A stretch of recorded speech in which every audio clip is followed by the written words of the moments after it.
That time I got reincarnated as a slime, Volume 10. Prologue, Those Who Set Things in Motion. The boy let out a resigned, exasperated sigh. You sure look depressed about something. Was there a problem? He was asking a man wearing an asymmetrical mask, Laplace, a magic-born and member of the moderate jesters. A man that Yuki Kagurazuka, the boy facing him now, counted as someone he trusted. You could say that. I got an invite, so I stopped by to pay a visit, but I'm telling you, my jaw practically hit the floor. I suppose you could say it was a big hit to my confidence, or that I thought we needed to reconsider our plans. Reconsider our plans? Kazalim, the ex-demon lord now passing herself off as Yuki's secretary, Kagali, repeated the words right back at Laplace. Right, a depressed-looking Yuki replied. I'm thinking we don't want to get on that slime's bad side, if we can help it. So why not retain a close relationship, then? I'm set to explore those ruins before long, so I assumed we would stay on friendly terms for the time being? No, the plan's still the same as always. It's just that now, it's gotten a lot harder. And why's that? You keep it cool, don't make any waves, and nobody's gonna get hurt, right? Laplace was no fool, either. Given how his friend Clayman was no longer alive, he did have a bone to pick with Rimuru, but he wasn't willing to defy their boss Yuki's orders just to start a fight. And Laplace wasn't alone. Footman and Tyr had the same opinion, and as leader of the jesters, Kagali understood well enough the dangers of letting emotion drive your behavior. In this world, the one supreme rule was survival of the fittest. Through their shared experiences, Laplace and his team had learned that nothing good comes from taking reckless action before victory was assured. Not only did Clayman completely fail to obtain his revenge against the demon lord Leon, he even died in the attempt. Thanks to that, even with the former Kazalim returned among them, the moderate jesters were right back where they started from. If they decided to open hostilities against the demon lord Rimuru at this point, revenge against Leon would be the least of their worries. They all understood that, and so the jesters bade their time, just as Yuki ordered. But then Yuki informed them of a problem. Well, on that note, I think that's gotten a little difficult for us, too, said Yuki. Meaning? It's looking like that slime is starting to suspect something with us. What? Hang on, did you do something to make him catch you out? Laplace asked. Oh, don't be silly, Laplace. Unlike you, the boss would never make a mistake like that. Ho ho ho. You're right. I don't know anybody nearly as wary as our boss here. I sincerely doubt he did anything ill-advised. The eternally careful Yuki seemed to be suggesting he was the one at fault, but Laplace's response was quickly shot down by Tyr and Footman. That was the sort of respect Yuki had earned from the jesters. Calm down, guys, rebuked Kagali, their leader. It's no mistake Yuki here made. The slime was quite cautious indeed, as it turned out. Facing up to him myself, I could tell there's nobody else like him. He made me feel like my whole body was being watched, like I couldn't let my guard down for a moment. I couldn't fully suss out the force he has to work with, but he's a formidable one, no doubt. Having gone toe-to-toe against Rimuru once before, Kagali was able to instinctually feel the danger the slime presented. He wasn't even Leon's equal in terms of strength, but that ability to see and react to everything in the world was a threat, she felt. Yuki nodded at her. No, I think that slime, the demon lord Rimuru, I think he's a menace. One of the leaders of the council was there, one of our main sources of funding, and he met his intellectual match pretty quickly with him. He's crafty, he's careful, and he's merciless against his foes. Normally, he's kind and gentle, but get him riled up, and there's no controlling him, you could say. And since I tried and failed to use that man, it's little surprise I'm under suspicion. He shrugged. Well, yeah, boss, but whatever he thinks about ya, he ain't got no evidence, does he? So just go with it and play it normal, and he can't do nothing about that, right? There's no physical evidence, no. But you know, I'm the one who leaked the fate of Shizu to Hinata, and that's some pretty damning circumstantial evidence, I bet. Plus, at the very end, He rounded up all his people to discuss their future direction, but I guess Rimuru chose that meeting to round up all his suspects, too. It's pretty fair to assume that our cover's been blown. Oh my. The group looked on, distressed, as they listened to Yuki's rundown. Cagali, unsurprisingly, was the first to recover. Given her demon lord roots and experience with life or death situations, she'd always be the quickest on her feet. Fair enough, but it was bound to happen sooner or later, wasn't it? That slime truly is a threat. So how should we revise our plan, boss? Well, we'll stay on the quiet side, like before. As long as Rimuru has nothing damning against us, I doubt he'll decide to get openly hostile. He might look like he's playing it all by ear, but he's actually a pretty meticulous leader. I'm sure he's worked out everything he stands to gain and lose. All right. Him telling us about the ancient ruins was probably his way of feeling out how we'd react, then. His way of saying try anything funny, and I won't go easy. I think you're right. People have a way of changing their minds on you. They even have a saying for it, yesterday's foe is today's friend. So if we can make him think that now's not the time to fight, no matter what's changed, I'd call that a victory for us. Yuki looked around at his companions, gauging their reactions. So we're gonna stay buddy-buddy with him? We could easily make him do our bidding, but if that's your take, boss, very well. How stupid are you, footman? We're having all this trouble because we can't do that. Nah, I get where footman's coming from, you know. It'd annoy anyone if some new guy treats you like dirt. Thing is, maybe we could win in an all-out war, but they even got Veldora on their side. I don't see much point in betting against the odds right this minute, you get me? Exactly. So it's best for us to quit overthinking this and just follow our orders from the boss and our director. Isn't that what they asked us for from the beginning? And I've got no problem with their takes, either. The three jesters seemed less than enthused but were still in agreement with their boss's general direction. Once he was assured of that, Yuki nodded at Cagali. True power in the Western nations was largely claimed by two factions, the Holy Empire of Lubelius, and the Western Holy Church they backed, and the Council of the West, the parent organization of the Free Guild, not to mention the Rotso family that ruled the council's core. Now Tempest, governed by the demon lord Rimuru, was part of that mix. And now that he was fresh from the Tempest Founders Festival, Yuki had come to realize just how foolish it was to rile Rimuru. I was a little worried, though.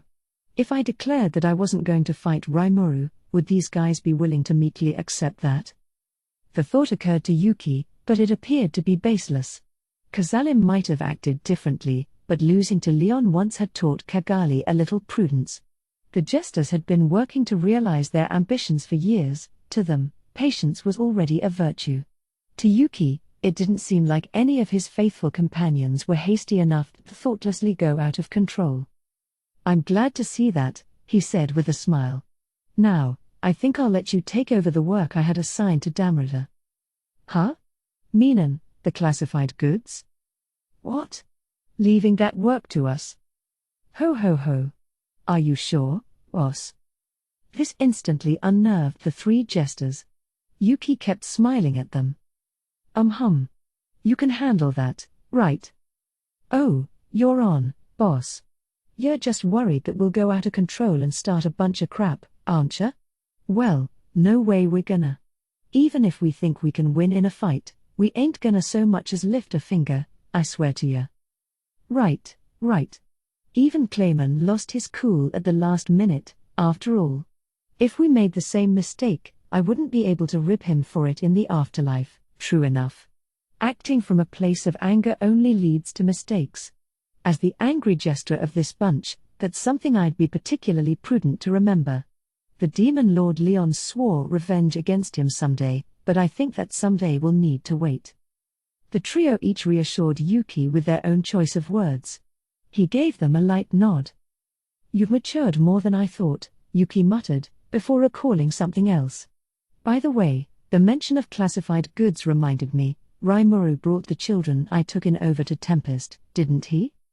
Ah yes, the ones Shizu Aizawa prevented us from reaching. Right, those. He had a built-in excuse, wanting them to see the festival and all, but thinking about it, he really does suspect me, doesn't he? Which is fine. I just can't get what he said off my mind. He paused for a moment. The children were growing stronger and stronger. That was no doubt because of what the demon Lord Rimuru did to save them. And while he said it was a secret, he let on to Yuki that he wanted the kids to learn more about the spirits within them. He kind of glossed over it the last time I asked, but perhaps they've gotten so strong that there's no glossing over the subject any longer. Well, who knows? I got all excited, thinking he had some kind of scheme in mind for them. But there's no doubt that he's using their elemental spirits to neutralize the magical counts in them. One could never leave their guard down around the demon Lord Rimuru. A scheme, Yuki thought, could easily be in play. He shrugged. True, Kagali said. And Shizu Aizawa was an elementalist capable of wielding high-level flame elemental. So is it possible, then, to use spirits to take the failed heroes that weren't fully summoned correctly and utilize them for their intended purposes? This seemed to ring a bell with the jesters. Oh. Is that what Leon was after? He seems to be collecting otherworlders from failed summonings. You think he could raise them into fighters? Ah, now I remember. Ifrit used to be in Leon's service, too, wasn't he? Clayman ordered his armies to attack him several times, but Ifrit killed them all off. Ho ho ho. And now he's using the same method to create more elementalists like Shizu. Then perhaps he deserves to receive those classified goods after all. They excitedly talked among themselves. Footman may be right, thought Yuki. But that left a few things unexplained. The classified goods were, in fact, a group of children that had been subjected to failed summonings. Even now, in an undisclosed location, these summonings were taking place again and again, within the Western nations, while Shizu Aizawa was never informed. More attempts, of course, meant more failures, and it was Damrada and his team in the Cerberus group that retrieved them, as they could never be allowed to become public knowledge. They were marked as test materials, but there was another purpose meant for them. That purpose was the demon Lord Leon. And Leon's order was to gather otherworlder children under the age of 10. Is Leon trying to build more power for a war? That sounds convincing, but why not do that himself, then? And by the way, he's leaking new theoretical summoning techniques to the Eastern Empire and Western nations. It seems like he's got other goals in mind. Better keep an eye out. Yuki couldn't reach a conclusion yet. Thus, he was forced to stick with the pact Leon signed with them and keep up their current obligations. Yuki frowned as he gave the jesters his orders. All right. I'll leave the negotiations with Leon to you. If you can determine whether he's trying to improve his armies or has some other purpose, try to figure it out. Misha is handling negotiations with the Rotsos, so take the goods from her and get moving. Roger that. No problem. Yeah. I'll do my best. Ho ho ho. Very well. Kagali smirked at her enthusiastic group. Just don't get so excited that Leon figures out who you are. Listen, be as careful as you can, okay? We don't have the capacity to take on Leon as well right now. The trio nodded at Yuki's reminder. Laplace and his cohorts were no fools. His trust placed in them, Yuki began to explain the details behind his plan.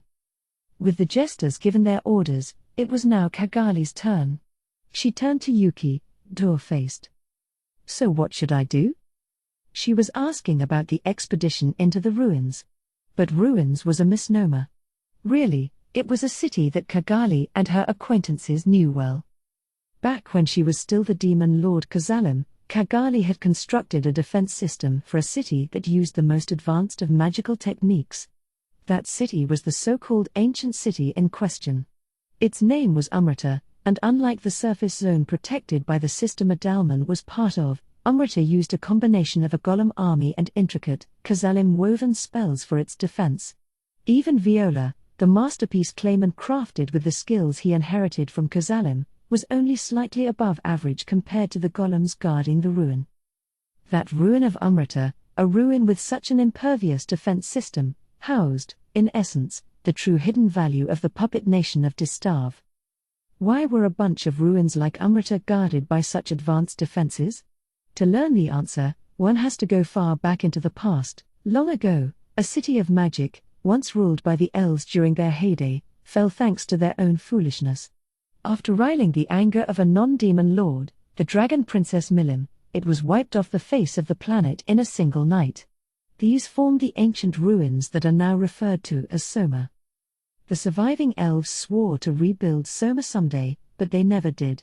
Unable to resist the violent rage of the Chaos Dragon, the most horrid of monsters born of their own hands, they were all but forced out of their homeland.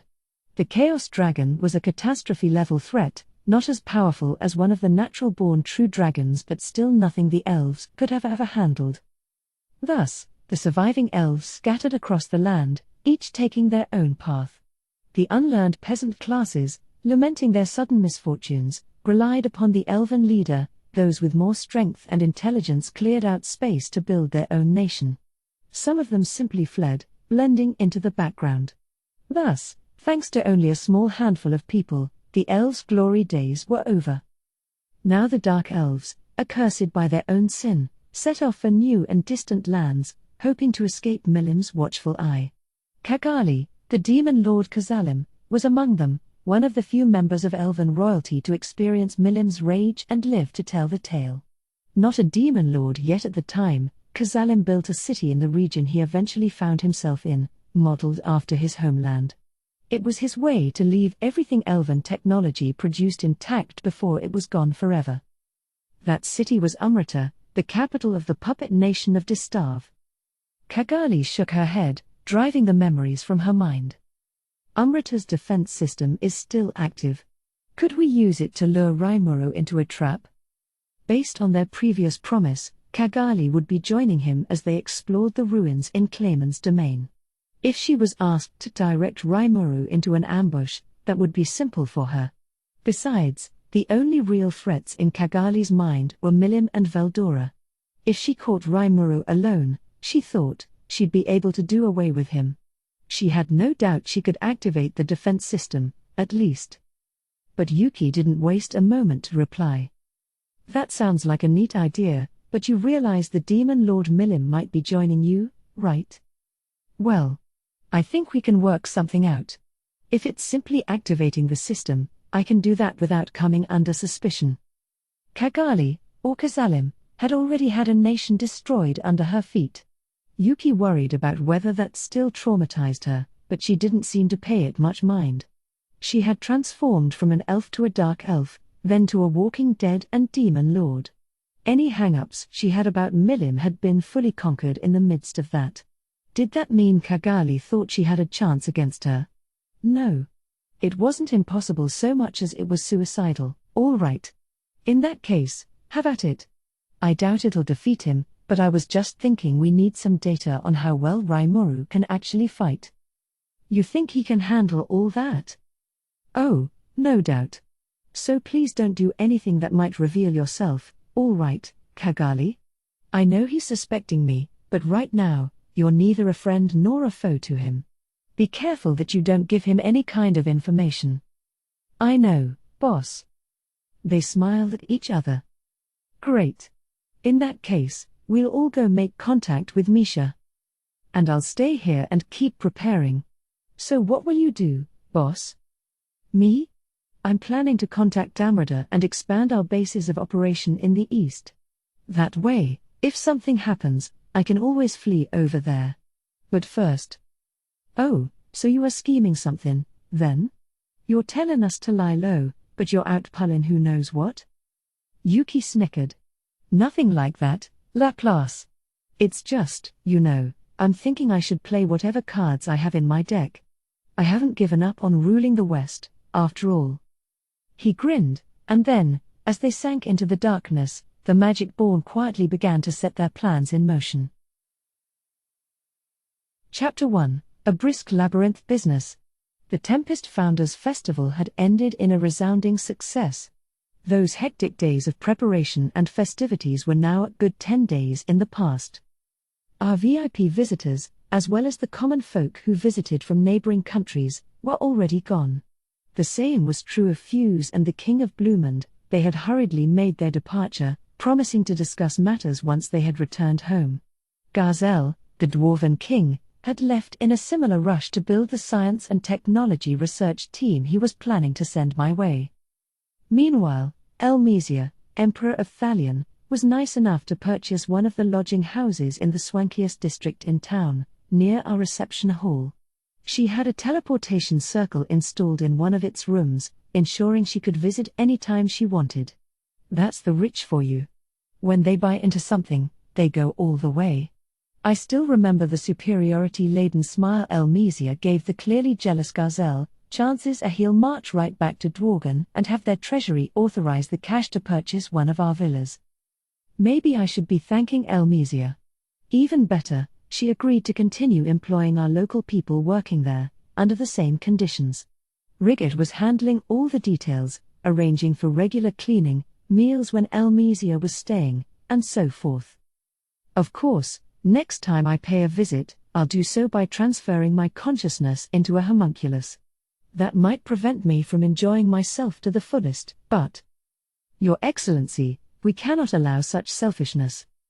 Once again, the mere fact that Elmesia left her nation's boundaries sent shock waves across Thalion. Not that it was any of my business, but in Errol's eyes, it must have been unbearable. Simply mobilizing the Magus, the top-level Night forces protecting Elmesia, presented huge national defense concerns, apparently. I see. Would that apply to Ellen, too? Ellen, being Errol's daughter, was elven herself, although her ears were the regular, rounded human sort. No, Ellen can visit in person. Homunculi have their flaws, after all. Spending too long in one can have adverse effects on one's own body. Your Excellency, please do not reveal state secrets such as this. As Elmesia had let me know on the sly, Ellen had been using certain potions to change her appearance and travel the world unhindered. This alarmed Errol enough that he apparently assigned a small army to stay in the background and guard her unnoticed. By the way, it turned out that her companions, Cabal and Guido, were both Magus members, too. Shocking, I know. So after all that whining about deploying the Magus outside the country, he assigns 2 of them to guard his own daughter. Errol's such an overprotective father. Really? But they didn't look like anything impressive to me. When I ran Analyze and Assess on Cabal and Guido before, they seemed unremarkable in terms of strength. But when I asked about it, Errol just frowned. This is also confidential, but fair enough. Their abilities are actually being restricted by the magical rings on their fingers. Their restraints are lifted only when Ellen is in truly mortal danger. That was kind of a surprise. So Thalion's magical tech was a level beyond what Analyze and Assess told me? That said, my analysis skills back then were a far cry from the accuracy I enjoyed now. Maybe I'd notice the concealment this time around. For that matter, maybe I should stop resting on my laurels just because I analyzed something once. Next time I see those guys, they're definitely being scanned again. Please take good care of my daughter, then. Okay. See you later. With that, Elmesia and her crew headed back for Thalion, riding a ship pulled by a dragon lord for protection. By comparison, the demon lord Luminous had it easy. With her vast magical force, she could cast spatial motion as much as she wanted, so she just puffed her way back home. Apparently, she'd contact me later about the musician exchange we talked about.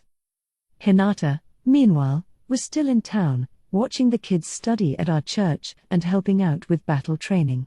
Right now, we had no really suitable teacher for those children. Hinata had been busy keeping the peace in the Western nations with her paladins, but now we'd be helping out with that, taking over the southern portions, and that opened some time in her schedule. If you like, would you mind helping the kids a little? I'm good with magic and everything, but I'm not so hot at teaching. Sure. This town's been added to my list of warp portal destinations, so I can watch them when I'm free. She gladly accepted the offer, and believe me, I was elated. I never had any intention of giving the children back, really. Now that I had my concerns about Yuki, I figured it'd be better to keep them away from the Kingdom of Inglesia for a bit. That's why I brought them over to Tempest, and luckily, the festival was a good excuse for that. Their school transfer had already been arranged, which was a blessing in disguise, since it was getting hard to provide much guidance for them in Inglesia's academy. Now that I had combined them with their elemental spirits, they had grown to be pretty darn strong. They were too much for any normal teacher, and it was about time they had a real instructor watching them. Yuki himself mentioned that paladins were a good match for spirits. I kind of inadvertently turned the conversation toward the spirits as we spoke, but looking back, he must have known about my plans from the start. I think I was intending to keep that a secret. Report. You were keeping it a secret. Why yeah, I sure was. And my blabbing it seemed to have rankled Raphael a bit. I mean, come on, it was gonna come out either way. You're focusing on that too much. No need to get too worried about it. Right. Sorry. I had already heard some disquieting things about Yuki, but I blurted it out anyway. Maybe part of me really wanted to believe him. But I made him privy to things he didn't need to know about, and I regretted it now. I'd need to be more careful next time. Thus, I would be taking responsibility for the children's care, and given the situation, Hinata's assistance was a godsend. Through the festival, the kids had really taken a shine to Hinata, and I had no problem with her taking the job. But Hinata as a teacher, huh? Maybe I should join the class, then. So I was seated alongside the rest of the kids as Hinata coldly glared at me. What are you doing here? Oh, just observing. Well, you're in the way. Go. Okay. And so I was unceremoniously kicked out of school. A real shame. In the midst of all this, we'd been all wrapped up from the festival for about a week's time. Things were calmer on the streets again, and the townspeople now had more time on their hands. So I decided to perform our test launch of the dungeon now that we had finished fine-tuning it.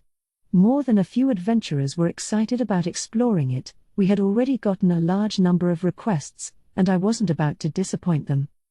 It was the start of a busier time than ever for me. On the first day of our dungeon's soft opening, problems erupted after only a few hours. It turned out that the challengers were a lot more inept at tackling it than I thought. This was something I predicted when we first revealed the dungeon at the Founders' Festival, hence why we lowered the difficulty level. But everyone was taking so much time advancing through the chambers, making me realize that something needed to be done soon. There were no traps in the first floor. Any naturally occurring monsters who might show up were ranked F at the most, total wimps with no real fighting skills, creatures your average villager on the street could pummel. I designed it to help people get used to the Labyrinth's atmosphere, so all it really contained were rooms with treasure chests and monsters guarding them. But I had already removed the traps Ramirez set up, so if you wanted to reach the next floor, you couldn't count on a handy pit trap taking you there, you needed to make a map. Even with everything involved, I figured the first floor could be conquered in a day of holing up in there at the most, no matter how slow you were. But in the past 3 days, the number of parties that made it to floor 2 was zip. Even Basson's team gave up after getting hopelessly lost on the first floor. They had already experienced just how big the labyrinth was, but I guess they didn't bother taking any measures against it. It was really just exasperating, but if anything, Basson was on the more decent side. Some of the parties were getting killed by the D-ranked monsters I had as room guardians. In fact, not some, a lot. The common theme was people lured by the treasure failing to notice the guardian creatures lining the rooms. I bet even the skeletal archers I had in there were surprised. They had all these adventurers sprinting toward the chests, giving them the chance to shoot them in the backs over and over again. We're talking a complete lack of fundamentals. No risk management. But at least those fools were smart enough to form groups. Because just when you think you've run into the biggest idiot, another one comes along to show that you're nowhere near rock bottom yet. Yes, some were even tackling the whole dungeon solo. That's beyond reckless and well into the realm of hopeless. You wouldn't encounter too many monsters on floor 1, as mentioned, random encounters were restricted to F ranks only. But even F-ranked monsters could be a threat if you had a big enough group of them. I guess. I mean, I wasn't entirely sure about that, but to them, they were a threat. Seriously, if you're tackling this solo, even finding a place to rest was a challenge. Nobody was keeping guard for you. You'd have no chance to get some shut-eye. And even an F-ranker wasn't completely helpless. Some of them weren't shy about attacking sleeping humans, so letting your guard down spelled death. I wondered if the solo questers had some ingenious scheme to handle this, but no, I don't think they really thought it through at all. It was hopeless, and they all were whisked out of the dungeon without anything to show for it. Clearly, at this rate, they'd never be able to survive the deeper levels. Floor 2 saw more random encounters in the corridors, including E-ranked monsters. By the time you make it past floor 5, I think you'd be seeing D-rank, even. If they're getting tripped up at this point, any D-ranked monster would have mangled them with one swipe. Among the more head-scratching cases were people who quit for the most pathetic of reasons: they had no food and got hungry. Save points were located on every 10th floor, and every 5th featured a safe, monster-free zone with drinkable water. We also amply warned people to bring a decent supply of food with them. But no. The other adventurers must have looked at the example basin set for their own preparations, but clearly that was not enough. Adventurers tend to be proud people, I suppose, and they definitely weren't into listening to instructions. A fair number of them didn't even bring any rations along. Maybe they felt safe, knowing they could be resurrected, or maybe they overestimated their own strength. I don't know, but regardless, they couldn't find their way back to the exit, so no wonder they started starving. Clearly, they had it coming, and I get it.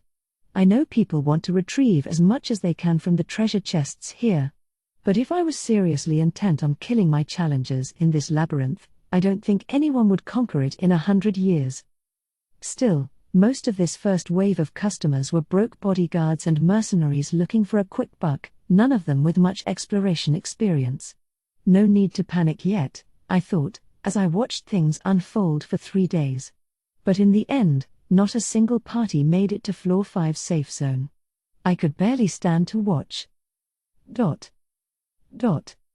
We made money from their admission fees, at least, so it was no loss for us. But if this keeps up, it'll kill adventurers' enthusiasm, and we'll lose any shot at repeat traffic. I figured we needed to reevaluate things from the ground up. This was far beyond expectations. I just wanted to bury my head in my hands. So I called for an emergency conference. This consisted of Veldora, Ramirez, Masayaki as an observer, and me. I also invited Njolmal as the main businessman behind the dungeon. Once everyone was present, I spoke first. Well, it's been about 3 whole days since we opened the labyrinth, but I think it's safe to say the results have been unsatisfactory. Or really, just crap. If we want this to be any fun at all, if we want our user base to keep coming back to the labyrinth, I think we'll need to give them some guidance. The way things were going, I wasn't sure anyone would even reach floor 10. Everything about my plans for this place was in stasis. My conclusion: we needed to offer at least a little bit of strategic help for our users, or we'd never get anywhere. Indeed. Rimuru is right. At this point, I'd need to wait until the end of time for anyone to reach me. True. And I want people to see all my masterpieces below floor 50. I think people deserve some hints. Along those lines, Veldora and Ramirez were in agreement. Masayaki was still thinking, or really, just standing there confused. I guess he wasn't too sure why I called him here. The invite came kind of suddenly, so I couldn't blame him, but he was bound to get into the swing of things soon. I'll call on him, then. I turned my eyes from him to Njolmal, who looked pretty excited about getting to meet Masayaki the hero. Maybe that's why he so eagerly spoke up once he noticed my gaze. May I offer my impressions? Njolmal asked. Anything's welcome, I said. Give me your worst. He nodded. You mentioned offering hints, but I'd like us to approach that with a soft touch. It's still only been 3 days, and our challengers so far have all been from the lower ranks. We've asked the Free Guild to invite more seasoned adventurers for us, so I think we'll see more rated C and above from here on. You think that'll work out? I do. I have trouble figuring out Sayuki's motivations sometimes, but he's always true to his word. He's been sending magical communication to advertise to Free Guild offices worldwide on our behalf. Yeah, it'd benefit the guild, too. Anything else? Yes, I've been using my own connections with other merchants. We've been reaching out to more talented bodyguards, as well as their friends. According to the feedback I've received, we've had quite a good reaction so far. Relaying the news and gauging the results were both key. I had asked Soka, leader of Team Kurayami, to work with Mjolmal and help him on those fronts. The two of them had led the Labyrinth presentation together. Mjolmal was always good when dealing with people, and they had quickly broken the ice. I was glad to see there was no discrimination involved there. Soka's team was now following Mjolmal's instructions, and actually, CI was as well. At the moment, CI was tracking the movements of Duke Mers and the people around him, but when that didn't occupy him, he was meant to help advertise my nation a little. Now rumors of the dungeon were spreading even to little country towns, places not big enough for a Free Guild post. So you don't think it'll be too late if we wait for some more talented challengers to travel here from afar? Exactly. We've only just kicked this off. In my personal opinion, we shouldn't expect instant results. Better to settle down and focus on our long-term future. And once the noble ranks worldwide begin to invest in us, we can expect to see challengers ranked B and above before long. Mjolmal certainly sounded passionate. Masayuki gave him some appreciative nods, which made him visibly grin. He must have been bursting to show off to the hero. But he did have a point. Maybe all Veldora's and Ramirez's complaining was making me feel a needless sense of urgency. Even Bassan's band was rated B as a team. With their current equipment, the individual members would rank about a C or C+ at best, not exactly outstanding. Once we started seeing single-party members ranked B or above, I figure they'd be used to Labyrinth work without too many hints. Money bought you safety in this maze, so even if we didn't walk them through every step, I'm sure they'd be able to figure things out through their own experiences. Right. Guess there's no need to panic, then. The Labyrinth was generating a lot of interest. There were magic crystals, as well as other materials, to harvest from fallen monsters. A lot of people would enter the Labyrinth as a way to earn a little spending money, no doubt. And the nobility was even more eager to dive in, it seemed, including some very sensible ones who'd enlisted adventurers back home to go conquer the dungeon for them. Those kinds of adventurers wouldn't let greed steer them off course, they'd fully prepare, set up goals, and execute a plan of action. They'd be the minority, for sure, but we figured their numbers would grow in time. So what should we do now? Veldora asked. We have a front desk set up in the first floor. Maybe we could offer some guided experiences? I said. Experiences? What do you mean by that? Ramirez wasn't the only confused-looking one.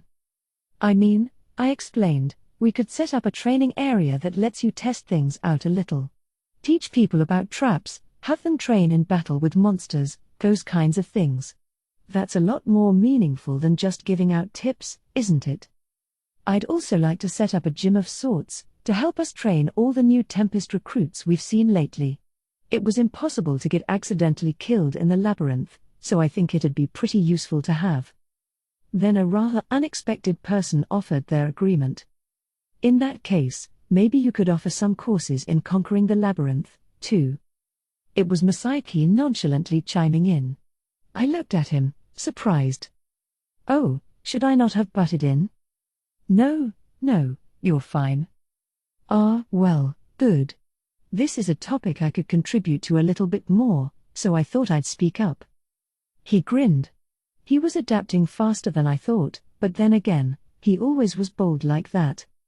What kind of classes, though? Would we have a big band of adventurers sit down in our meeting hall? Setting up times to give a rundown on the Labyrinth seemed worthwhile. You know, kind of like video game tutorials. Tutorials? What are those? It sounds like a dessert. Is it good? Veldora and Ramirez pounced on the unfamiliar word.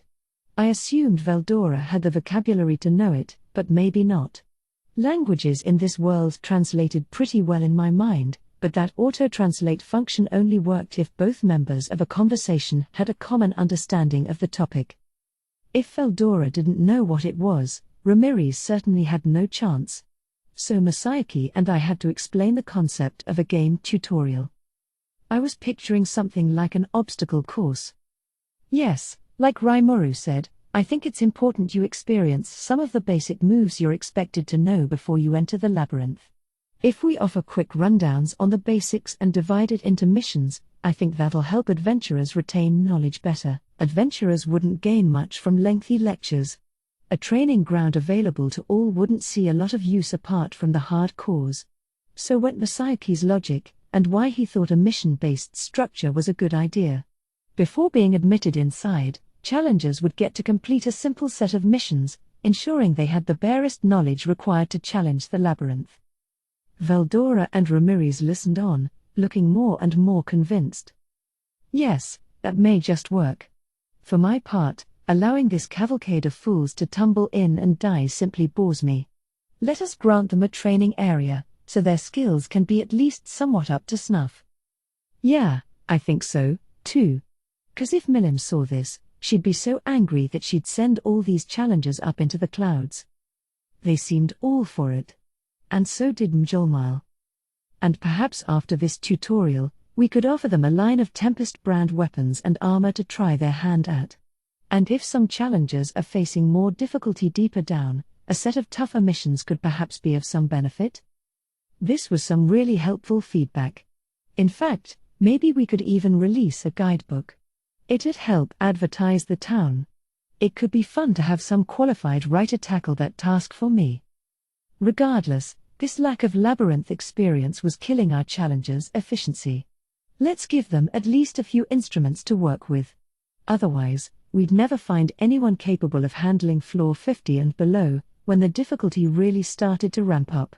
Plus, for people who really want to get serious, we could even offer a few experiences that get down to the nitty-gritty of dungeon survival. Of course, the real dungeon began at floor 50, and at first, we planned for Hinata's Crusaders to be our main customers for those levels. For now, at least, we couldn't expect much of anything from our adventurers, so Ramirez and Veldora would need to be content having the paladins to toy with. Thus, we decided to renovate floor 1 into a general training area. I also made sure to provide a separate entrance and exit for our new soldiers, in addition to the one for dungeon challengers. Yes, that does sound like a good idea. Right. I'll make it this instant. Ramirez was ready to start work, and since we were all in agreement, I was about to wrap up the meeting. But... oh, wait a second, please. There's something else I've noticed. Masayuki spoke up again, his eyes sparkling. So right now, the only inns and taverns are in the safe zones, right? Don't you think we ought to offer them on each floor instead? And it's kind of a pain if there's no toilets or anything.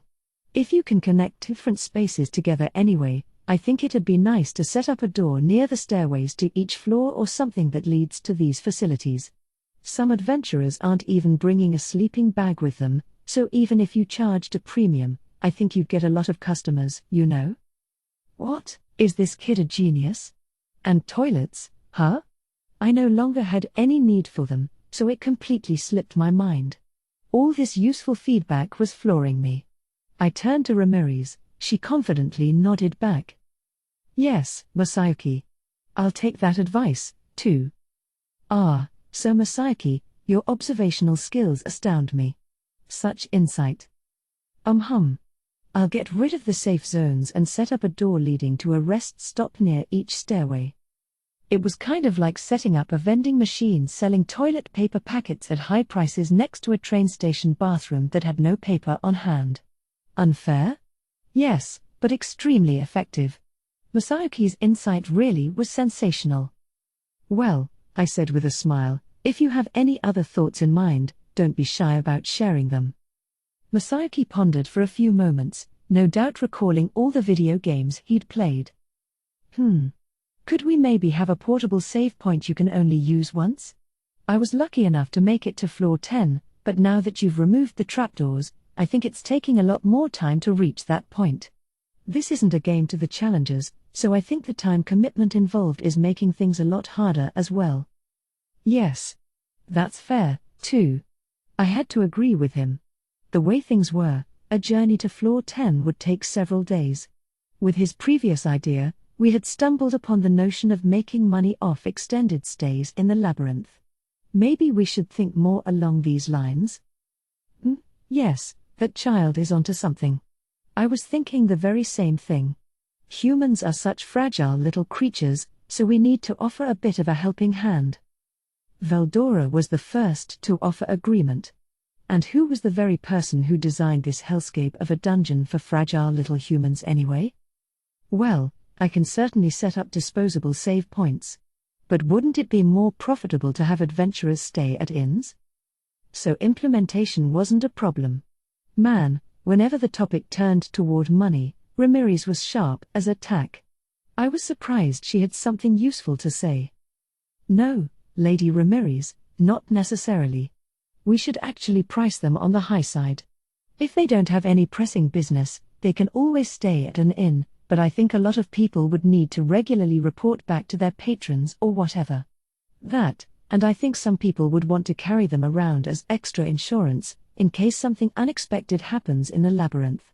It could help sell our return whistles as well. Mjolmal was keen on this, too.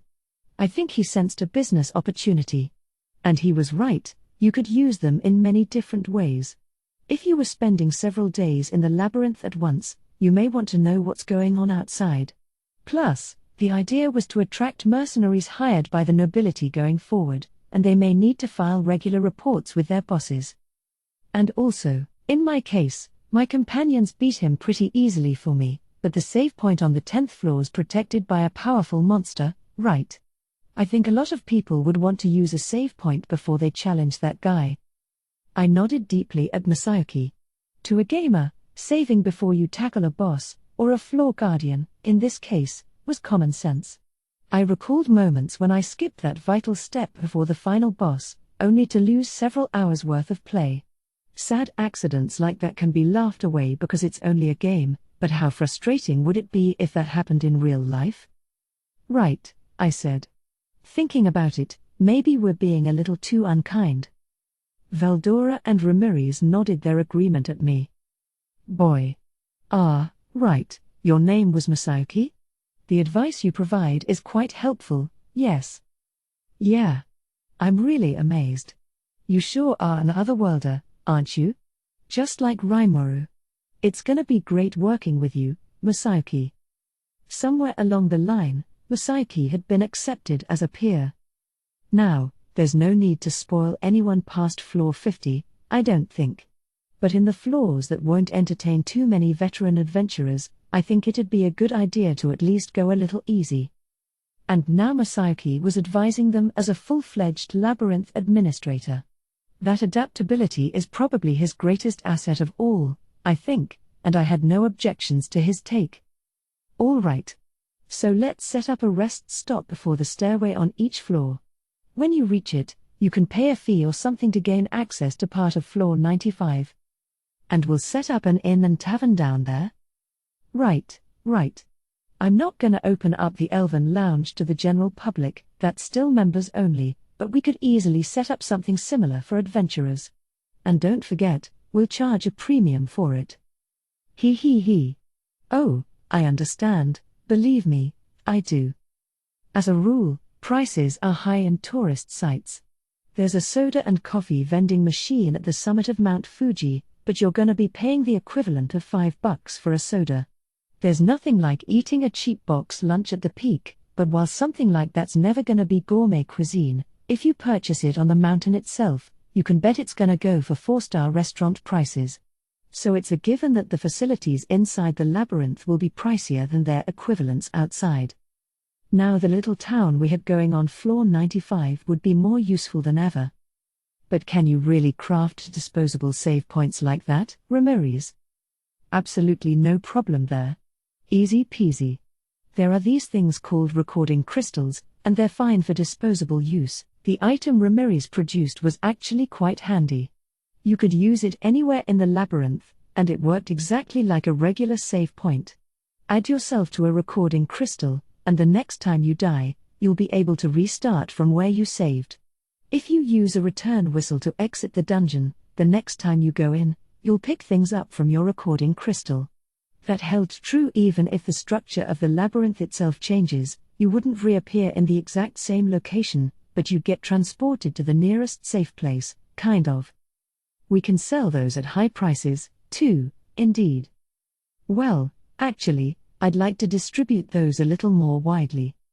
How about we mix them in with the rarer items in treasure chests? The discussion was humming now. Qua ha ha ha. Now I have more to look forward to. Oh, I wouldn't expect anything to change too quickly, but I do think we'll see fewer challengers give up. Even Veldora and Masayuki were excitedly joining in. This was working out well. We were tackling our problems, addressing them, and debating together to come up with solutions. Right. That was certainly a worthwhile meeting.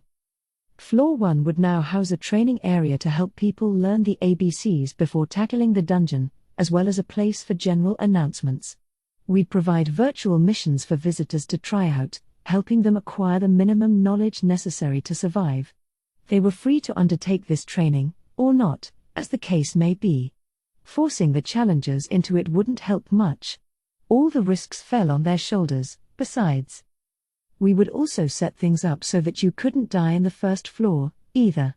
You never know, we might get some crazy adventurer in here causing problems, and I don't want our staff in any danger. Besides, I wanted people to experience for themselves what death was like in this space. We'd made it so you were instantly revived on the spot, so maybe it'd be a fun place for kids as well. For the more advanced challengers, we'd also prepare a room for battle training against a few different types of monsters. We'd put bracelets on the monsters we captured for the purpose, so they could be revived again and again. That way, people could learn how to fight and polish their battle skills. In addition, there was a large gymnasium-style area for the use of our nation's new soldiers. Maybe, on occasion, it'd be fun to capture a whole bunch of monsters and stage a large-scale group battle in there. Things would begin in earnest starting with floor 2. But from there until floor 4, we got rid of all the insta-death traps and downgraded the rank of the monsters wandering the halls from E to F. The rooms would have just one D-ranked creature, and in the chests they guarded, we'd toss in low potions and other useful labyrinth-conquering tools. Equipment and other high-market items would begin appearing on floor 5, so we worked on adjustments like these, recalibrating the dungeon's overall difficulty. That should help people advance a bit faster starting tomorrow. Video games hold closed beta sessions all the time. After all, maybe launching without a rehearsal wasn't such a great idea. I mean, we did do some testing, but our test party was 6 people from Xion's Team Reborn, so the feedback we got wasn't particularly useful. They had no trouble storming all the way down to floor 40, before we had the Tempest Serpent serving as that level's boss wipe them out. Thanks to that, I had the mistaken notion that the labyrinth's difficulty level was just right. The traps and minion level foes were no sweat to them as they breezed their way downward. Based on Team Reborn's progress, we figured everything was okay. With a little experience, folks would be hitting floor 50 soon, no doubt. We needed to select our testers a little more carefully. Xion personally trained the members of Team Reborn, and I guess they're far more talented than I thought. But we could tackle that later. So does that round out the issues? Anything else to bring up? I lobbed out the question, already happy enough with this discussion. Everyone had pitched in, and I figured we were done for the day, but... Can I say something? Mjolnir asked. Oh? Something else? Yes. More to do with Labyrinth administration, but... yes, something about advertising or revenues. I had my concerns about that as well. It was only day 3, of course, so I wasn't expecting to rake it in yet. But Ramirez's eyes were practically shining at the mention of the topic. It's almost hilarious how money-obsessed of a fairy she is. Ha ha. We've only just started making back our investment, Mjolnir said with a laugh, as if defending himself against her. Then his expression grew more serious. No, I wanted to report to you about our advertising. In order to attract the nobility's attention, I've calculated the amount of the reward purse we should offer. What do you think about 100 gold coins? Oh? And that's gonna be paid in. We'll use 1 stellar gold coin, of course. Glad to see Mjolnir's reading my mind on that. I had learned from our mistake last time, I needed to get our hoard of stellars changed out. And 100 gold coins would be about, what, around $100,000? That's not too little, is it? It was a fortune to your average peasant, but it didn't seem like enough to motivate a noble who's probably swimming in money. Sure, adventurers can pick up magic crystals and rare items along the way, but 100 gold didn't seem quite enough for all the effort, but Mjolnir simply grinned at me. He. I understand your doubts. But I've spread the word that this reward would be given to whoever can make it past floor 50. We'll award it to the first party each month to achieve the feat. Manage it solo, and you earn the entire purse, work as a party, and you'll divide it up among yourselves. And that's not the only reward. As he explained, he had also attached prize money to the boss monsters on every 10th floor. On floor 10, that would be a black spider, a B-ranked creature. The first 5 teams to defeat it would receive 3 gold coins. Floor 20 housed an evil centipede, rated B+, spewing paralyzing breath across a broad range, pretty decently strong. The first 5 teams to beat him got 5 gold. Down on floor 30, we had an ogre lord, another B+, along with 5 of his henchmen. Unlike Benimaru and his kin, these were unintelligent creatures, violent and acting strictly on instinct. Their physical strength was astonishing, though, and they were capable of team warfare to some extent, so tackling them with a fully equipped party was a must. Beating them earned you 10 gold, and again, we'd award it to the first 5 winning parties. After that, things begin to get serious. Floor 40, as planned, housed an A-Tempest Serpent, boasting extraordinarily powerful poisonous breath that could instantly annihilate an unsuspecting party. Even an A-ranked adventurer on Gay A's level would have serious trouble defeating it solo. Taking the serpent down was worth 20 gold coins, awarded to the first 3 parties who managed it, but I doubted we'd be giving out that prize too often. Meanwhile, on floor 50, I was planning to have Bovix and Equix take turns serving as floor guardian. They had evolved into Magic-born ranked above A, so only a small handful of fighters stood a chance. Make it past that floor, and you earned the big 100 gold prize, a big step up but merited given the difficulty spike. All right. That's actually a pretty well thought out plan. It ought to make for some good advertising, too. Do you think it'll help encourage the nobles to compete with one another? Precisely, my lord. Announcing the prize winners each month will encourage competition.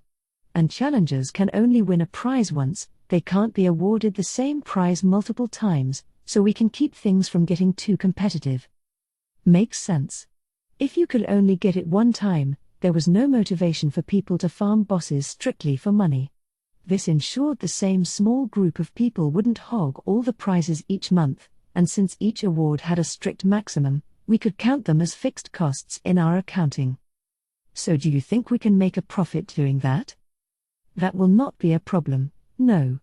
Based on preliminary calculations from the past 3 days, I think we could even afford to increase the prizes a little. Compared to our earnings, it was pocket change, but the prizes would help encourage competition and speculation among challengers without hurting our bottom line.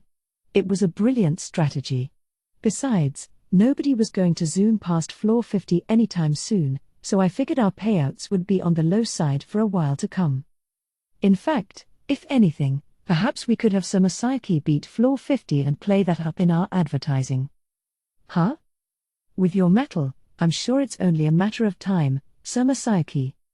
Aha. That Mjolnir, always looking for another angle. He seemed to have the plan pretty well worked out. Let's have him keep with it. Ooh, I like that. It'll boost Masayoki's reputation further, even as it advertises our dungeon for us. Let's deploy that once things slow down a little, maybe. That's just what I was thinking as well. How nice to see we are of the same mind, so Rimuru, heh heh heh. You're always sharper than me at this, day heh heh. We exchanged self-satisfied smiles. If I could interject. Masayuki looked like he had something to say. I pretended not to hear. But Mjolnir wasn't done there. In fact, he was just getting to his main topic. Now, so Rimuru, along those lines, I'm thinking about a potentially even larger project. He flashed an evil grin, champing at the bit to reveal his news. I was starting to like that smile a lot. It was proving reliable. I'm all ears, Molly. Go ahead. I gave him a friendly smile of my own. As I see matters, if we really want to impress the nobility in the local area, I think we should announce that anyone who survives the bottommost floor will earn 100 stellar gold coins. ? Oh ho? What? How much is that in yen? Maybe about 1 billion? And with the cost of living as low as it is here, it might be worth even more. Pretty bold, huh, Molly? He. Such a generous reward should motivate any reluctant challengers to spring into action. They're all bound to hire adventurers to conquer the labyrinth. And that means even more money would be changing hands. The more people gather someplace, the more prosperous it gets.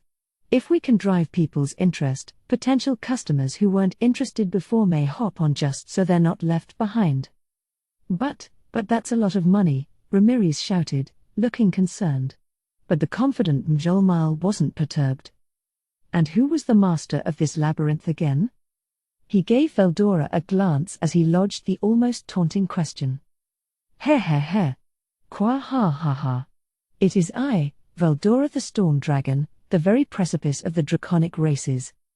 Veldora made no attempt to hide his opinion of himself. Huh? Veldora the Storm Dragon? That name sounds familiar. Masayuki looked a bit pensive about something as Mjolnir villainously nodded. Yes, I'm fully aware of that, Sir Veldora. And I'm also fully aware that not a single soul is capable of felling you in battle. Of course not. Mjolnir, you are truly an intelligent man. Qua ha. Heh. No. I'm simply leveraging what I've learned observing Sir Rimuru. What? Me? As Veldora and Mjolnir shared an echoing laugh, I thought over his proposal. We were offering 100 stellars, a ridiculous amount, but that required conquering the final floor. In other words, beating Veldora.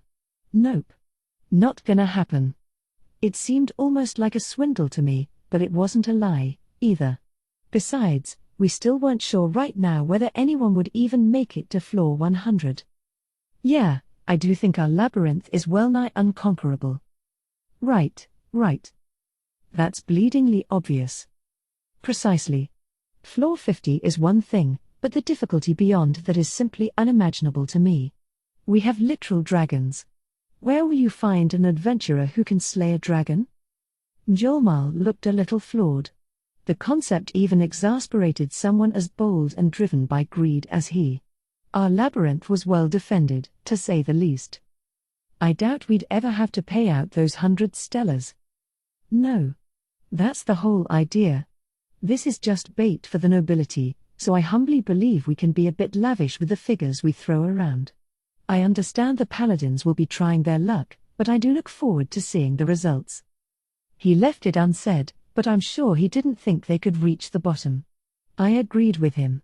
The money figure shocked me at first, but thinking about it with a cool head, we didn't have to worry about anyone actually claiming it. Molly, let's go with it. Make it happen.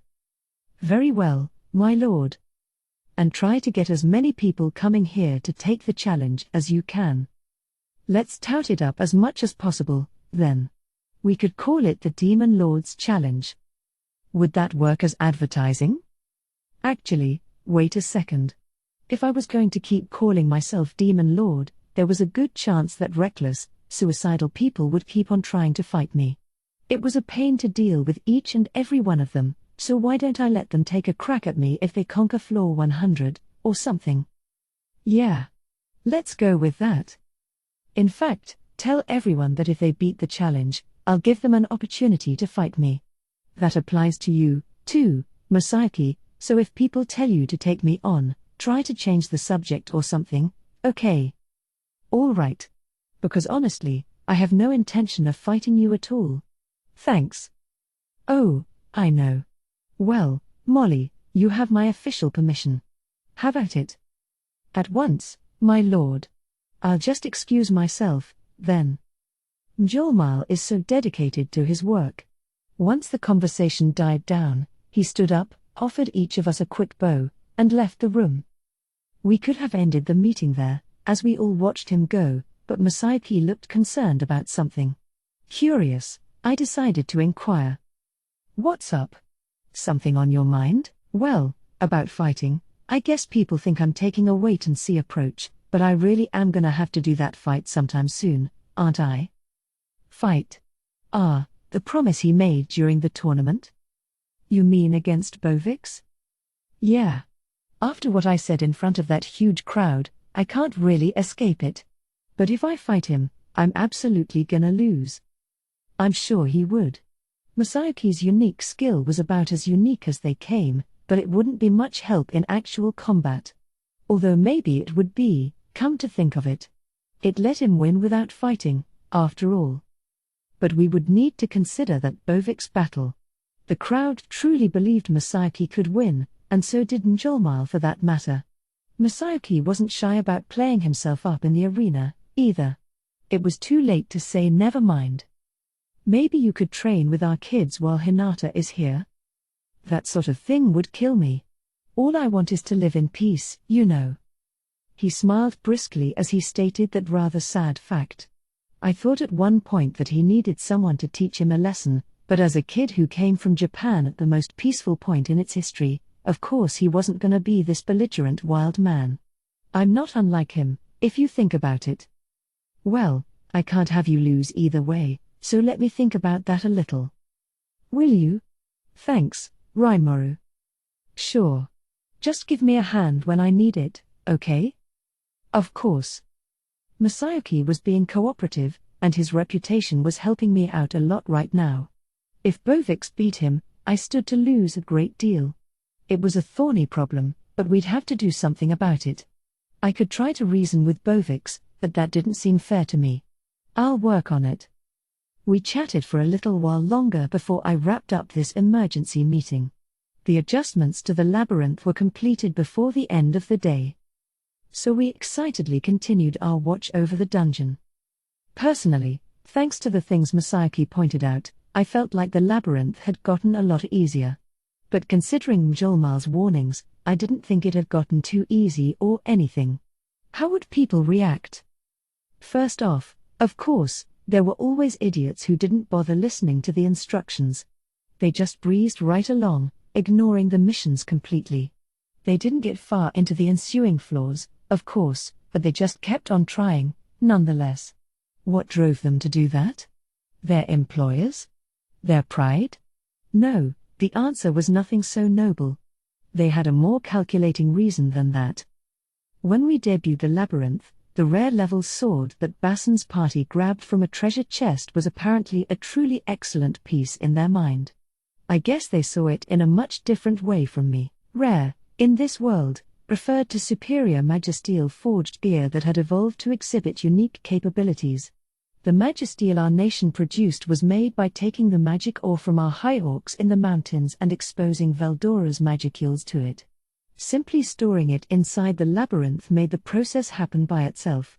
This gave us an easy supply of high-quality steel, and we could liberally use it in our own weapons and armor. Unlike the gear circulating around the Western nations, we could craft items made out of nothing but pure magisteel. The difference came down to the materials themselves, so even the swords distributed to our regular forces could be classified as special in make, several times better than the equipment most labyrinth challengers ran around in. Kurobei's workshop apprentices handled equipment production for our army, a good dozen of them or so by this point, hammering away daily under Kurobei's careful instruction, and even their gear was equivalent to special, a level above the normal stuff sold across the Western nations. Now their goods were being placed into our treasure chests. The production failures were disposed of, and things deemed worthy of actual use were brought into the labyrinth. We had a wide range of quality in this gear, and some of it really was excellent. Basson had gotten his hands on something that only barely qualified as rare. You usually had 100 to 1 chance at one of those, and as odds went, maybe it was an enticing offer for a lot of people. By the way, even items from Kurobei's workshop dismissed as failures could be appraised at the rare level.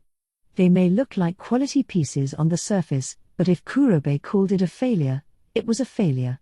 There's a clear difference, he'd tell me. So I looked into this a bit more, and it led to a discovery. Even with gear in the same class, there can be individual differences in capabilities, something Kurobei had picked up on and used to craft his definitions of success and failure. I decided to compare 2 rare-level swords, one from Kurobei and one from an apprentice. The difference was obvious, something I noticed only because my analyze and assess skills had improved. If Kurobei hadn't pointed it out, I'm not sure I would have picked up on it. Different how? Let me give an example. Let's say I made a copy of one of Kurobei's works. The results, of course, would be in the same class, but like I said before, I can't completely copy all its capabilities. They may look the same, but what I produce is still an inferior copy. That's the difference. Maybe this happens because I don't have the blacksmithing skills of Kurobei. But what I can say here is that even weapons come in different levels. Maybe a weapon seller would never notice, to say nothing of an amateur, but I feel like I can tell the difference between these levels now. To someone who stakes their life on these weapons, differences in capability are important. In this world, you never knew when monsters might attack you. High-quality weapons and armor were a kind of lifeline. Kurobei's presentation during the Founders' Festival must have generated a lot of buzz, enough to create a deluge of requests for the goods we'd exhibited. We were still considering how to handle that, but the plan was to make a decision after investigating the market more.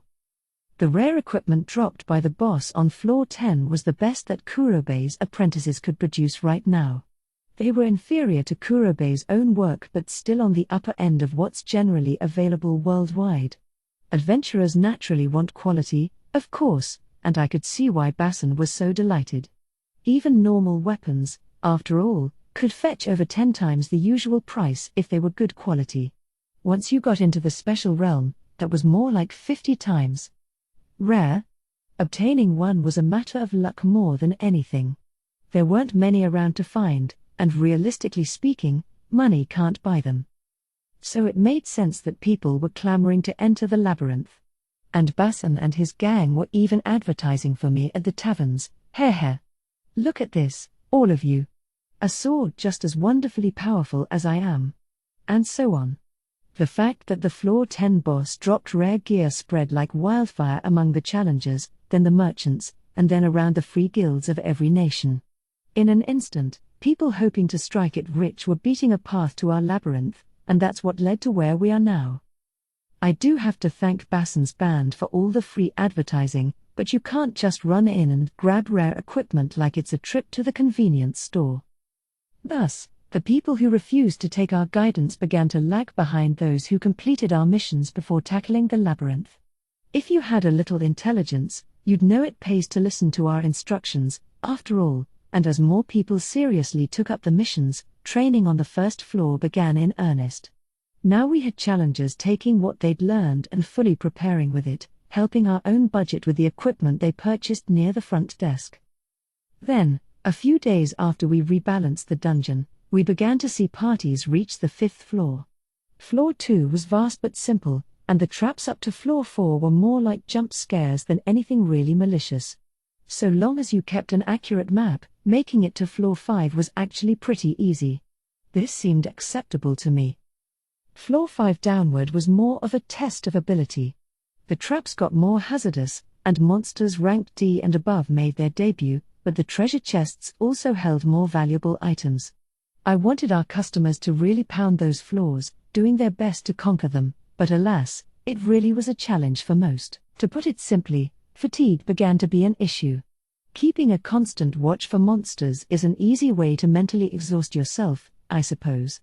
Many people retreated back to the last stairway to take advantage of our rest space. The inn on floor 95 was doing fabulous business, so that much worked out as planned.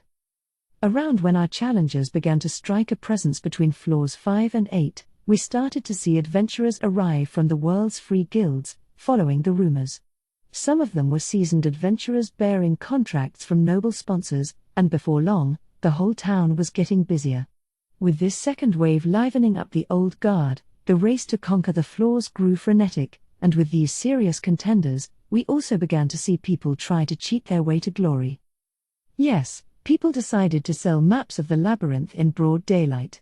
A lot of people, myself included, had no sense of direction, and in a labyrinth, all the strength in the world couldn't help if you kept getting lost. So I could understand the demand, but I really wished people would have formed parties and assigned map-making duties to members instead. So following an announcement posted in and out of the labyrinth, we began to change its inner structure. The challengers were livid, of course, and we got lots of complaints, but I'm a demon lord. I'm not beholden to them. I needed to show them early on that maps were meaningless unless you made your own. If anything, I was being kind to them. If they didn't make their own, they'd find it impossible to adapt if a change to the labyrinth rendered their maps useless. Call it tough love. As a rule, we changed the labyrinth layouts once every 2 or 3 days. Completing a single floor took at least a few hours. There's no way you'd reach the save point on floor 10 in one go. Thanks to that, the layout changes were a pretty big success. The challengers gave up on selling and buying maps, instead taking a more serious approach to the labyrinth. It seemed like some people plunged in right after a layout change to whip up a map to sell anyway, but I decided to let that slide. We were pretty happy about the anti-cheating measures. But we sure couldn't let our guard down. The Free Guild adventurers may have gotten a late start at the labyrinth, but some of them wielded Automap, the elemental magic spell that gave them a skillful advantage in exploration. Free Guild members really were in a class of their own. They were used to fighting monsters, so they were battle-honed and ready for combat. They also knew how to divide tasks among their party members, which I appreciated. Basson's party was all about fighting, but now we saw groups with each member picked to carry out a particular role: fighters to handle the monsters, explorers to handle traps and mazes, and gatherers with a wealth of knowledge to tap. Balance was the watchword with these parties, and it really struck me how adaptable they all were, so the adventurers quickly completed the training missions and dived into the dungeon. Those with ruin exploration experience were masters at trap removal. They didn't sprint for every treasure chest they saw. Compared to the bodyguards and mercenaries we saw first, they were quite careful, demonstrating an even more professional performance than I imagined. Seeing them execute such a clear understanding of the rules, I started to think we shouldn't have reigned in the dungeon after all. So just a few days after the second wave arrived, someone managed to beat floor 10. Now the challengers were really on a roll, learning from their predecessors' mistakes, painstakingly devising countermeasures, and starting to make real, constant headway. And once someone figured out how to handle this trick or that monster, word spread fast about it. People started to imitate the winning formula. I bet people were selling their advice, too. No stopping them, I suppose. If maps were a non-starter, I suppose information comes next. I really had to hand it to them, and really, the more enthusiastic everyone was, the better. And the town was starting to see the challengers' progress as a kind of spectator sport to enjoy over drinks. The shops, the inns, the taverns, rumors spread everywhere, packed with tales that delighted and thrilled. Among them came word about one party appearing out of nowhere to blaze down the labyrinth at a previously unheard-of speed, a stout and well-balanced group of 10. The first thing they did was add themselves to the save point on floor 10. One of them joined a party who had already made it that far down. He then put his info in the save point, used a return whistle to go back to the entrance, and then headed down with his own party. I was anticipating this and had no issue with it, but the speed they proceeded at astounded me. In just 3 days or so, they had defeated the boss monster on floor 20. They had talent, no doubt, each one ranked around a B individually, but maybe B+ as a group. All 10 of them showed great teamwork, too, so in terms of real strength, I bet they could earn an A-. But if they're going this fast, there had to be some kind of trick behind it. I mean, they kept on selecting the shortest routes through each floor, every time. Understood. Elemental interference detected. An elementalist is utilizing elemental communication. Oh, that? An elementalist is a magician capable of harnessing the power of elemental spirits. One of the tricks up their sleeve is elemental communication, allowing them to listen to the words of those elemental spirits. If they can talk to wind and earth elementals on a deep enough level, it seems, those spirits will guide them down the correct path to the stairs, and since an elementalist could tap that, a twisty maze of passages was no sweat to them, those dirty, dirty elementalists. But sadly, this was fully within the rules. After all, there's no guarantee the spirit you tap into will always give you the correct path. Besides, there were precious few elementalists in the world, so I didn't even consider that kind of workaround. As far as I was concerned, this was a perfectly valid approach, one I shouldn't bother trying to counteract. If anything, I should praise them for coming up with it. The party's rapid advance continued anon. Part of our procedure was that whenever a party conquered a new floor, it was announced across town. Thanks to that, the party members quickly became household names. The crack team of explorers were collectively called Green Fury, their mystery elementalist serving as leader, and before long, they were rapidly approaching Masayaki's team Lightspeed in popularity. Just as we hoped, the Labyrinth was now hosting serious talent. No doubt we'd see more young challengers visit town with dreams of fortune and glory. The Labyrinth, currently enjoying a steadily growing audience of challengers, had become a well-oiled machine. We took this opportunity to gather again. It had been 10 days since we reorganized the Labyrinth, so I wanted us to confer and talk about any problems that had come up. Unlike before, everything was going great, so the mood was light-hearted, natural smiles all around. Ah yes, Masayaki, was it? I always thought you had potential, but now I see you are a mighty man indeed. Veldora seemed very chipper today, and the moment we were all together, he was heaping Masayaki with praise. Oh, you think so? Thanks. Masayaki didn't seem sure how to respond. He looked at me, as if to ask who is this guy? I did introduce them to each other last time, but Masayaki was kind of nervous back then. I could see it if he didn't remember him. I think I introduced you before, but... No, people just started talking and stuff, so... Oh, did we? Understood. As the subject Masayaki Honjo stated, no introductions were made. Oh. Guess my memory was pretty hazy, too. Can't blame Masayaki then, I thought. Ah well, let me do that now. This is Veldora, a good friend of mine. He's serving as the master of the Labyrinth's 100th floor. Indeed, 'tis I, Veldora, and I gladly accept you as one of us, Masayaki. Welcome. To Veldora, Masayaki was part of the club already. He flashed him a friendly smile. Then Masayaki's face visibly whitened. By Veldora, do you mean the catastrophe that killed the entire army of farmers? Oh, right, that was the rumor we spread around. I don't mind telling Masayaki the truth, but it's kind of a long story and there's no pressing reason to. Let's just go with this.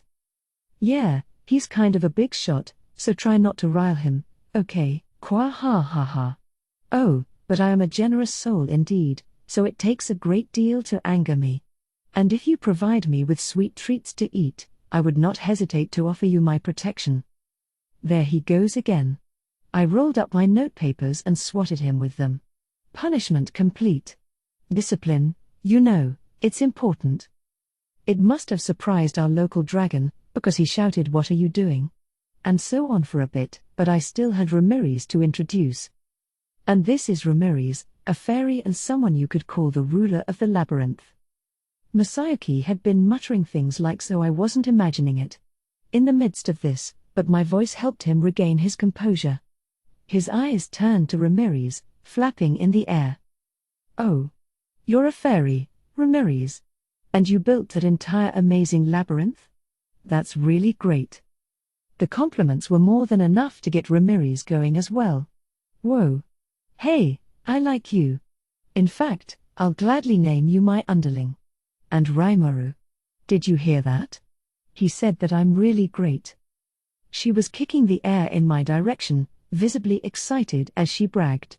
God, lay off. If I played along, she'd only get worse. Ignoring the drop kicks she applied to me, I tried to move things forward. Yeah, congrats, I replied. If Masayuki wants to be your underling, have at it, I guess. A hero serving as a henchman for a demon lord. Whatever. But this must be hopelessly confusing Masayuki, right? Who is Ramirez, exactly? She may not look it, I said, matching Masayuki's quiet whisper, but she's a demon lord just like me. What? He exclaimed, frozen as the beaming Ramirez approached him. Our voices were hushed, but not enough for her sharp ears, I guess. Hey that's me, Ramirez of the Octagram. Good to become officially acquainted, Masayuki. Huh? Ramirez. You're a demon lord? And Veldora's a dragon. Wow. Really? Masayuki. The thought of dealing with a demon lord and storm dragon all this time dazed him. I guess I should have explained things fully before making the introduction. That's on me, but Masayuki had to take some of the blame here.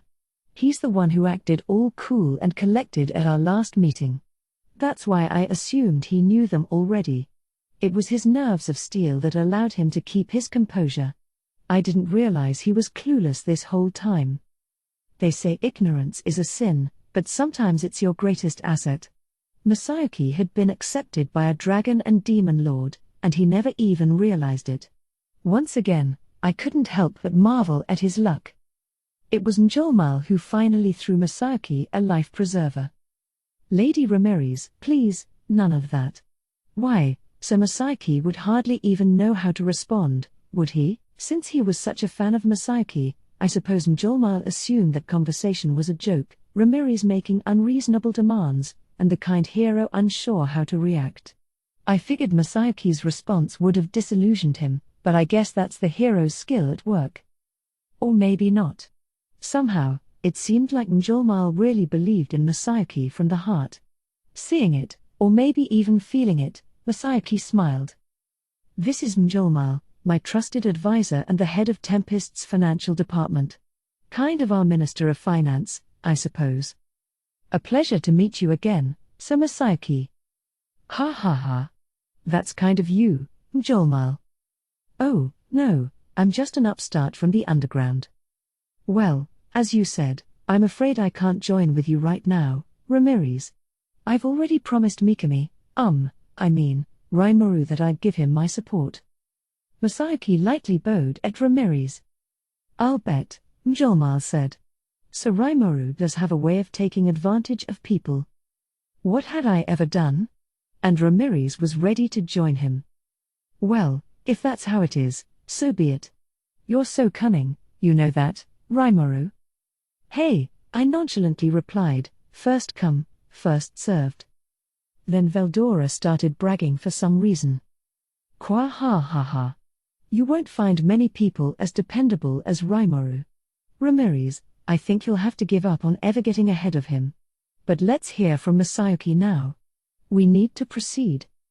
I had my qualms about what everyone here thought about me, but, yes, we were still making introductions. It seemed kind of moot, though. Everyone already knew his name. All right. Masayuki, you go ahead. Okay, he said with a nod. I think some of you are aware by now, but my name is Masayuki. I come from the same world as Rimuru, and now we're working together. People call me a hero, but please don't let that cloud your judgment. He gave his introduction facing all the others, back straight. I felt like he wanted to tell them he called himself a hero just as a joke, but with Njolmal looking straight at him, I suppose he opted against that.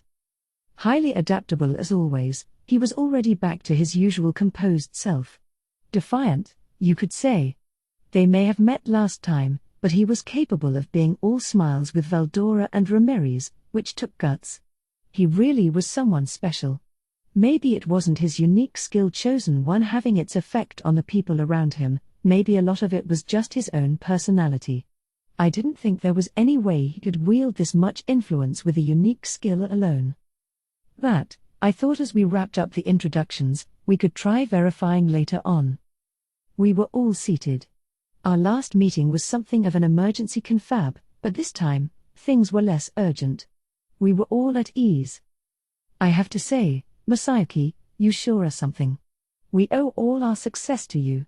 Ramirez started excitedly shouting the moment she was seated. Let's not forget, Veldora added, Mjolnir has done much for us, too. As you said, perhaps we were right not to simplify the dungeon too much. I agreed with them both. Putting our minds together like this was what provided success, no doubt about it. Oh, I'm just glad I could help. Yes, and I hardly did anything myself. None of this would be possible without all of your powers. After that round of pleasantries, we discussed the state of the Labyrinth. Sales were going great, really great. It made Mjolnir laugh, although all the work made him cry. Plus, the people visiting town were staying in our inns, enabling the innkeepers and the nearby taverns to run a booming business. Here is my report, Mjolnir said as he took out some papers. Veldora and Ramirez seemed interested as well, so I made some copies and passed them around. I figured I'd quickly skim over it to see if there were any problems at hand, leaving the detailed number crunching to Raphael. Right. Let's see what we have here. It's times like these that I'm glad I can go into human form. I could read through papers as a slime, of course, but for office work, being human was far more convenient. According to the data on the report, things had gone smoothly with our labyrinth since our adjustments. Looks like our advertising worked well. Oh yes. We're astonishingly busy every day, he said, eagerly nodding. Veldora and Ramirez looked at the report, whether they could understand it or not. For the most part, it was a ledger of our most recent statistics, but there were a few special topics covered as well. One of these was the adventurer cards, the guild membership IDs that could be used as admission into the labyrinth now that Mjolnir had received Yuki's approval to do so. These cards were magic in nature, keeping track of the bearer's vital signs and retaining that data in a record, which was quite convenient. They allowed for seamless labyrinth entry, just like how you'd use it at your free guild post, so it was easy for adventurers to get to grips with. Hardly any bodyguards or mercenaries weren't guild members, either, so the implementation went pretty smoothly. For the moment, the labyrinth's admission fee was 3 silver coins ago. The cards were manufactured by the Free Guild, saving us from production hassles. Our own nation provided basic cards as well, at the cost of 10 silver, and while most challengers were guild members, we occasionally sold these cards to people, too. Between all of that, we were raking in a lot of money just from admission alone. The report also contained details on the 3 Ramirez-produced items in the labyrinth. Your first resurrection bracelet cost nothing, a freebie so you could see how useful they were. After that, you had to pay for them, but at just 2 silver coins, they were quite reasonable, especially considering they not only resurrected you but also healed any of the wounds you incurred that led to your death. After debating it for a while, we decided to keep the price low as a service to our audience. By the way, we had a warning announcement play if you re-entered the labyrinth without wearing your resurrection bracelet. If you got yourself killed in there, that's none of my business, but it'd still leave a bad aftertaste in my mouth if that happened. To make them easier to buy, the bracelets were sold right next to the front desk, where we had the dead resurrected. Between that and being a pretty indispensable item, they were selling like hotcakes, definitely the most popular out of the dungeon's 3 items. Return whistles, meanwhile, allowed a single person to instantly zoom back to the surface, a godsend if you got lost. This was insurance for a lot of parties, so it was priced on the high side, 30 silver per whistle. People tried to cheap out on these and just rely on resurrection bracelets instead, but I wouldn't exactly call that smart. Yes, you would be whisked back to the entrance that way, but you could lose your equipment and stuff as well. You'd keep whatever armor you had on, but anything that slipped out of your hands at the time of death was gone for good. Nobody's literally carrying booty while in a fight, of course, You'd probably drop it in the corridor for the time being. Losing that stuff could make for a pretty hefty penalty. Few people would take that risk just to get back to the entrance, so there was a pretty decent demand for whistles. Finally, recording crystals weren't selling as well as we hoped, but we did see some clients purchase them in large quantities. At 1 gold coin a pop, close to $1,000, they were luxury goods, no doubt.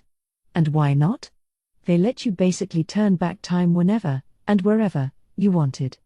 And since a lot of people would be focusing strictly on the bosses, letting them go for cheap seemed kind of dangerous for us, so we priced them sky high instead. Still, I thought there was a demand for them. In the deeper levels, the difficulty really ramped up from floor to floor. The save points on every 10th floor could very well seem like a trip across the continent. Thus, I figured it'd be a while before we profited from them, but even in these shallower levels, some people were still using them. We were also experimenting with renting weapons and armor out to people, but that hadn't turned a profit yet. These were Kurobe crafted goods, pretty decent quality, and since many people rented them after dying and losing their main weapon, the feedback from them was excellent. With the right word of mouth, I think we could see demand rise soon. So by and large, things were going well, but just because we were succeeding now didn't mean we could let our guard down. Right now, we needed to be more prudent than ever before.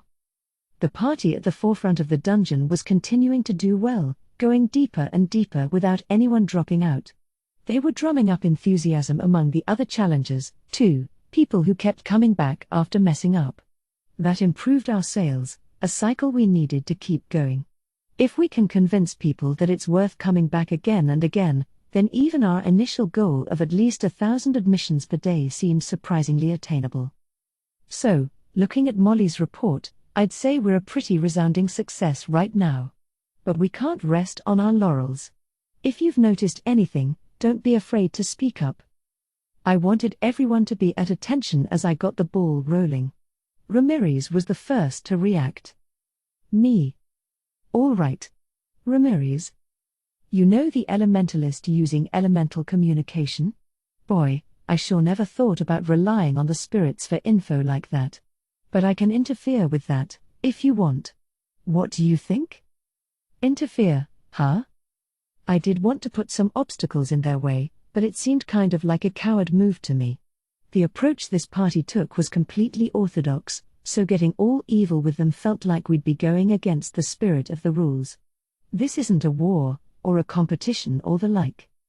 But it's not like the spirits are being forced into it, are they? No. If they're providing that much support, clearly the elementalist must have a great relationship with them. Better not interfere, then. I'm not into that kind of thing. Roger. I figured you'd say that, Rimuru. Ramirez was quick to back down. I suppose she wasn't much for it but thought it best to bring it up anyway. No, it is not good to lie. But, Ramirez, why not create an elemental free zone? That elemental communication, it works by listening to the smaller spirits that have taken root in the area, no? And it can't work if the spirits aren't there, yes? Oops. That's some surprising stuff coming from Veldora. He's normally so useless to me, but sometimes even he says something intelligent. Rimuru, why do you look so surprised? And he's sharp, too. Oh, no, I'm just impressed as always with you, Veldora, I said, a little shaken. That's a really good opinion. Yes, is it not? My vast expertise has saved the day once more. Qua ha ha ha. Good thing he's so gullible. Well, Ramirez, sure, I can do that. I'll just ask the spirits to relocate for me. Without any conscious spirits in the vicinity, elemental communication can't do anything at all. I guess that could work. Maybe, thanks to Veldora's proposal, we could do something about elementalists after all. Great. Let's do that. See, this is exactly why I think brainstorming like this is a great idea. Yes, quite so. You see, my vast wisdom is. Okay, next. Anyone have any other observations? I couldn't let Veldora get further carried away. Time to move on. It wound up being Masayaki who spoke next. Do you think defeated monsters could drop items for the explorers? Monsters leaving items behind, common in video games but kind of enigmatic from a real-life perspective. And our monsters already left crafting material and magic crystals. Wasn't that enough? Why do we need to do that? Veldora asked. Masayoki's answer was simple. Huh? Well, I mean, healing potions are, surprisingly expensive. High-ranked adventurers use them all the time because they can afford to shell out for them, but most people would rather run away from a battle than risk getting hurt. That, and if you die in the labyrinth, you're resurrected without any of your injuries, so a lot of people just nope out of there instead of using any of their potions. So I'm just thinking, why not have monsters drop low potions or something when killed, so that everybody has access to them? It was a valid point. Our nation's potions served as advertising, and their usefulness to us was starting to expand, but they didn't come very cheap, no.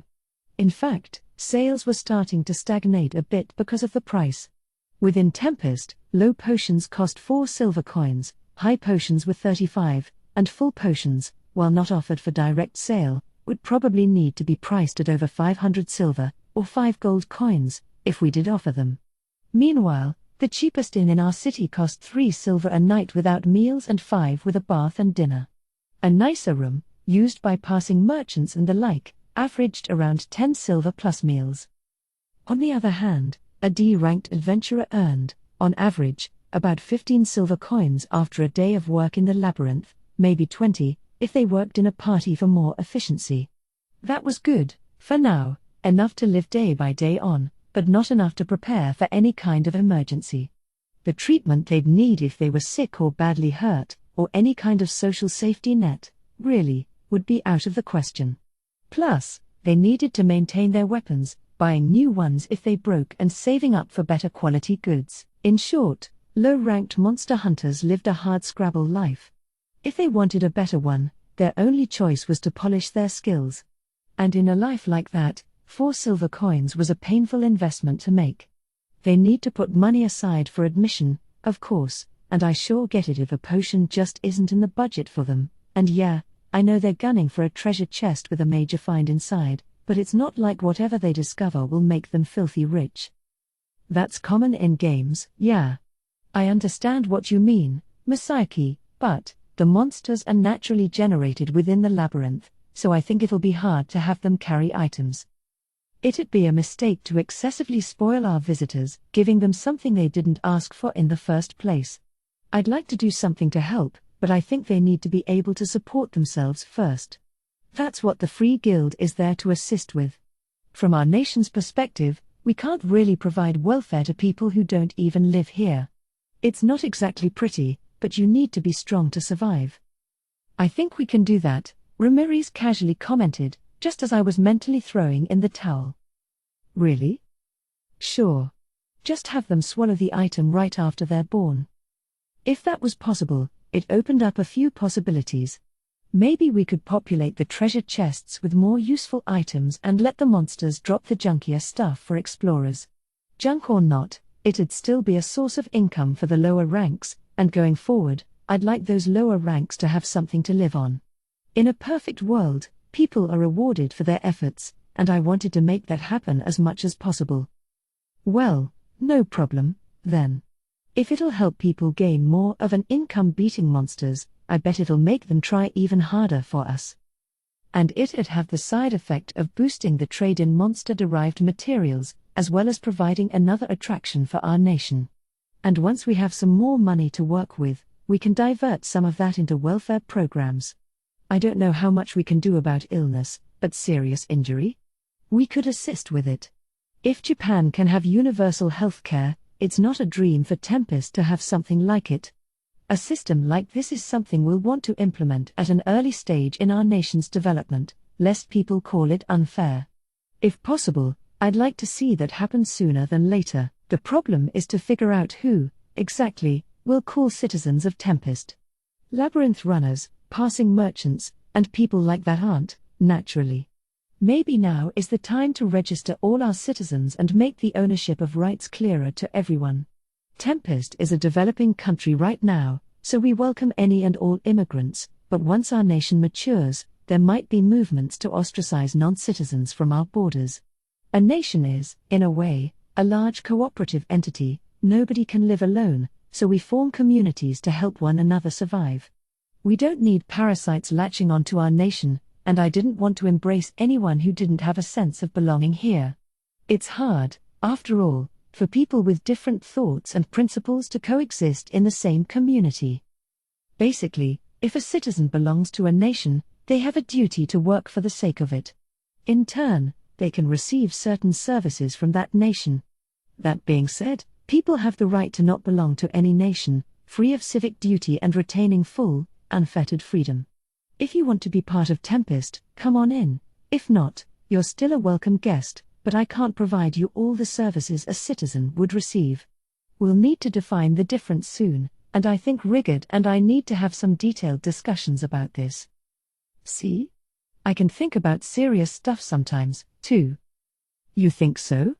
In that case, maybe we could mix in some unfamiliar potions, or weapons and armor whose capabilities are unknown. So you won't be able to determine if they're high value when you find them? Oh, right. We were still in a conference. I hurriedly considered Masayoki's suggestion. I think I see what he's getting at. Unappraised tools and equipment that you can't use until you get them appraised at the entrance? Yeah. I mean, I guess you can't really drink a potion if you don't know its effect. Oh, maybe some people would. And if we mix in some poison flasks, that'd be another labyrinth trap for us. It'd help warn people about making item appraisal a habit, too. Let's go with that. Cursed equipment might be tough, but magic weaponry would be pretty neat. You think something is a piece of junk but appraise it to reveal its true colors. That's good. You can't throw away junk then, and you'll also need to exit the labyrinth to have it appraised. Masayoki and I, with our video game knowledge, were getting excited over this. The idea of actually implementing it was thrilling, and Ramirez and Veldora, overhearing us, seemed to be getting into it. If you want to hide the true nature of something, my illusory magic ought to come in handy. Kwa ha ha ha. Ah, how lovely it is to see challengers jump for joy, only to be agonized by doom later. Now things will be even more exciting. Yep. Definitely into it. Yes, and since junk equipment will take up valuable space, people will want to sell it in town in short order. That ought to boost return whistle sales. And now here's Mjolmal with some more reality-based feedback. And he was right. Anyone would hesitate to toss out unappraised weapons and armor. Planting that thought in people's minds would make those people camping out in the labyrinth in search of big finds reconsider their strategy. And since we're charging admission, the more people going out and in, the more profit we make. Plus, we wouldn't be the only ones having fun here. There's something attractive about the term unappraised. Your heart can't help but race as you wait for the appraisal results, real pulse-pounding excitement. Something you thought was junk transforms into treasure before your eyes, and even if it turns out to be junk after all, you'll still treat it as your own. We don't need to have a ton of jackpot items like that, but along those lines, I think we could certainly mix in some more low potions and the like. That'll help support the lower-ranked customers, although we'll have to fine-tune the ratios of trash to treasure. All right. Well, it's about time we get to work. Time to push a system update, huh? Masayoki replied. Given that we came up with all that only just now, it's about time wasn't too appropriate. But our last system update went just fine. Sounds good to me. Ramirez nodded, as if she knew what we were talking about. I flashed her a quizzical look, and she quickly averted her eyes. I suppose that little sneak was just trying to ride along on the wave. Mjolmal looked confused, and Veldora was back to his usual shrill laughing, but I didn't mind. Masayoki and I looked at each other and nodded. The following evening arrived. My days were now full of serious work. They were usually spent inspecting projects around town. No, it wasn't just a leisurely walk, I promise, and each night, I'd receive reports in my personal office. Rigard was handling a lot of my affairs, but a fair number of them still required my personal approval, so I had an office set up in our government building for that. "So Rimuru," Shion said as she handed me a sheaf of papers, "here's your report from Sum Julmal." She was a hard worker, almost like a real secretary. Kind of surprising. "Yes, thank you," I said, trying to sound all haughty as I accepted the report.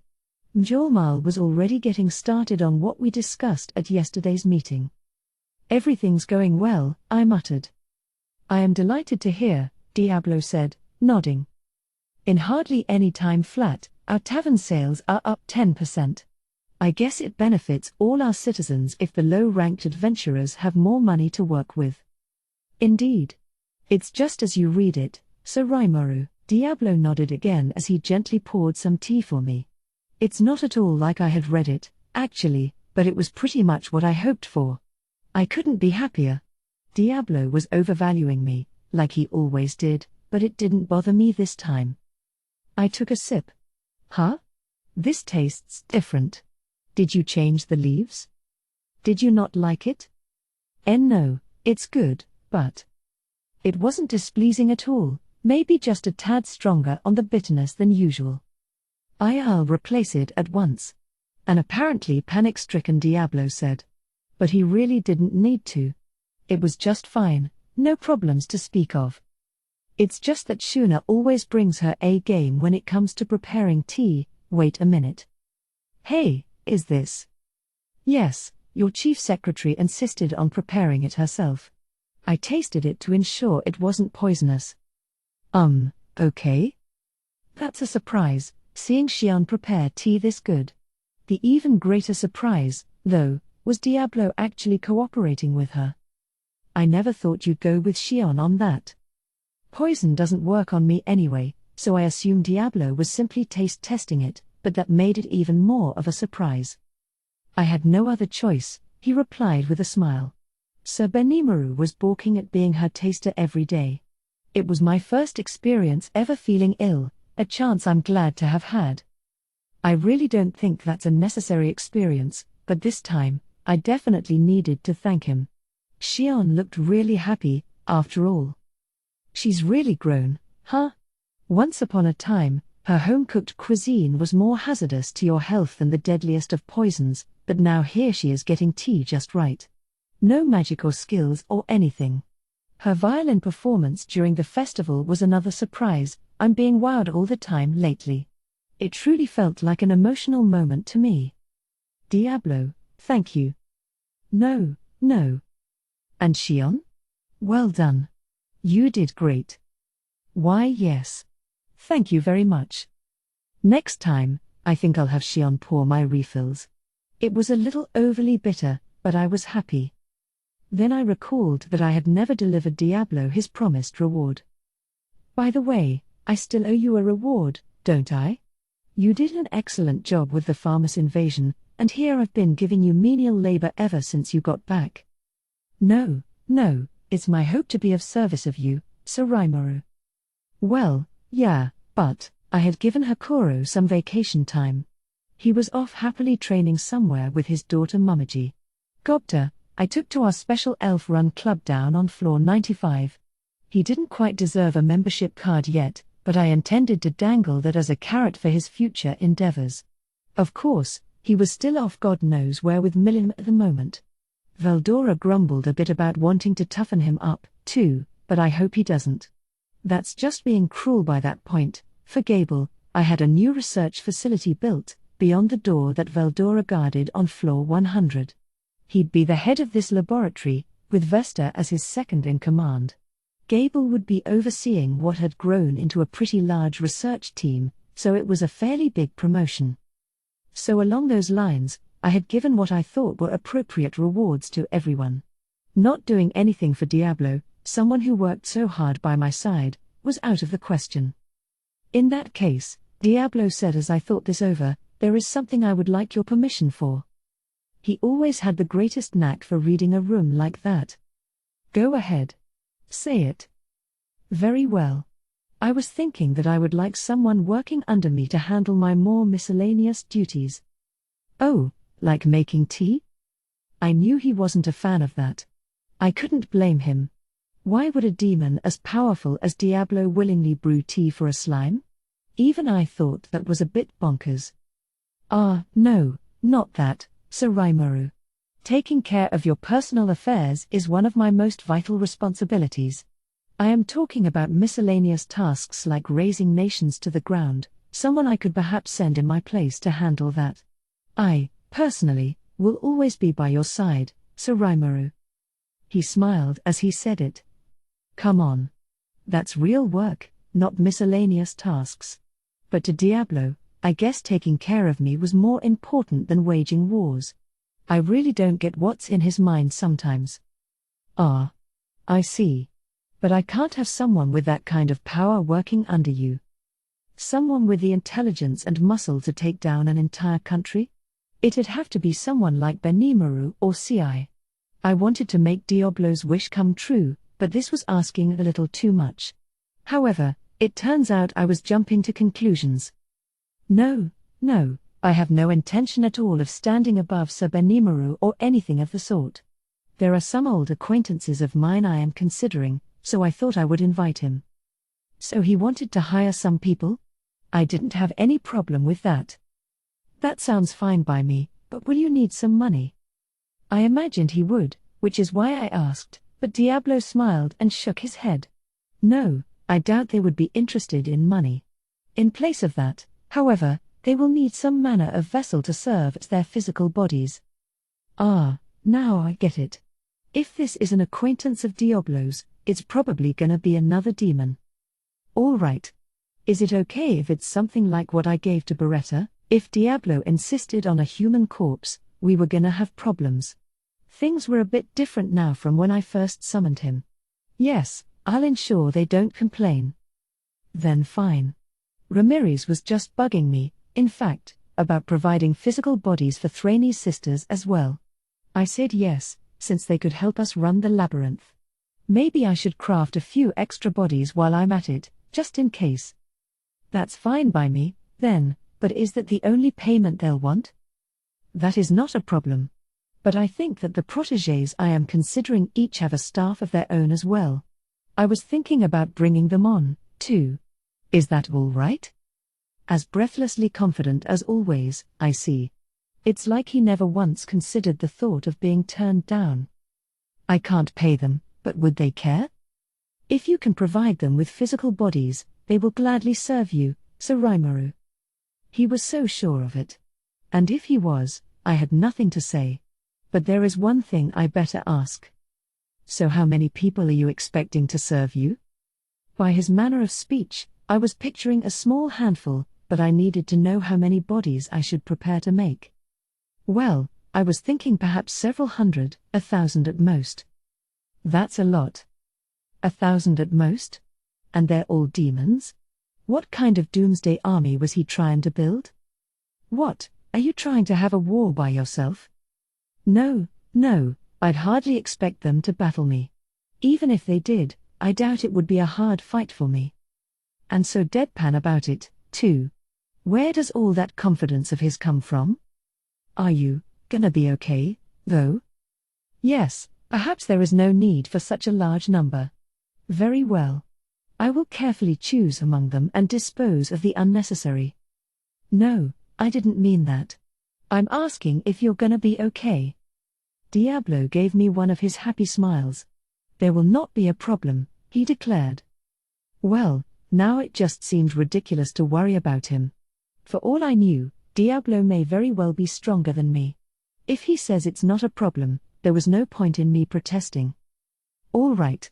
I'll prepare 1,000 vessels for you. You will, Sir Rimuru? Sure. I need to reward you anyway. So try not to get yourself hurt doing this, all right? I didn't think I needed to worry, but I went ahead and said it anyway. Diablo bowed at me, overcome with emotion. Very well, then. It pains me to say this, Sir Rimuru, but I hope you will forgive my absence for a period of time as I prepare. Part of me just wanted to say yeah to him. You can leave things to me for now. Get going. Xion sounded like she was showing someone she disliked the door. I could kind of empathize with her. She must have been feeling the same way I did. Wasting no time to strike while the iron was hot, Diablo decided to head right out on his journey. To be honest, I was a little anxious about having Xion be my only secretary, but, hell, Shuna was there for emergencies, and I doubted anything too hairy would happen. Such were my thoughts as I saw Diablo off with a smile. Chapter 2, Lively Days. A few days after our previous meeting, a party finally made it past floor 30. This was Masayuki's team, and just as he had worked out with Mjolmile, they were making their way down the dungeon at a steady clip. It was fixed, I'll freely admit that, but what the general public didn't know wouldn't hurt them. Besides, with his chosen one skill, Masayuki can make some pretty big screw-ups and still look squeaky clean to everyone around him. I couldn't ask for a better advertising partner. So we held a big announcement inside the labyrinth that the Orc Lord guarding floor 30, as well as his 5 henchmen, had been slain. The results were electrifying. Cheers erupted from the inns and taverns people gathered at. Masayuki. Masayuki. You could hear it all across town, and Masayuki reacted to the chants with a casual smile. His expression was stiff, to say the least, but to the crowds, it must have looked like a radiant smile. Once again, Masayuki's fame and popularity had risen to the stars. Some shops even held Masayuki the Hero 30 floor commemoration sales. With all the excitement, and all the merchants whose eyes sparkled at the potential profits, things were, to say the least, lively. Now we were holding another meeting in the conference room we had built in the labyrinth. Ah, the populace loves you more than ever, don't they, Hero? Rimuru, can you not pick on me, please? It's hard. I thought my choice of greeting would be a fun way to break the ice, but he really did seem overwhelmed. Truly an excellent performance. Magnificent. Stirring. Mjolmile couldn't help but join in. He really meant it, too, making Masayuki snicker a little. Now I see. If this is how everyone reacted to him, I could understand how that would get tiring. I really didn't do much of anything, though. Oh, there you go again. You're such a modest champion, Sir Masayuki. I doubted Masayuki was being modest at all. An Ogre Lord ranks B+ as a monster, and its henchmen would all be B level, too. One B-ranked monster could threaten the existence of a small village, and here we had a small group of such monsters, so beating floor 30 requires serious talent, but Masayuki's team emerged from that battle without any major issues. The mithril armor I gave Jinrei did a lot to boost his defense, so the party's strategy involved keeping the monster's attention squarely on him, an effective one, as it turned out. The rest of the party was pretty decent, too, focusing their attacks to unlock some pretty powerful magic. Bernie's elemental magic, Jiwoo's spirit magic, and Masayuki's chosen one-based buff effect all worked together to raise their abilities to their peaks. Masayuki said he didn't do anything, but, really, he played a huge role just standing there, still. Not that it's for me to say, but we couldn't ask for much better advertising. Having rare equipment from a distinct series show up in the chests is quite attractive to a lot of people. Right? I came up with that one. Equipment that unlocked special effects if you completed the whole set, that was an idea I discussed with Kurobe, and the memory of that discussion inspired him to make a test set, the so-called Ogre series. The gold box inside Floor 30's boss room awards you with one random item from that set, which was really a diabolical way of going about it. There were 5 weapons, an axe, sword, bow, saber, and knife, and 5 pieces of armor, the helm, breastplate, gauntlets, gaiters, and boots. No shield included. What you got was completely down to luck. You were guaranteed an Ogre series item, but you didn't even know whether you'd get a weapon or a piece of armor. Plus, keep in mind, there was no guarantee you'd see a series piece drop. The gold box the boss guarded was programmed to drop rare items 2% of the time. Even if you beat the Ogre Lord once an hour, that box would still only contain 24 items a day. You'd be lucky to see a rare drop every other day, at that rate. It's the perfect drop rate, in fact, to encourage the gambler side of people's psyches.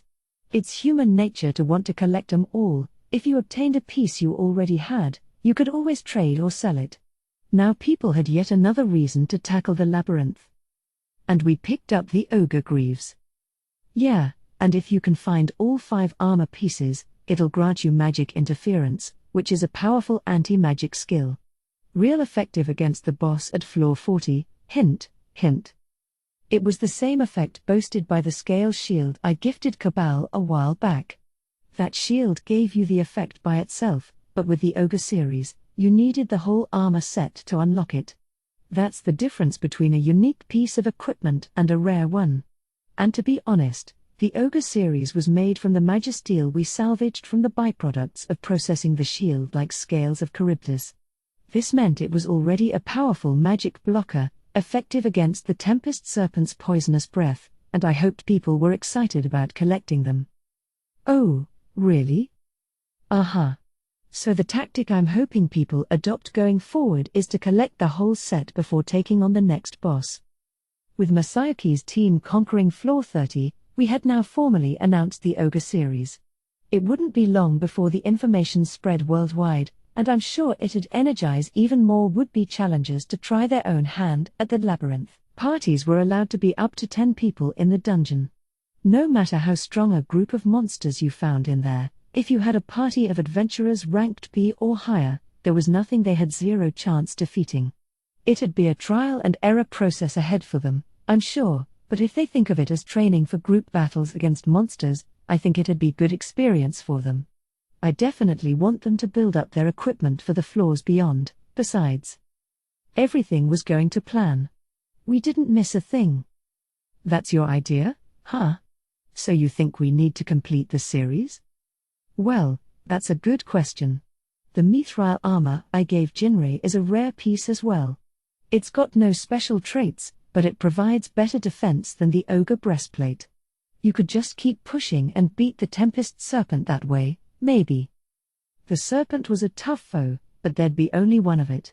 Tackle it with a party, and your strategy would probably involve keeping a decoy healed while the rest of the gang fought.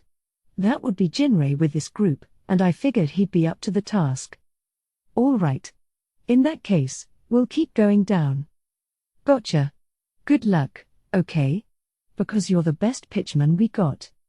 Jinrei and the others are a lot more enthusiastic about this than I am, but yeah. I think having monsters drop items is kinda adding to the fun, too. It's always exciting to discover a chest, but the simple idea of having monsters drop items turned out to be absolutely the correct thing to do. Some monsters, skeletons, for example, didn't have any materials to harvest, and their magic crystals could often be low quality and worth pocket change. The stronger an explorer you were, the more of a pain in the ass monsters like that became to deal with, but now things had changed. The creatures that parties used to reluctantly mow down were now getting actively hunted again. With monster materials circulating more than ever in the marketplace, I couldn't ask for better results. Giving Labyrinth-generated monsters items was actually pretty simple. The Dryads, led by Thraney, helped us out with that, taking newly born monsters and having them swallow the items. That sounded tricky, given that monsters may appear anywhere in the labyrinth and you can't track them all. In fact, though, there was no need to. The flow of magicules in each floor was supplied with special pipes. These pipes were set up to run through certain rooms from floor 5 downward, rooms that subsequently would have lots of monsters born in them. Monster lairs, you could call them.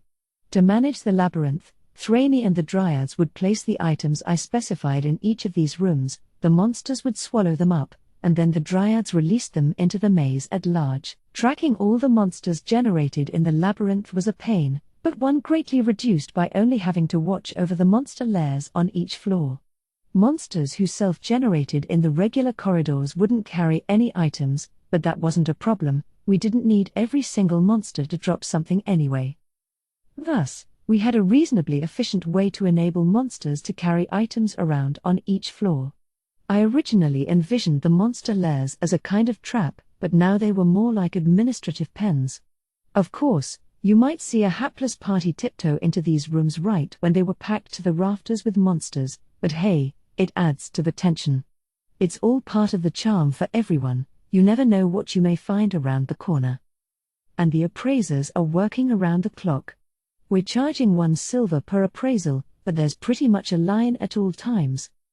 From slain monsters, you may find flasks of fruit juice or milk, magically treated to keep for several days, plus a few low potions mixed in. Some of these drinks might go bad after a while, of course, so an appraisal was a must. We also threw in some of the failed efforts from Kurobei's apprentices, junk that we then bought off them for cheap. This might sound like we were taking a loss on them, but they're kind of like crane game prizes, reinvesting our profits in order to attract more customers. And speaking of prizes, we had to have some jackpots, of course. Occasionally, we'd mix in a masterpiece from Kurobei's assistants.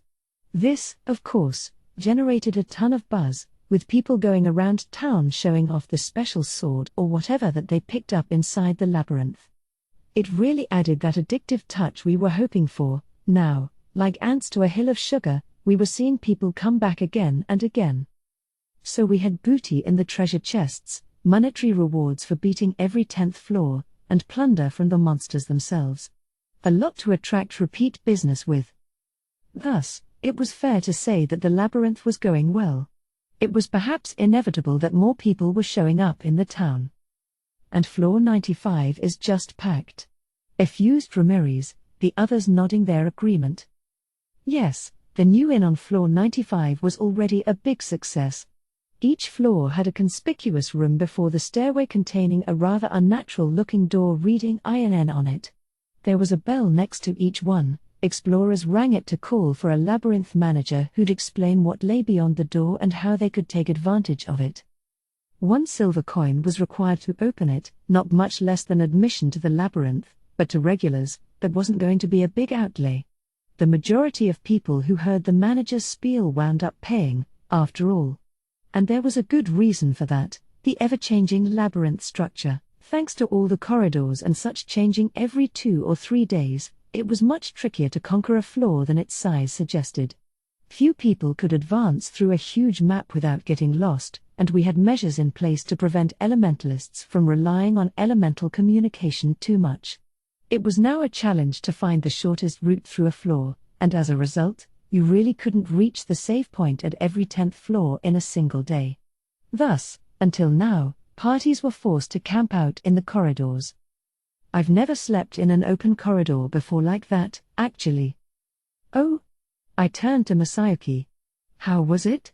Seems pretty fun. Ha. Maybe for you, Raimoru, but if you're sleeping on cold, hard stone, you're gonna get terribly sore and maybe bruised up. The other 2 guys besides Bernie and me seemed pretty used to it, but not even Ji-woo, a woman, objected to roughing it like that. But to Masayuki, sleeping in shifts to keep a lookout for monster attacks was nothing short of hell. Ah. Sounds rough. Can you give me some actual pity, please? Because I never want to do that again, that's for sure. I suppose it would be an ordeal for most modern-day kids, whether you were an otherworlder or not. You could secure a treasure chest chamber or some such and set up camp there, of course. But you'd still need someone keeping watch, since some monsters constantly wandered the hallways without rest. In those circumstances, providing a safe place to rest was unexpectedly popular. There was also the question of what to do with the equipment you found inside. Discarding it would be a waste, since, as we planned it, there may just be a rare find among things that might seem like junk at first. But between your sleeping kit, a few days' worth of food, and backup equipment, you had only so much room to spare. When space is of the essence, food is often the first thing to go. If you ran out of stores, you'd have little choice but to retreat, although some monsters left behind edible goods when defeated. Water could be procured with magic, so a lot of people made do with the barest minimum of sustenance. If you were at the end of your rope, you could always die and get transported back with your resurrection bracelet, that cost you your items, but it beats struggling with starvation. Along those lines, people were starting to reconsider the merits of the return whistles. Since they let you return to the surface with all your items, more and more people were starting to purchase them. Thus, a consequence of the labyrinth's new emphasis on dropped items was that people tended to carry less food around than before. So what if we had an inn available down there? If you're well enough to reach a stairway, the inn was there for you, obviating the need for food or a sleep sack and making your pack a lot lighter. Yes, if an inn were available, a lot of people would naturally want to take advantage. They provided safe rooms for 3 silver coins, the same as Labyrinth admission. Between that and the access fee, you had to pay double or triple the price of a regular inn to stay there, but at least you got a meal with it.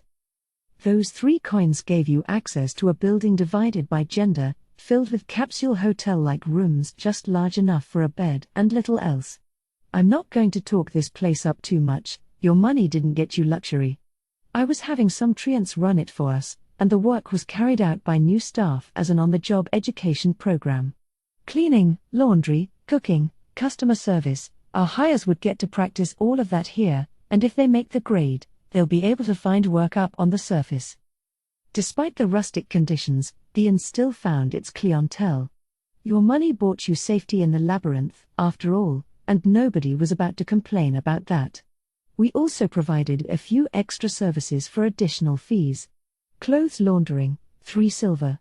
Access to a large open bath, 3 silver. Equipment cleaning and basic repairs, 5 silver. That sort of thing? These services were all kind of popular, actually. Extended rounds of fighting in the labyrinth could make you a bloody, sweaty mess, after all. The bath was also a big hit, which I figure is because women might be more sensitive to people stinking up the place. Either way, it was all at exorbitant prices compared to the surface, so our profit margins were through the roof. You were allowed to take a break in this space without getting a room, speaking of which. Simply having access to a bathroom you wouldn't get ambushed in was a huge attraction. Masayuki suggested I look into that, and when I did, I found that was, well, a pressing concern for everyone. There were no flush toilets in the labyrinth, and since you were on the razor's edge between life and death for much of your journey, you often had to resign yourself to some wet trousers, or worse. The labyrinth itself never needed cleaning, though. The generated monsters cleaned everything up for us, in particular, the slimes in the labyrinth ate anything. Human waste, the remains of dead monsters, you name it. Monsters of that rank popped right back into existence after an adventurer killed them, so hygiene wasn't a concern, at least. Plus, every time the labyrinth layout changed, Ramirez cleared out any useless garbage strewn around, ensuring the dungeon remained in remarkably spotless condition. Of course, this didn't mean people were comfortable with dropping true and doing their business in the middle of a monster-laden hallway. The labyrinth management didn't want their maze to look like an open sewer, and our challengers weren't great fans of that, either. If they got attacked by monsters in the midst of a bathroom break, it'd probably make them want to cry, yelling timeout. Didn't work against monsters. You'd need someone keeping watch for you, for number 1 as well as number 2, and I know I'm speaking for at least some of you when I say that going to the bathroom in an open hallway while encircled by your friends is the perfect formula for performance anxiety. Maybe a quick whiz would work, well, maybe not. If a monster caught you with your fly down and you had to fight like that. Or, even worse, you put it back in and had to piss your pants during the battle, ugh. I don't even want to imagine it. You'd probably just want to march right back home, but then you'd have to go tromping around the city of Rimuru with a huge urine stain on your pants, like you lost a bet or something. A man might be able to cope with this, I can hardly imagine how a woman would handle it. For some, death might be better than the humiliation. And considering that lots of adventuring parties were mixed gender, toilet-related practicalities were another incentive for people to use our inn. By the way, some people tried to solve this problem with magic. Certain household magic spells like clean wash and health management can help you maintain normal bodily functions inside the labyrinth. Health management, in particular, allows you to manage the times at which your body needs to eliminate. There were certain limits, of course, but you could use that spell to hold it in for around 3 days without issue. Unless you were the type of maniac who didn't care if he sprayed his waist all over during battle, this was a must-have spell for adventuring. Still, health management didn't work forever. If you were gonna wander around the maze for extended periods of time, relying strictly on magic was risky. Thus, It came to pass that even sorcerers and the like saw fit to call upon the inn's services. So Labyrinth management was all systems go for now. Mjolnir couldn't have looked more pleased with himself. "It's going along perfectly well," he said. "We're seeing a rising trend in our profits. Even subtracting the expenses incurred with the item drops we're distributing, I'm beyond satisfied with our margins. I'm looking at around 10% right now, from our original investment. My goal is 20%, and if we can attract more customers, I think we can make that happen." So about what we figured, overall. And since I was having him report the items we provide at their sale prices instead of our own costs, we were actually making more profit. That, and we weren't paying a salary to the townspeople involved with the work, so all of that was going straight into our coffers. It seems like we could start investing more into it. If we do, it'll be a while longer before we see government scale profits, but I think we could get in the black before an extended amount of time. If profit was all I cared about, we could just sell what we created at high prices. But as a nation, that wasn't enough to survive. There were people in town involved in many kinds of work. We needed to make sure it was divided up appropriately, so they could do their best at their jobs. That's why I thought it was important to set up an environment where everyone's satisfied with their work. As the ruler of this nation, it was job one for me to provide work, or really, a purpose in life, for everyone who lived in it. Yeah, but I feel bad about them working for free. Well, Mjolnir said with a grin, if you factored the average salary in Bloomond into our figures, we have more than enough of a budget to pay that to our employees. Whether they'll accept it is another question. To a merchant like him, free labor must have been unthinkable. I could understand that. You didn't exactly need to ponder the subject deeply to see the problem. We were providing food, clothing, and shelter, and everyone seemed happy enough with that, but it didn't seem like a good work environment at all like this. I did want to compensate them all somehow, in time, but Raphael was doing a perfect job of managing them, so nobody had lodged any complaints about their treatment. Nonetheless, I decided I'd better bring this up with Rigard and my other officials shortly. But even as my subjects happily worked for nothing, one of my other acquaintances was much more faithful to her own greed. By the way, is my payment gonna be all right?" Ramirez nervously gulped as she asked the question. All this talk must have made her think I was gonna stiff her. She didn't have to worry, I keep my promises. So I signaled to Mjolnir, who then nodded with a smile of his own. "You have every reason to expect it," he proclaimed, trying to sound as important as possible. "I think we can pay you quite a figure, in fact." Ramirez gave that a satisfied grin. "This is it," she exclaimed. "Huh? What is?" "My era, the era of Ramirez has finally arrived." "Had it?" "Because I wasn't so sure." But Thraney, bringing some tea in, warmly smiled at Ramirez as she guffawed at this. "I always thought Thraney was overprotective of her, love can be smothering like that, but I wasn't about to get involved in their affairs. Do I receive any of this payment?" "Oh, now Veldora's interested in money? That's the last thing I need, but we do owe him one."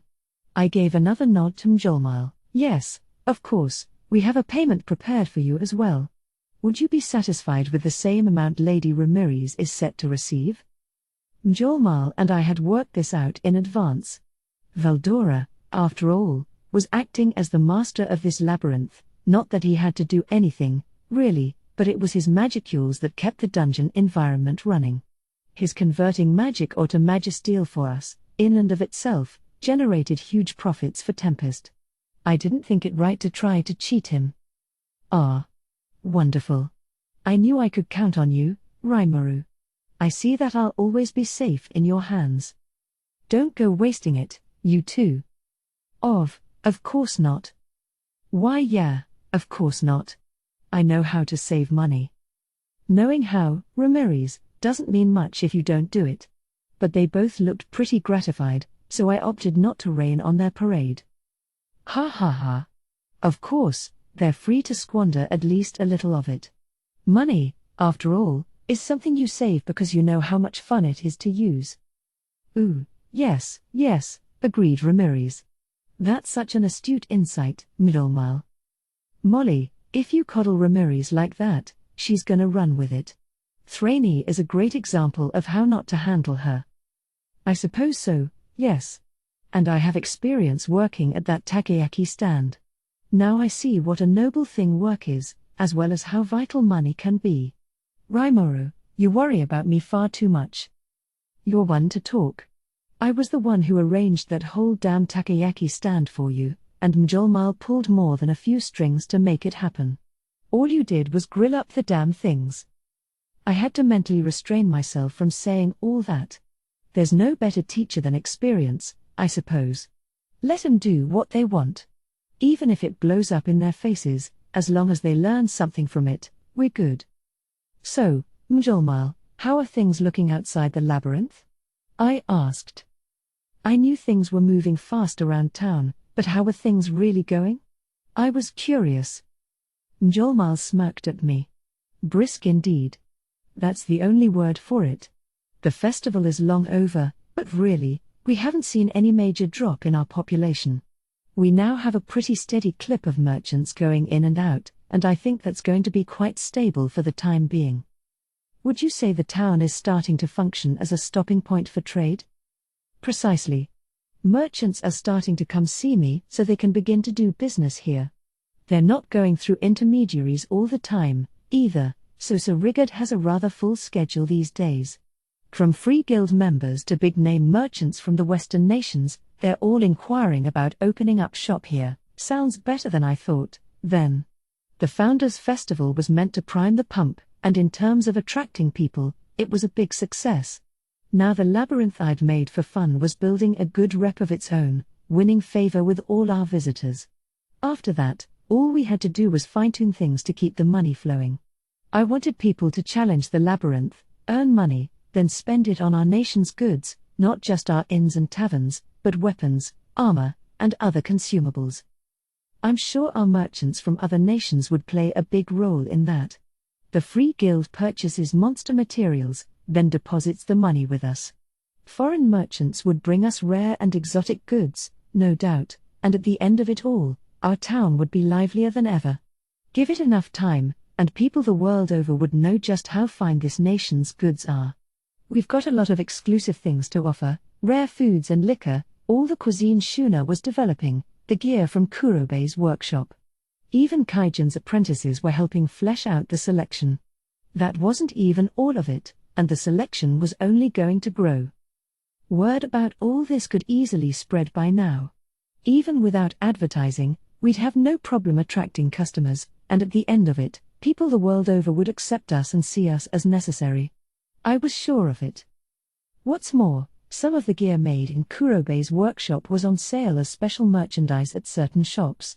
The gear circulating in these shops was doubtlessly going to generate attention, and while different stores dealt in different levels of quality, if you had the money, you could buy it for yourself, although anything from them rated rare or higher would be available for purchase only on floor 95.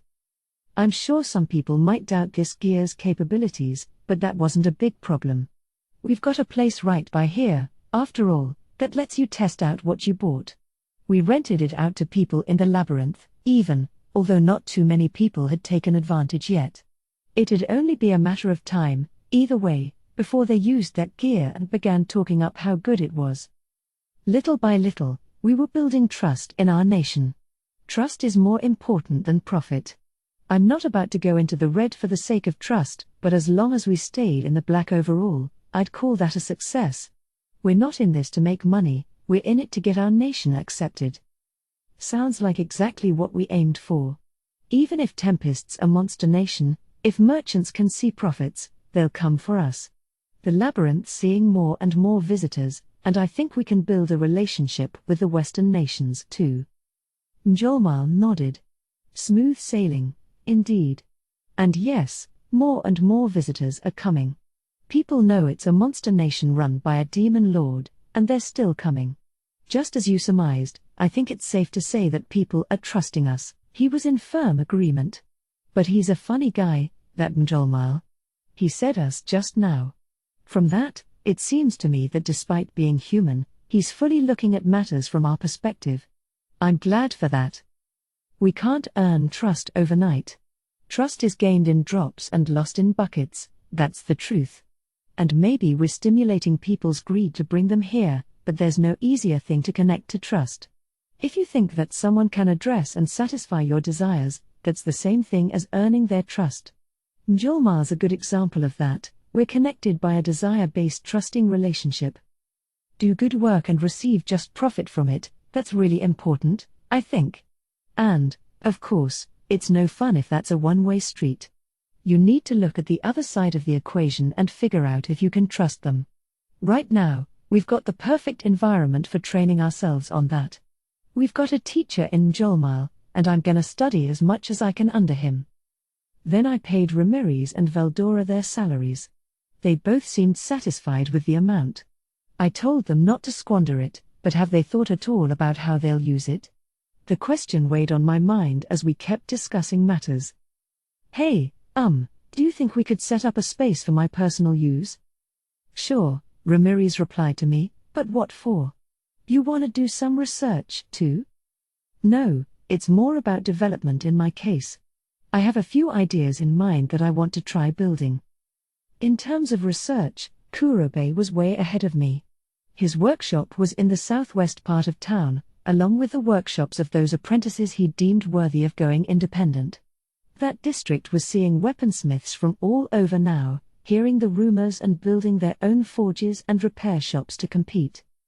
It was a full-fledged industrial zone by now, and as a result, it was getting hard to keep new discoveries made there a secret. The atmosphere was more convivial among those artisans, amicably sharing in one another's neat new stuff, so classified project development wasn't possible. Instead, my order for Kurobe was to develop new weapons and armor that nobody could imitate. Besides, when conducting research, I didn't actually need a physical space. I have the good Professor Raphael with me. What I did need, though, was a development facility to implement the blueprints in my mind. Sure thing. I'll get it set up today. Ramirez was eager to please. So now the 100th level on the bottom began with Veldora's grand hall and continued on to rooms housing a plethora of research facilities. In terms of keeping the space defended, not to mention preventing leaks, I couldn't ask for someplace safer. In fact, it was impregnable. Let's use it for really important R&D from now on, then. But what are you trying to make down there, Rimuru? Ramirez asked me. It's a secret, huh? But I really wanna know. You're always cranking out all kinds of crazy things, so. Indeed you are, said Veldora. There will be no secrets between you and me. Oh, great. Who decided that? And I knew full well Ramirez and Veldora were doing this and that behind my back, too. But they were always so persistent with things like this, and I didn't have the energy to try to deceive them, so I gave them an answer. Their bodies. I've been thinking about providing physical vessels for Thrane's sisters. Plus the ones Diablo requested, of course. If I needed 1,000, painstakingly carving them by hand wasn't gonna happen. I needed a setup that allowed mass production. And give me as much space as you can, by the way, okay? I want to try out a few different things. Coming right up. Anything for my faithful underlings. Ramirez was emphasizing the underling part, but she agreed, nonetheless. Heh. Good thing I let her in on part of my plans. Now I'll have the space to try all sorts of things. Up to now, I didn't have the time to make the things I came up with, now I could start implementing some of those ideas. The thought made me grin. I spent the next few days setting up my development equipment and tapping Raphael's full abilities for the first time in a while and copying all sorts of things within my stomach. Any tech I wanted to pass on to future generations couldn't rely on this, of course, but I didn't intend to share it with anyone anyway, so all inhibitions were out the window. Then I heard someone calling me from behind the door. Eesh. I was just getting into a groove, too. Report.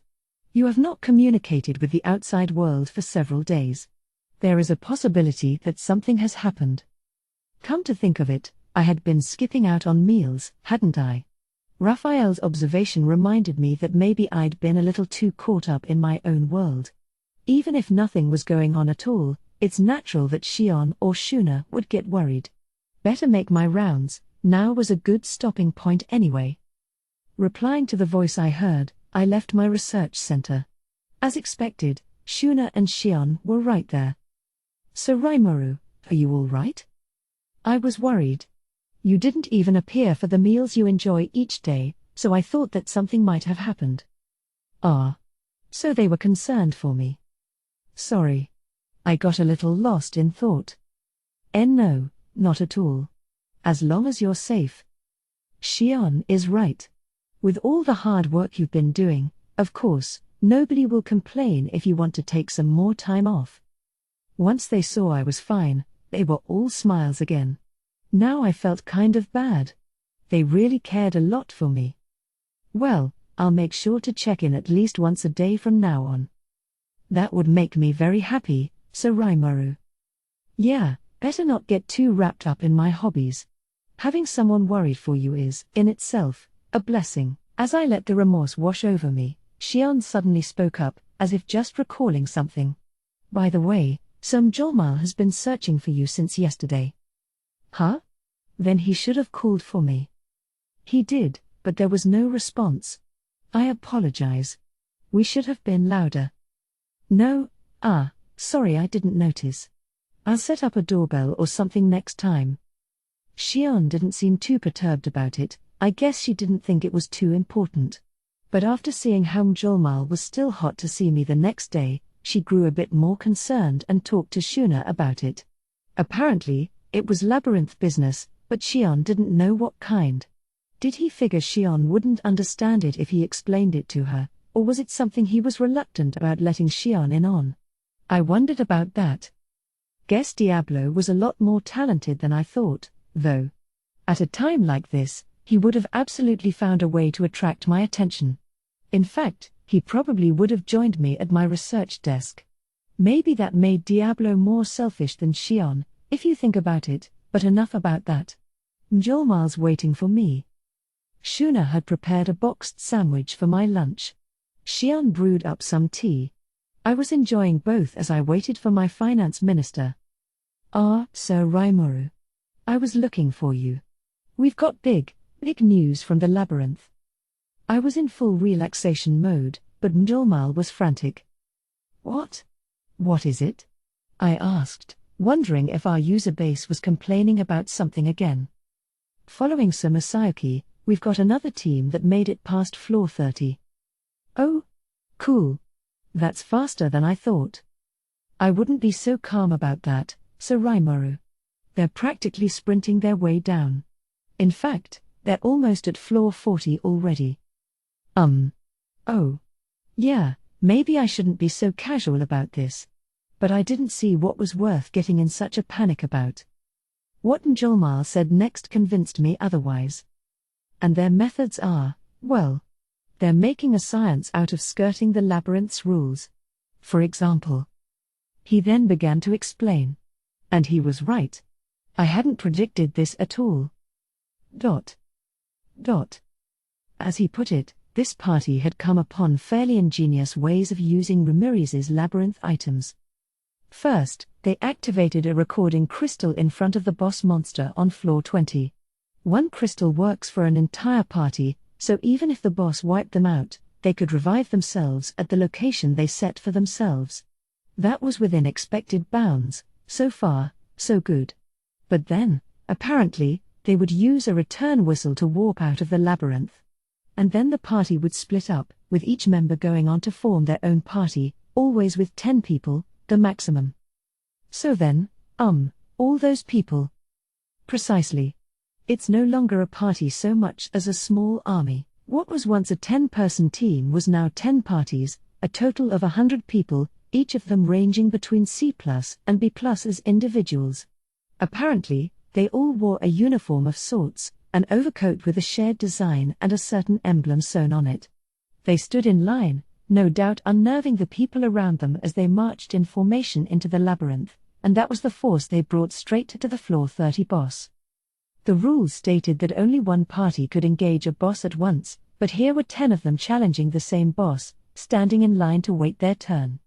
The Orc Lord and his 5 henchmen were powerful adversaries, but this army was no slouch either, and after a heated battle, they finally took the boss out with the third party of the group. I feel like we talked about something similar just recently. Indeed we did. This is Team Green Fury themselves. Ah, there you go. Judging by the matching overcoats, this must have been a set of people working for one noble or another. The sheer budget they must have had for recording crystals made me shiver. Time is money and all that, but those cost 1 gold coin a pop, and they were tossing them all over the place. Do we know which patron they belong to? I had Lady Soka look into that. Apparently, they're all part of the Sons of the Veldt, a pretty well-known mercenary outfit. She believes their benefactor hails from Inglesia. The Sons of the Veldt? I'd never heard of them. But it was a surprise to hear that one of the core members of the Western nations had their eyes on our Labyrinth. I seem to remember one of their affiliate families participating in the Founders' Festival, but no one from any of the main noble lines, I don't think. Maybe they got a late start, or maybe they had some other intention? Well, how to put it? It feels kind of like they're paying their way in, which doesn't leave a great impression, but it's not a violation of the rules. Annoyingly, we had no reason to clamp down on them. I understood Mjolnir's alarm, but at this point, there wasn't much we could do about it. Our profits are rising, yes. Lodging a complaint about it might be unreasonable at this point in time. But if this keeps up, the floors you spent so much time filling with traps are going to be conquered in the blink of an eye, it seems like. So Mjolnir was going nuts looking for me because he thought someone would beat the whole labyrinth while I was holed up in here? Yes, I made you worry, huh? Well, it'll be all right. Things don't really kick off until beyond floor 40. And I think the Tempest Serpent is going to stop them in their tracks for a while anyway.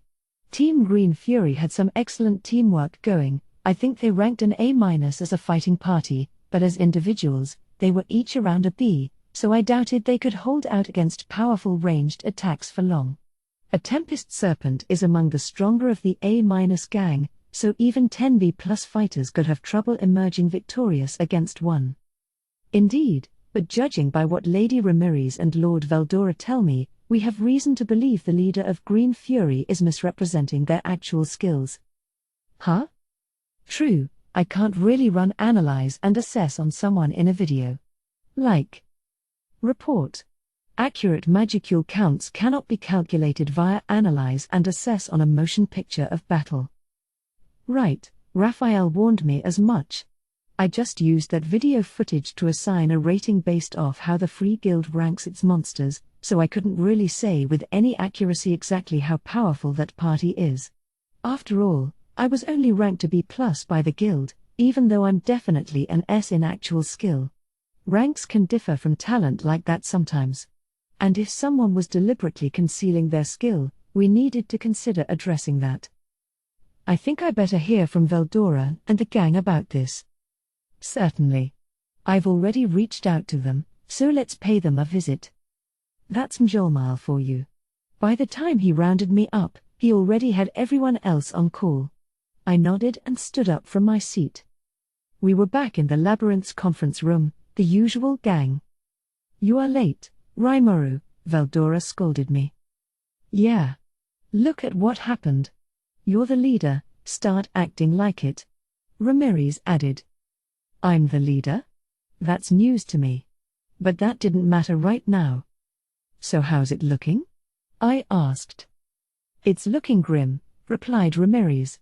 They've penetrated all the way to floor 38 now. She began to show me some video of their progress. She seemed pretty flustered, restless even, as she went over the footage, projected inside a little transparent box, with me. The effect was kind of like seeing 3D miniatures move around by themselves.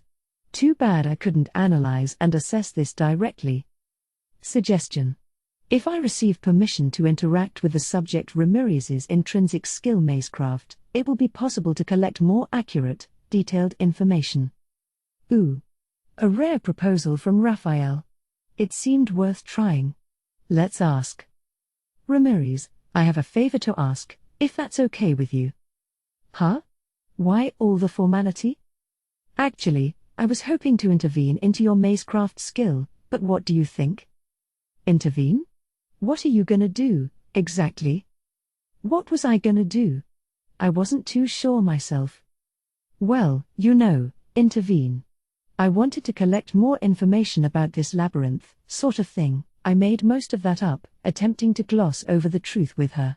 Report. That is generally the truth. Damn, I'm good. For once, I actually understood Professor Raphael's explanation. I mean, that's fine and all, but you sure you can manage that? Why are you worried about me?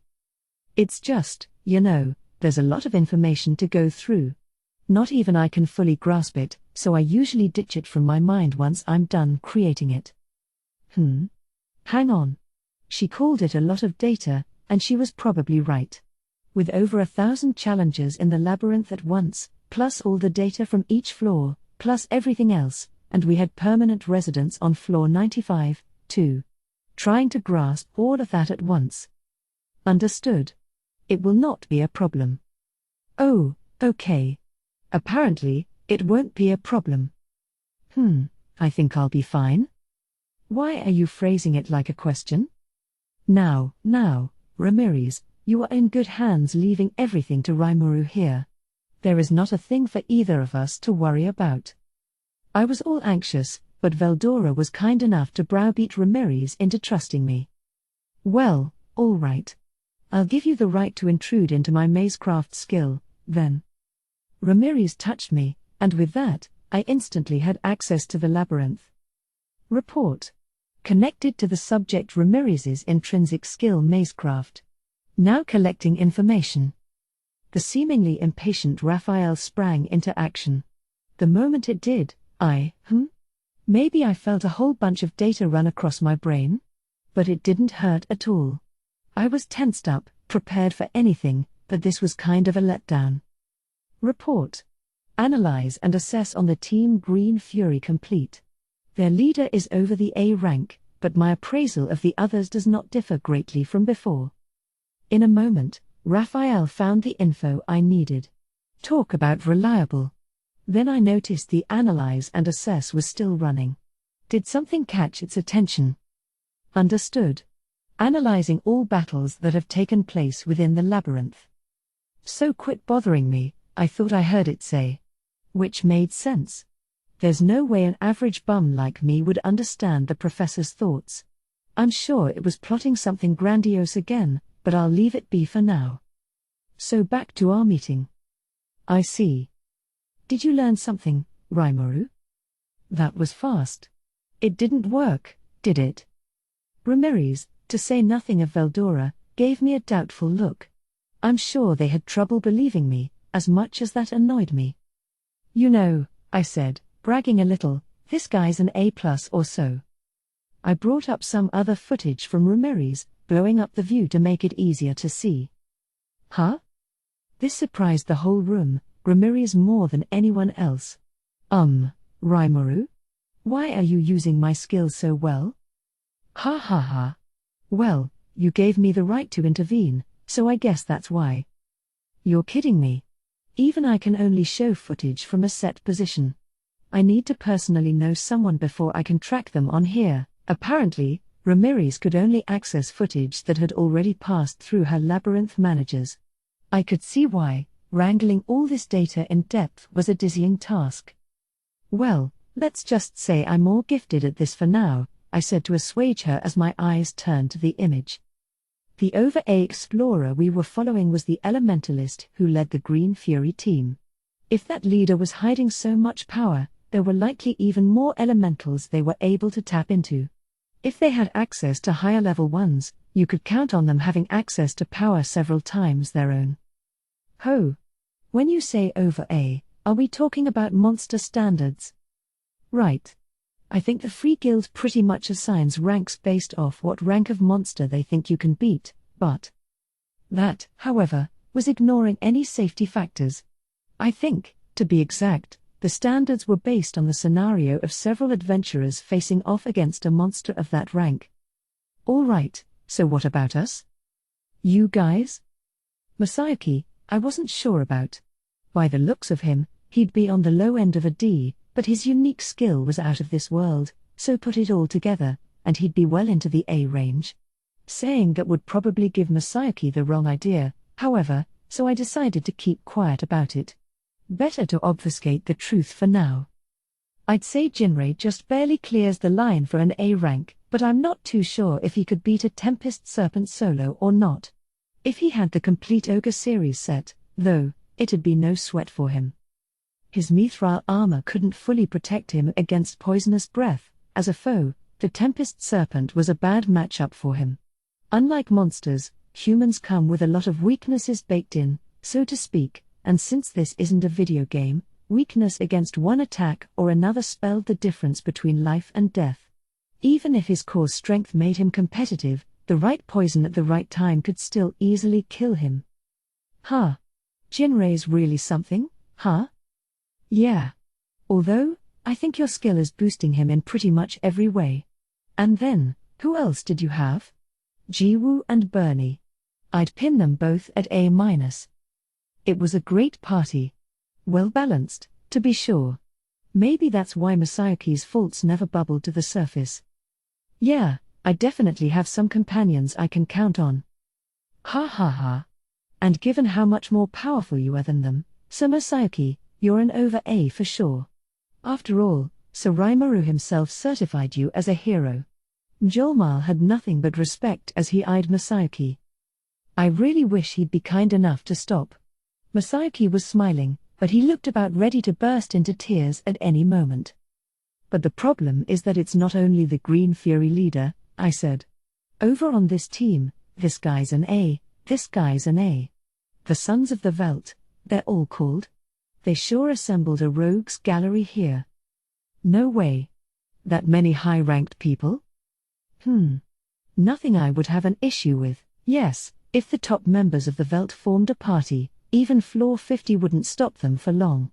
Bovix and Equix are A rank, too, but if it's one of them against these two dudes in particular, it'll be an uphill battle. And I'd put the Green Fury leader on the same line as Bovix. That high up? Yeah. I mean, this pair here, they're about twice as strong as Jinrei, just comparing their bodily abilities, not their battle skills. The two Veldt standouts were each on the level of a high-end magic born. Weaker than Gelmud, that name takes me back, but certainly stronger than one of the lower-ranked paladins. Meanwhile, the Green Fury leader was in a class of their own, too. I wasn't sure, but I was willing to bet their skill level in battle was pretty high. Looks like they're summoning magic beasts to run on ahead and alert them to the traps I set. They're professionals, for sure. Yeah, if this keeps up, it's just a matter of time before they reach the floors I set up. I figured Ramirez would be happier about that. Why all the tension? I wasn't too thrilled about this party dodging all my traps, but she and Veldora were all ramped up about taking on challenges. Between that and the generally disturbed way she was acting, was there something else going on? Say, are you hiding something? I decided to just ask her point blank. Veldora and Ramirez looked at each other, figuring out how to handle this. Presumably, Ramirez drew the short straw, because she spoke first. Well, in the 3 days you were holed up in there. And the story she had made me want to rub my forehead, too. As she explained, Hinata's Crusaders had begun their training, beginning with floor 51, as we agreed upon. Ramirez had lined floors 51 through 60 with her own set of traps, and of course she watched them excitedly as the paladins went about their business. Adalman, the guy she tapped to be the floor 60 boss monster, had summoned a massive force of undead, leading to innovations like corridors of infinitely spawning zombies, oxygen-free rooms, the dead didn't have to breathe, after all, and things even more diabolical than that. I was really confident, you know? And those stupid paladins kept on purifying everything in their path. The no-oxygen chamber stopped them for a bit, but the people behind the front-line team just resurrected them, and off they went. They had the perfect tools for that challenge, huh? Well, that's the way it goes sometimes. I tried to comfort the depressed Ramirez as she continued. Before much longer, the Crusader group reached the boss on floor 60. Adalman was waiting for them, but again, he was just the kind of opponent the Paladins trained for. Thinking about it, the results really made perfect sense. As a wight with none of his own power, Adalman was only as good as whatever he could summon. The Paladins were way beyond what he could personally fight off. At the same time, however, Adalman was a sort of elder statesman in the eyes of the Paladins. He couldn't just run away from them, I suppose. Hopefully he didn't find the experience too humiliating. He wasn't all depressed, was he? He was. Thought so. Better give him a pep talk later. So what happened next? After defeating Adalman, said Veldora, they pressed onto the floors where my traps were set. I was watching from above, chuckling over all the pain and turmoil they'd undoubtedly be about to face, and they actually dodged our master's traps, too. The slippery floors, the illusory walls, the corridor of true darkness, the death rays, not even I could come up with some of that stuff, but they strode through all of it.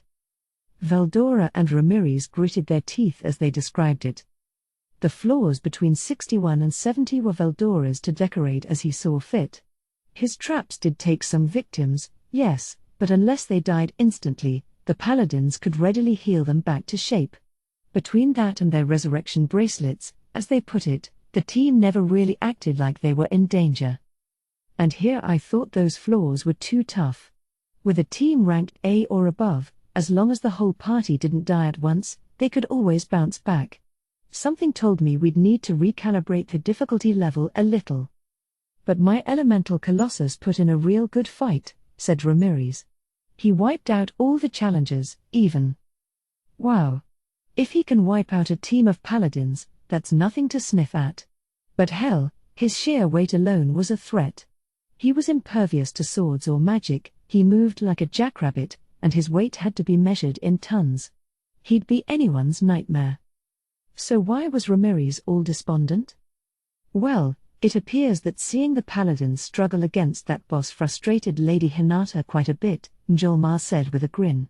At one point, Sir Fritz, one of the Paladin commanders in the party, said to his companions, "Why, I'm not even sure Lady Hinata herself could conquer this foe." Yes, if Hinata was there, an angered Hinata, not even an elemental Colossus could stop her. In fact. So, how far did Hinata get? Why yes, that's the problem. It really shocked me. In the space of a single day, Hinata made it all the way down to the 95th floor. Even if we spotted her at floor 61, that's an insane amount of speed. She made quick work of the elemental Colossus, stopping it in its tracks and using disintegration to completely destroy it. Before much longer, she was at floor 80, beating the boss there with pretty much a single blow. My apprentice Zejan's in pupil form at the moment, so he was in no shape to get moving, Veldora explained.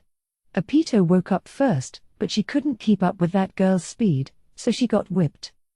Yeah, that was quite a fight. Being a queen wasp, Apito's agility puts her at the top of the monster kingdom. And she was trying her hardest to land a blow on that Hinata lady, but she fended off every single one, said Ramirez.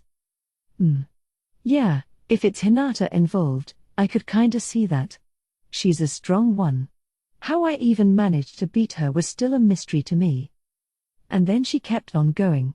Floors 81 through 89 are each ruled by one of Kumara's followers, but she knocked them out, one by one. Right, and Kumara's still too young, so I let Beretta serve as the boss of floor 90, but Hinata beat him. It looked to me like Beretta had gotten stronger, but I guess he tangoed with the wrong lady, I said. It's incredible, replied Ramirez. I can't believe people don't call Hinata a hero. And with that, Hinata called it a day and settled down in her elegant suite on the 95th floor. She had spent yesterday conquering floors 96 to 99, the dragon floors crafted by Milim that were supposed to be the toughest we had to offer. The raging earth floor, the earthquakes are one thing, but the gravity traps are murder on you, continued Ramirez. It's about 5 times normal gravity in there, so you'd think she'd have trouble moving around, but But neither lightning from the heavens, nor bone-chilling cold, nor searing heat seemed to work against Hinata. So then it was finally time for my appearance. Whoa, really, Veldora? You fought her? I did. I take all comers. As the last boss, I will flee from no challenger. And what happened? This was Veldora, of course he wouldn't run. But I needed to know the results. Veldora was stronger than me, so I couldn't imagine that he lost, but the question was how Hinata decided to approach this. Oh, I won, of course. But she was rather strong, I will admit. Her sword skills reminded me a tad of the hero who banished me, but her fighting style was quite the opposite. Ho? Whether Veldora's victory was a foregone conclusion or not, I was kind of sad I missed the fight. I really wish someone thought to record it. Understood. Unfortunately, all battle records appear to have been deleted. Yeah. But damn. I can't believe how stupid I am for missing an epic event like that. I tell you, Sir Rimuru, I could hardly believe my own eyes.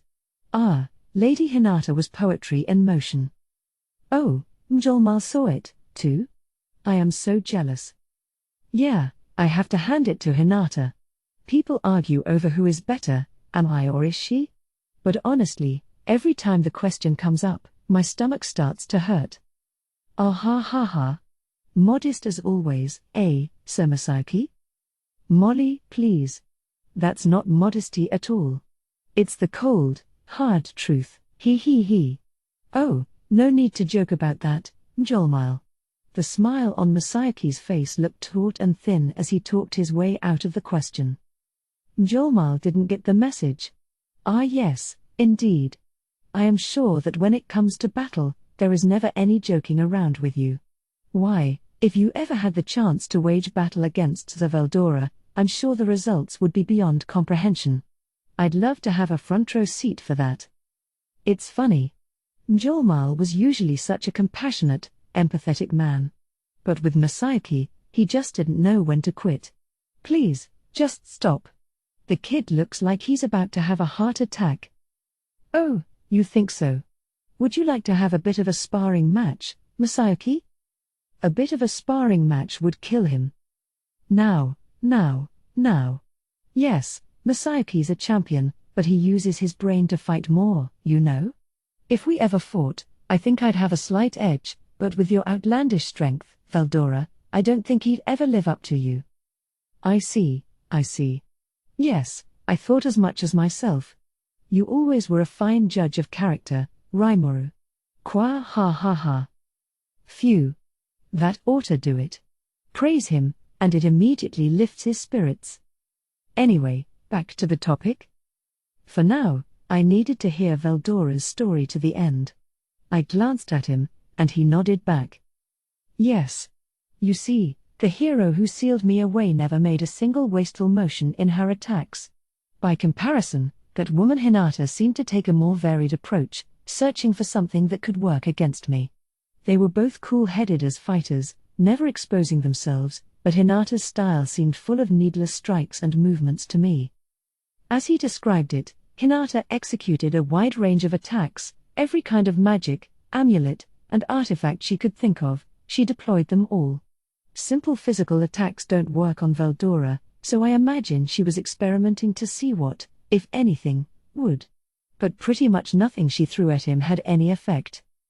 That final attack of hers was a fine one, though. It even damaged me, albeit a very small, tiny amount. It reminded me of the hero's absolute severance skill, to some extent. He was talking about Meltslash, Hinata's ace in the hole and a finishing move that took advantage of her sword Moonlight. But not even that fazed him. Do you think she could be a threat if she used the right tactics? Ramirez thought about this for a moment. I think she's stronger than Clayman or the other, lesser demon lords, that's for sure. Even the Octogram's current members might have a hard time with her if they let their guard down. But my master hears in a world of his own. Qua ha. Exactly. If she wants to fight even with me, she'll need at least 10 times the energy. Oh, so not even Hinata was a good match for Veldora? I really wish I could have been there to study that battle. If I saved my memory of it, it could have been a great reference in the future. But there was nothing I could do now. Leaving the past where it belonged, I steered us back to the original topic. All right. So in essence, the second half of the Labyrinth failed to function properly against the Paladins and Hinata. But the bosses get resurrected, right? Yeah, but Adalman is weaker than Bovix, you know? And he helps me with research and stuff. I think he's a real talent, but I don't think he's the best person for the Floor 60 boss. Also, Ramirez began to visibly shake. My masterpiece, the Elemental Colossus. It's broken, and it won't go back to normal. Then she broke down in tears. Huh? Wasn't he a boss? Did he not have the bracelet on? No, he did, came the downhearted reply. But he won't resurrect. He didn't back when you broke him apart, either. Apparently, golems that occur naturally can be resurrected in the dungeon, but the types Ramirez built don't. That gave me an idea. Maybe it's because they don't have a soul. Beretta resurrected just fine, so maybe your labyrinth treats the Elemental Colossus like any other item? What? That seems likely to me, agreed Veldora. Your authority fails to extend to him, Ramirez, because he's not counted as a potential target.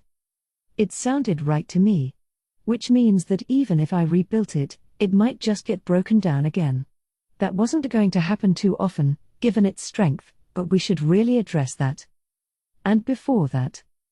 That takes a lot of time to build, doesn't it? It does. So right now, Floor 70 doesn't have any boss at all. I knew it. Yes, and down on Floor 80, Zijin will likely be sleeping for a while to come. Apito has grown stronger herself, but she has far too little real battle experience. I think she needs some training before we can have her serve as a boss. It turned out Apito was already receiving some remedial battle training. I wasn't quite sure this was what I put her in the Labyrinth for, but she was gung-ho about it, so I saw no harm in letting her. Hinata was her teacher, by the way. They asked her to help out in exchange for another chance at fighting Veldora.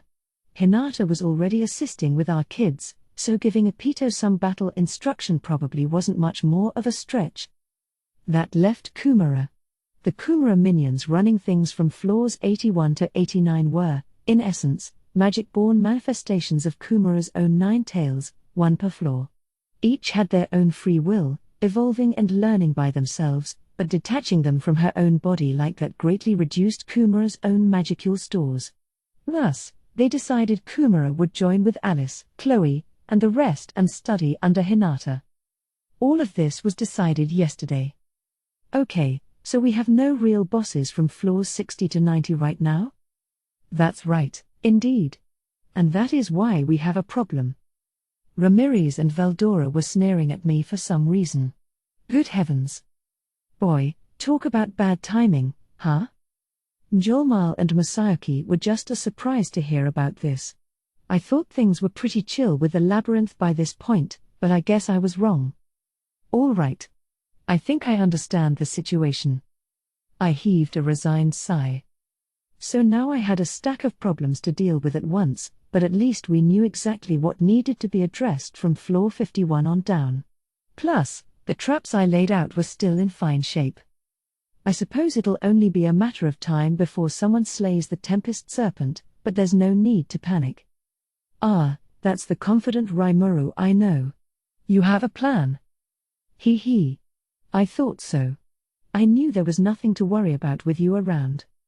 The anxiety seemed to vanish from Veldora's and Ramirez's faces. It was very self-serving of them, but I nodded back and explained my thoughts. Right.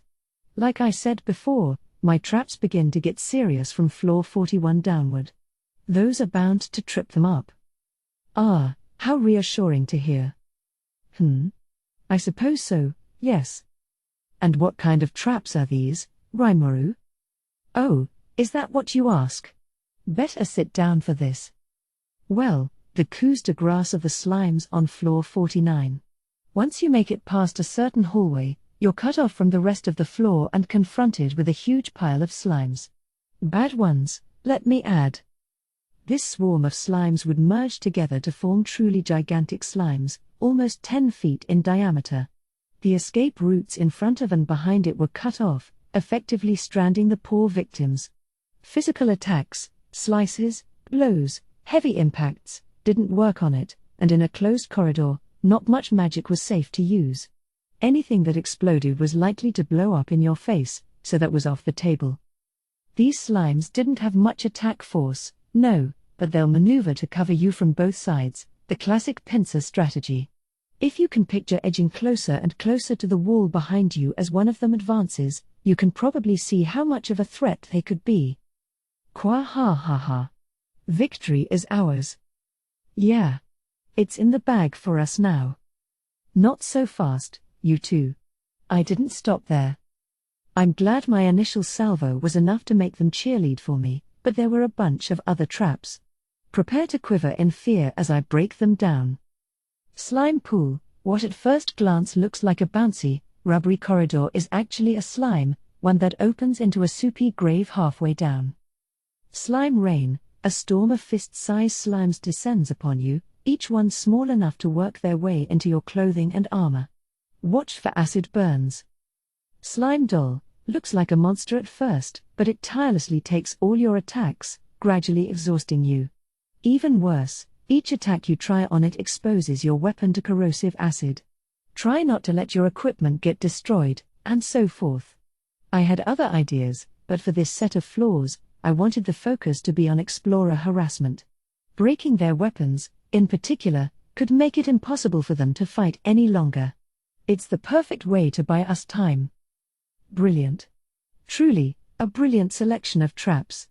So even if we don't defeat our enemies with these traps, we win as long as we can leave them damaged. That's right, Veldora. And breaking their weapons is a good way to chase off the stronger contenders. I didn't think about that. Right.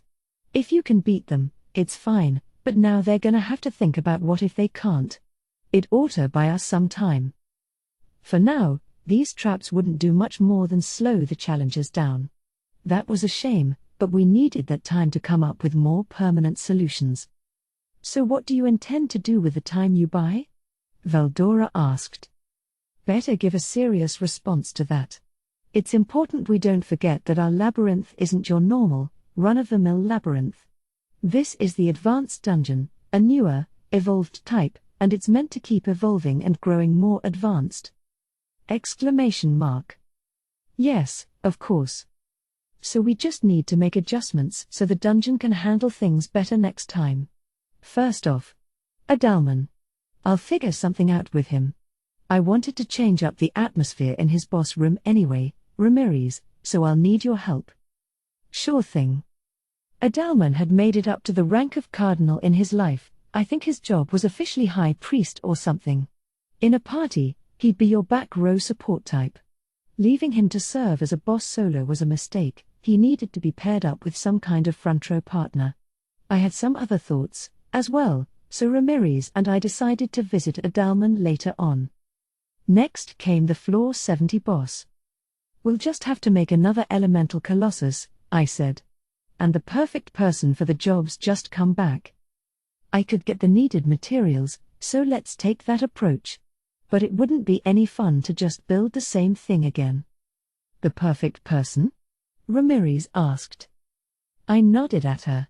Yeah, Kaijin is back. He knows a lot about spirit engineering, so I think he'll happily take the job. Plus, I think this'll help with the experiment I was conducting earlier. I'll show him my research results, so I think you can expect an even stronger Colossus than before. Really? Oh, great. We couldn't produce immediate results for her, but with Kaijin on the team, we'd be stronger than ever. It wouldn't be ready immediately, but it'd definitely be a threat for the next set of challengers who made it down there. So for floors 80 and below. I think that will work itself out over time. Once Siegen wakes up, your garden variety challenger will have no chance, let me tell you. And the dragon's Milim got should evolve for us once they spend some more time in the labyrinth. Kumara was a growing creature as well. No need to hurry things along. The question was just how much time we could buy for ourselves. Okay. So that'll be our basic plan. Now we need more time, and I don't think my traps are gonna be enough. So there's something I wanted to test out, and Veldora. Ramirez. I need your help. But of course. Sure thing. They both affably nodded. I returned the nod, then looked at Masayuki. Masayuki, I'd like you to continue delving into the dungeon. But instead of going past floor 41, it might be best to focus on completing the Ogre series first. Very true. So Masayuki's activities in the dungeon are always good advertising for us, and I don't see much need for him to hurry. So I should let someone else get past floor 40 first, then? Yeah. Also, I think you should maybe stay away from us for a little while. I don't want you getting caught up in our plans. Are you scheming something again? Masayuki leered at me.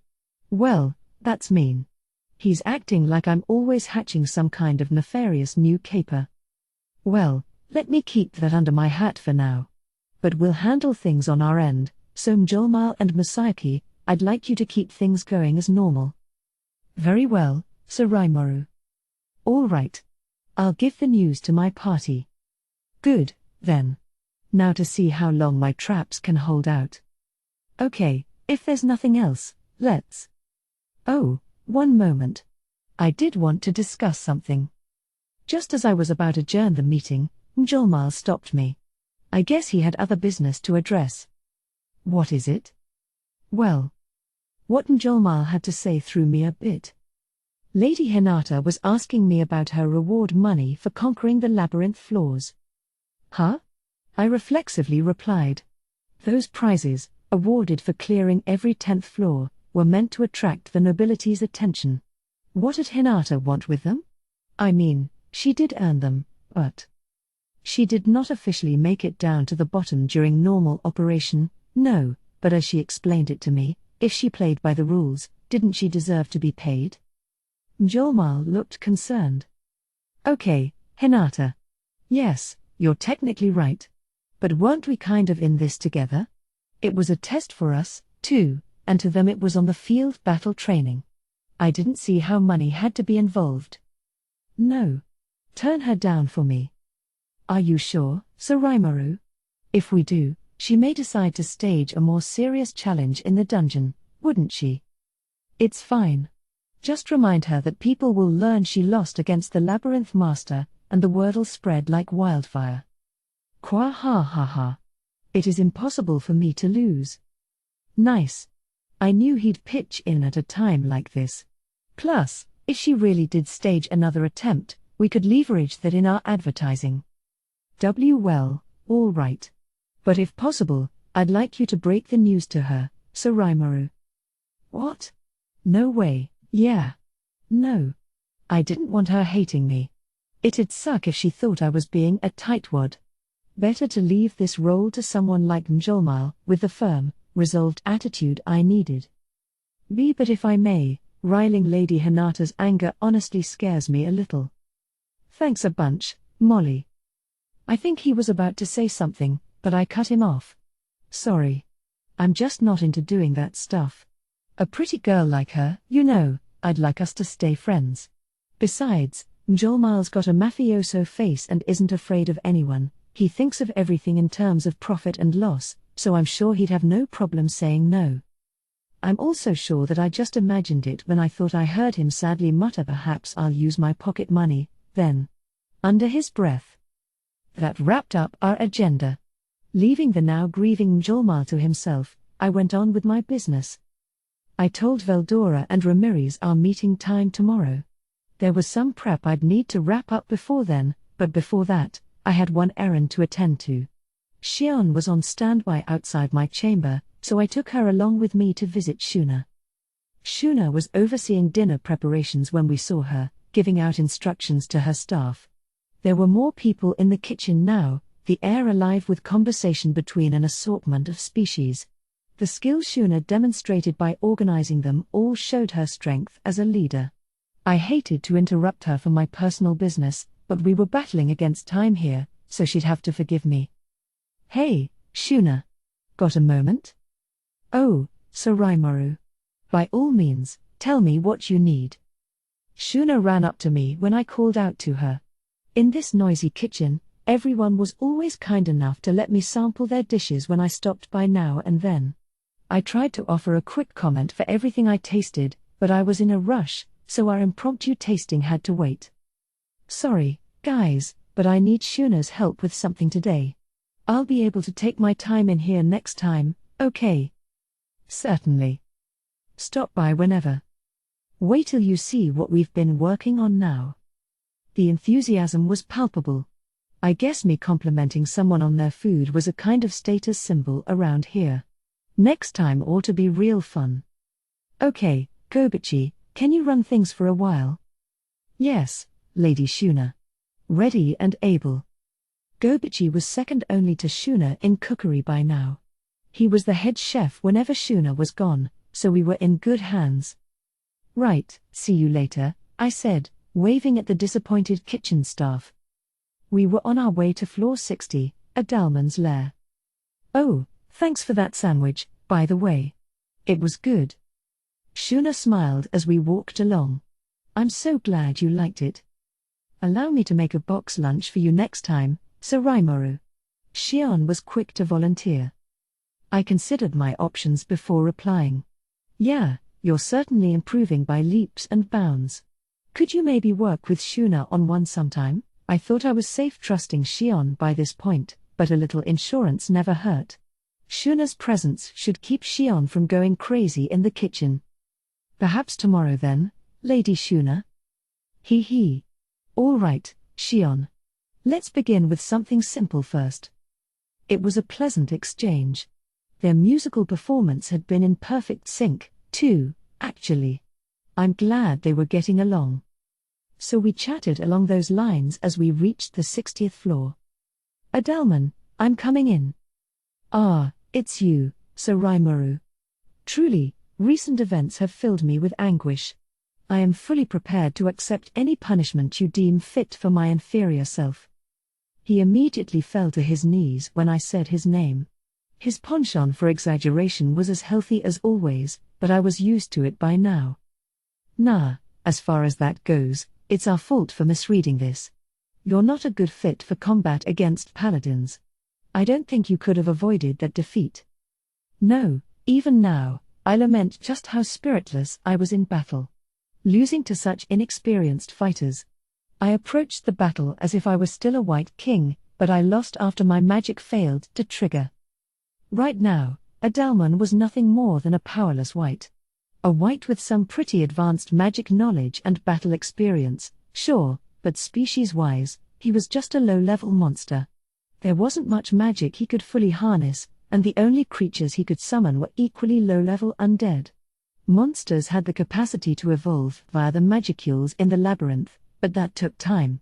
Adalman's minions wouldn't be evolving for a while to come, but what I was about to do would help him power up much more quickly. One of the most important things you can do is know the extent of your powers. Do you mind if I ask you a question? Yes. Anything. How much holy magic can you wield at the moment? Holy magic was, in essence, force stemming from faith. You didn't need to gather up magicules from the atmosphere, and it wasn't affected by the magic strength within you. If you had the right knowledge and enough spell casting time, you could weave powerful magic without exerting a great deal of energy. What it did require, though, was a pact forged with a god. A god, for the purposes of this kind of magic, was an existence who could wield the spiritual particles that were the building blocks for magicules.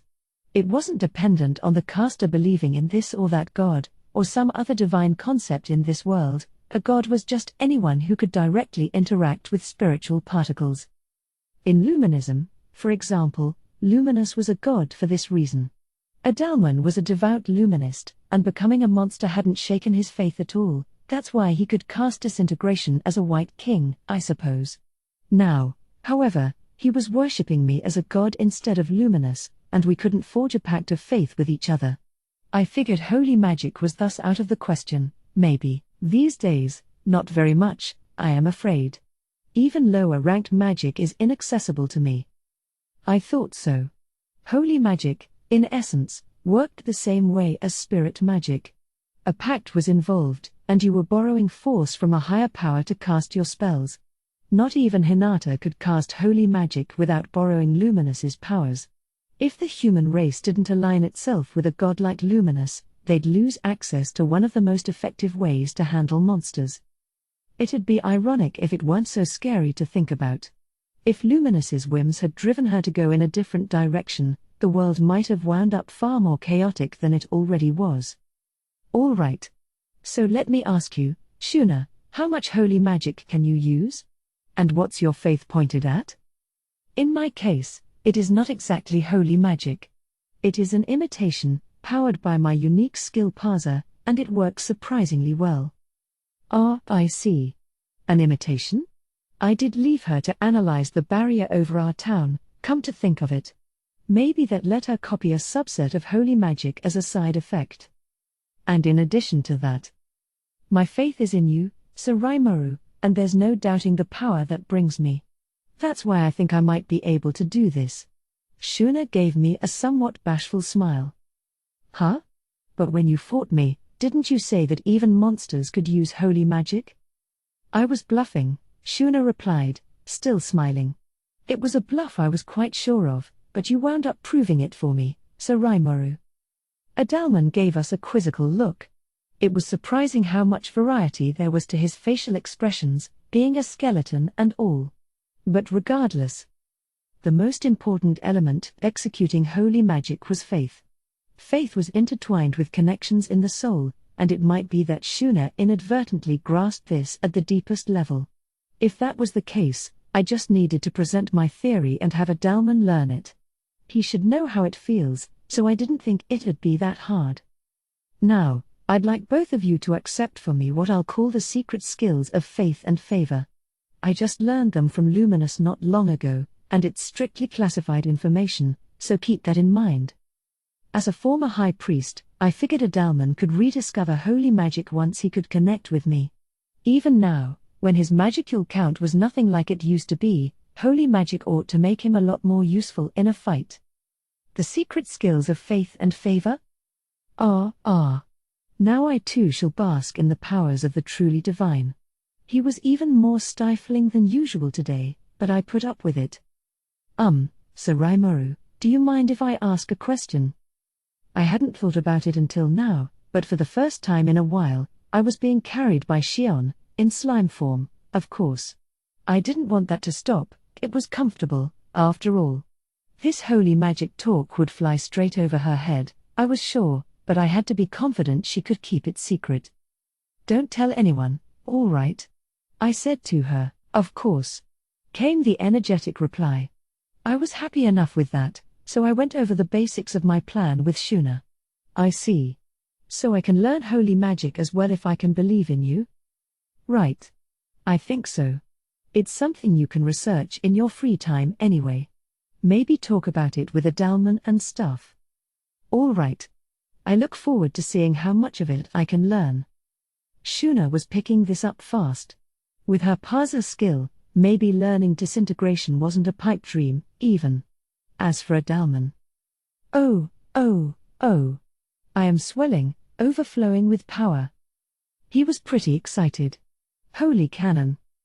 With a red light sparking up from deep within his eye sockets, Adalman pointed a hand forward and screamed. A concentrated ball of energy flew out from his palm, a bolt of holy cannon, a full-fledged holy spell. A powerful one, too, and one he had generated all by himself. Oh, Sir Rimuru, my god.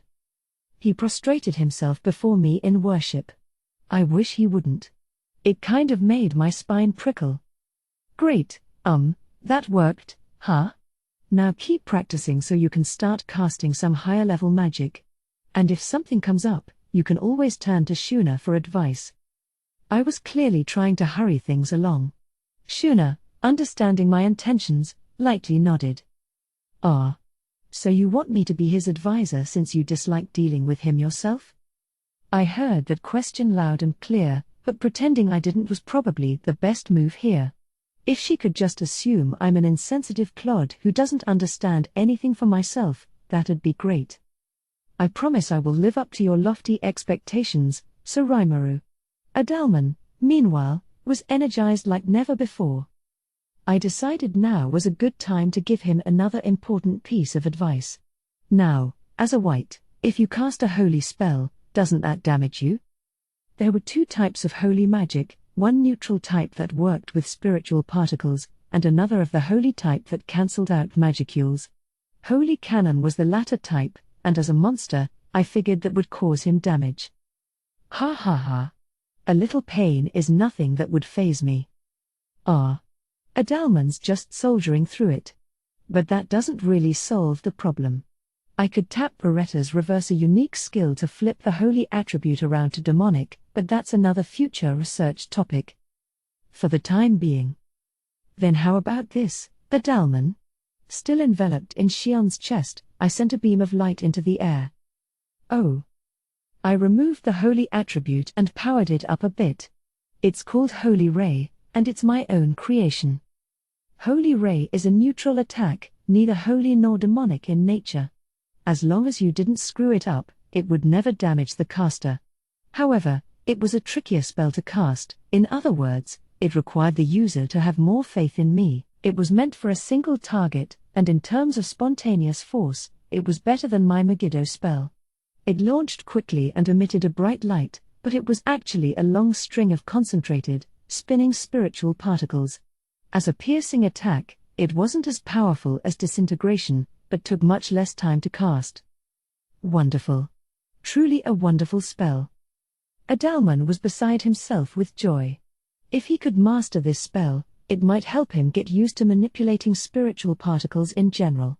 Then he'd be able to launch bigger beams with tons more lethality. This was one of the spells Raphael developed based on my requests, and for Adalman at the moment, this was the most ideal weapon I could give him. I'll be glad to discuss magic with you at any time, so don't be afraid to contact me. Shuna had already kindly accepted my request. That was, to say the least, a relief. All right. Keep up your training, then, and try your best to learn holy magic that won't damage you. I wanted that to be a focus. It would complicate fighting otherwise. Raising a hand to quiet down the jubilant Adalman, I then tackled our next problem. So right now, you don't have too many ways to attack. We can help you gradually build up an arsenal, but before that, there's something quick we can do. How do you mean? Well, you're more of a back row fighter by nature, right? I would say my role more often was to provide rear support, yes. When I was a White King, I'd often use summoning magic to bring forth an army of undead, overwhelming foes with my sheer numbers. I'm sure he did. There was no rule that said a floor guardian had to fight solo, so all we had to do was bring on someone to take up the front row for him. Right? So I think it was a mistake for me to pitch you against parties of people. Yes, I do have a variety of martial arts at my disposal, but with this body of bones, it's all rather incompatible. No, that's not the issue. He must have mistakenly thought I was scolding him. Punches and kicks weren't going to solve anything. Nah, don't worry about that. If you're fighting a single person, then fine, but if it's more than one, call for some friends of your own. You had one, didn't you? I think his name was. Oh, you mean my friend Alberto? Yeah, right, Alberto. I guess he's a skeleton right now, but he used to be an Imperial acolyte, didn't he?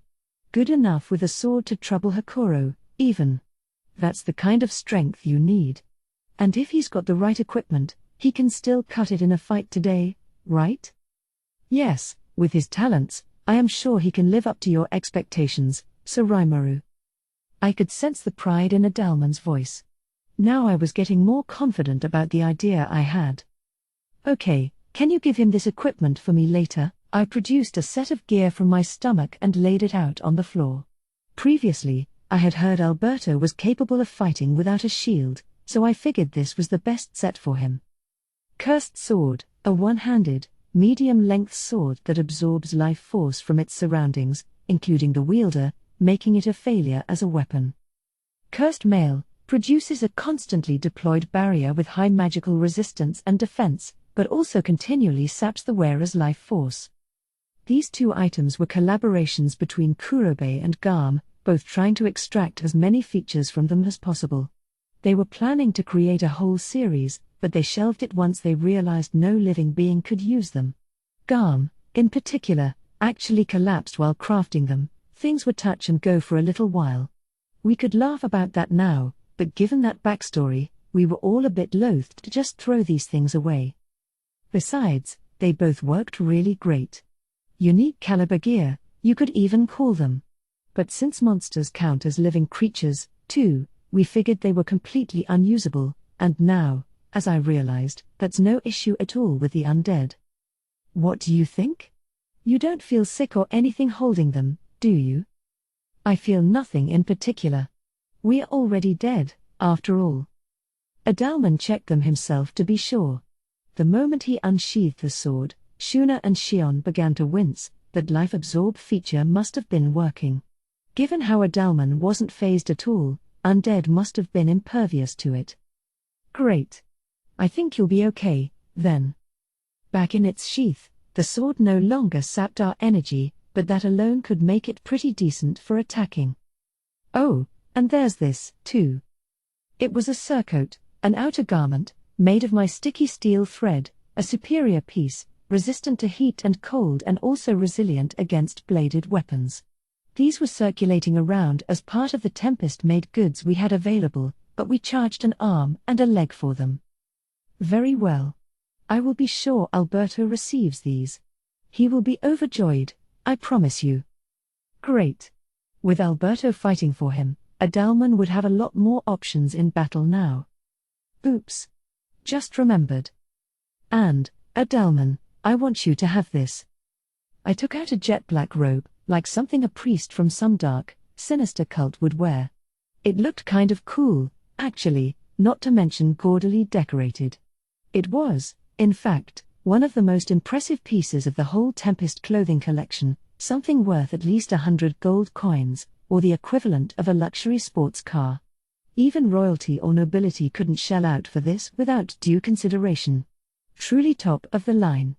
And it performed well, too, amazingly. Even if it got ripped, it'd use self-regeneration to fix itself up. That made it a magic item, one with features you almost never saw. Oh. Adalman respectfully took it from me. I'd like you to put that on and greet any challengers you see like you're still a white king. I think that'll help create more of a Floor Guardian atmosphere with you, you know. This was more a matter of taste than anything, my taste, but still. I had also asked Ramirez to help me renovate this floor. We envisioned something like a throne room, with Adalman leading an army of undead like the king he was. I will gladly do that, Sir Raimaru. It happens to be one of my talents. Nice. It seemed like I could rely on him. Okay. I'll leave you be here, then. Also, if you have any other talented knights you'd like to have serving you in here, knock yourself out. Understood, my lord. If I could check with you on one thing. What is it? Well, I would like to bring one of my pets here with me, but could I ask for your permission? A pet? Didn't seem like an issue. Well, sure, if that's all it is. You can use whatever pets you want in battle, actually, just try not to have them outnumber the parties attacking you. Yes, my lord. I have been granted this land by my god, and I promise you that I, Adalman, will protect it with all the ability I can muster. Overreacting again. I let it slide. It wasn't worth commenting on. Okay. We're gonna be renovating this space to look like a throne room tonight, so feel free to choose whoever you want to serve you. If you have any questions, ask Shuna or Ramirez. Yes, my lord. May the words of Sir Raimaru propel you forward. Shion had to butt in there. I really wish she didn't, but she seemed happy with herself, so I didn't pursue it. The next day, we all came together at the appointed hour. He. Adalman's floor is just perfect now. The moment she caught sight of me, Ramirez started bragging. As she had reported, she completed the throne room the previous evening. Thanks much. The rest, I think we can leave to Adalman. Are you sure? Well, he'll perform better than he did yesterday anyway. If he's fighting an A ranker, he's gonna have trouble, but he'll at least be able to expose his opponent's skills for us. The longer a Dalman held out, the more serious his foes would get. That's where Raphael would step in, analyzing the battle and figuring out how we should best respond, valuable info we could leverage in the next floor. Despite everything I said to a Dalman, it really wasn't any big deal if he lost. Besides, depending on the decisions we made right now, both he and, for that matter, Bovix may be idle for a long time to come. We needed to address every facet of this. So, time to start implementing. What are you doing? I heard all about it. My dragons got pummeled? Now that's the last person I wanted to see, Milim, storming into the conference room and looking absolutely livid. In her hand was Gobta, looking like a dirty old rag. He was being dragged along, but it looked like he was still breathing. I could hear him muttering hair. I did it. I sure did. I finished it all. Over and over to himself, too, so I guess he was conscious. Milim's training must have really done a number on him, but he didn't look any stronger to me, just kind of, okay, a lot more, beat up. Was he all right? Milim nodded at me, oblivious to my concern. Ah yes. Yes, Gobta performed brilliantly. I didn't think he'd ever beat Hell Mode. She did look pretty satisfied. And judging by the praise from Milim, Gobta must have performed a truly monumental feat. In that case, it is time to teach him my Veldora-style death stance. No, it's not. Gobta is my disciple. Veldora and Milim promptly began arguing, a completely spent Gobta to the side of them. I really didn't want to get involved with that, so I'll leave that choice up to Gobta. Glad he's home safe, at least. I was going to reward him later. Once I had his attention, I ordered Gobta to get some rest. He promptly headed to a nearby nap room. Did I mention Ranga? My master, I have returned. He was wobbly as he padded toward me, voice hoarse. Gobta looked bad, and Ranga was about the same. Pretty intense training, I guess. I reflexively gave him a pat on the head. He squinted appreciatively. Good job. You can rest in my shadow now. He jumped right in the moment I said it. By the way, once he had recovered enough, I asked Gobta what they were up to. It turned out that his training was nothing but on the field battle, back-to-back fighting against monsters either at his level or slightly above it. Once he and Ranga were in perfect sync with each other, they moved on to a never-ending string of battles against people like Caperillion and Midray. As Milim apparently put it to him, no matter how hard you try, you're never gonna house more magicules within your body. But don't worry. If you can unify with Ranga, that immediately solves the problem, and once you learn how to master the increase in power, you'll be fine. So leave the magicule surge to Ranga and just try to polish up your senses. So it was nothing but battle sense training since then, he concluded with a smile. He had also learned the extra skill Sage, which let him speed up his thoughts. I was pretty impressed. Having Milim back was a boon, actually.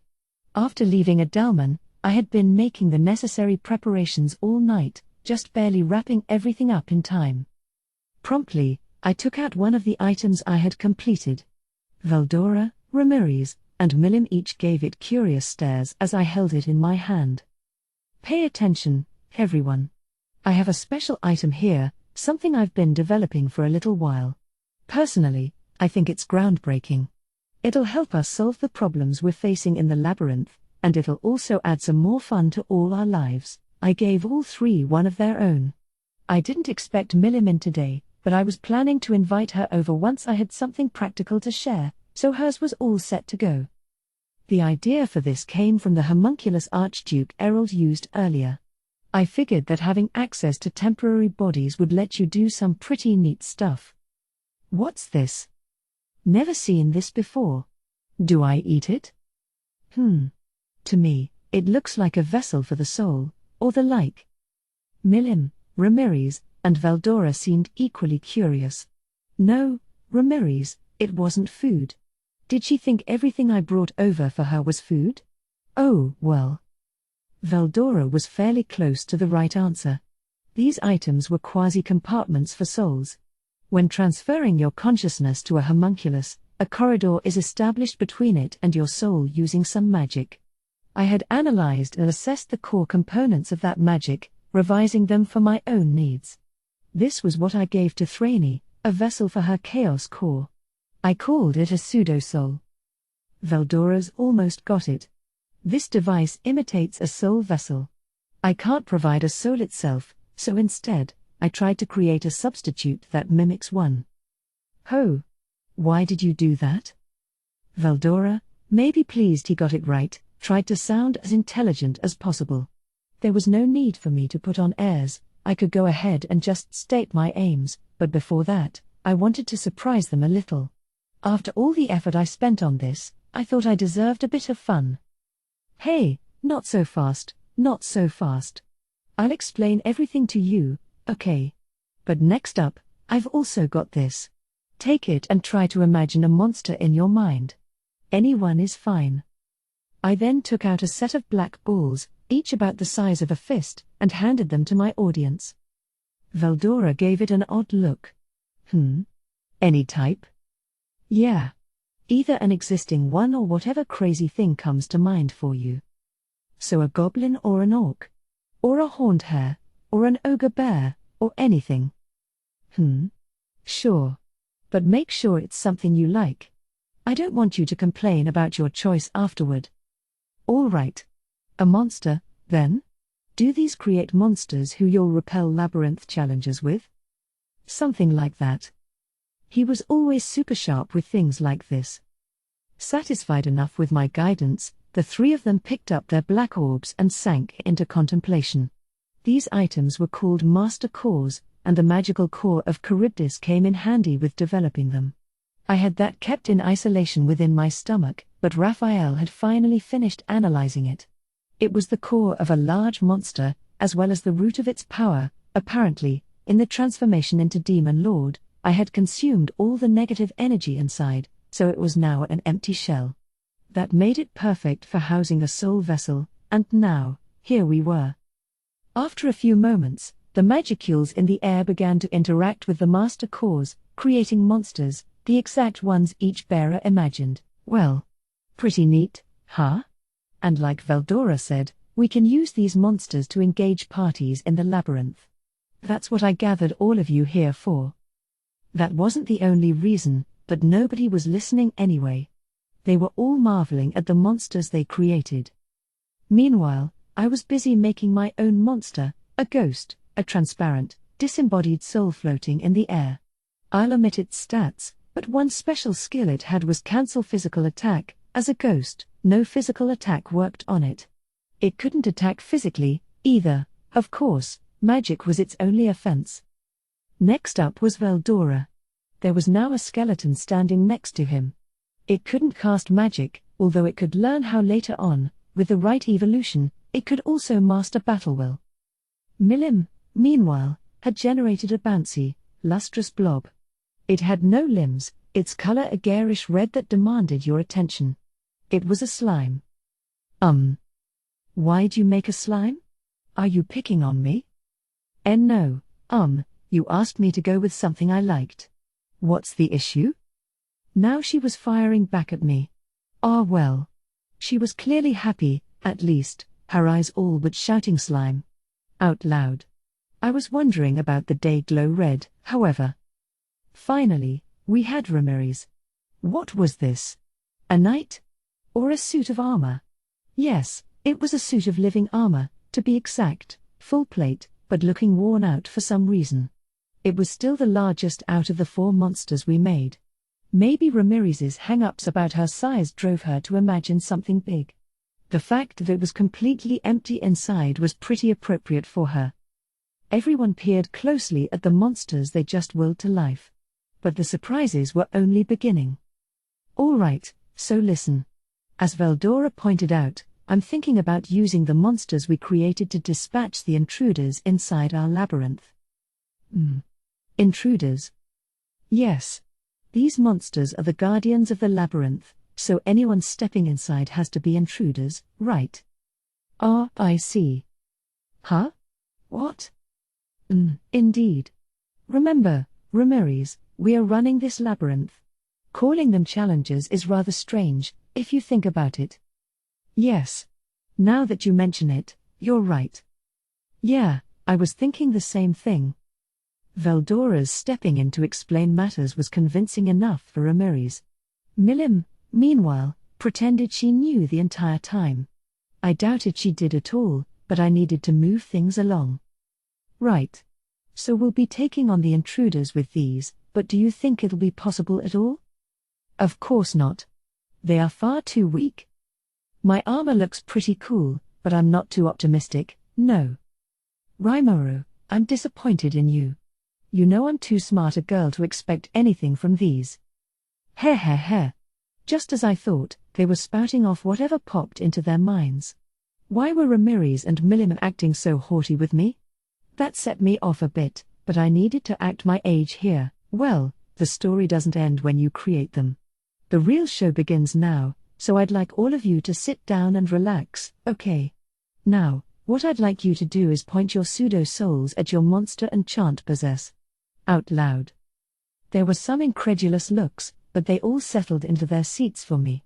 We had some pretty comfy chairs in this conference room, the cushioning was excellent. Then, all at once. Possess. The moment we all said it together, the pseudo-souls in our hands lit up as they were absorbed into the monsters, fusing with the master cores inside them. This resulted in a complete avatar core, and when it was done, my consciousness blacked out. In another moment, my view had changed. My magic sense, something I had on at all times, immediately shrank down its range, drastically affecting my vision. I had my 5 simulated senses now, so it was still far better than my first few days in this world, but the other 3 had never experienced anything like that, so it must have been a bear to deal with. I looked around as I thought about this. In my hazy vision, I could see a skeleton stretching out its legs, a slime zooming around at surprising speed, and a suit of living armor methodically toddling around like a classic wind-up robot. All 3 of them had successfully possessed their monster. Even now, I could feel myself getting used to this. It felt far more natural than anticipated, like it was my own body. A body that was far less capable than my own, however, so it was hard to move around. But once you figured out how you moved, it got easier to predict how your body would react to your will. You didn't need long at all to move it exactly as intended. The same was true for the other 3. This is great. After a few minutes of testing out their new bodies, they all shouted in unison. Isn't it? What do you think of my research, huh? Amazing. Truly amazing, Rimuru, Veldora cried.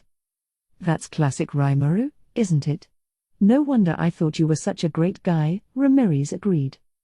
I knew it all along, said Milim. I've always believed in you. They were hopelessly wrapped around my finger. But hey, glad they're happy. Well, looks like we've got a resounding success. And now that you've all jumped into those monsters, I don't think I need to explain what we have to do I? Heh, Veldora chuckled. Such a silly question.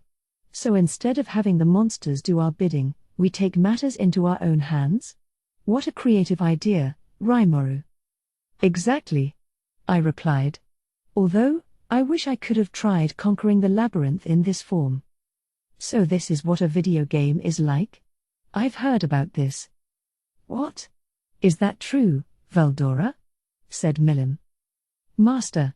So we'll beat up the enemy like this, then? And then we can make these bodies learn new things, too? Ramirez jumped in. Gotta hand it to Veldora. He immediately guessed what I wanted to do. Yes, this was basically a pseudo-MMORPG, although there wasn't anything too massive about our party of 4. Maybe just an morpk, then? It doesn't matter. The key thing here, the concept, was that we could now enjoy the very labyrinth we expended the effort to build. He. Well put, Veldora. You can nearly read my mind, I see. But don't get the wrong idea yet. Yes, I developed this with an eye toward playing the labyrinth like a game, but we have other business first, don't we? Ha, we do. We need to use these bodies to dispatch the challengers, I mean, the intruders causing us problems, then. He got it, all right. Yes, I thought about using these avatars, these monster bodies, to interfere with Green Fury's rapid advance. And like Ramirez said, I had thought of several ways to enjoy these bodies, leveling them up to evolve them, learning how to fight with the restricted skills they had, and so on. Still, what I really wanted to do was go have fun beating up monsters and challengers. I had no idea I'd invent something so useful just to make that happen. Of course, once everything was ready, I was just thinking that we could enjoy conquering our own labyrinth as well, I said. Ah, right. We'll be able to test out our work, huh? And with these avatars, we can't exercise our full powers, right? So I thought it'd help us get another perspective on problems in the labyrinth. Yes. True. And the master of the labyrinth taking on challenges himself, some people might see that as unseemly. But copying my soul into a weaker beast like this. Right. This way, we can beat up intruders as regular old labyrinth denizens, not as true dragons or demon lords. Now I get it. This sounds fun. Milim was certainly convinced. Given the nearly infinite power she lobbed around all the time, a much more inconvenient form must have seemed novel to her. She looked really excited about it. Well, shall we spring into action? Yes, why not clean up the garbage before enjoying our own game? Said Veldora. The time has come to fully stretch out my arms, I'd say, said Ramirez. I can't wait to test all 48 of my finisher moves. I'm not sure how any of this works, but this seems kind of fun to me. Milim cheered. We all triumphantly stood up. Time to go down there, get in Green Fury's way, and ensure they couldn't challenge the bottom floors for a little while. How would we do that? Well, I had a few other schemes in mind. First, we needed to get used to our avatars. After that, the next important thing was equipment. We all put on resurrection bracelets with infinite charges, ensuring we could die as much as we wanted, but that wasn't enough. Our avatars were freshly born and extremely low level. Pushovers like us wouldn't deter Green Fury, no matter how well we surprised them. If we had some decent equipment, though, right, we'll definitely want to get some equipment together. Let's go to Kurobe's and have him craft some weapons and armor. Ah yes, indeed. I'm a mere skeleton as it is, after all. Hee hee. You fools. I'm a slime built for speed and mobility now. I could work just fine in the labyrinth. I'm just a suit of armor. Can I put more armor on over this? Oh, we can figure something out. Let's just head over. And if you don't need equipment, Milim, just stay here. You don't give me that nonsense. I can hold my own as it is, but I still need some gear. Talk about selfish. She should have just said so. I wanted some equipment as well, so I prepared to undo the possession and leave. To go back, just picture the word separate in your mind. That'll bring you back. I gave them a quick demo, putting the avatar core in my pocket as I taught them. These avatar cores had the monster encoded in them, one per core, and they couldn't be shared between different people. These cores were a second self for you, really, so I wanted to be sure people took good care of them. With these, I added, you'll be able to call on your second form anytime you like. Pretty neat item, definitely. We'll need to think about what to do with them while we're busy possessing. Veldora and Ramirez, back in their original bodies, stood up from their chairs. Maybe fitted on our bracelets so we don't lose them? Suggested Veldora. That's a good idea. I think I'll do that, said Ramirez.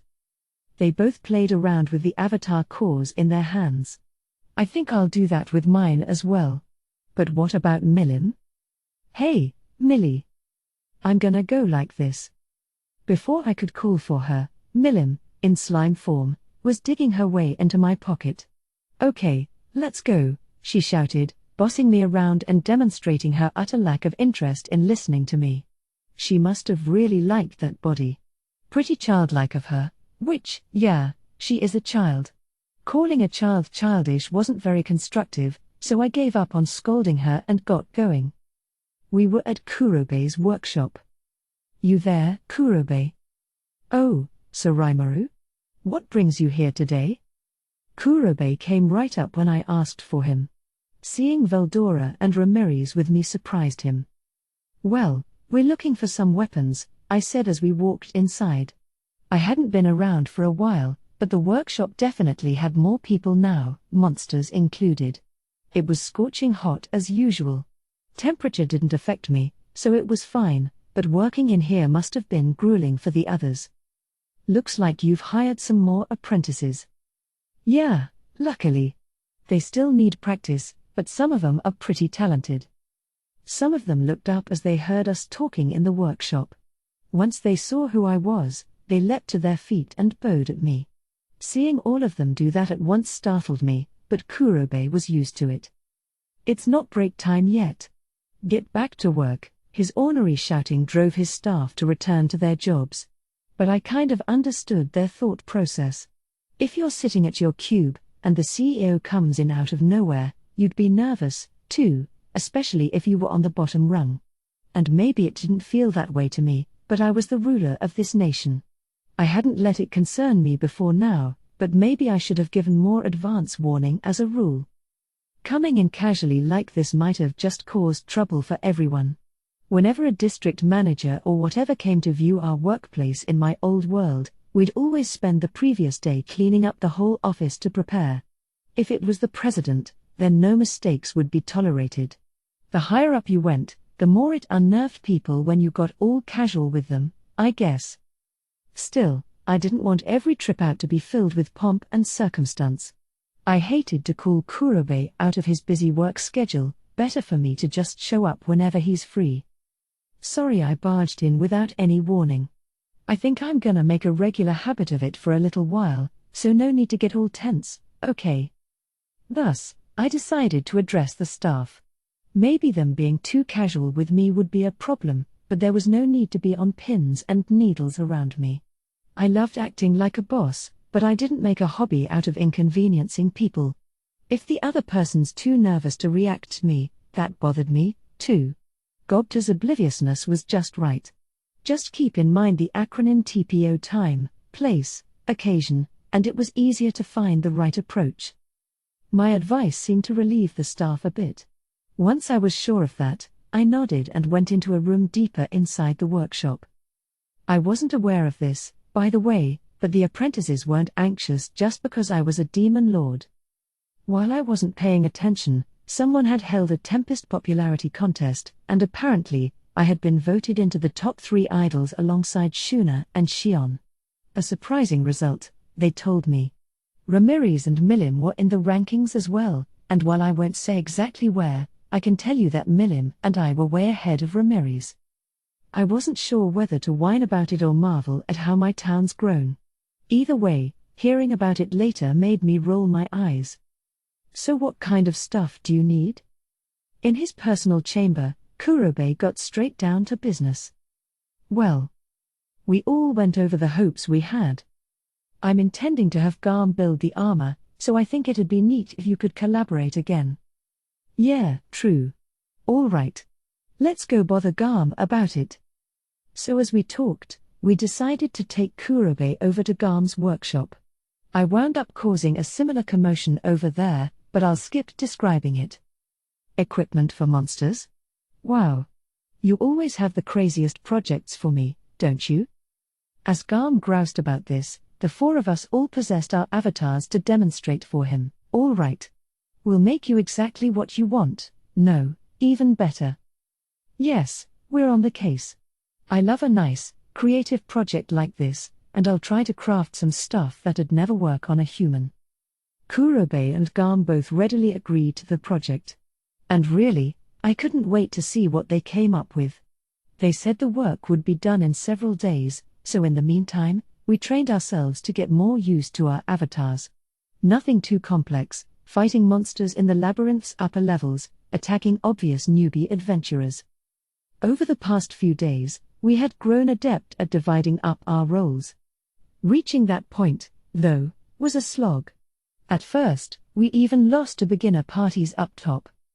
We'd also get wiped out by traps, which would probably be funny to us later but definitely wasn't at the time, and do other stupid things.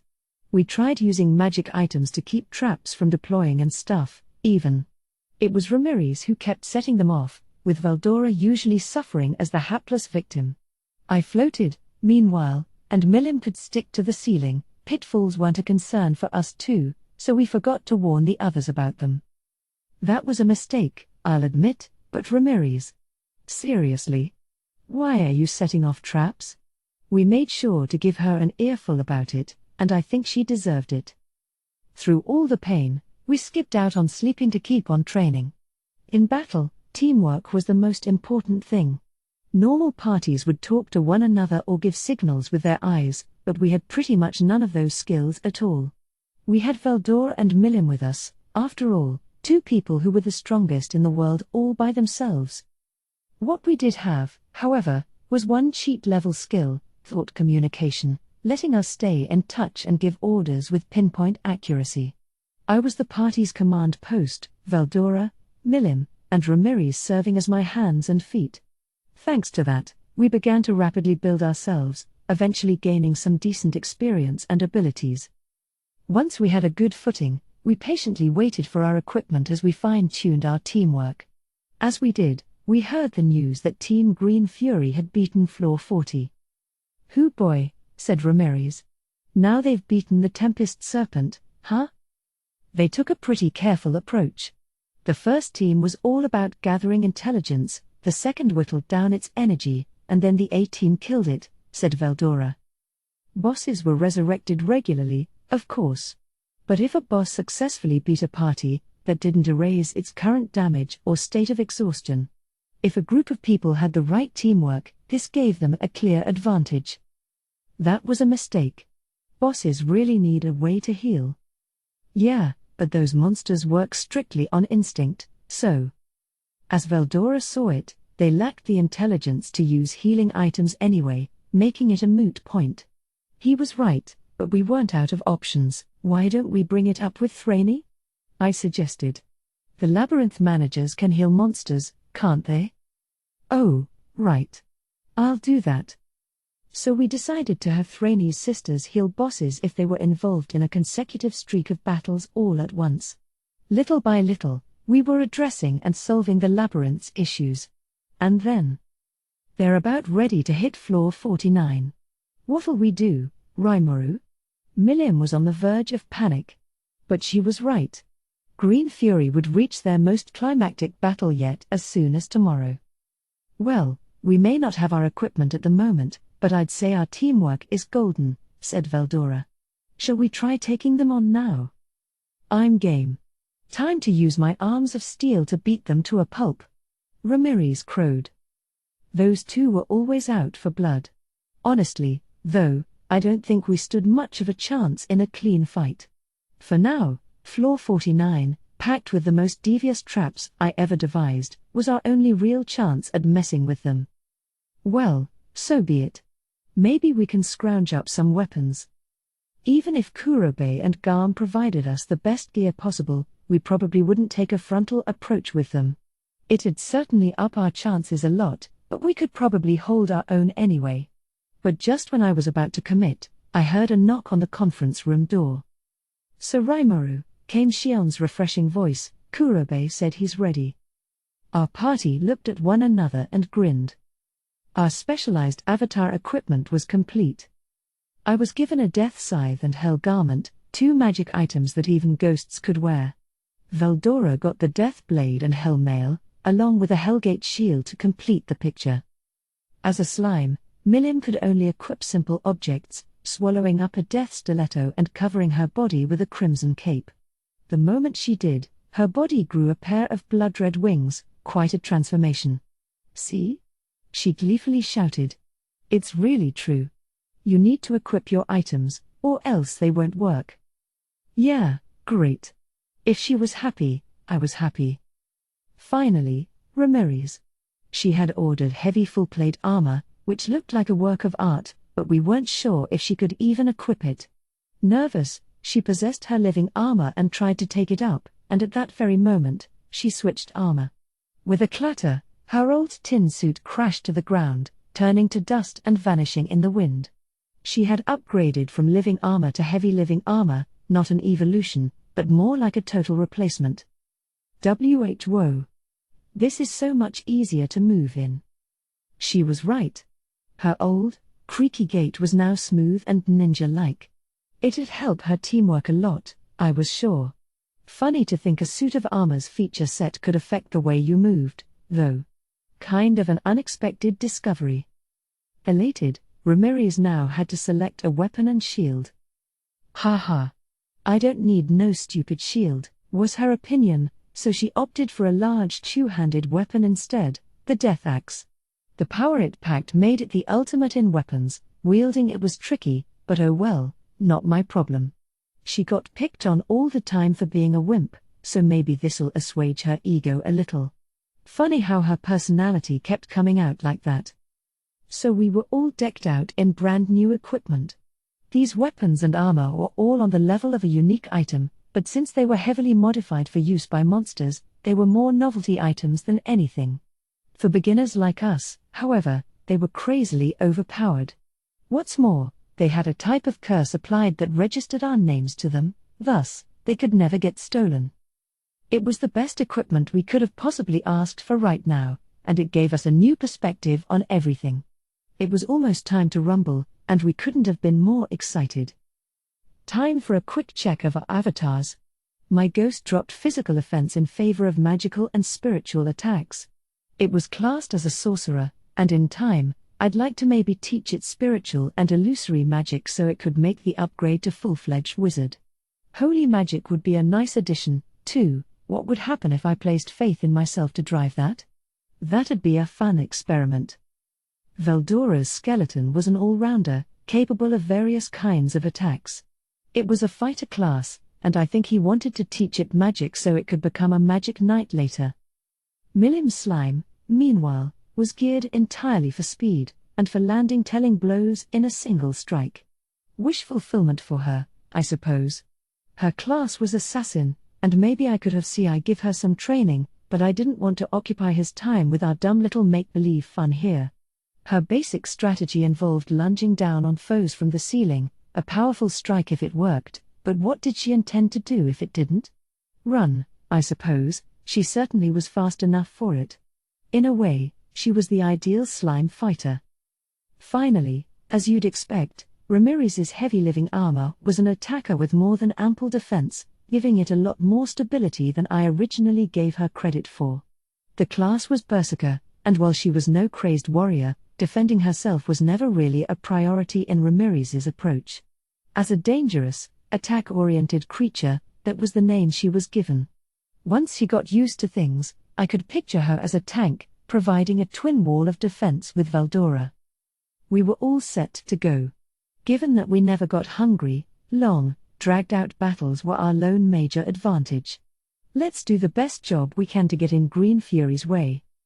Such was our thoughts as we set off, but, well, we sent them running so fast, the actual battle was a total letdown. If you threw away all emotion and ran a completely impartial, third-party analyze and assess on our avatars, you'd realize that we were probably already pushing an A in rank.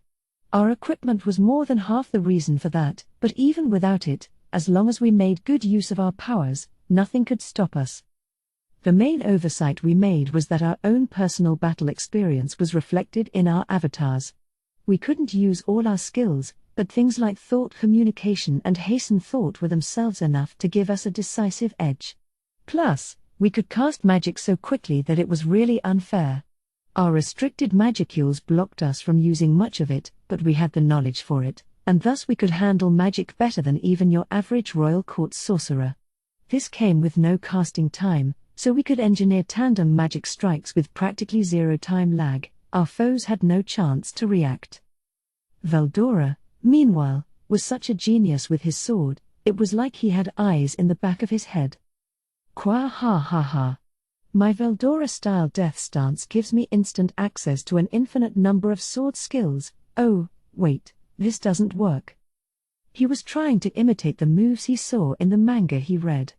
I thought he was just screwing around, but some of his moves were actually kind of plausible. His power was off the charts to start with, of course, so I should have expected anything and everything from him. Treating this whole thing seriously at all now seemed silly. Milim was exactly as blazing fast as she set out to be. Even speeds that nobody else had a chance at controlling were no problem with her reflexes. I really had no idea slimes could move that fast if they tried, sliding frictionless across the ground, with enough elasticity to bounce off walls and lunge at foes. That worked just as well off the ceiling, too. Your average person would have trouble even following her with their eyes. As a slime myself, these new discoveries were a huge shock. Ah ha ha ha ha. Slow. Too slow. Face my wrath, you chump. She was getting exceedingly carried away as she dropped down on her foes' backs, stabbing with her death stiletto. That was enough to end most battles. Her body was largely impervious to physical attack, and if you want to cast magic against her, you needed to capture her in your sights first. Think about it, and you'll realize that Milim's slime was a pretty scary enemy to face. But what let Veldora and Milim truly shrine was Ramirez, the unsung hero of the pack. Hurrah! Time to be crushed. Ramirez's battle strategy was pretty simple: find an enemy, run straight at it, and stage a full frontal attack. This would be a bad idea for most, an imbecilic strategy, but in our case, it was the way to go. She never listened to any of my advice anyway, so I figured we might as well take advantage of her. She'd be our tank, our diversion, and the remainder of the party could get on the attack then. Normally, that wouldn't work too well, but Ramirez ran around like a daredevil, never bothering to defend herself, this big suit of armor sprinting for you and spinning a death axe in its hands.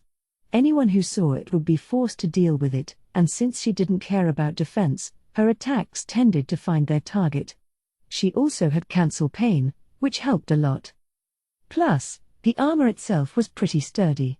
A heavy full plate used what seemed like a cartload of magisteel, weight concerns were tossed out the window with it. It came with a self-repair function as well, so most damage wasn't an issue. If a regular person put it on, they probably wouldn't be able to move at all. Having such a hefty chunk of magisteel come your way, well, I wouldn't want to be her enemy.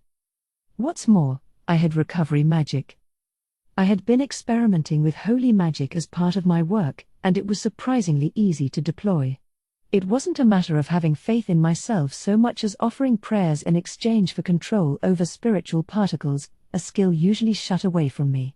In my case, my magical power as a ghost was sent over to the real me along with the words of prayer. I was, in essence, borrowing force from my main body to cast magic. These words of prayer were mainly about building up an image. When working with spiritual particles, you'd never get anywhere if you kept asking what your disciples wanted and going with that. It'd take too much calculation.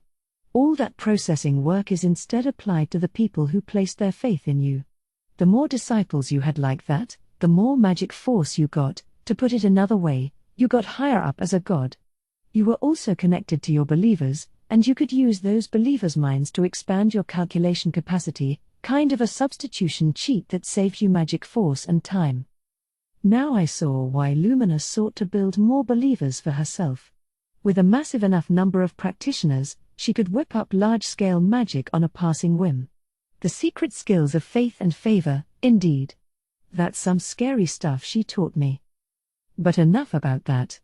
The point is, I had holy magic, and as a party, we boasted a pretty formidable force, and right now, like evil personified, we had just wiped out Team Green Fury on the 49th floor. You should never be afraid to try something new, I guess. Our frontal attack failed, so we polished our teamwork and took advantage of the traps. I set the slime doll on them, damaging their weapons. I used the slime rain to break their focus and exhaust them, and then we attacked, throwing them into the slime pool. While Ramirez's bellowing grabbed their attention, Milim sneaked up on them, breaking down their teamwork as Veldora split them apart and isolated their rear support. Our giant slime crushed their powerless magicians and thieves, while Veldora and Ramirez bear hugged the remaining core members straight into the slime pool, sinking them down. Our aim was to destroy their weapons in the acidic goop, and once Green Fury's main weapons had corroded into useless fragments, that'd be a huge damper on their dungeon-conquering speed. After all that swag we earned, It turns out the leader of the Sons of the Veldt, the one currently whining about the equipment dissolving in her hands, was female. That surprised me, but not as much as what her companions said next. Well, maybe this timing's for the best. It was about the right moment to pack up. Yeah, our home country's calling for us anyway. I definitely heard one of the survivors from the team say that to the leader. I thought the Sons of the Veldt was an independent mercenary corps, unaffiliated with any other nation. My reports stated they were being funded by someone in Inglesia, but maybe it was more like a long-term gig. The term home country indicated that they might have had more loyalty to Inglesia than a simple employer-employee relationship. I'd need to keep an eye on them. As long as we were encouraging people to use the dungeon, we'd naturally see visitors with murky origins. I was expecting that from the beginning, but we should probably give everyone another heads up about that. The whole Green Fury thing reminded me of it all over again. Besides, we did it. Yes. Victory is ours. Why wouldn't it be? We are the strongest in the world. If I didn't keep these idiots in line, they'd immediately get distracted by the next victory ahead. The thought was in my mind, but, right now, at least, I didn't let it get in the way of my joy. Mission accomplished. Interlude, Maribel. Maribel had been resurrected as an otherworlder. She had memories of being a ruler in Europe. In her previous life, she had all the finances she wanted. To her, war was just another pawn for her to use. Her glory was built on misfortune. A battlefield, bullets flying. Kill or be killed, a vivid hellscape bathed in blood. Burnt homes, lost families, wailing people. And she never held any remorse about it. Maribel's life was a happy one, all the way to the end of her natural lifespan. And now she was here, born as a princess in the small kingdom of Seltrozzo. Her family was in the ruling class, the people calling the shots in the Western nations.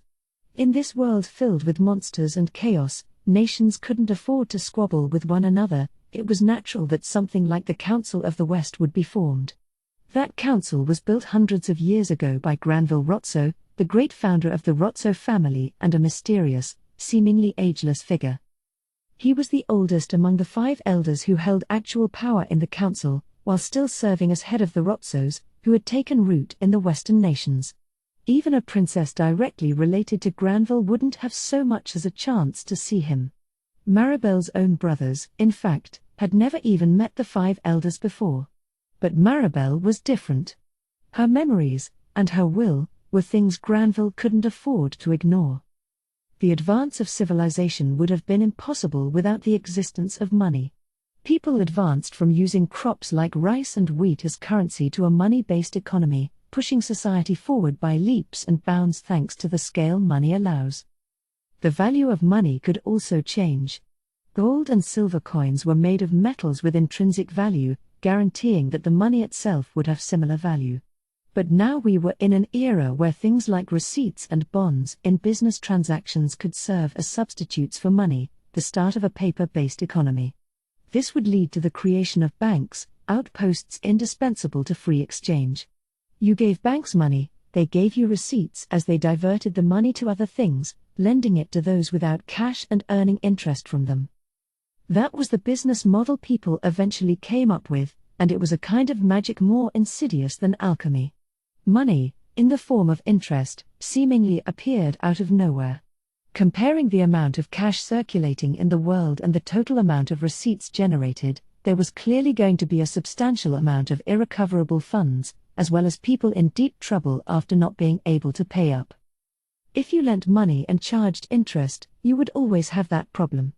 The shift from coinage to paper currency only sped up the process. People collected money from the rich, dangling interest payments as bait. They invested it to create even more money. Business exchanges began to take place on a worldwide scale, beyond national borders. Limits on the production of paper money were removed, under the pat promise that the nation would be good for it all. Combine that with exchange controls caused by power differences between nations, and the scale of the economy blew up to dozens of times its original size, and Maribel was even factoring the amount of currency produced into her calculations as she controlled the market. Much of it was a fiction, far removed from the actual economy. A bubble that was bound to pop sooner or later. In her past life as well, Maribel blew the bubble up as much as she could. Any debts she couldn't recover, she shunted off on the weaker nations and disposed of, in other words, waging wars to balance her accounts. The weaker nations thus fell, and the rich got richer. The parties being harvested for everything they had went from individuals to whole nations, but the basic process was the same. Maribel was a seasoned master at this. She was a golden child of finance in her previous life, and she had both her memories from that and the intensely powerful greed of a ruler. This manifested itself in her unique skill avarice, a sinful skill based on one of humankind's core vices. If a unique skill was a set of emotions and desires that took corporeal form, those based on a cardinal sin like greed were treated as special cases among uniques. In the case of Maribel, the strongest member of the Rotso family since the day she was born, that truth was obvious. The avarice skill let her hold sway over people's desires, she could literally see them, and the bigger the desire, the easier she found it to rule over them. Everyone had desires, of course, and stoking those desires let Maribel control them any way she wanted. And, little by little, she used that to slowly build her audience of sympathizers. There was no urgent need to act. Observing the people around her, she could tell that the standards of civilization in this world were pretty low. There was a money-driven economy but still a single currency that circulated across the whole of it. There were no language barriers, everything was different from the last world, but in a way, the environment was perfect for her to take advantage of. To Maribel, the whole world seemed like a sandbox, ready for her to play in. Yes. Yes. I am destined to descend upon this world as its rightful ruler. Ruling this world, to Maribel, was a natural goal to have. Once she was older and had the right to speak up, the world was hers for the taking, but until then, she thought, the fewer people who knew about her ambitions, the better. Ever so carefully, she made sure no one could guess her true nature from her behavior. And when she was 3 years old, she had her first audience with Granville. "So you're Maribel?" "Yes, grandfather. It is a pleasure to meet you." It wasn't a 3-year-old's usual way to greet someone, but Maribel had accounted for that in her calculations. Granville wasn't like the other rebels skulking around the palace. To her, even her father, the king, was just another pawn. Her brothers, her wet nurse, her servants, and everyone else, as she read their desires, she methodically brought them under her rule. But Granville was different. He was above all that. "Why didn't you try to control me?" Granville asked, seeing that Maribel had promptly dropped the act. There was no familial kindness to it. All that existed was the relationship between the ruler and the ruled. It was then that Maribel learned her instincts were correct. If she had tried to deceive Granville, she likely would have been killed on the spot. Not even Maribel's avarice skill was omnipotent. It could be resisted. After repeated, gradual attempts, it might have been possible to bring Granville under her rule, but he wasn't the kind of man to allow that. Maribel was confident of that, so she decided to be honest. No matter how things played out, she would need partners, and along those lines, Granville could potentially be the greatest partner she'd ever have. "I can see people's desires. I mean literally see them. And prodding them allows me to make them do my bidding. But you're not like the others, grandfather. You have a greater ambition than anyone else, but you've also got a will strong enough to bottle it up. So you've seen that far, little girl, or should I call you Maribel? Who are you anyway?" "Me? I'm Maribel. Maribel the greedy." "Heh heh. Ha ha ha ha ha. I like it. Declaring your very presence before me, are you?" The head of the Rotso family liked Maribel. In time, they opened up to each other, sharing in the secrets they knew. Granville knew about the politics surrounding the Western nations, as well as the demon lords who ruled the world. Maribel knew about her previous world, as well as the avarice skill she acquired in this one. To her, this was the gamble of a lifetime. Her brain was one thing, but her body was still that of a 3-year-old. As she saw it, it'd be difficult to survive all on her own. No matter what it takes, no matter what, I need to firm up my position.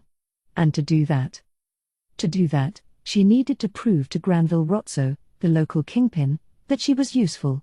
Instinctively, she understood that was the best thing she could do right now to set herself up as ruler. And the gamble paid off.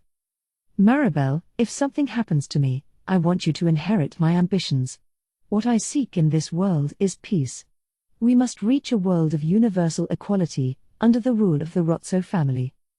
Yes, grandfather, I understand.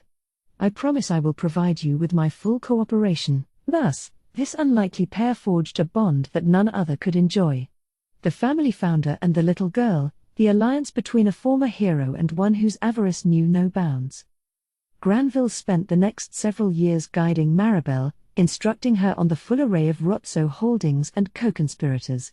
He also revealed the true identity of the god Luminous, as well as his own secrets, the underground dealings he engaged in to protect his seat in the 7 Days clergy, as well as how the demon Lord Luminous's power was what truly kept the Western nations safe. He told her everything. And now, at the age of 10, Maribel was second only to Granville in power, using her skills to the fullest to take action against Rimuru. Chapter 3, The Council. Here in Seltrotso, a small northern kingdom, a conversation was underway between a boy and an old man.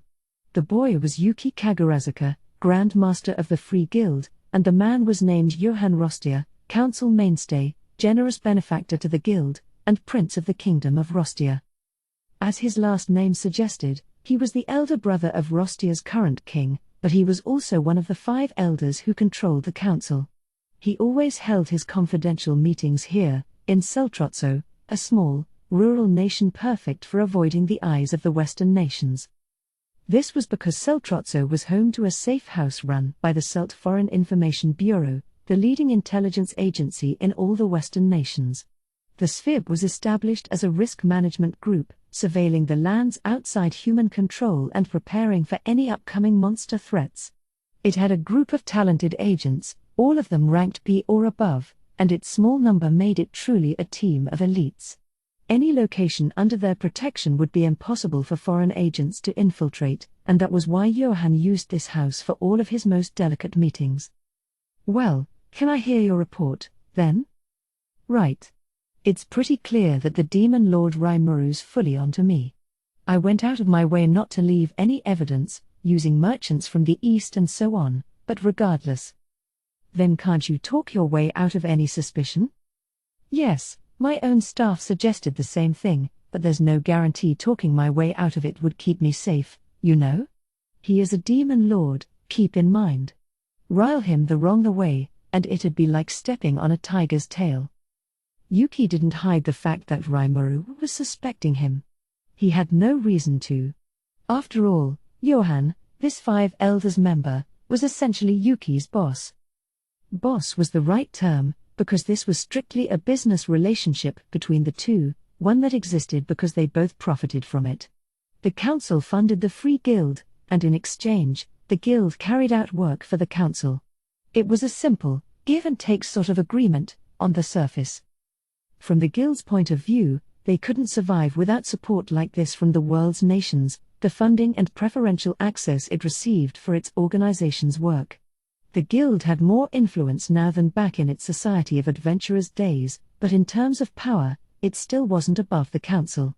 It was the behind-the-scenes support from Johann the Elder that helped Yuki develop the Free Guild as much as he had these past few years. That was another reason Yuki had to mind his manners around him. And you can't defeat this demon lord? Are you kidding me? The way I see it, you could assemble 100 A rankers, and it still wouldn't be possible. You'd go that far? Perhaps it's smarter not to make him our enemy, then. But. Johann paused, his sharpened eyes glaring at Yuki, before continuing. It is the Elder's opinion that the demon Lord Rimuru is a hindrance. And your missteps are the cause, Yuki. Oh? What do you mean? Your little conspiracy with the demon Lord Clayman. If that had succeeded, We wouldn't have had to deal with those sniveling Eastern merchants to open trade routes with the Empire. Once we had secured that, all we'd have to is wait for Veldora to fade into oblivion a few centuries from now, and the Forest of Jura would no longer be a threat. In fact, demon lords like Carillion and Frey could have served as protective walls for us. And now look. Well, I don't see what I could have done, you know. You really can't plan for someone like him. Johann was one of the people aware of the plans Yuki's group was working on. They were applying their own spin to the games played among the demon lords, trying to work them to their own advantage. And the whole reason that was possible. Yes, you're right. You couldn't have done anything. We never could have imagined a monster like that in our way. But couldn't you have bested him? It was the young girl who entered the room now, silently closing the door behind her. Maribel Rotso, the very person who'd formulated this whole plan. She slipped into an ornate chair, joining the other two. Oh. Maribel. And is the venerable Granville with you? No, I've come by myself today. But I'd still like to hear the answer to that question. Maribel turned to Yuki, paying Johann little mind. It's just not possible, he replied, as if captured by her gaze. Rimuru alone would be a challenge, but he's got the Storm Dragon with him, too, you know? Forget it. There's nothing anyone can do about him. You saw Veldora? Yeah. He was going around in human form, but he introduced himself as Veldora and everything. Yuki meekly answered the question. Maribel expected nothing less from him. Right. The demon lord Rimuru is the key to sealing Veldora away. If we let that evil dragon free, he'll spread ruin across the whole world. Grandfather told me himself. Indeed, Johann said. Your grandfather personally witnessed the darkest days of that dragon's rampage. He's always quick to remind me of why our god is so fearful of him. Yes, and now Rimuru has tamed him. Meddling with them is dangerous, but if we want my Rotso family to prosper, we need to crush the rise of Tempest. What a headache this is. Yuki, couldn't you defeat Rimuru if you truly put your mind to it? Johann was now repeating himself. Combined with Maribel, they had now asked the same question 3 times. Didn't Yuki have what it takes to beat Rimuru? But this time, Yuki had a different answer. We're talking about someone not even Hinata could beat, you know. It's gonna be really hard for me to win if I fight him. My chances could go way up under the right conditions, but... What it sounded like he meant was, if it was just the demon lord Rimuru by himself, maybe they could make it happen. So what's your next move? Maribel asked. My general strategy will be to avoid direct confrontation with Rimuru. Even if I did beat him, I just don't see it earning us much. We'd have to pay far too much of a price for it. Yuki went on to discuss their future plans, including Kagali's upcoming ruins expedition. As Maribel had ordered, he was leaking out the info he gained from Clayman, and Maribel and Johann were now acting on it. Maribel thought for a moment.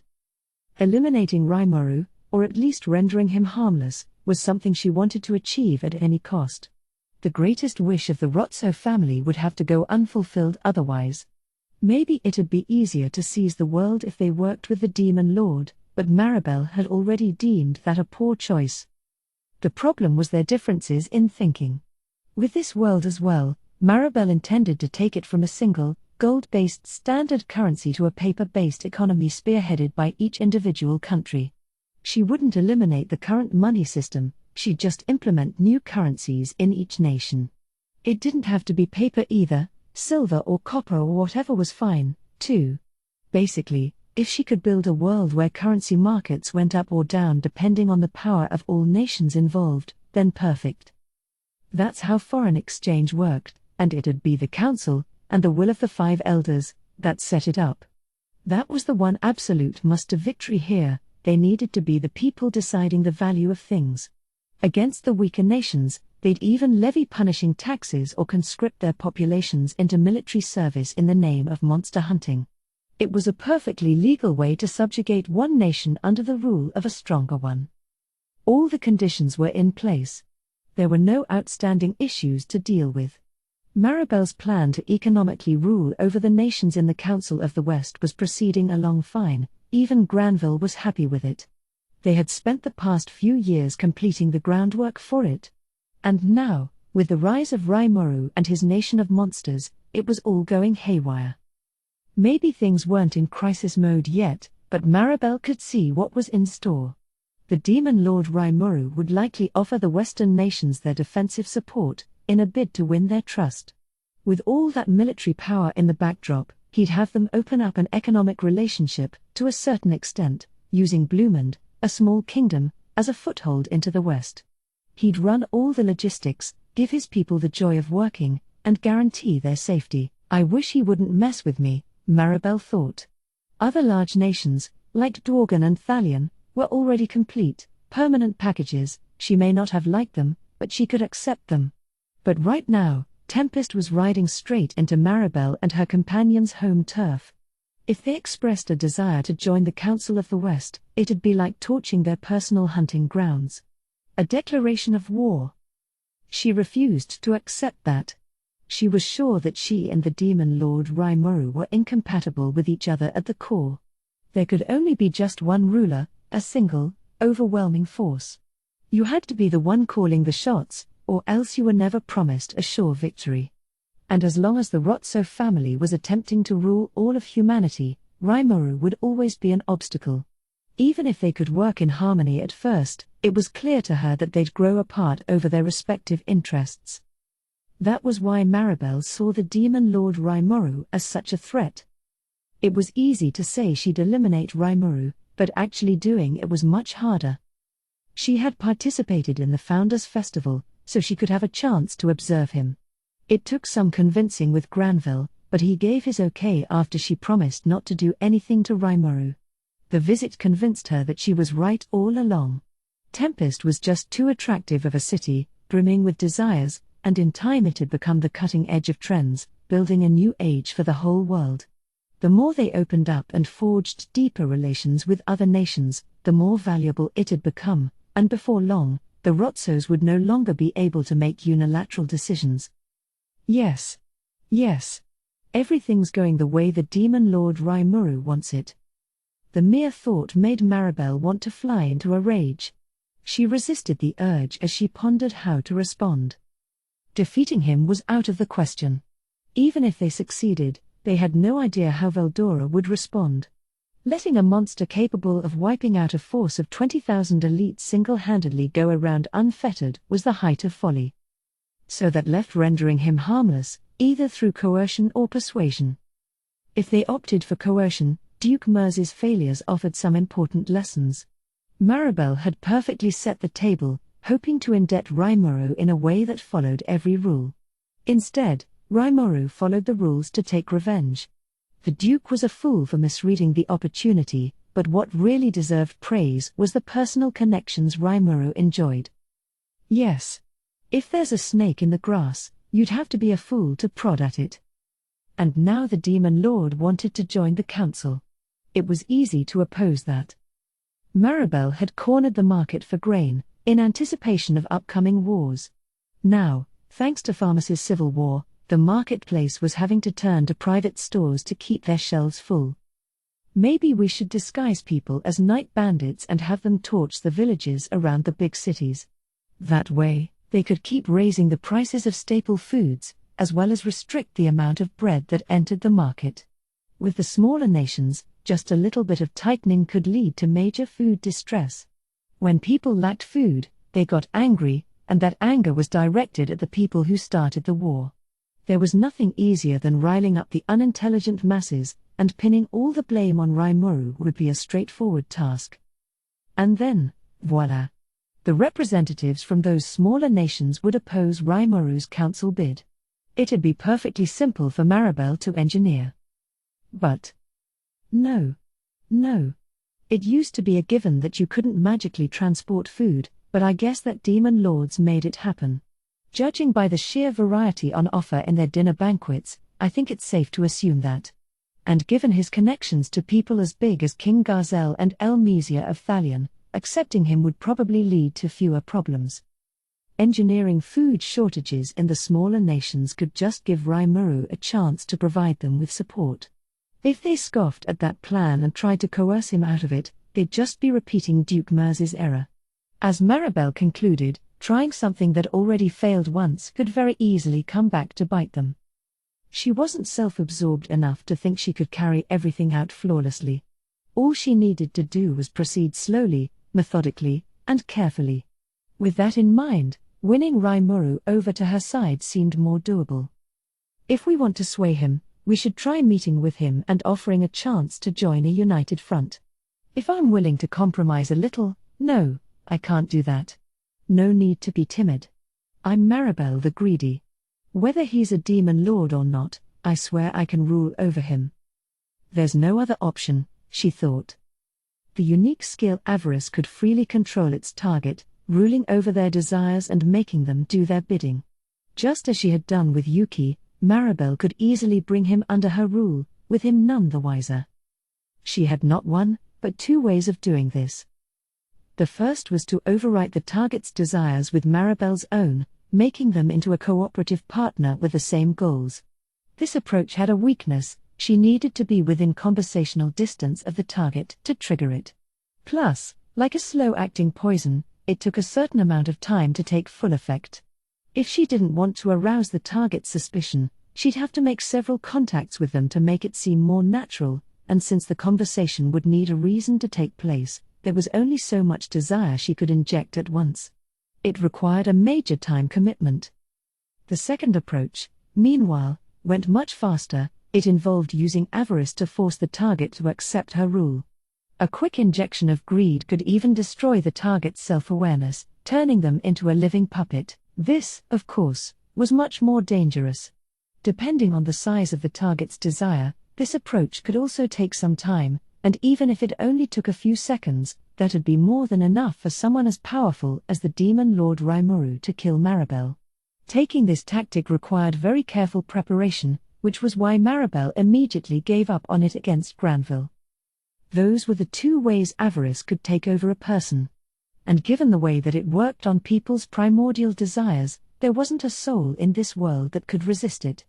The main drawback was its dependency on time, not to mention the size of the target's desire. No matter which approach she took, Maribel couldn't take over a target unless they had a certain amount of desire inside them. The larger that desire, the firmer the grip Maribel could have over them. But what if the desire wasn't big enough? Given that Avarice controlled people's desires, if there wasn't much to work with, the skill couldn't influence them enough to be successful. She could prod that desire, inflating it enough so she could take hold, but again, that took time and opened her up to suspicion. That was why she couldn't take over the mind of Hinata the Saint. Maybe she could if they met more often, but Hinata would have questioned her motives if she kept popping in for no reason. Maribel couldn't risk that much danger, so she gave up on the effort. On the other hand, she held regular secret meetings with Yuki through Johann the Elder. Seizing his mind was easy. Now her main question was Rimuru. I saw him up close, but he didn't seem to have much desire despite all his outrageous behavior. It's not fair. At the dinner banquet, she had a direct view of Rimuru. With that insight, she felt what might be just barely enough to rule over his desires. With a desire that small, she could take it over quickly with just a few sessions, but it wouldn't give her much overall influence on his behavior. Of course, once she got that foothold, the rest would come falling down after it, she figured. If worst came to worst, she could use her final option. If that worked, the Demon Lord would be Maribel's to use as she pleased, and since Rimuru had tamed Veldora, the Storm Dragon would essentially be hers to control as well. A dragon even the supreme being Lubelius feared. An attractive prize, to be certain. Best to keep up my observations for now. Then I can consider my options and come up with the safest approach to subdue him. Her mind made up, it was time to concoct a strategy. Yuki advised against direct confrontation with Rimuru. That's why the Demon Lord Kazalim, under the guise of Kagali, would be guiding him through the ruins. Those ruins had their dangers, but apparently Kagali had no intention of putting Rimuru in harm's way inside them. She could use that as part of her game plan. Let's send him a letter. We can invite Rimuru to the council and see how he reacts. You think the Demon Lord would agree to it? No worries there. Joining the Council of the West is one of his burning desires. How curious. Well, Rimuru wants to work hand in hand with humans. He wants to prove that the monsters under him are harmless as long as we stick to his rules. Yuki's explanation made sense to Maribel, as dumb as it sounded to her. Being bound by rules meant losing your freedom. Doing away with your Demon Lord military force? Staying on the same tier as the human race? It seemed supremely stupid to her. So why don't we make that dream come true? Then I can inject him with my poison, said Maribel. Ooh, scary. Isn't Yuki Kagurazuka just as strong as Hinata the Saint? If he and Rimuru fought for real, he has good prospects to win, I think. But now that you have him, you want a Demon Lord as well? Yuki's ambition is too strong. He doesn't even realize I'm controlling him. He thinks he's making these negotiations out of his own free will. As Maribel explained right in front of Yuki himself, this was a happy thing for him. Her rule over him meant that he wouldn't be pushed down by any excessive greed. Yuki ignored it all, not responding to it. That was how perfect her domination was of him. And I'm sure the Demon Lord Rimuru is like a child before you, Maribel. And you'll have full control of him? What do you mean? Well, I'm just worried that your rule could be broken, somehow. She flashed a cold look at the flustered Johann. There's no need to worry about that. Once I cloud someone's desires, they'll never return to normal. Not unless you overwrite the desires I implant in them. Maribel was greed personified, enough so to cultivate the unique skill avarice within her. There was nobody in the world who could desire something more. She was fully convinced of that, and it made her laugh off Johann's concern. Why yes, I imagine not. I trust in you on that, Maribel. Johann the Elder tried not to invite Maribel's wrath upon him. She was the de facto number 2 after Granville, and not even an elder was safe around her. If he got on her bad side, she might try to control his mind next. He had made a blood oath with Granville to avoid that, but once Maribel took over, he didn't think he could rely on that oath too much. Thus, he never dared to lift a finger against her. Everything we say in here is a secret, all right? Of course, Maribel. I'm not in any hurry to die. Smart decision. Now, Johann, I want you to send a letter to Rimuru, leader of Tempest, for me. I'll write it out for you right now, so make sure it reaches him before the next council meeting, please. Without waiting for a response, Maribel began writing the letter. The sight of her scribbling away on the fancy, expensive paper struck terror in Johann's heart. It was the kind of terror you'd feel if a girl like Maribel, hardly even 10, treated bossing people around like it was her God-given right. She had the air of a ruler, and not one of the 5 elders was a match for her. All right, Maribel. You can leave that to me. He left the room quietly with Yuki, not wanting to bother her. Even after Yuki and Johann left, Maribel continued to weigh her options. She had all the time in the world. She would draw up plans, lay out the framework, and see this through. She had more than enough pawns at her disposal. And once again, this'll be fun. This'll be so much fun. Maribel, the girl who trusted not a soul in the world, got lost in her own reverie. The man fell to the ground, a flood of red, blood-like particles shooting out in front of him. His eyes had burst open in surprise, he probably never saw it coming. Ah ha ha ha ha ha. You left yourself open, you fool. Millim's excited voice thundered across the hall as the man's 5 remaining companions grew tense and nervous. They banded together, keeping a wary eye on their surroundings, but they could do nothing. Blowing wind, grow into a tornado and slice into my enemies. Time to rage, tornado blade. Bunching up like that was a mistake, and I all but sneered as my tornado blade slashed into them. This was kind of a ranged version of Windcutter, one that cost a lot of magicules but caused slashing damage to multiple enemies within a given space. This made it great for battles against groups of foes. Milim had acted first, sneaking up on one person as he went ahead to check for traps. After killing him, she quickly shot out of the area to avoid getting caught in my magic. The group had no idea what happened. The moment they huddled up for safety, Milim was out of the way, and they were cut to ribbons by my windcutter. "Look out, it's Scarlet. Be careful." Shit.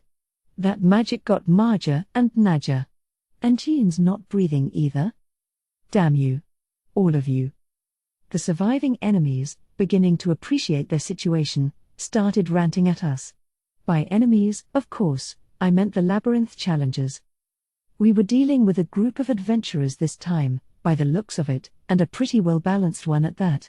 But our party had the power and experience to outclass them.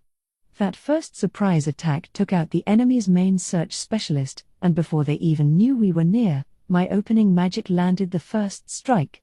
Even before we noticed them, we had an invisibility magic deployed, allowing us to discover the enemy first. This magic was cancelled once we began to attack, but by then, our foes had already lost one or two people, the magic attacker and healer in the back row, to boot. That decided the battle right there. Now that they could see us, the enraged front row adventurers were making a beeline for us. Qua ha ha ha ha. Tough luck. Oh ho ho ho. You're not getting past us. Veldora and Ramirez were certainly enjoying themselves as they withstood their charge. By now, I had nothing left to do, just take up a supporting role and make sure those two had enough space to move in. I used my analysis magic to examine the fighters running toward us. Above them, I could see bright red bars that were less than half full. They got less than half of their HP left. You guys can take care of them yourselves, right? There was no self-aggrandizing there. Yes, the red bars above the fighters' heads showed their remaining stamina. That was what I configured my personal analysis magic to display. I tried to set it up like a video game for instant comprehension. If other people used the same magic, they'd probably see something different. Regardless, it was pretty convenient for me. The familiar readouts let me quickly confirm the situation and give out the most suitable instructions to my team. By this point, we were pretty much guaranteed to win.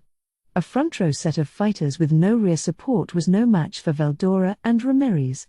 With no one buffing or magically healing them, we'd continually whittle down their stamina until it was over. A more careful party would have kept a barrier over them at all times, but not this one, apparently. It didn't take long for my two companions to prove me right, smiling insidiously as they slashed the remaining 3 adventurers into a bloody mess. It was an easy win.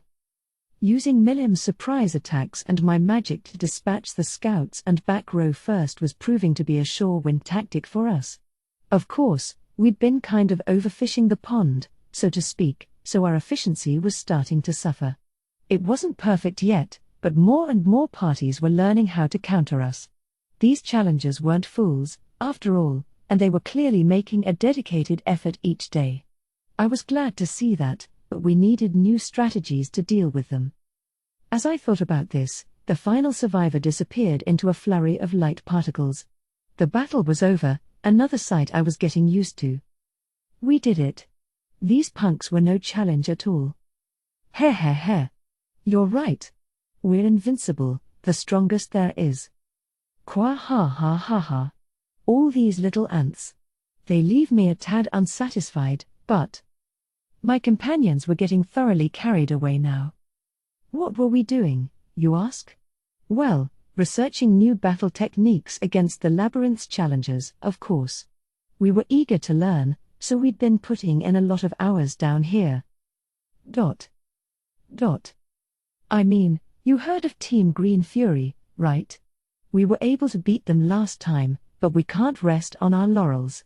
They got called back to their home country or whatever, and they may never come back, but maybe they just had some trouble procuring new equipment. We didn't know if they'd pay a return visit sometime, and we wanted to be ready to fend them off if it happened. Thus, even after Green Fury was behind us, we kept diving into the Labyrinth, sliding into a familiar pattern of fighting off challengers. It kept the Labyrinth lively, too. A few days after our pitched battle with Green Fury, Masayuki's party made it past floor 40. Masayuki really was born under a lucky star. Apparently, acquiring the entire Ogre series of equipment was pretty simple for them. It was only natural, then, that they stomped all over the Tempest Serpent. Now their focus was conquering Floor 50. The news of Masayuki breaching the 40s energized the rest of the challengers. That was just what we hoped for, and now the more talented parties were aiming for Floor 40 as well.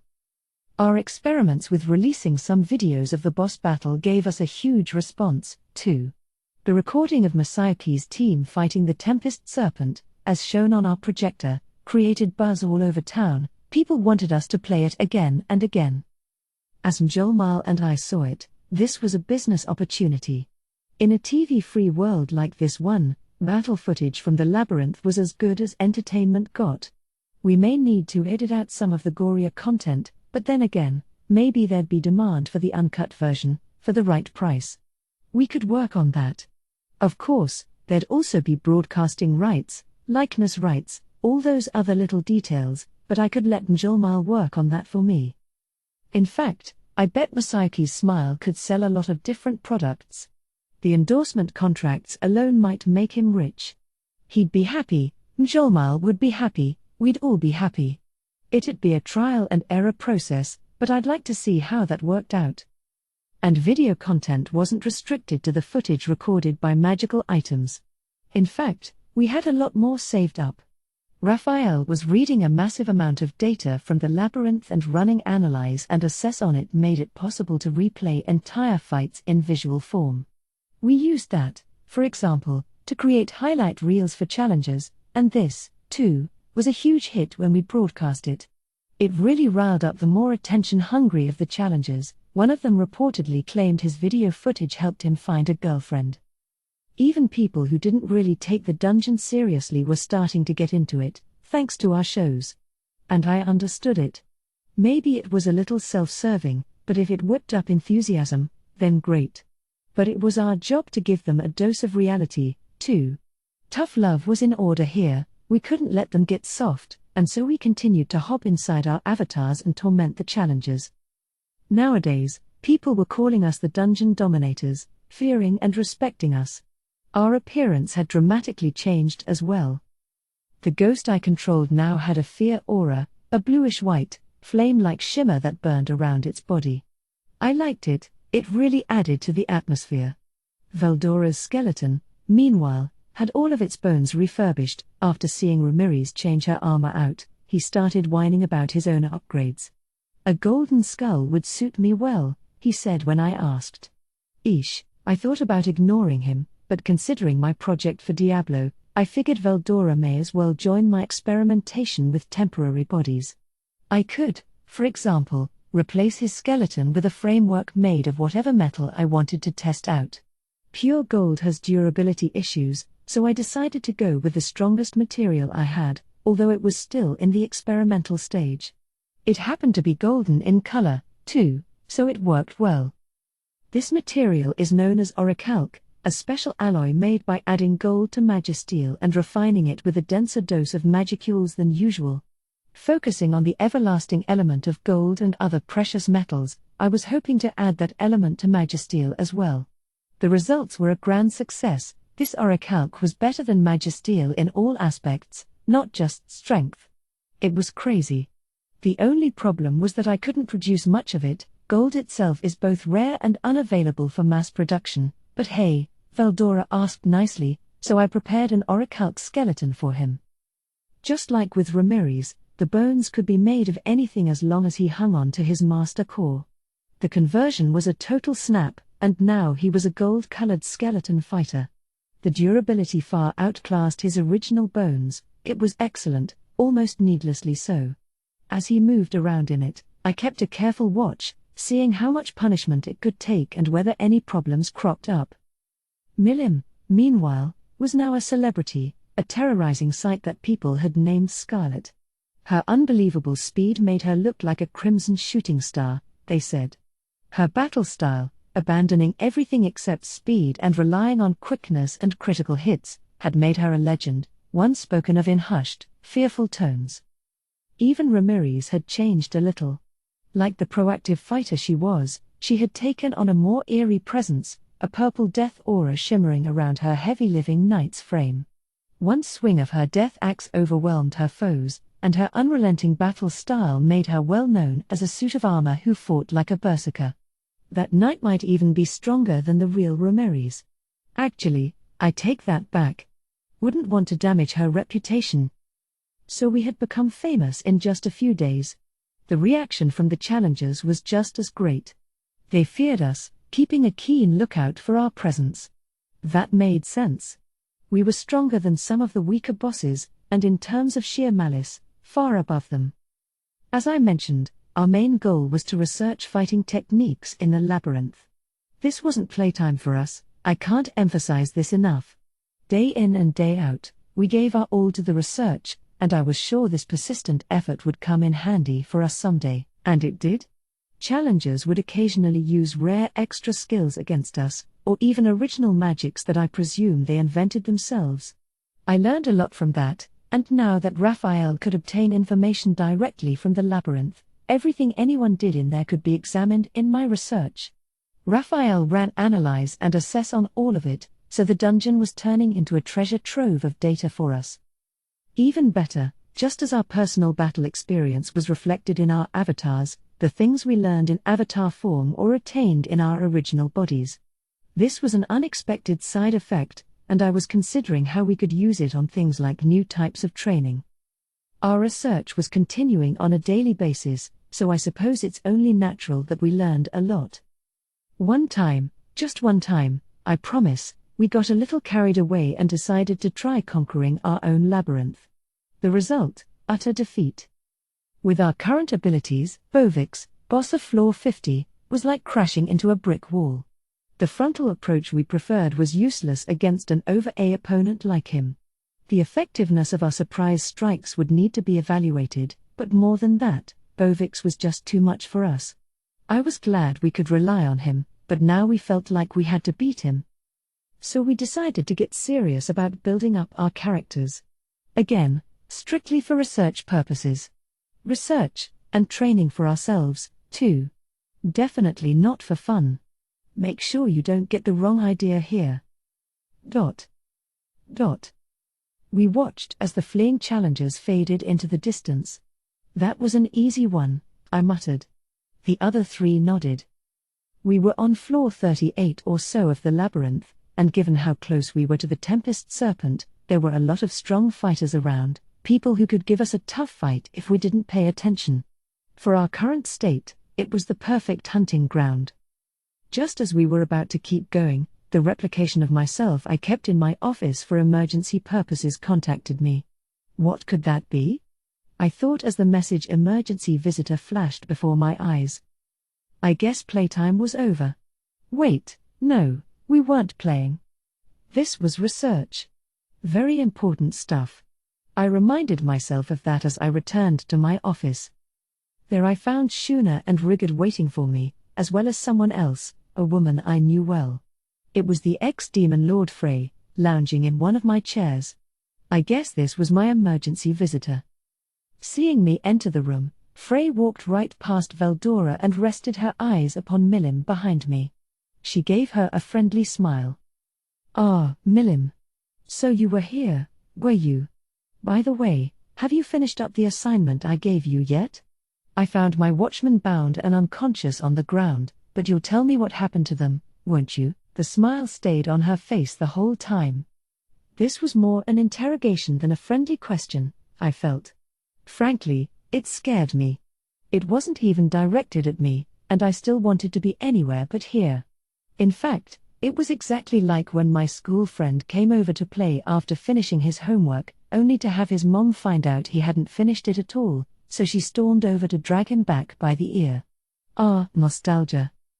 As for Milim herself. Frey.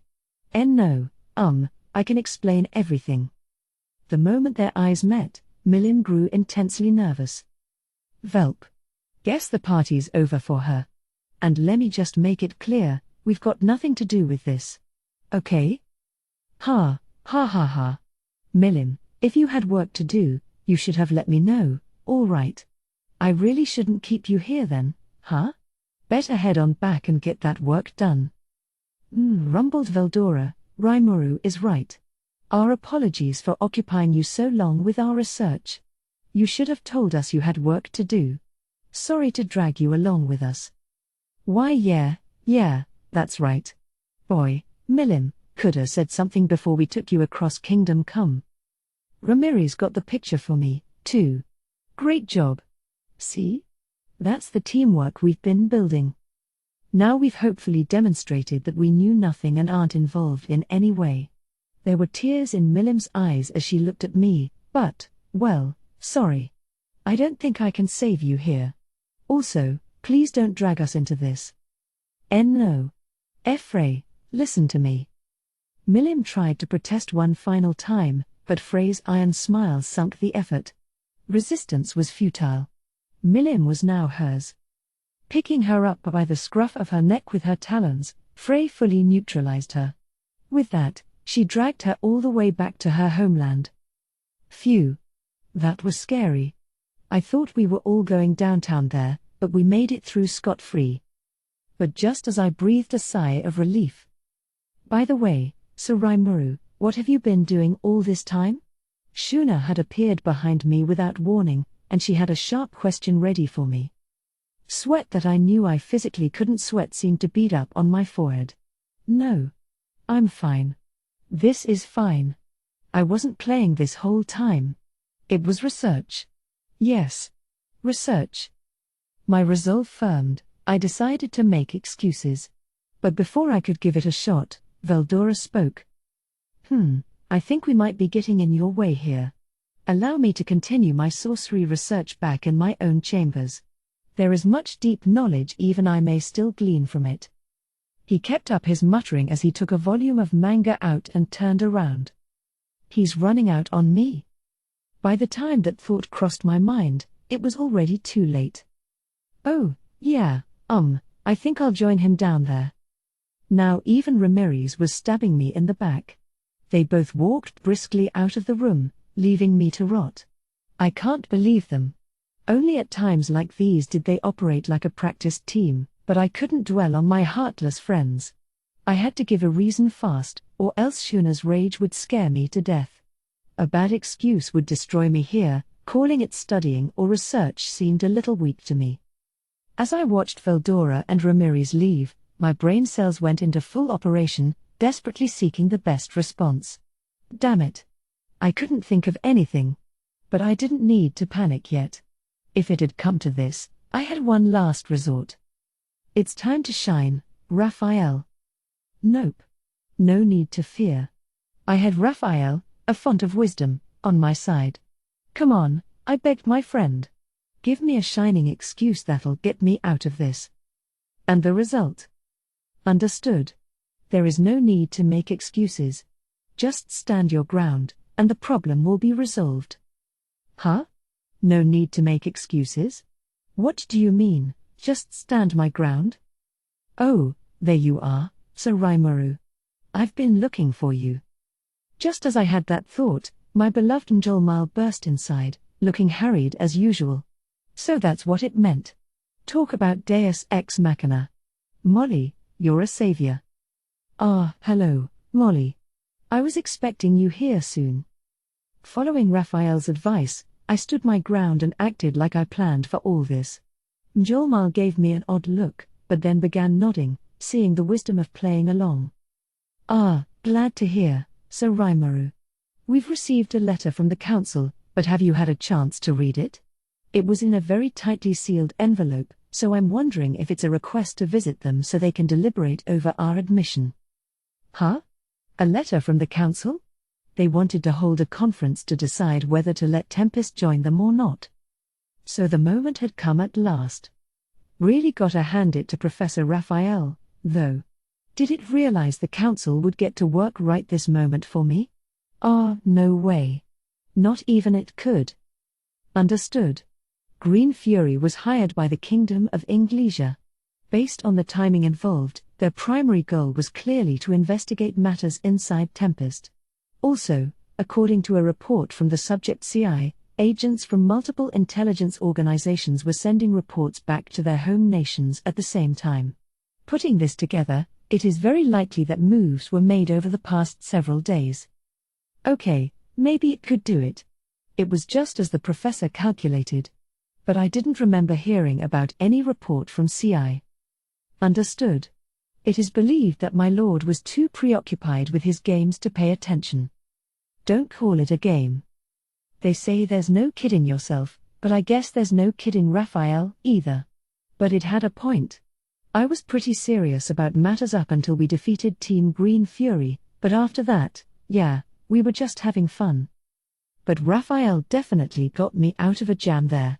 Patting myself on the back for not trying to come up with some convoluted excuse, I tried to frame it like I knew everything all along. Yes, I definitely think you're right. Their investigation teams were in the Labyrinth as well, so I played along with them for a bit. They all came hurrying back to their homelands after a while, though, so I figured we'd see some movement soon. Oh. Are you talking about Green Fury, perhaps? You got it, Molly. They were a little too strong in my mind, so I did some looking into them. That was a huge lie. I was just riffing on what Raphael said. But that's all right. I see. Some secret investigations, eh? Very impressive, Sir Rimuru. Shuna gave me a broad smile and a nod. Thanks to standing my ground, I managed to pull the wool over everyone's eyes.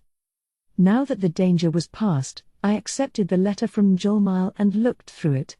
It definitely was an invitation from the council. Raphael was proven right, and I had just saved a ton of face. But, man, that was close. Getting too caught up in games always trips you up in the end. That was a valuable lesson for me, and I'll try to temper my dungeon time going forward. I'll need to be more careful, all good things in moderation, and so on. The Council of the West is a league of nations dotted around the Forest of Jura. Representatives from each of its member nations gathered in Inglesia every month for a conference, the aim being to work things out for each other's mutual benefit in areas outside the jurisdiction of any single country.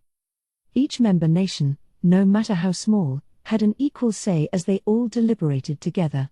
The ideal here was to protect the greater good for all humankind, the greater good, in this case, meaning preservation of the human-populated parts of the world. The Council's top priority was conducting anti-monster measures, but they also dealt with droughts, pandemics, typhoons, earthquakes, and other disasters. When it came to the distribution of extra food and other goods between nations, deliberations could often get mired in intergovernmental differences, so for essential goods and services, the Council stepped in to debate and organize things instead. If famine broke out, they worked to provide relief. If a large number of monsters appeared somewhere, they could send extra soldiers to deal with them. This, of course, was never easy. All sorts of problems cropped up on a constant basis. Funding for the Council was provided by its member nations, each of which paid a different percentage of the budget. Even though each nation paid differing dues to the Council, they all had equal representation in the conference itself. This created some dissatisfaction among the members, so to address that, nations were allowed to send more selected representatives to the Council based on their share of the funding.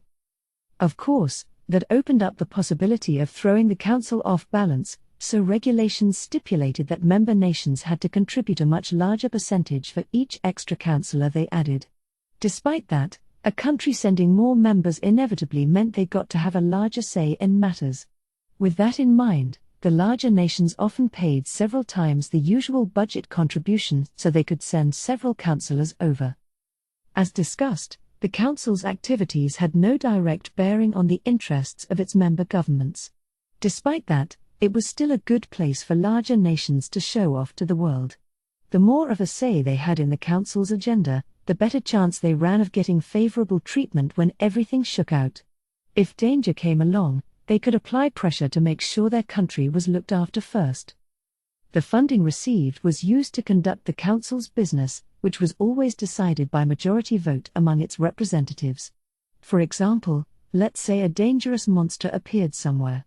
The Free Guild, a lower branch of the Council, was tasked with dealing with it, so the council would send a formal request to deploy adventurers to the area. But of course, there might be more than one monster, and they could be threatening more than one country. The more powerful nations would likely act to procure stronger adventurers for their own country first, that was a given. Sending more funding to the council indicated that you were a more valuable presence among the Western nations. There was no point diverting limited resources to protecting something useless. Countries with excess capacity could help, but otherwise, they'd be shut out.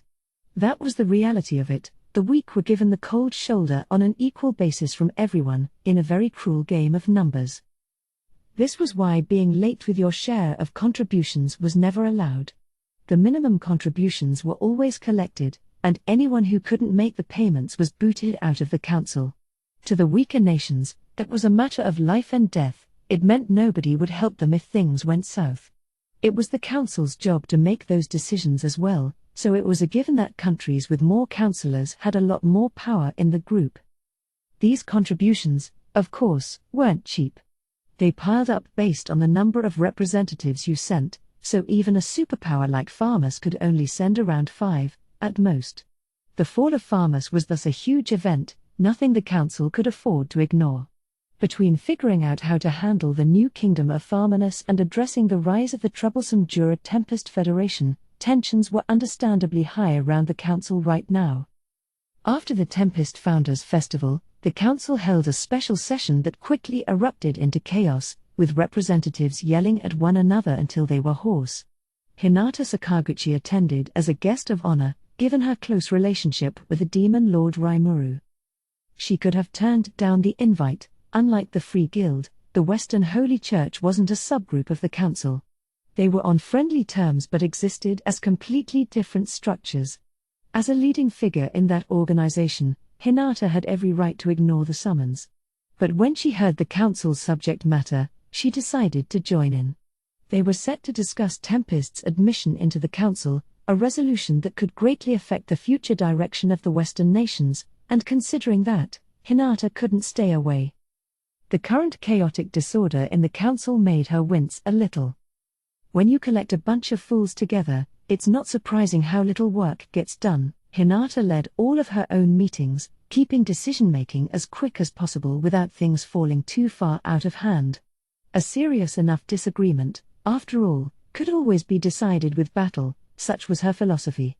And in the conferences in Tempest she attended, they always managed to decide on vast, pondering matters, even with all the big names that constantly seemed to join in. It was hard for Hinata to comprehend, like something out of a fairy tale. But even if that's a notable exception, she mused, couldn't this council be a little more constructive? To someone like Hinata, who mostly attended active, useful meetings, the debate unfolding before her seemed like nothing short of a farce. We can trust that nation. I feel we should exert all efforts to welcome them as our friends. You say that, but we are talking about a demon lord here. Allegedly, he can negotiate with the storm dragon, but if we anger him, what if he sets that menace on us? No need to worry about that. I doubt this demon lord has much power himself. He's just leaning on his buddy to posture against his foes. Ridiculous. Then how do you explain the draw that he and Lady Hinata here fought to? Because I think we should appreciate this demon lord for the strength he's clearly shown. It was a never-ending torrent of unintelligent opinions thrown against one another. This is so stupid. How can they even keep this going in my presence? Their thoughtlessness is astounding. Hinata was right about that, and yet they were arguing over whether the demon lord was a juggernaut or a pushover. It certainly left an impression on her. Look. The demon lord Raimuru has declared that the lands of the Forest of Jura are his territory. At the same time, however, he stated at the Founders' Festival that he has no intention of sending monsters out to the forest's borders. This means a lot. Councillors, we need to consider that as we work toward a conclusion. Indeed. Our nation is home to a people living in constant fear of monsters. The demon lord's statement provides salvation to them, and it is backed by fact as well. Ever since the founding of Tempest, monster-related incidents have been on a steady decline. Nonsense. Has the demon lord deceived you? The forest of Jura's monsters were managed by the demon lord Rimuru. The nations nestled along its vast border, already reaping the benefits. But whether a nation bordered Tempest, was exposed to other threats, or was located relatively safely inland, they all had different motives driving them. The border nations here were the most welcoming to Rimuru's reign. They had all participated in the Founders' Festival, getting a taste of Tempest's prosperity for themselves. Whether it was a nation of monsters or not, they reasoned, if it could directly connect to their own national interests, then bring it on. Countries facing other threats, meanwhile, had trouble deciding how to approach this. They had the Free Guild and the Crusaders to protect them and deal with monster damage. None of these nations were large in scale, and none could afford to act carelessly here.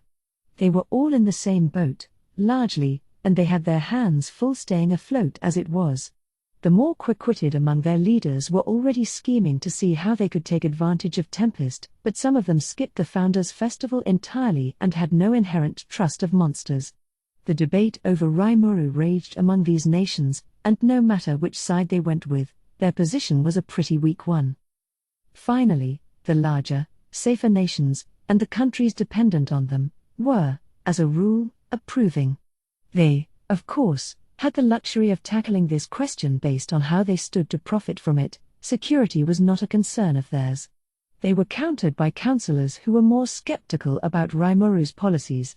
If something were to happen, the demon lord might decide to place the full brunt of his powers upon them, such was their blind belief, and they were thus virulently opposed to him. Some were already loudly accusing the Tempest border nations of turning traitor and letting Rimuru brainwash them. With all these clashing interests, it was a given that the meeting would be a rowdy one. From the perspective of a higher power, it was all the work of fools, but most of the representatives were just looking out for number one. Hinata knew that, which was why she could stay silent. All right. Why don't we accept their argument? If they say Tempest will be our friend, then let's welcome them in. But they'll need to bring some gifts with them. I firmly agree. Try to fight them, and we'll just have another Farmus on our hands. They'll need to learn their place, though. Do we even know if they have any interest in respecting the international laws we've put in place? I don't think we need to worry about that. You've heard the rumors about Duke Mersey's folly, I trust. How could anyone not have? The real bottleneck was due to the representatives from the rich nations.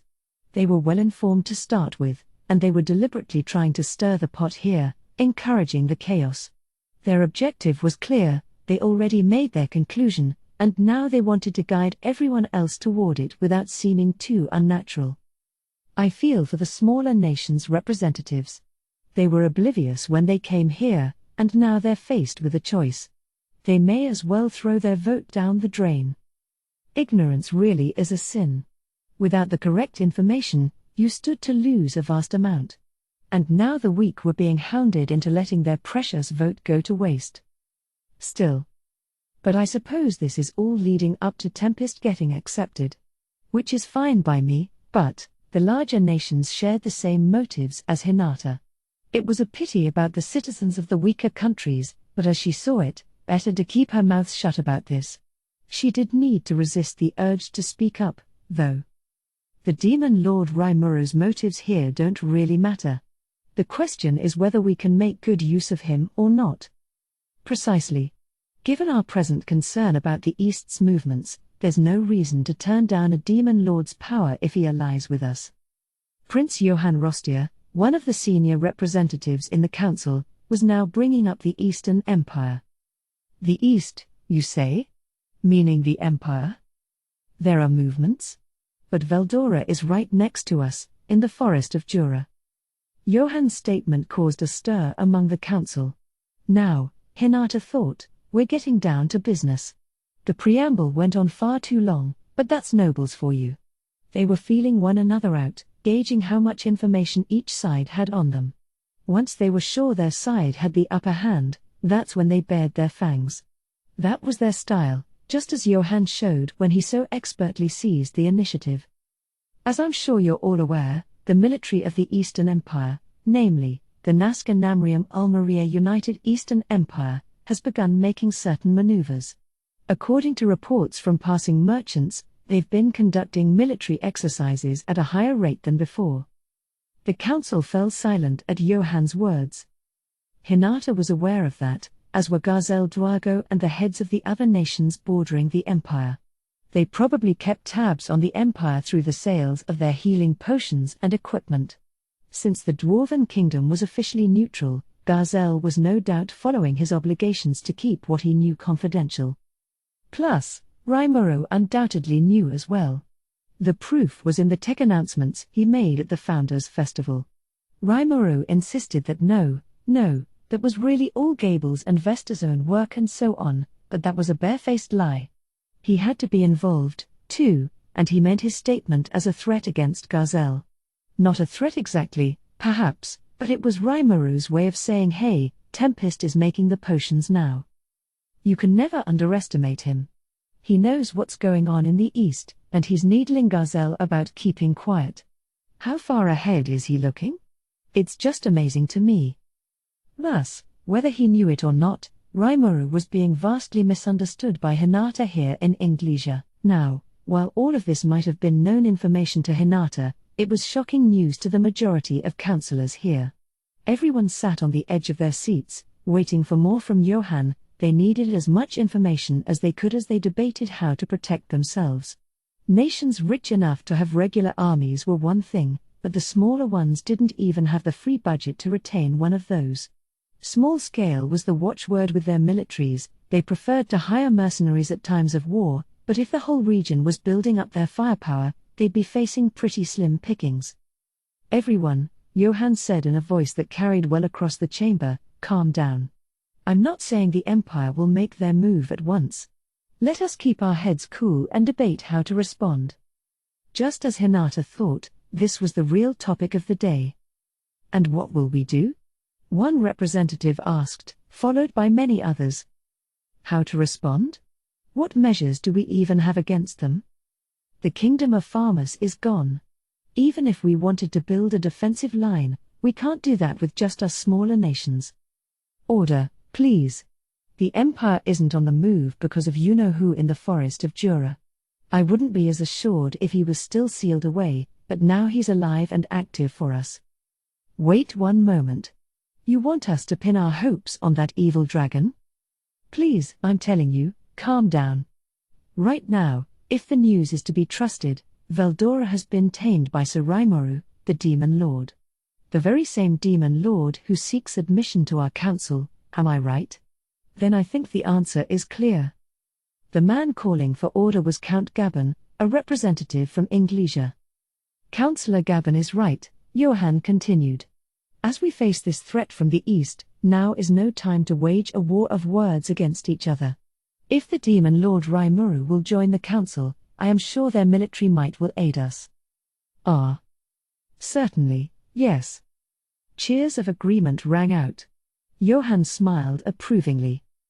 In my humble opinion, I think we should recognize Tempest as a full-fledged member. His voice was solemn, as if gauging the reaction around him. That alone changed the atmosphere in the chamber. Even those who feared the Demon Lord as a complete unknown now recalled the very real and recognized threat from the east. Tempest was a land of monsters but also a nation that responded to common sense. The Empire, on the other hand, was a ravenous foe bent on gobbling up everything in its path. They were a human enemy, and as such, if they lost to the Empire, everyone could see that they'd be next at the dinner table. The ruling class, all of them, would undoubtedly be killed. The Empire was a massive military state, with a history of growth powered by the nations they swallowed up. They were always thorough with their enemy, and to the Western nations, they were a presence to be feared. I think Councillor Rostier is making a valid point. A point I agree with, I should add. I'm very glad you understand, Councillor Gabon. And I think you won't be alone in this chamber. I think it's time to take a vote on Tempest's admission first, but what do you think? Seconded. The West needs to put up a united front before anything else. Quite true. Now's no time for infighting. Several representatives voiced their approval of Johann. It led to a general commotion that forced the chairman to shout for quiet once more. At the chairman's lead, the vote began. First Johann fanned everyone's fears, then he put on the pressure to conform. A very impressive performance, indeed, in the classic style of nobility. I suppose this is all part of the script, too? Even without the preamble, that took forever. Clearly Johann and Gabon were colluding on this, with the supporting cast voicing their agreement in the audience. As a non-voting attendee, Hinata could tell that much from her seat. It was all just a scripted performance, and the ending was coming up shortly, much to her relief. 8 hours had passed since the session was brought to order, and despite the regular breaks, the exhaustion was palpable. Not physical exhaustion, of course, but the mental kind, making it all the more painful to Hinata. I can't believe all the stupid questions I got asked, though. They could have just asked me to watch Rimuru to make sure he doesn't go crazy, but no. That was the main reason Hinata was there. Whether the council knew him or not, they were about to ask a demon lord to join their ranks. They just wanted to cover their asses in case he decided to get violent, and considering she, reportedly, fought into a draw, Hinata helped the councillors feel far safer. That's basically what the nobles wanted, although they asked her in the most roundabout way possible. The talk about an empire on the move was just an idle threat as well. Those military maneuvers probably were happening, but they were just an empty show of force. If they were really about to invade the West, they had mountains of obstacles to deal with first, the forest of Jura and the armed nation of Dworgen, to name but two. And maybe things would have been different before Tempest and Dworgen forged an alliance, but now, the Empire didn't have much to work with. They really should have made their move before Rimuru became a demon lord. Then Veldora wouldn't be back in the picture, and the Empire really could have had a chance at world domination. Now the Empire was pinned down, too afraid of a vengeful, unmuzzled Veldora to act. They were too careful for their own good back when there was no sign of Veldora, and now they probably knew full well the golden opportunity they missed. Rimuru and Garzel were still on the lookout for them, of course, but the way Hinata saw it, any move the Empire could make was nothing for anyone to worry about. She was pretty sure Johann and Gabon agreed with her on that point. Here they were, keeping the smaller nations' eyes fixated on outside threats while they firmed up their own footing. It was so noble-like of them. Hinata had had enough of it long ago. And after the ballots were tabulated, the ayes had it, the majority of the counted had voted to admit Tempest. The Jura Tempest Federation is now officially our ally. We will hereby send a formal invitation to the Jura Tempest Federation, and after confirming the intentions of their leader, the Demon Lord Rimuru, to join the council, we will reconvene to enact the relevant procedures. Adjourned. With the chairman's stentorian declaration, the meeting drew to a close. All in all, it was enough to make Hinata swear off dealing with the nobility again. The exhausting council session was over, and Hinata was on her way back to the church. But her suffering wasn't over yet. "Hinata, could I have a moment of your time?" She was stopped by a young man guarded by a posse of nearly 10 bodyguards. He had shiny blonde hair and a refreshing smile, a handsome man, although not much Hinata's type. After 8 hours of that torture session, her tolerance for anything else today was gone. She just wanted to get home, and the smile of a man she had no interest in was worthless to her. Unfortunately, the man's social position posed some difficulties for Hinata's escape. This was Elric, the first prince of Inglesia, where the council's headquarters was located. Being rude to him could trigger an international incident, so Hinata was in no position to ignore him. "Yes? Can I help you?" She summoned as much social courtesy as she could muster for Prince Elric. He smugly smiled back at her. "Well, Hinata, I wanted to ask you a favor." Elric did not know Hinata well enough to address her this casually. Given her position, she knew his name and face, but little else. This was their first conversation, and Elric's overfamiliarity annoyed her. "And what would that be?" she asked as they moved over to a reception room. "I'm thinking about testing the Demon Lord Rimuru at the next council meeting.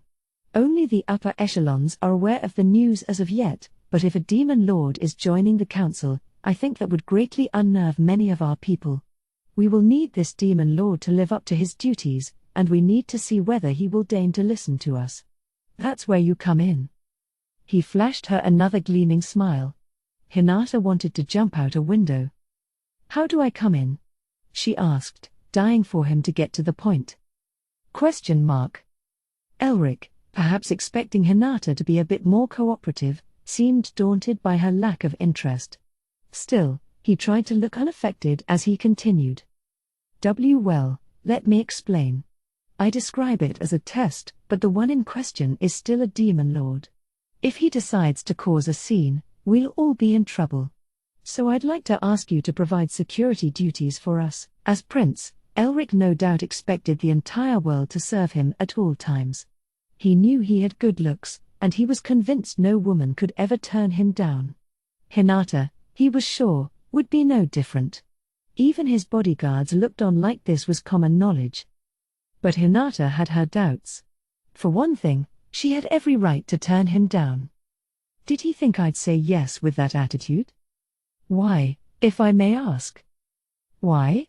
Because I know you are a strong woman. The most powerful leader of the Paladins, confidant the Luminian god, the chief knight of the Imperial Guard itself. Among the Western nations, you truly have no equal, and I even hear that you fought the demon Lord Rimuru to a draw. With your support, I'm sure we can reveal the true nature of this demon lord. His sheer arrogance was clear for Hinata to see as he heaped extensive praise upon her. What is he talking about? Rimuru was generally kind to her, but he was a true blue demon lord. Deliberately trying to rile him was beyond stupid. And that fought to the draw thing was a rumor they deliberately spread around. She couldn't beat him at all. If Rimuru ever got really angry, it'd take a fellow demon lord like Luminous to stop him.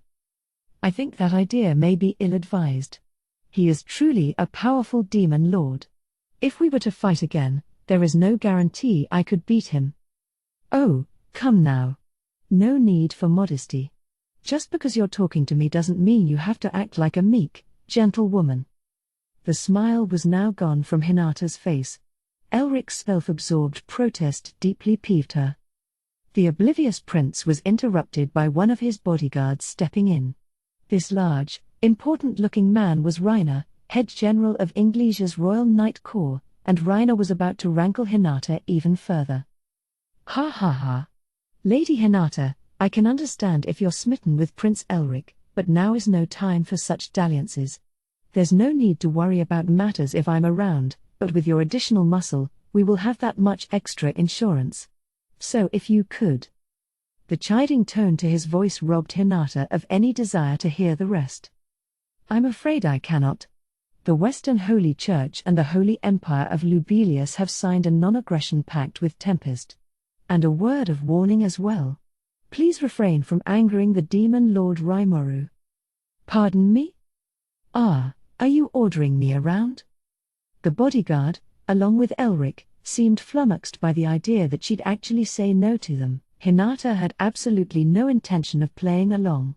If this was an official request made through the proper channels, not even Hinata would have had the right to refuse. If the council was making the request themselves, after all, it'd only be logical to call for an anti-monster specialist like her. Given the council's vital role in world affairs, there could very well have been an official request along those lines, once it passed through the local Western Holy Church post. And considering their future relationship with the Western nations, Hinata wouldn't have had the final right to turn that down. What a pain it would have been, though.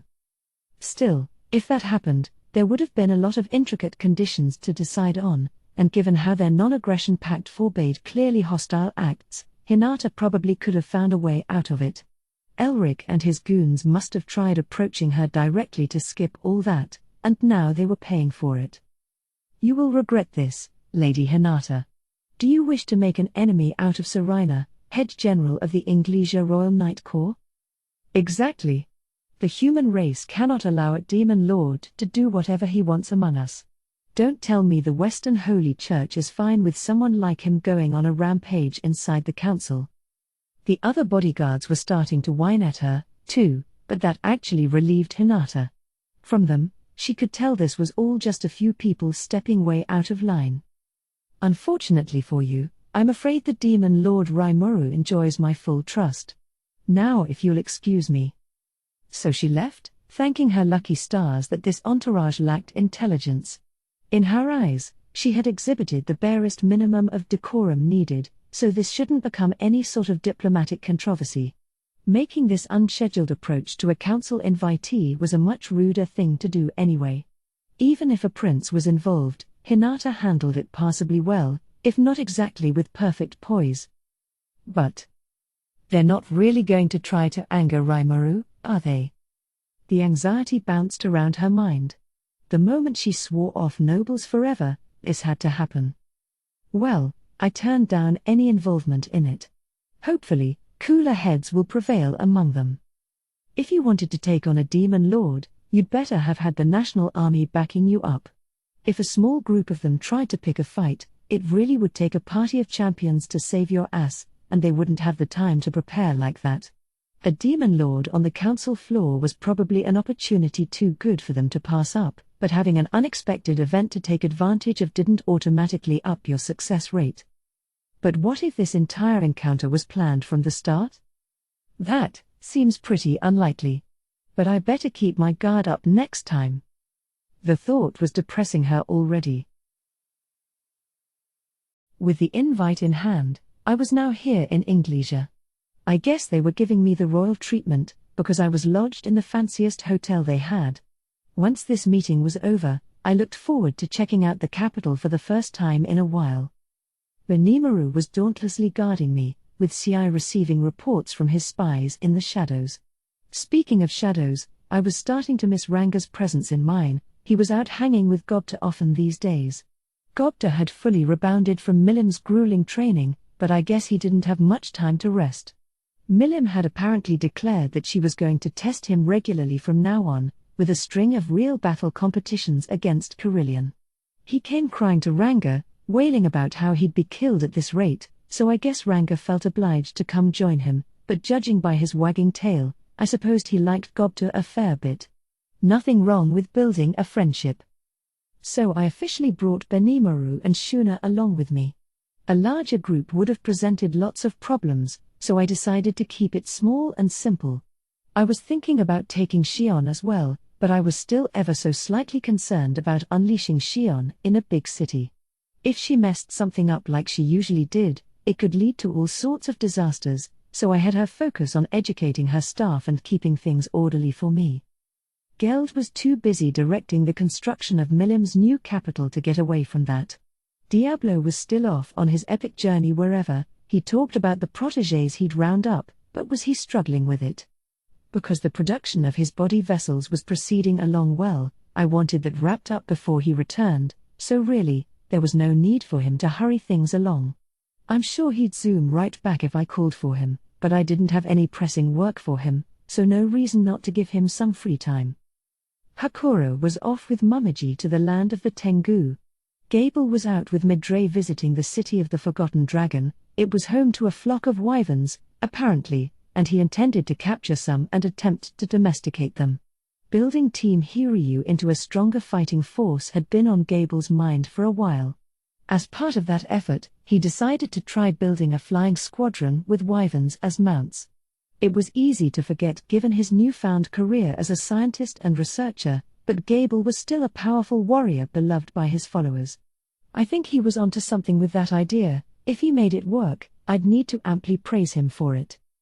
Thus, the rest of my top-level staff were busy with other matters, so it was just two others and I who went to Inglesia, meeting up with Ci there. Our first visit was to some clothing stores, lined with the kind of show windows you'd find in modern Japan. In much the same way, a lot of passers-by liked looking at them, indicating just how much of a city the Inglesian capital had become. The window in this particular shop also seemed astoundingly tall to me. Glass was a fairly common thing to see around here, but panes this size could cost as much as a small house by themselves. If the shop was using these for display purposes, they must have been doing a damn good business. As Mjolnir advised, look at the flow of people, and you can see they made the right choices. By the way, our town had show windows like this as well. When I told everyone what I saw in Inglesia, Shuna and our other female staff demonstrated a keen interest in adopting that custom. I had no reason to turn them down, so after discussing it with Mildo, I had him work on manufacturing glass for me. We had a valued partner in Raphael, so it didn't take long at all to produce practical show windows. Regardless, we were clothes shopping at Shuna's request. She was curiously peering at all the new fashions in those windows right now, and I have to say, it was all pretty gaudy. In the stores we passed, there were lots of outfits with novel designs we never saw back home. The clothes Shuna and her team sewed, after all, were mostly ensembles gleaned from my own memory, but these shops were full of original pieces from entrepreneurial designers. They all seemed to compete with one another on the racks, and the sight was more than enough to capture Shuna's heart. "I certainly don't want to lose out to all this," she whispered, resolute. "I must redouble my efforts." "Yeah, keep up the good work. And, everyone, go ahead and select whatever you like. I'll cover the cost." "What? Are you sure?" "Me too? I'll keep this on, thank you." It's fine. I don't pay you a salary anyway, so at least let me be generous with this." As thanks for their usual hard work, I decided to give all three of them new clothes. I had a suit along with me for tomorrow's conference, but Benimaru and Ci were still in full battle gear. They fit in with the adventurers milling around town, so nobody brought it up, but on the streets, they were too imposing for my tastes. Shuna was in her usual shrine maiden garb as well, and I think some fashionable casual wear would do her some good. So I had them pick out their favorites.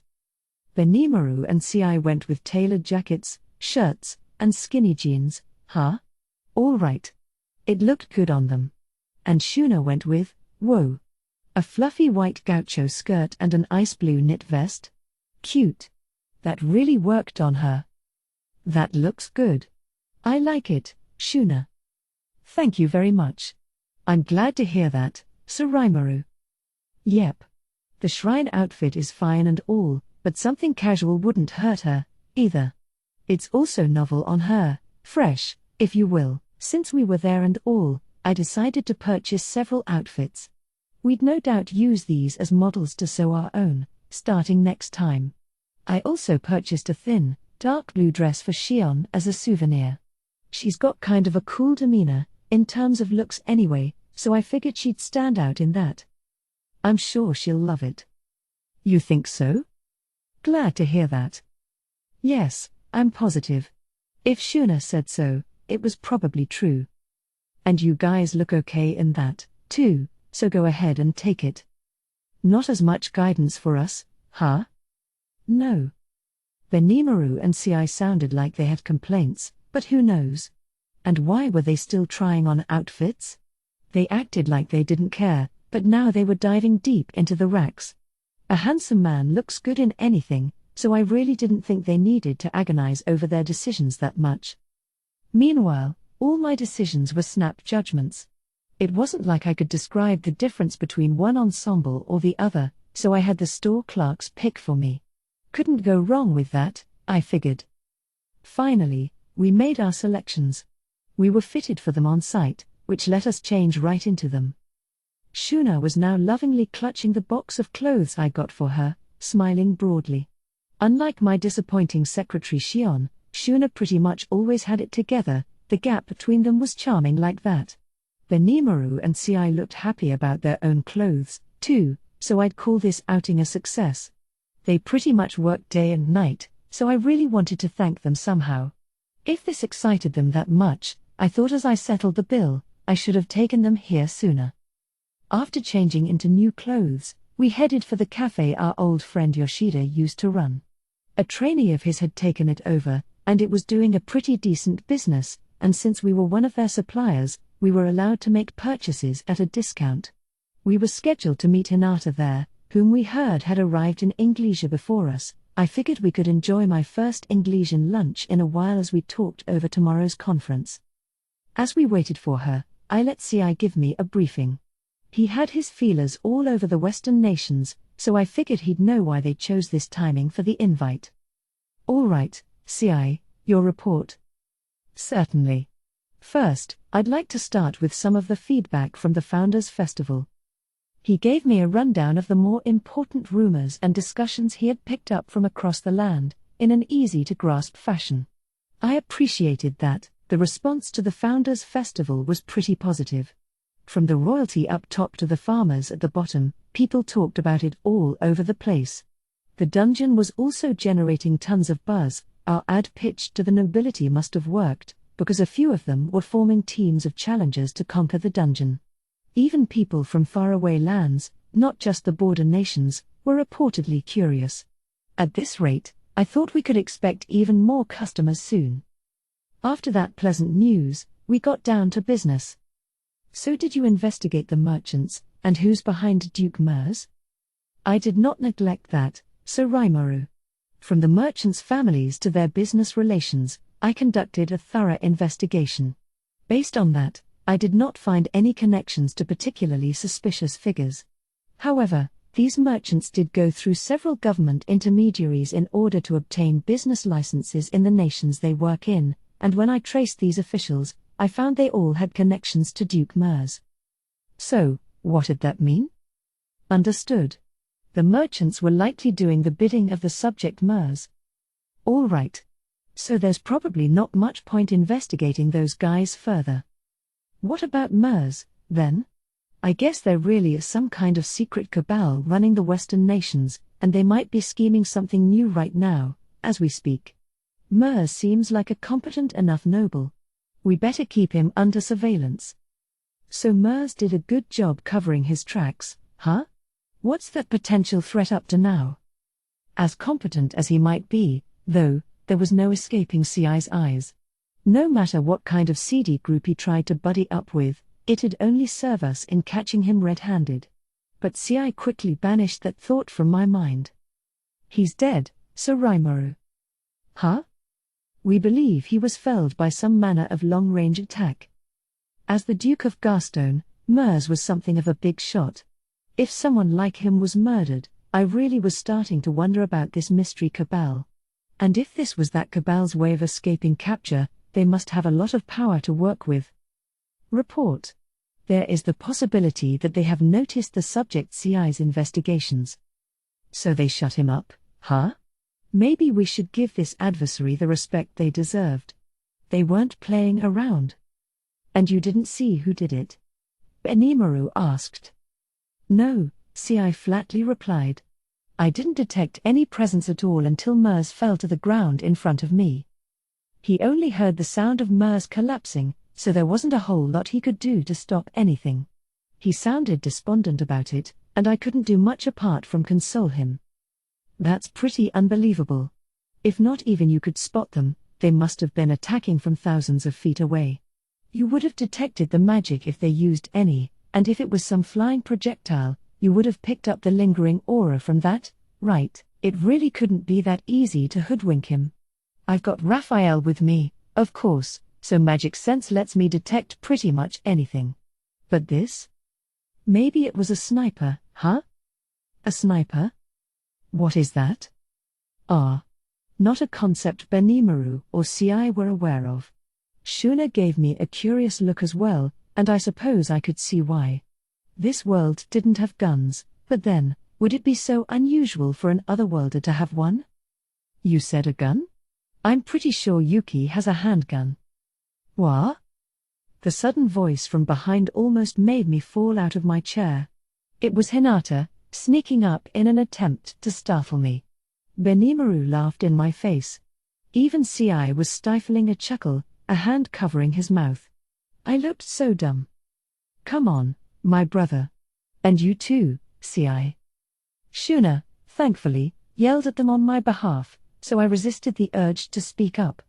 And, I mean, if Raphael would have been kind enough to say something to me. Report. No malicious intent was detected. Yeah, I bet. So it's my fault for acting all haughty, like always. I sighed at myself and played it off with a chuckle. With Hinata at the table, we all ordered lunch. For 1 silver coin a pop, we got a pretty fancy spread, and we avoided any serious conversation as we enjoyed it. Full and satisfied, I decided to order some coffee, a little mature bitterness to round things out. And with enough sugar and milk, I had the perfect harmony between bitter and sweet. That's pretty much a café au lait, now, isn't it? I'd call you mature if you took it black, but that's liquid candy you're drinking. Hinata hit me back hard. I guess my inside voice had leaked out again. Will you shut up? This is fine. It's all part of the atmosphere. Oh? Because between that and your outfit, there's nothing mature about what I'm seeing at all. Oof. First the coffee and now my clothing? And, boy, is that really how I look? The clerk at that shop arranged what I thought was a neat poncho type thing. I thought it was, yeah, maybe a little on the young and springy side, but I trusted the staff there. And now look. I regretted ever trusting in a store employee's fashion sense. Damn it. This does seem like kids' wear, doesn't it? No, Suraimuru, it's lovely on you. Ah, right. Yeah. Looks great. I thought you liked it.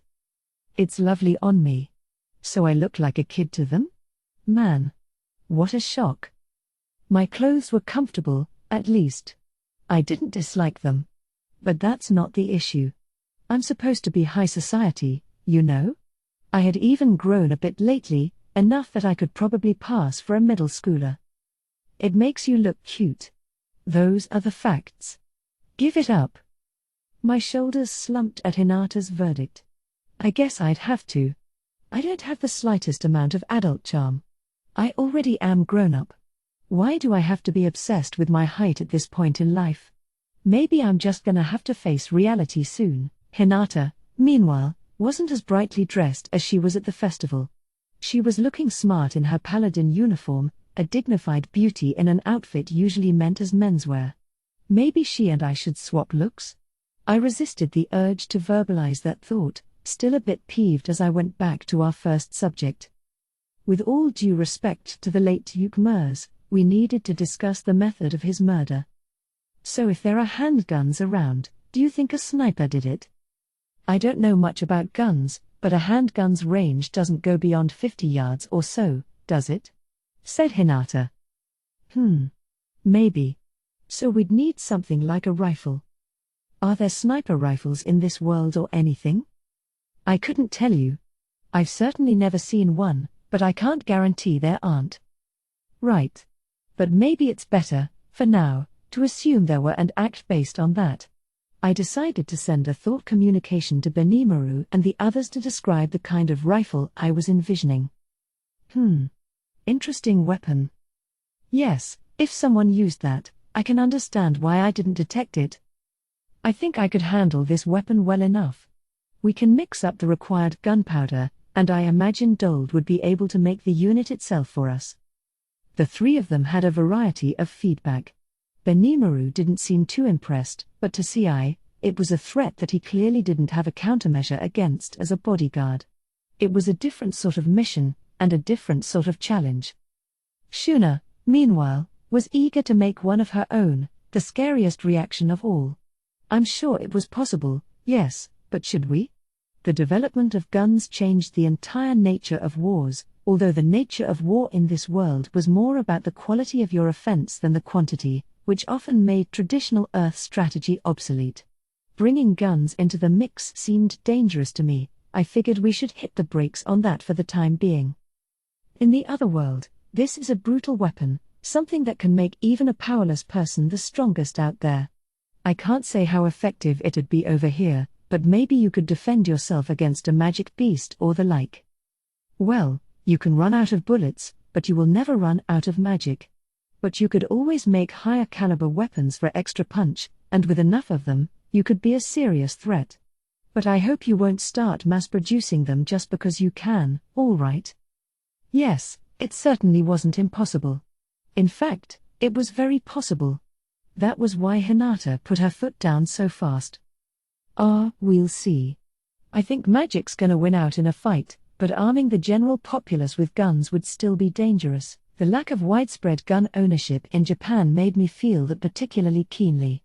Looking at the news from overseas, you had situations where guns helped protect someone, but there were a lot more cases where nothing would have happened if guns hadn't been added to the mix in the first place. With that in mind, giving everyone access to such a lethal weapon out of nowhere seemed hazardous. All right. We'll keep this strictly confidential and stick to research only, then. That seemed to placate Shuna, so we decided to go with that. And besides, threat or not, they didn't work on us, so it wasn't that big of an issue, was it? Report. Someone without the relevant knowledge would not understand what happened if they witnessed someone being shot to death. There is a potentially high chance someone near the victim is suspected as the killer. That word of caution from Raphael Shaw came out of nowhere. What did it mean? Someone near the victim. Oh, right. If someone right by me got assassinated, I'd be a prime suspect, wouldn't I? That did make sense. And since Hinata was so closely involved with me, she probably wouldn't be allowed to testify on my behalf. If the killer got away, and the weapon was never found, there was every chance I could be framed for murder. That was close. I could have fallen right into that trap if we didn't have this little chat. Not that I knew whether a trap was in place at all, but if Raphael was on the lookout, I'd better assume there was. Either way, we'll all have to be real careful at tomorrow's council meeting. I don't think non-magical lead bullets would do much more than sting if they hit us, though. I don't see cause for too much alarm, said Shuna. No, I wouldn't underestimate it like that. Like Hinata said, higher caliber weapons are more of a threat, and for all we know, there may be magic-infused bullets out there. Plus, if anyone got shot in the middle of the conference, I think people would point their fingers at me first. I worry about that as well. I will station replications around the council and stay on enhanced guard, said CI. That's CI for you. He must have reached the same conclusion without me pointing it out. Right. Thank you. Of course. I trusted he could handle any suspects he stumbled upon. With that concern addressed, I went back to the main topic. So, Hinata, why are they calling me here anyway? I still hadn't heard exactly what would be discussed tomorrow, although I had my hunches. Ramirez and Veldora thought it was about a dragon causing trouble, or a mystery demon lord rearing his ugly head, or some other nonsense. It wasn't any fairy tale junk like that. They wanted to see if they could accept me as one of them. And based on the 4-star treatment I was receiving, I expected some good news. Well, the resolution to let Tempest into the council passed at the last special session. At the regular session tomorrow, you'll be asked to sit for a Q&A before they officially enact it. Bingo. Those fools could spout off all that nonsense because they were oblivious to the truth. I was smart to ignore them. Oh, really? I was expecting as much. I nodded, as if I knew everything in advance, as Hinata gave me a doubtful look. Report. Based on the current situation, there is no other potential possibility. The subject Hinata Sakaguchi is believed to be thinking why that act. At the moment. Huh? So sneering at her just made me look stupid, huh? And sure, I didn't have any doubts about this, but even I had my guesses about what they wanted. Like, what if they asked about my Magitrain ideas or the requests to sell the weaponry Kurobe showed off? Or what if they interrogated me about which countries were asking us to reveal our research results? There was a pretty broad range I could picture, which gave me a headache. But Raphael was confident this was about Tempest's admission. I wish it could have clued me in earlier. With a nervous cough, I took a sip of coffee. Hopefully, I covered myself well enough. Regardless, it's still not official yet, so try not to do anything dumb, all right? And I think, during the Q&A, they'll probably ask you some tough questions and try to get under your skin as a demon lord. Don't fall for their tricks, okay? I wasn't sure I covered for myself at all, but Hinata didn't seem to care either way. I guess it'd be trouble for her if I screwed up the meetings, since the Holy Empire of Lubelius was supporting us and all, it'd make them look terrible. Thus, she was focused on giving me warnings, first and foremost. How unsettling. I have the patience of a saint. Nobody could anger me that easily. Oh, you're worrying way too much. Unlike you, I know how to deal with adult social situations. Huh? If you're picking a fight, you know I'm game anytime. No, not like that. See? There's the difference between Hinata and me, the way she so readily flips the switch. But getting her any angrier would be bad news for me. I closed my mouth, a little fearful. But you do have a point. They're giving me all the bombast of a royal guest, so I am worried that they'll want something from me in exchange. You've been looking into that, too, right, CI? Yes, and I do have some information along those lines. Beyond that, it'll come down to the motives of the royalty involved in this affair, as well as what their subordinates think. Right. I'd appreciate it if we could talk that over later. Yes, Sir Rimuru. Not him and me, but him and Raphael, really. But there is one thing I'd like to ask Lady Hinata. What's that? I thought we were done here, but CI had concerns of his own. He had deployed his team to the four corners of the globe, looking into matters. As they investigated the shadowy committee running the Western nations, they were also gathering information on each nation they visited. I was used to relying on them by now, whenever there was something I wanted to know, and knowing CI, he must have heard some relevant rumor by now. It seems that several ministerial-level government officials from around the region are attempting to take advantage of our nation. Their aim is to have Tempest serve as a defensive wall against the Eastern Empire? Yes. Exactly, Lady Hinata. She had guessed it before CI could finish. She must have had her finger on the pulse of it, too. So if a war breaks out, they want us to help them? Because right now, the only obligation we have along those lines is to Blumund. Is that correct? Benimaru, for his part, concluded from his own analysis that CI was worrying too much. He smiled at him, and I'd say he was right. But the real issue lay elsewhere. Hinata probably realized that as well, and judging by how worry-free she seemed, she must have reached the same conclusion I did. Plus, in my case, I had Raphael predicting the future for me, so I could trust in that. If Hinata agreed with me, that just sealed the deal. So let's check on that. Benimaru's right. Our only treaty along those lines is with the Kingdom of Blumund. But even apart from that, I don't think we need to worry about the Empire. Could I ask why you think so? CI questioned, apparently quite worried. He always was serious-minded like that. To calm his mind, I decided to lay out the conclusion Raphael led me to. Well, first off, it's important to think about things from the Empire's standpoint. If the Empire tried to attack the Western nations, what kind of strategy could they devise for that? Their goals for the attack were also key, but let's put that aside for the moment. If they wanted to wage war, they'd need to select an invasion route.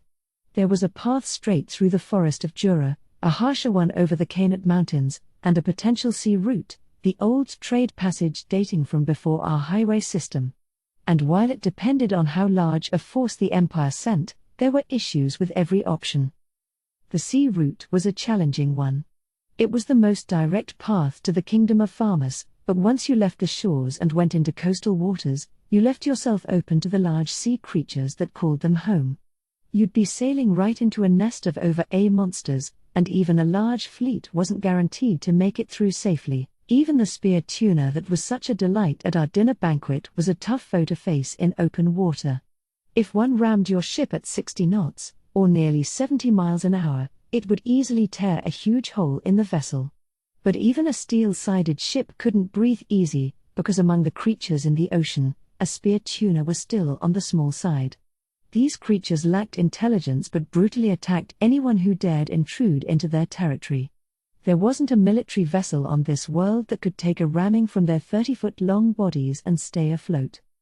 Thus, only merchants with an intricate knowledge of safe sea routes dared to cross the ocean. So what about the Cainite Mountains option? Well, that'd involve traversing a hellscape known as the Dragon's Nest. Dragons are willing to let a merchant caravan go by unharmed, but something bigger, say, a large army, was a great way to invite their wrath upon you. They weren't human, so negotiation was out of the question. If they mistakenly decided you were hostile, it was all over. These dragons were led by a powerful dragon lord, and if they had you in their sights, they'd pare down your army well before you had a chance to fight your war. If you won, then fine. If you lost, the whole world would laugh at you. And even if you did beat those dragons, you had the Western nations' forces waiting for you on the other side. The feature presentation, in other words. Besides, a military march through rugged mountains was an ordeal in itself. The path only opened up in the middle of the summer anyway. When the snow and ice settled onto those frigid peaks, all the magic in the world wouldn't get you through. No, any strategist who hadn't lost his marbles would avoid this route at all costs. Thus, your only choice left was through the forest of Jura. But the forest is the territory of a demon lord, and that's me. And there's Veldora, too, right? Yeah. And now that the whole world knows of the Storm Dragon's awakening, the Empire can't afford to make any funny moves. They feared him even when he was still banished, so right now, they're essentially frozen in place. Exactly. We had spread the news that Veldora destroyed the Farmus army, and the Empire heard about that quite some time ago, I'm sure. Any ambitions they had along those lines must have been shelved by now. The Empire had feared Veldora for ages, and that fear made them too careful for their own good. If they had acted sooner, they might just have wiped us out, for all I know. But now Veldora's here, and Veldora was chiefly why Raphael assured me we were golden. Report. That was a prediction, not a conclusion. The situation is constantly changing. If I obtain new information, I will need to factor that into my assumptions. Wow. What a worrywart. But that was fair. Working on bad assumptions can lead to some serious pitfalls later. It is true that the Empire is making some ominous moves. The shadows I tried as familiars have proven pretty useless, so I was thinking we had better conduct a more thorough investigation soon. However, CI's time was already occupied with exploring the Western nations underground, and members from Team Korayami were carrying out their own missions as well. About all he could do was send out shadows, low-level apparition creatures that ranked a D but could use shadow motion and thought communication, making them perfect spies. On paper, at least. Unfortunately, they were too weak to penetrate the barrier that protected the Empire. It was hard, however, to send over anyone stronger than them. If I was deploying people to places with unknown security situations, that limited my applicant list to those CI could vouch for. And if I detached any of those people from their current missions, that would hinder my orders. CI was talented but not omnipotent. Even after his evolution, he could only deploy up to 6 replications of himself at once. Those were the trump cards he used to carry out the dangerous work I always sent him off to. He needed to leave some on tap in case a battle broke out, so if I sent any of those to the Empire, I'm sure he'd worry over who would be left to guard me. The Empire's moves really aren't being looked at that seriously, though. It's more of a cover story, an excuse for letting Tempest into the council, that's being spread around by a few of the louder representatives. But if you're that concerned, Sir CI, I could conduct some investigations myself. Ooh. I see that Hinata, like Raphael, doesn't like trusting her own thoughts too much. I always knew how wary she was, but seeing that in action, I kinda had to admire it. I could learn from it, in fact. But now she's volunteering to help investigate, huh? I might as well take her up on that. Report. Please ask her to look into the armed nation of Dworgen as well and see whether military activity is possible within its underground cities. Raphael never wavers, does it? Now it's trying to work Hinata to the ground, too. But that made sense to me. The Kainat Mountains had some paths that led into the Dwarven Kingdom, the territory of Garzel. I couldn't imagine the Empire can do much with those roads, but it'd be worth looking into, just in case. Could I ask a favor when you do, Hinata? What's that? I'd kinda like you to investigate the structure of the Dwarven Kingdom, I think. Right, the Dwarven Kingdom's a city crafted from a cave underneath the Kainat Mountains. That could be a possibility, too. You act so careless, but I really can't let my guard down around you, can I? Ha. Right? All right. I'll look into the Dwarven Kingdom as well. I wasn't sure what prompted Hinata's admiration, but fine. I thought Raphael was carrying on about nothing, but there's no sure thing in this world. I was just thinking about how I needed to be more careful. If there's a weed bothering me, better to uproot it now rather than later, and if Hinata was volunteering, no reason to hold back. So we carefully went through the rest of our discussions, talking about closely held state secrets and other vital affairs in the early afternoon cafe space. We had a magical soundproof barrier over us, so nobody was going to eavesdrop on our conversation anyway. Skills can be so useful like that. Hinata was kind enough to brief me on a few other things, too. It seemed like a lot of people wanted to take advantage of us, and not just for military purposes. Humans, after all, were suspicious folk. I should know. I used to be one.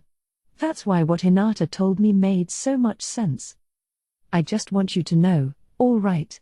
There are people out there trying to use and abuse you, so don't let them shoehorn you into anything. I had to accept that as correct. Whether I would listen to that advice was another question. What do you mean, use and abuse me? Well, in terms of your military, at the very least. That's something I'd want from you, too, and that's what you want to see, right? As she put it, one condition for joining the council was that we'd be responsible for management of the entire forest of Jura. The member nations were unanimous on that, since we'd function as a bulwark against the Empire. I got no problem with that. With fewer monsters out there, I'm sure we'll see more people challenge the Labyrinth. We do want that, yeah. Better not freely admit it so much. I've had to deal with a lot of heads of state in my time, and let me tell you, they're clever. They might even ask you to station troops in their countries to keep monster damage down. Normally, allowing foreign troops to stay in your nation wasn't the kind of thing governments liked to see. But as Hinata put it, in a world where monsters were a universal threat, leaders wanted to retain as much war power as they could. Many of them weren't afraid to use other nations' troops for that, including the Western nations' Temple Knights.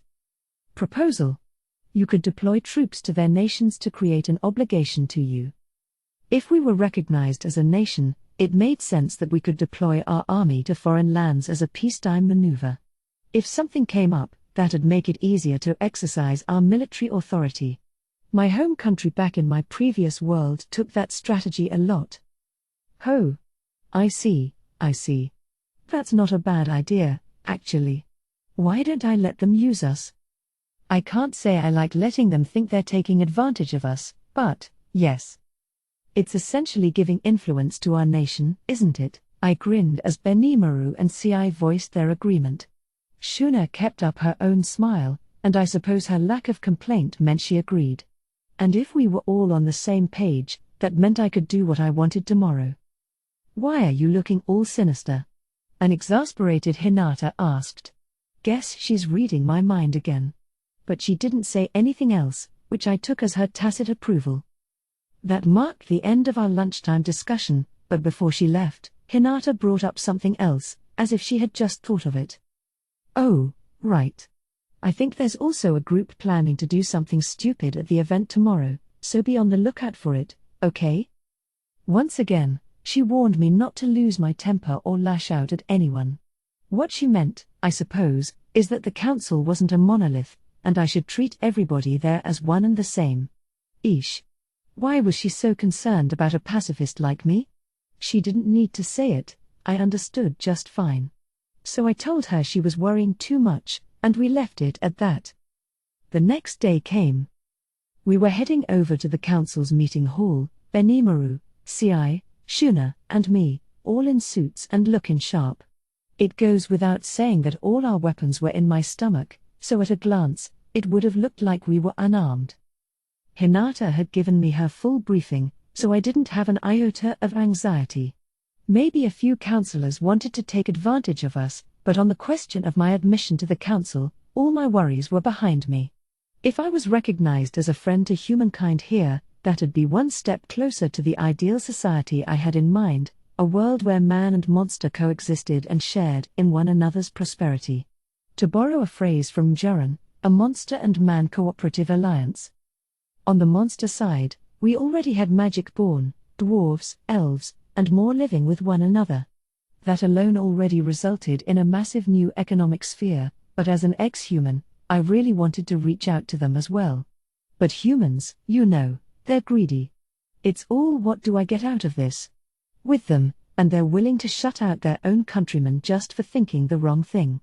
But that greed helps them improve their lives, too, and it's the engine driving all sorts of new and expanding entertainment. They weren't simple to deal with. Not like monsters. Better avoid expecting too much here.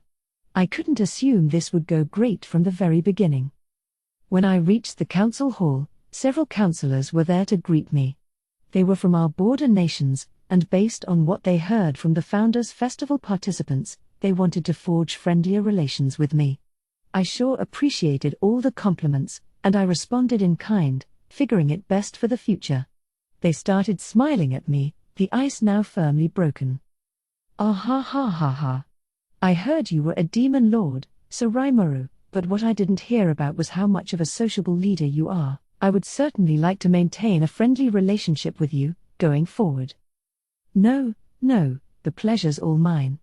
I've got a slate of events in mind going forward, so if you're interested, please feel free to attend. I got the idea they were still a bit too leery to attend the Founders Festival. Now, though, they were being downright familial with me.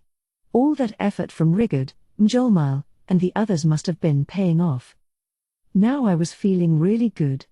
Hinata gave me all sorts of doom and gloom yesterday, but I guess I really didn't need to worry. But the next person to greet me sent me straight into a depression. Ahem. People, quit bothering Sir Rimuru. Councillors from tiny dots on the map with hardly anything to them shouldn't be occupying his time all day. Indeed. All this rudeness may give Sir Rimuru the wrong idea about our council. So please, remember your place and leave him alone. My little entourage was promptly chased off by a group of representatives who acted like they owned the place. I wanted to ask who was being rude here, but I held back. CI told me via thought communication that these people were from nations with some clout in this council. Every representative was allegedly equal, but that wasn't really the practice. That was shown perfectly well by these people who took it as their prerogative to lord it over their peers. There was definitely a pecking order here, based on your social standing. Right, Sir Rimuru. I tell you, you'll never have any constructive conversation with people like that. Yeah, thanks. And what would you call constructive? I really didn't want to deal with these guys, but I decided to play along. Heavens be! I suppose you may not be picking up on the hints, Sir Rimuru? Ha ha ha. It stands to reason, I think. Sir Rimuru has never had to deal in noble etiquette before. But don't worry. We'll teach you everything you need to know. A simple question, and already they were answering me with stuck-up laughter. They made it seem so natural that I couldn't even tell if they were being deliberately malicious. A bit overly familiar perhaps, but it beat being feared, I think. By the way, Sir Rimuru, I hear you've been busy crafting a great deal of interesting things. Yes. They say you're considering a Magitrain system, for example, and let me tell you, my nation would be more than happy to be part of that effort. Ah yes, precisely. And the same is true with mine. We'd be happy to pitch in. Of course, we'd like a little, in return. Sure. So this is what jaw-dropping means. Rude ain't the half of it. I went lightly because these are presumably nobility, but that was a mistake. I must have really given them the wrong first impression. But I was on their turf. I needed to hold back, or things could easily spiral out of control. Broad mind. Given all my grandstanding to Hinata, I couldn't get riled up here. Well, we need to put rails in place before we can run any Magitrains. We've already created an order for our layout construction, so I'm afraid I can't take any more requests right now. No need to worry yourself over such details. I will gladly arrange matters with my government, so if you could give us some priority with your delivery, that would be quite fine. Something told me he had no idea what a Magitrain was. He'd never seen the real thing, after all. As if that weren't bad enough, he was also completely ignoring my own priorities and throwing thoughtless, one-way demands at my feet. But, again, patience. No, no. As I said, there's an order to this. But as I tried to bottle up my anger and turn him down, the demands just kept piling up. Then perhaps some other product, then? If you could arrange for some weapons or armor, we will be happy to buy it. Of course, don't forget to compensate us later. The bearded man in front of me, representing the Duchy of Lachia, was a particular eyesore. He was not so stealthily demanding a bribe. I wondered if he had somehow forgotten I was a demon lord. The nations adjoining the forest of Jura were exposed to monster threats, but these more inland nations enjoyed total peace and security from them. That's why they prospered so much, I suppose, and maybe they just didn't see a demon lord as that big of a deal, but this was still an awful way to approach me. I felt like an idiot for even giving him the time of day. Also, may I inquire as to what kind of education your agent Mjolmal has? I asked my officials to have him open some business channels, but he's been rather evasive about giving a reply, I hear. Would we be able to work with someone else instead? I wanted to yell shut up at him. If this was the type Mjolmal dealt with, then I was inadvertently putting him through a ton of pain. He always seemed to brush them off with ease, but some officials are more stubborn than others. I had a lot to learn from him. I'll look into that, I replied with a smile. Such a lovely turn of phrase, I'll look into that. Indicating your interest in getting the job done, but offering no firm timetable, freeing you from the obligation to actually do anything. The secret weapon of elite office staff everywhere. That was the brilliant strategy I deployed, bluff my way through, then pretend the conversation never happened. Ah, good to hear. We'll look forward to future matters, then. And now, we'd best be on our way. Don't be shy about offering your lineup, now. We can talk any time. That phrase deftly shooed all those fools away. Now that's how an adult deals with matters. If you want something, go buy it yourself, that's what I say.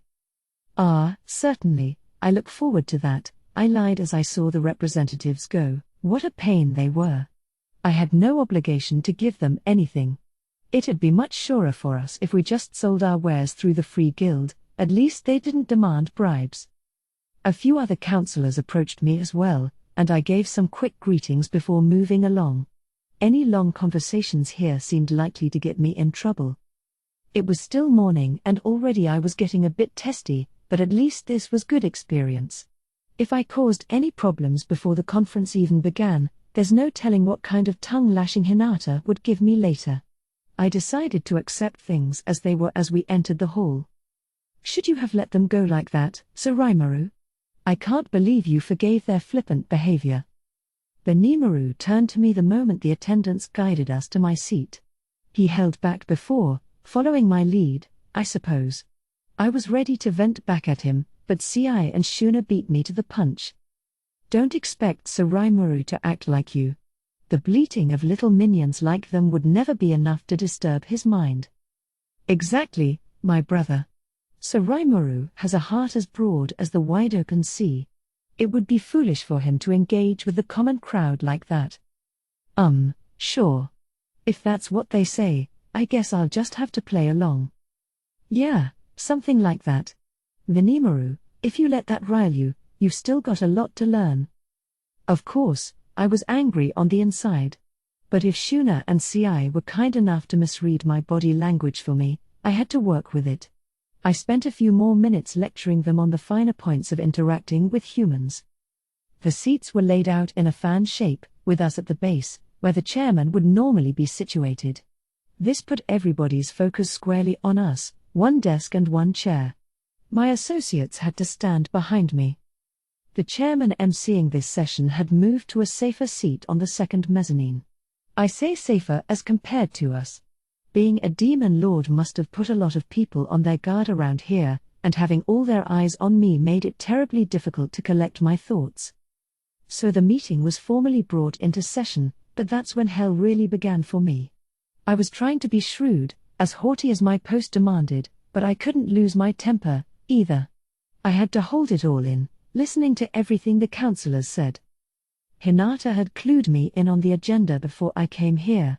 First, on the subject of Tempest joining the Council of the West, the representatives were debating on assorted conditions to impose on the deal. These could be broadly divided into 3 demands. 1. Adherence to international law. 2. Access to our economic sphere. 3. Provision of military power. Number 1 was no problem to me. If we became a member, we'd have a duty to follow the law, big or small. The council didn't have any right to be involved with the internal laws of other nations, which eased my concern. Each individual merchant would have to follow the rules of whatever country they were doing business in, and if any problems arose, they'd be resolved following those laws. Got a problem with that judgment? The merchants could file a complaint with their nation's embassy. Depending on how that turned out, it'd either become an international issue or the merchant would have to give it up. Frankly, I liked that system a lot more than what I saw after the Founders' Festival. It established an international legal framework to preside over cross-border issues, complete with an international court and a judge from a third-party nation. In fact, that was part of the Council's role in this region, with representatives recusing themselves as the legislature debated issues involving them. Nothing too tricky about it. Of course, to keep things fair, we needed to enact and announce a body of law for our own nation. That was an issue, but I had good old Raphael on my side. It had a full grasp of laws from all nations, and it used it to perfectly cover all the bases as it defined our own set for us. We already sent a copy of that to the council, so all was well. Providing access to our economy presented a few issues. Given the lack of patents in this world, the trend was for whoever produced the best copy of something to win all the marbles. Before that, however, there was that heavenly army that attacked whenever our civilization got too advanced, an army of 1,000,000 angels descending from the sky and razing our cities to the ground. That's why the Western nations had no gas or electricity, not even steam engines. But this didn't mean life was difficult. We had magic and, by extension, magic-driven items. Our attire didn't lose out to Japan at all, and while the transport of fresh foods was out of the question, our nations were good at food storage. There was some excellent magic being harnessed for building construction, leading to some very impressive work. I'm not sure you could replicate some of the castles and other standout projects with modern Japanese technology.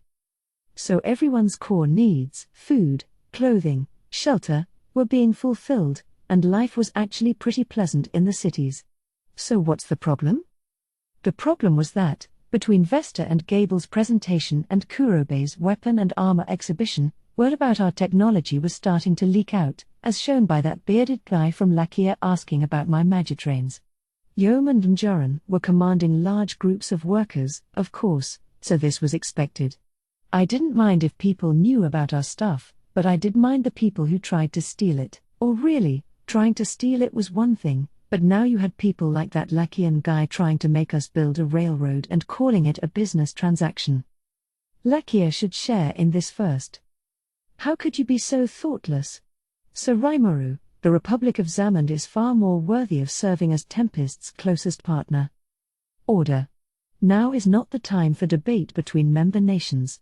You're simply baffling Sir Rimuru.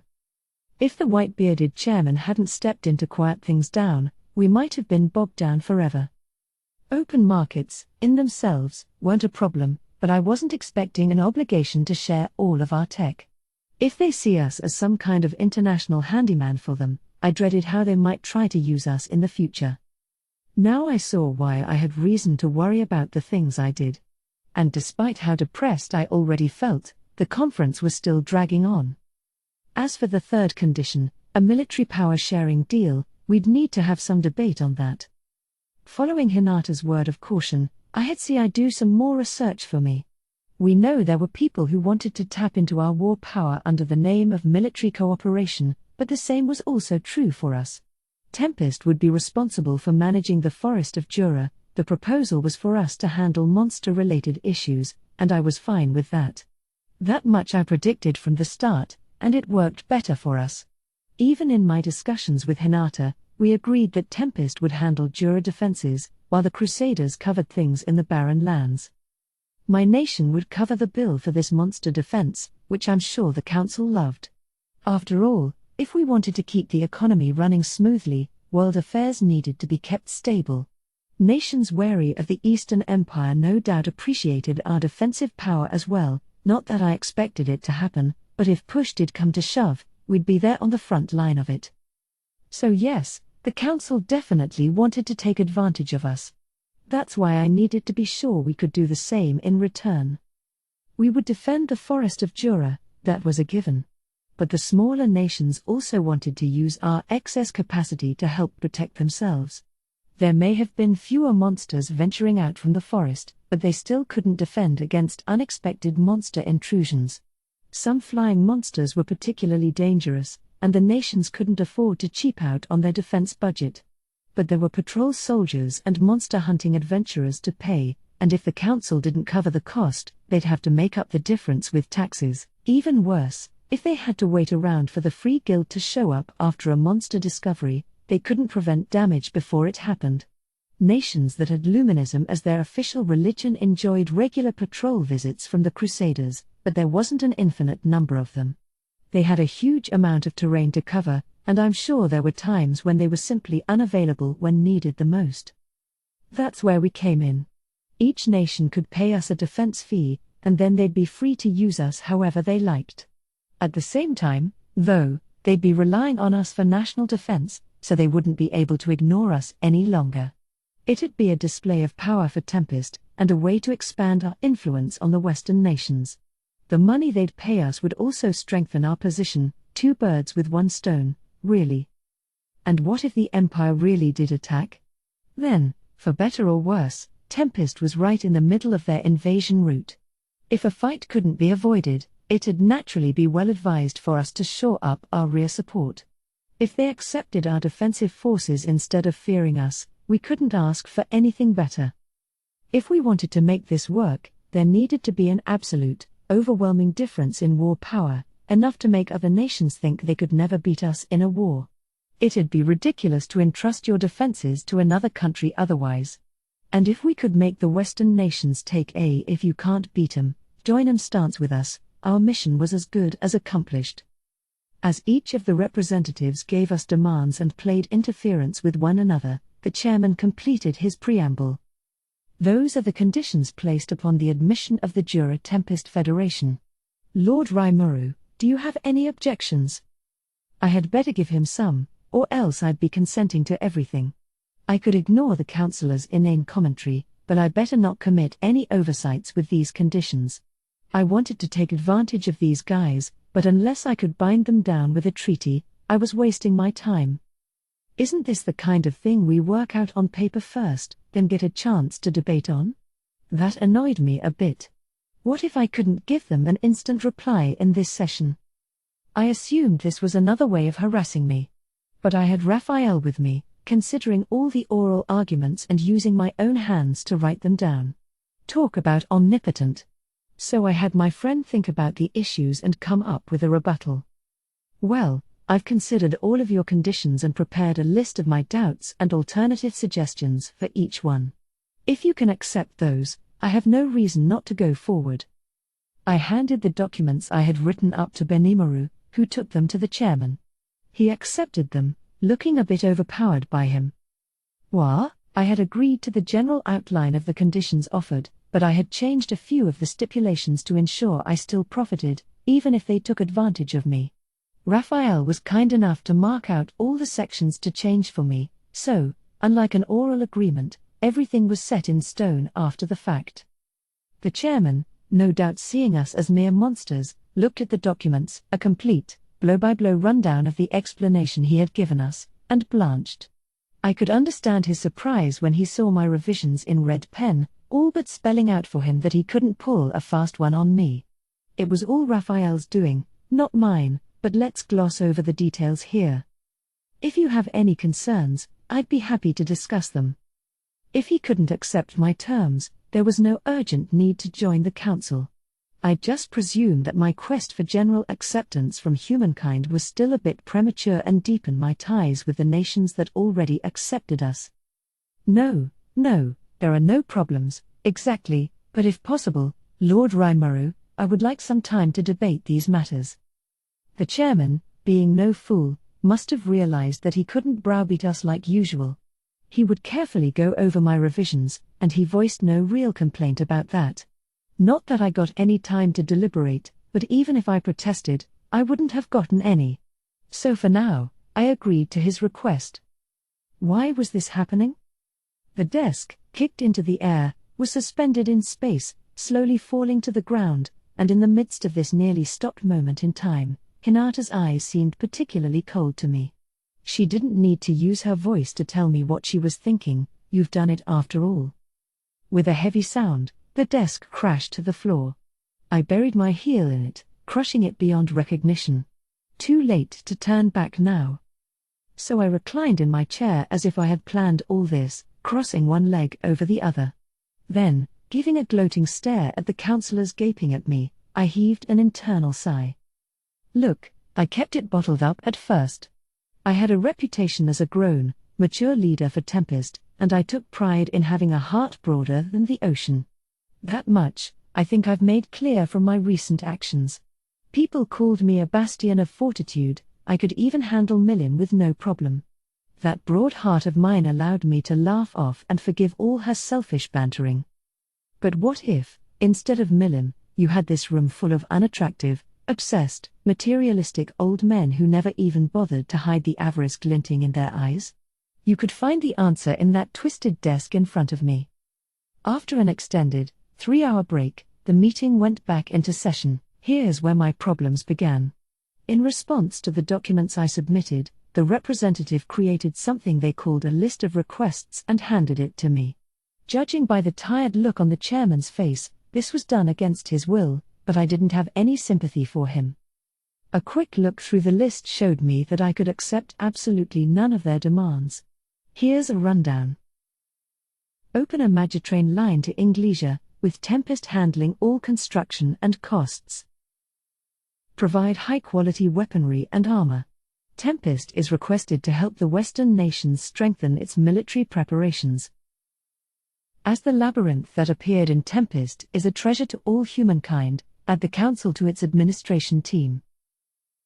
Upon admission, Tempest will provide a preset amount of taxes on a yearly basis. Due to safety considerations, the representatives it selects must be humans. And so on. There was a lot of nonsense written down. I gotta hand it to them, they made me lose my temper in the space of 3 seconds. These conditions weren't even worth debating.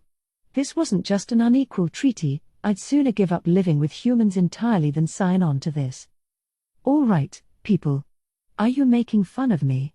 You've been prattling on and on today, but what makes you think you've got the right to make demands to a demon lord? My kicking the desk to pieces made the hall notably quieter.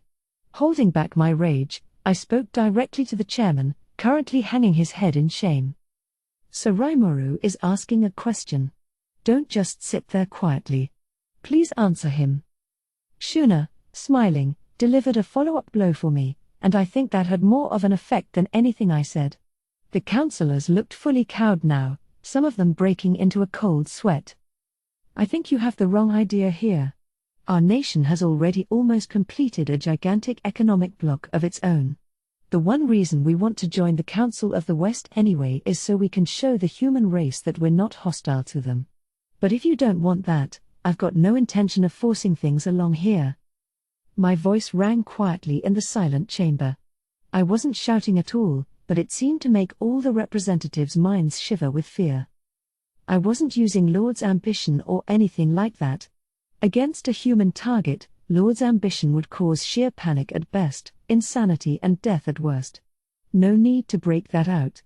And I wasn't brainwashing them at all, either. If I did, I'd be throwing all the goodwill I built with humanity out the window. I had no interest in living out my life with a legion of boring puppets who said nothing but yes to me. No. This was just me being riled into destroying the desk and laying out my full opinions. But even that had a massive effect. No, Sir Rimuru, that was not at all the motive behind our requests. Certainly not. We simply provided our perhaps overly optimistic feedback out of a desire to deepen our friendly ties with you. The browbeaten councillors desperately began making excuses. The more of them I heard, the more annoyed I got.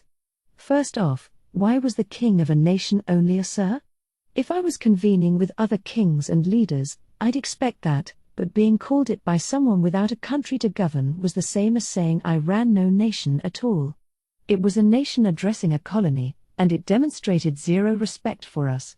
I'm sure they looked down on us as a bunch of monsters. I could put up with being looked down upon personally, but if it was my whole country? Forget it. I am a demon lord and expected to be treated that way, but this was even worse than I expected. My hotel was first class, and lot of the councillors here treated me with respect, so maybe I let my guard down a little, but still, this was horrible. Oh? Then what was your motive? Because to me, this sounds like you want my nation and me to work day and night for you as your slaves. No, not at all. That was not our intention whatsoever. It was nothing like that. The councillors argued mightily. If these nobles were meant to represent entire nations, it just made my head hurt. Even with a heart as tolerant as mine, having to negotiate with people like this was testing me.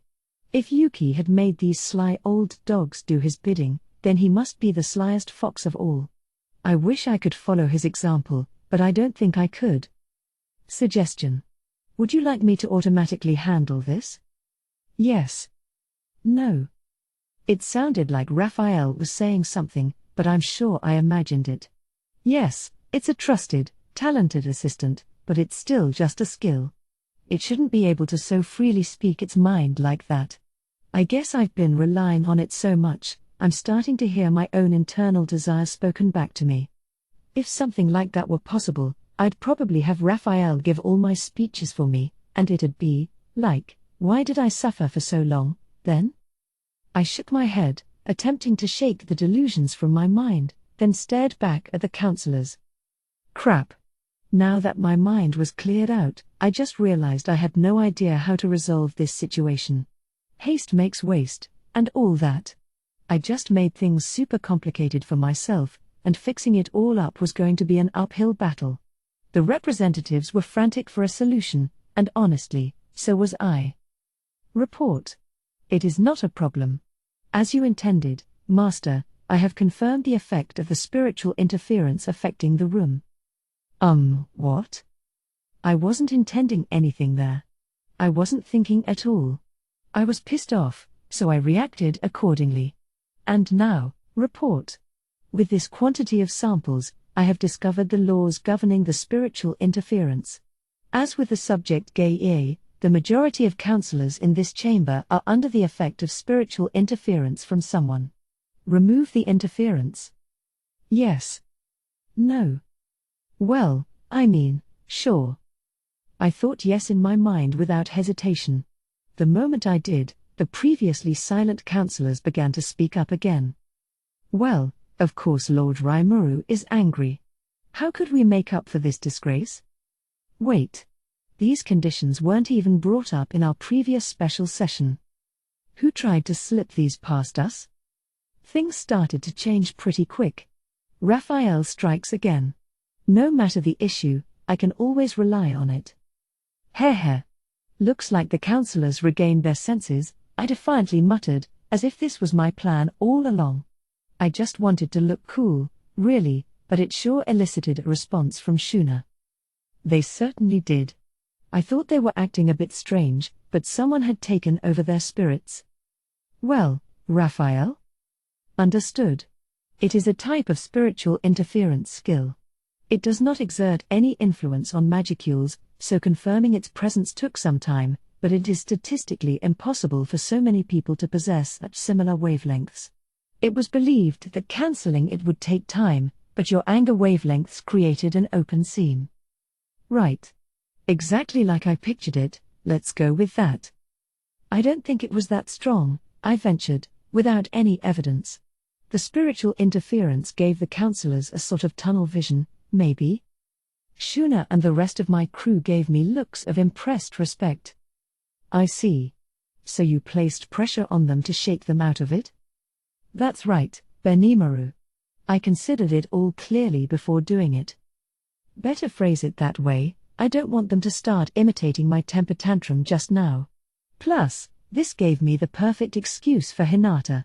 We're all good. But I still had my doubts.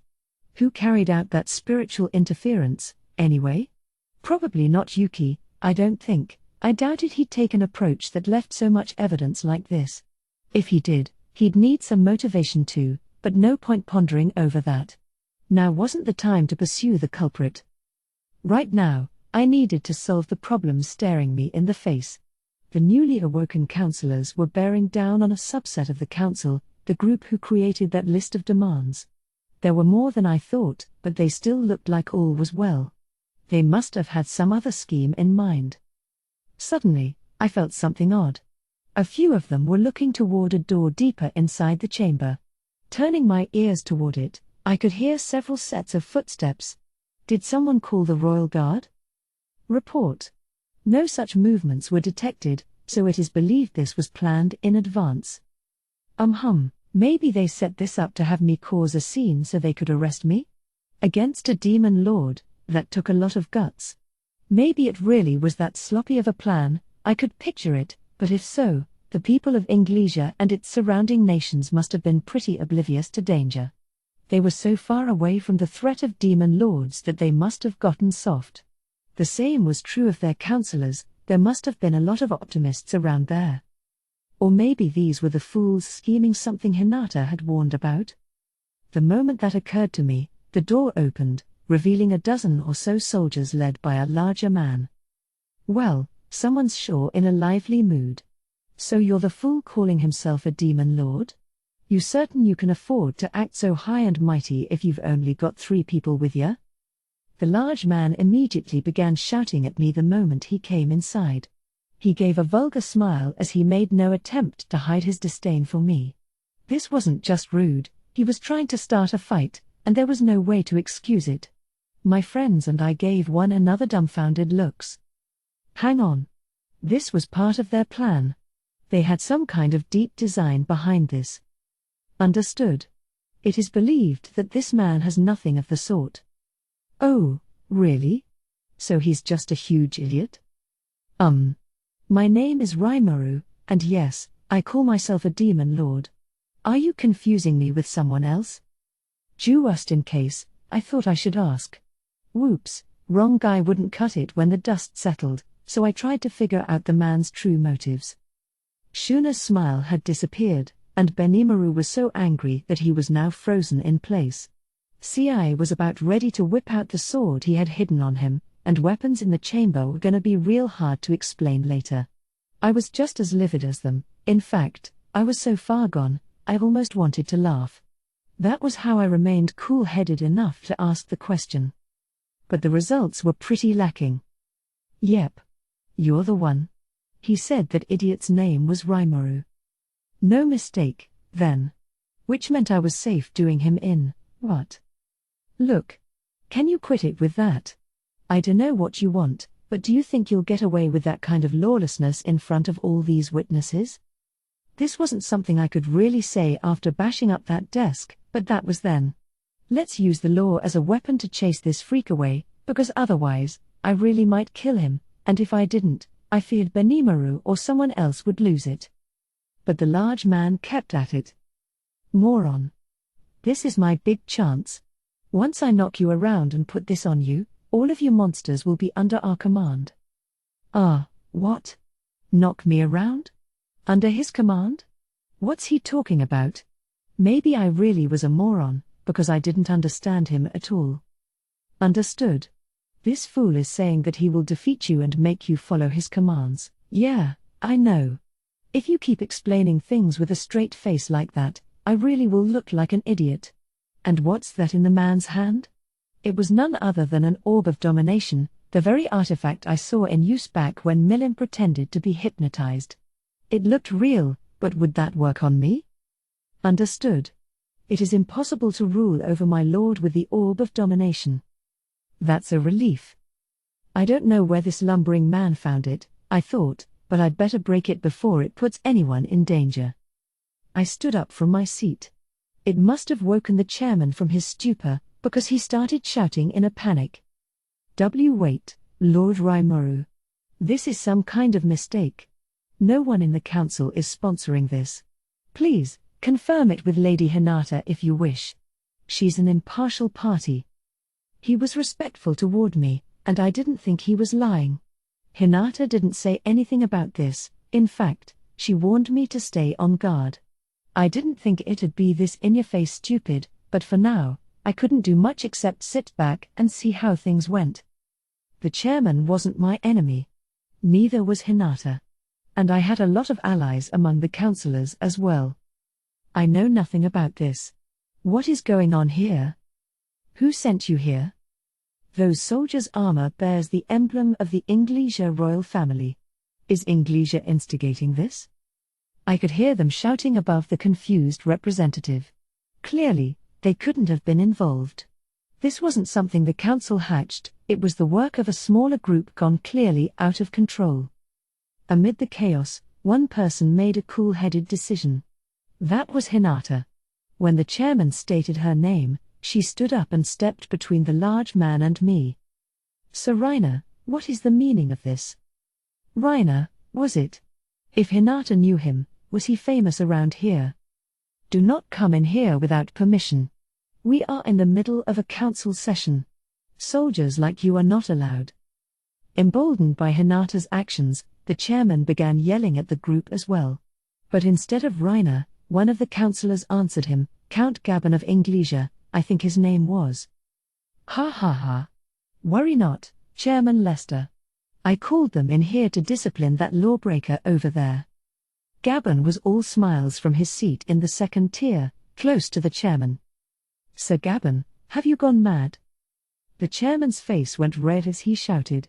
I could see why.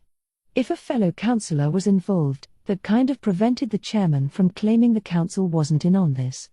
And as long as we had an impartial observer in Hinata, this ridiculous farce could very well benefit me.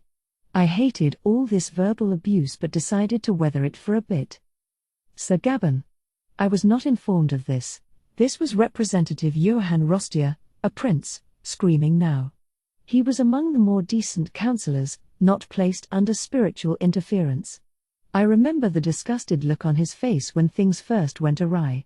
Looks like he was siding with me here. I presumed he was on the pro-admission side. Everyone, please, calm down. I know that we all fear the demon Lord Rimuru. Am I wrong? And so Reiner here is the strongest man in all of Inglesia. He is here to defeat Rimuru, rule over him, and make this member of the Octagram into his personal pawn. And with him, comes Veldora. Even with the other councillors telling him off, Gabon remained unaffected, using his seat to formally declare hostilities against me. Several councillors shouted their agreement. If it was getting to this point, I no longer had any reason to hold back, but the situation was progressing so fast, I was getting left in the dust. I am possible. Unforgivable. How dare you disrespect the council? Indeed. Are you ignoring the will of the council and prioritizing your own motives instead? Even more councillors stood up and began airing their grievances. This was starting to look ominous. Some of the representatives didn't look well, hanging their heads. Given Gabon's dauntless behavior, he probably had another trick up his sleeve. And I was right. Order, please, gentlemen. What my knight Reiner says is true. And now the demon lord's been kind enough to come visit us. How could we afford not to use this opportunity? With these words, a delicate-looking man strode into the chamber. This blonde-haired figure wasn't a councillor but certainly acted like their boss. I thought I detected a murmur of surprise among the council. I could guess he was pretty high up. But the next moment... Prince Elric, what is going on here? I thought I advised you to refrain from any foolish behavior. Hinata confirmed it for me.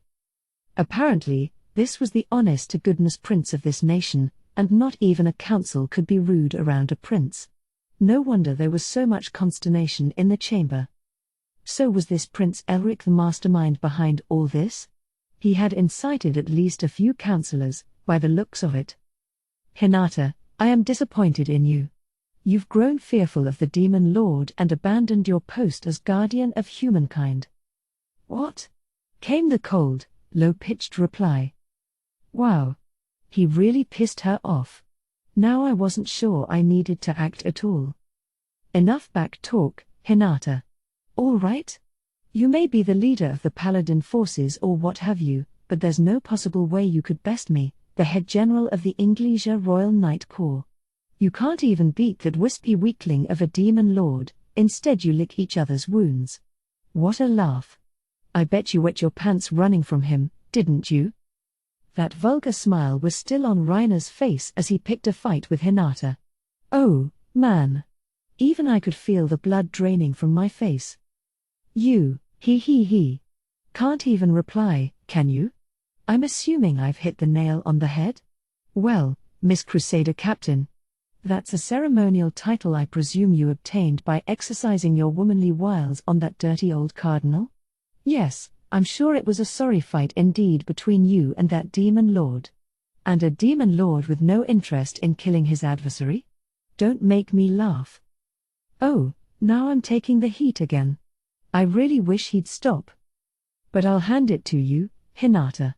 You are attractive. If you'll be my lady, I promise I'll take good care of you as a concubine. You know? Oh, man. Now he's dead.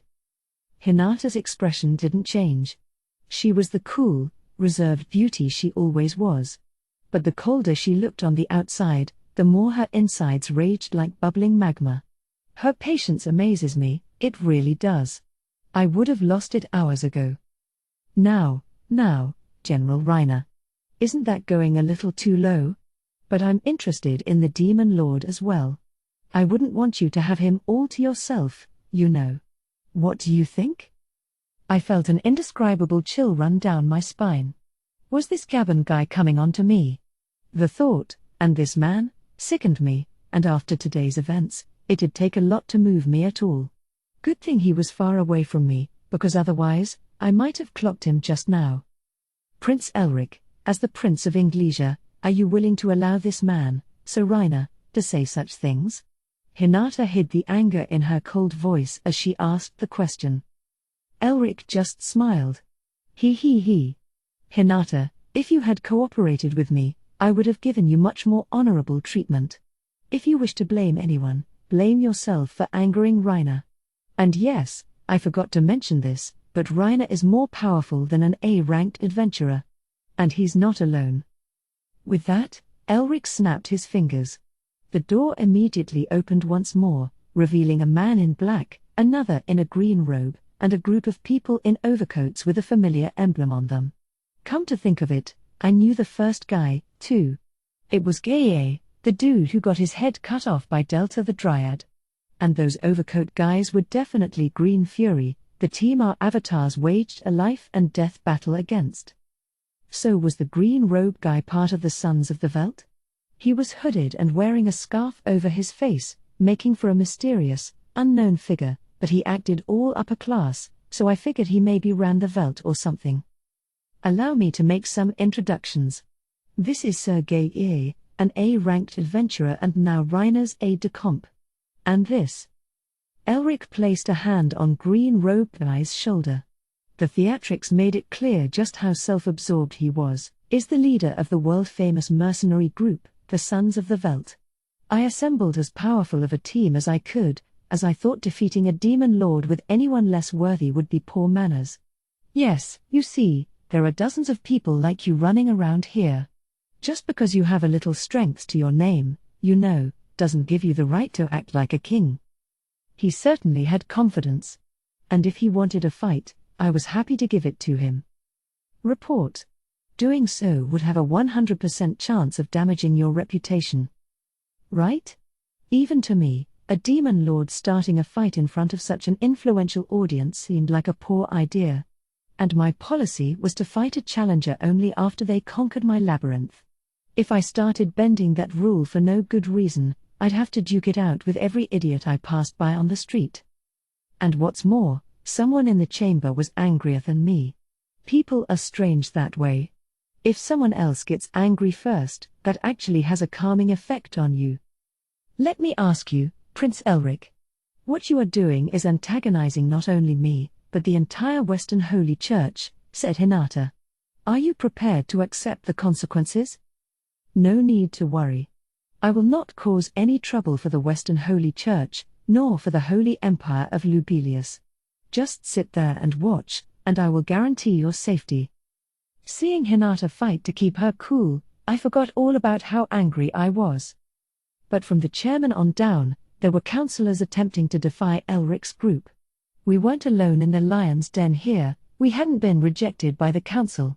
These were just some idiots gone out of control. Maybe it wasn't worth getting worked up about. That is not the issue. I have been asked by the council to attend this session as an impartial observer. My role is to ensure its proceedings remain fair, and I am thus in no position to let your recklessness go unanswered. If this was the council's will, that would be a different story, but please don't expect I will allow a single person to act out of line like this. Given their relative positions, Hinata was trying to reason with Elric first. I doubted it'd work much. The words just weren't reaching him. Lady Hinata is right. This nonsense will not be tolerated in the chamber. Prince Elric, I heard nothing about this. And Sir Gaben, do you expect no repercussions from this? Lord Rimuru himself came out here for us. This treatment is going to spark an international incident. This is unforgivable. Is this how the Kingdom of Inglesia oppresses its people?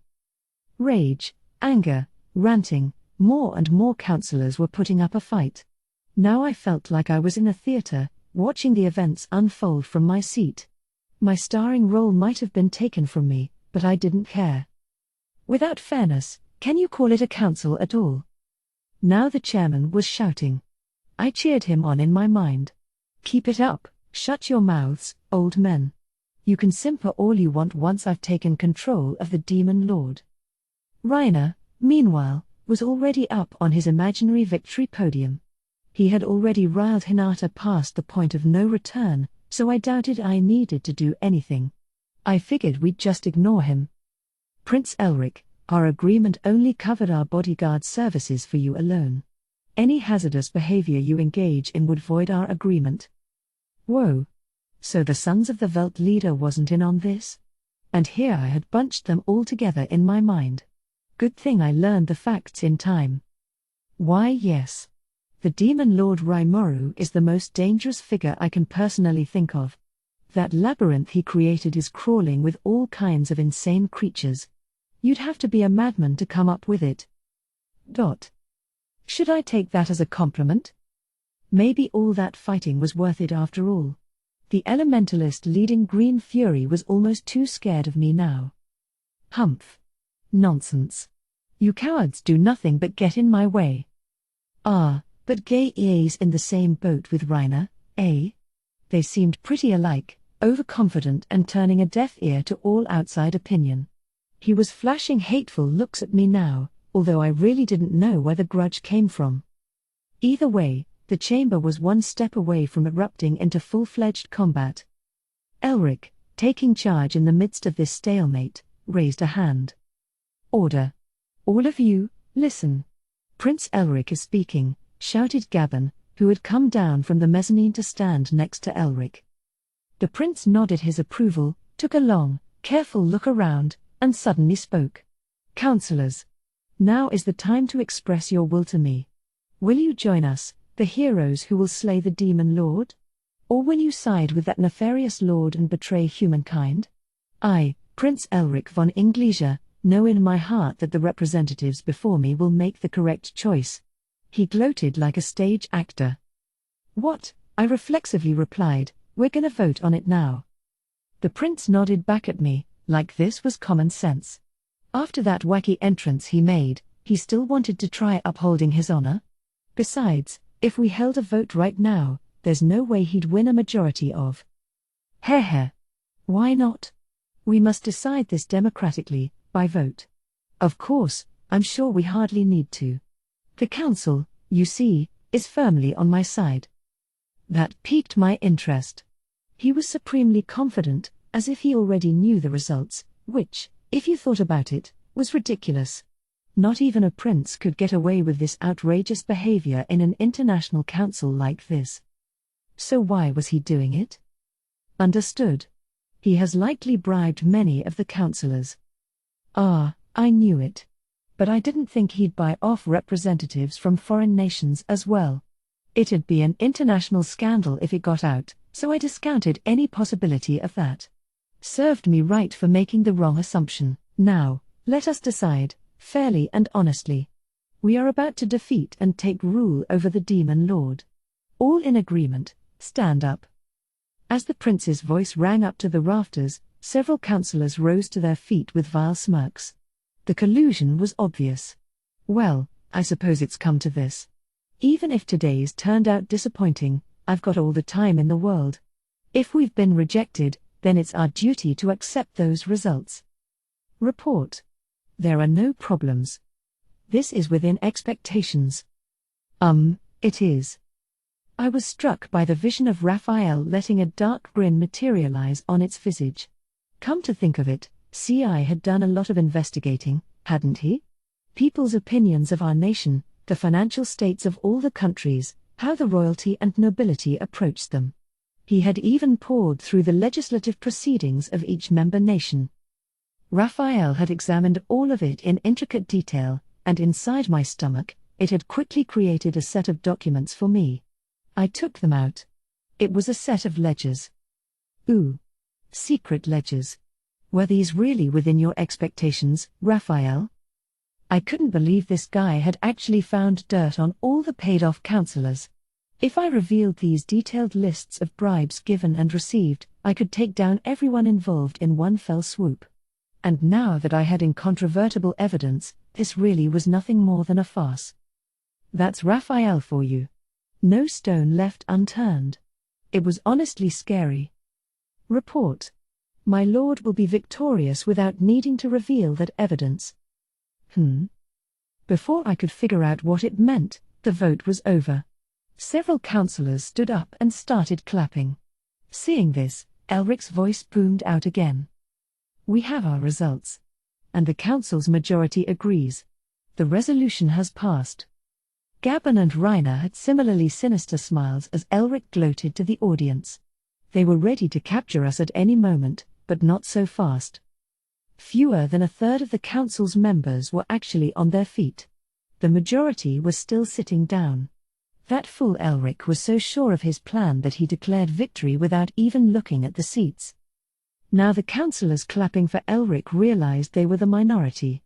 They nervously looked around, faces growing pale. The results were clear. The majority was against slaying the Demon Lord, in other words, me. Interestingly, I had more ledgers on me than the number of people standing up. They made up more than half the council, in fact, but I guess a lot of them had a sudden change of heart. Understood. It is believed that, after removing the spiritual interference earlier, they have regained their consciences. I see. They regained their wits and realized how foolishly they were acting. Excellent. It meant the people seated right now had weighed the issue fairly and decided to side with me. The bribes were apparently good enough for some of them, but, understood. It is believed that the spiritual interference stimulates the desires of its targets. It appears to exact a powerful coercive force on them. I kinda sympathize with them, then. Between that and Masayuki's chosen one, mind-altering skills are a menace indeed. Masayuki had no control over it, but it looked like this skill user could target individual people. I didn't know who it was, but it was definitely someone to watch out for. That blonde dude, maybe? Well, at least the freed councillors saw the light in time. They all seemed friendly enough to me, so maybe I could keep quiet about the bribes. Really, though, if the fate of nations can ride on the choices of just a few councillors, I think there might be some issues with the whole council system. If organizations like the League of Nations or the United Nations can't keep themselves pure like that, it's only a matter of time before they go rotten. Corrupt representatives ruin the reputation of the nation they represent. If you're going to leave nations' destinies to individual personalities and dignities, then I wish they picked the councillors here a lot more carefully. But then, that's nothing for me to worry about. My concern right now was with the people who stood up. Anyone who kept their head down and engaged in injustice like this needed to pay for their crimes. Before that, I thought, we should open the eyes of the fools who still hadn't caught up with events. Hey! Take a breath and look closer at the room. I kept myself composed as I spoke to Elric. What are you? He hadn't noticed the vote yet. It's amazing how much you could embarrass yourself when you were this stupid. What are you, a clown? What? No, pardon me, Prince Elric. It was just so comical, you see. Even Hinata, coldly viewing this farce, chose this moment to join with me. She may have seemed frigid, but right now, she was bursting to fight. I didn't want to lose out to her, but Hinata's lips were simply moving too fast. The majority of the chamber voted against your opinion. As the observer, I hereby declare that this vote was carried out in a fair, legal fashion. Of course, I'm sure the council will hold an inquiry later to determine whether you had any right to call for a vote in the first place. I refuse to stand for this nonsense. Have you all forsaken me? PFFT. I love it. His anticipated results failing to happen, Elric was now carrying on like a child. Considering how much of a narcissist he was, seeing him break down like this was the height of comedy. Hinata was all smiles, and so was I. I could just feel all the frustration from before dissolve away. Why, yes. Yes, Prince Elric is right. Do you understand what this means, everyone? If you pull an act like this, we will rescind our nation's support to. Wait. What does that mean, Sir Gabon? Would you mind explaining it to us? The exhausted-looking chairman cut Gabon off right as he was shouting, spittle sticking to the edges of his lips. Something about that statement must have caught his attention. Our nation's support, perhaps? Understood. It is excerpted in the previous documents. I looked back at them. Ah yes. Now I see the transactions in detail. Anti-flooding construction in the Kingdom of Raybark. Food support for the drought in Canada. They've made many other promises of support to an assortment of nations. And this is how they were meant to pay you back, huh? But if you're going to cut off that support after they stop taking your orders, it's all but admitting to the malignant bribery you've been engaging in. What? Why do you know about our internal affairs? Elric was silenced. Gabon was unable to hide his shock. I remained calm and lorded over them with a light smile. That was all I needed to bluff my opponents. I didn't really know what was going on, either, but if that's what Raphael said, I was sure there was no doubting it. Now Elric's allies were beside themselves with panic. The chairman, sensing my gist, was staring at them like a man possessed. The council had just taken another turn, now things were tilting our way for good. I saw one of the councillors try to sit down when no one was looking. None of that, thanks. CI's sticky steel thread had already kept them standing in place. Ah, I knew it, said the Sons of the Veldt leader in an indistinct, genderless voice. We're not in the business of guarding someone looking to prod the hornet's nest. I guess their business transaction with Elric was over. Victory was ours. By now, our objectives were as good as accomplished, but there were still some fools here who refused to accept defeat. Enough of this utter garbage. Prince Elric, now is no time to give up. Once I defeat the Demon Lord, our problems are solved. Reiner. Why yes, General Reiner. We still have you, the greatest weapon in our arsenal. What a sight for sore eyes. They didn't know when to quit, I guess. Now they were casting the entire council aside to fulfill their aims. I doubted it would work, but then, I didn't know much about an idiot's thought processes. Are you trying to defeat me? Of course, you fool. Or have you gotten cold feet now? Crawl up here and lick my boots, and I'll think about keeping this painless for you. Reiner's vulgar smile was back. He was flashing the orb of domination around, so I suppose he was still intent on stuffing that into me somehow.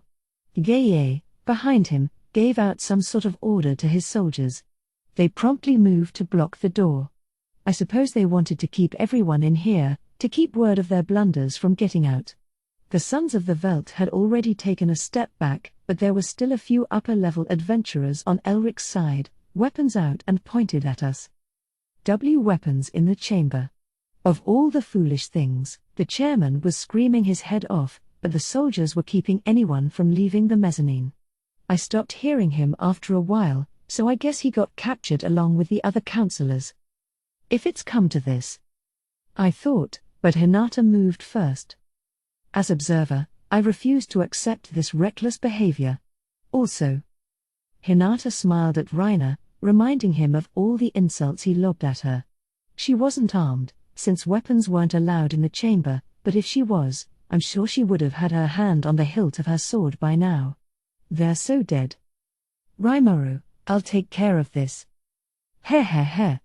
Oh, this is rich. I am the strongest man in Inglesia, and I say it's time to expose you. Some saint you are. You might have gotten carried away, being touted as the guardian of humankind and all, but that ends today. It's time to give you a dose of reality. Never once reflecting on her actual skills, Reiner gave Hinata all the bombast he could muster. And you know what? He wasn't weak. An over A in rank, even. He could probably wage a pretty even battle with a magic-born like Gelmud. But he wouldn't know, would he? In a land as peaceful as Inglesia, he was an outstanding talent and font of strength, but he hadn't put in hours on the battlefield fighting monsters. That's why he was so oblivious to the threat they posed. Gaia was the same. Heh. Would you allow me to engage the Demon Lord, then? Of course. But don't kill him, Gaia. Make sure you control the force of that holy sword I gave you. No need to remind me. With this piece of equipment, I'll never face failure again. Gaia wanted to go against me. Whatever fancy weapon he got put him in high spirits, but it wasn't anything that extraordinary, kind of towing the line between rare and unique. Plus, if he's relying on equipment and skills instead of actual talent, it's unlikely he had much of the latter to work with. Gaia's another over A fighter, but to me right now, he wasn't even a threat. Faced with a foe like this, the honest thought in my mind was, man, I really don't want to have to deal with this. But apparently, I wouldn't need to. All this time, I've put up with your humiliation, but you have been far too rude to Sir Rimuru, the man I respect and admire. Shuna stepped in front of me, her attitude suggesting she'd take no prisoners. Quietly, she walked up to Gaia. Wow. She might be way angrier than me. Looking around, I spotted Benimaru, frozen in place and not moving an inch. He was caught flat-footed, and when our eyes met, he gave me an awkward look. Yeah, I get it. We were of the same mind, and one glance was all it took to confirm that. Heh. Ha ha ha ha ha. How long will you continue to put me down? Aren't you ashamed at all, Demon Lord Rimuru, hiding in the shadow of this poor little girl? Shuna was right in front of Gaia as he continued to scoff at me. What did he expect from me? If Shuna was ready to kick ass, I didn't want to steal her thunder. And if Benimaru was reluctantly giving her the stage, I had to follow suit. Silence. There is no need for Sir Rimuru or my brother to bother themselves with you. I am more than enough. Humph. If you say so. But you better not regret this, all right? Man or woman, I go easy on no one. With that, he took out his sword. It was a holy one, pretty cool looking, I thought. But Shuna's smile only widened. Her Parza skill must have already stripped Gaia's abilities bare for her, and if it did, I had nothing to worry about. If something went awry, CI was already poised to step in, so I decided to cheer her on instead. And so, as the leaders of the council and I looked on, the battle between our two groups began. I might have tried to make that sound epoch-making, but the fight was over in an instant. First off, Hinata against Reiner. This was like an elephant against an ant. There was Hinata, dressed to the nines in the formal where she picked for the council. It didn't look too suited for physical work, but she still lunged at Reiner, not a single wasted motion in her approach. Huh? Reiner, meanwhile, couldn't keep up with her at all. I couldn't blame him. She wasn't going at 100% force right now, but she might very well be stronger than a demon lord or two. Reaching for his chest, she grabbed Reiner by the hand and shoulder and threw him straight off his feet.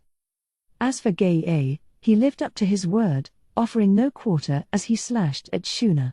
But that didn't alarm her, so she removed her folding fan and made a single swipe.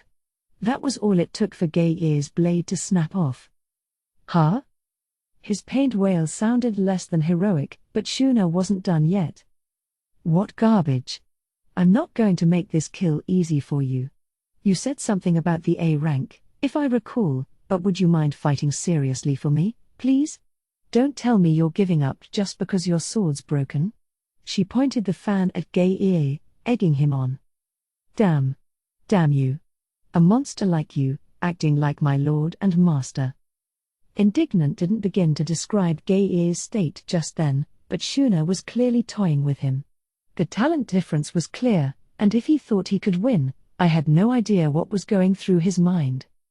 Still. Shuna's a damn good martial artist, isn't she? Yes. She's been learning jujitsu from her Kuro. Shrine maidens are certainly versatile. Of course, Hakuro's jujitsu was the old style, suited for real-life combat. A lot of its moves were designed to kill, putting the art well beyond the bounds of self-defense.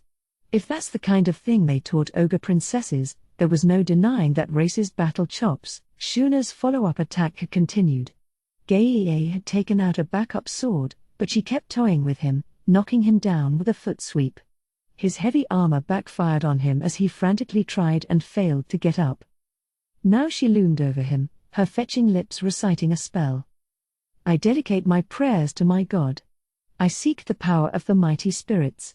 Now, heed my request. The prayer coursed through space and time to reach me. It didn't have to since I was right there, but that didn't matter. Huh? What? A multi-layered magic circle surrounded the flabbergasted Gei. Wait. This magic. Oh, he knew it. He really did break the A-rank barrier, then. But understanding it and being capable of defying it were two different things. The spell was near completion, and there was no escaping it. Could he withstand or block it? I doubted it. After all, this spell. Stop it. Consume all. Disintegration. Is the most powerful of all holy magic.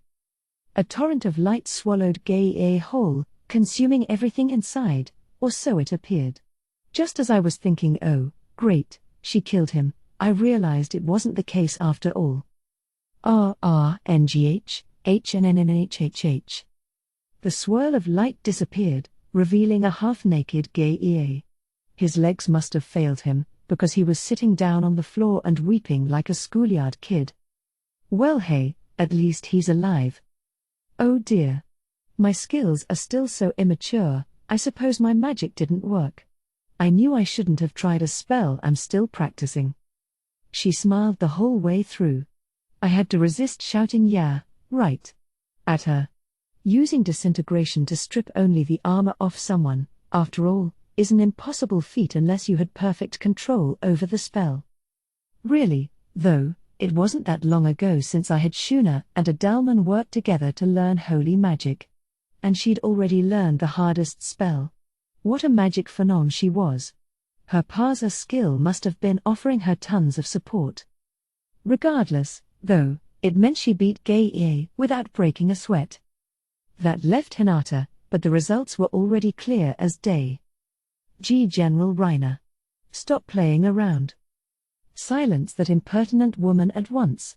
You must defeat the Demon Lord. We have no time for games.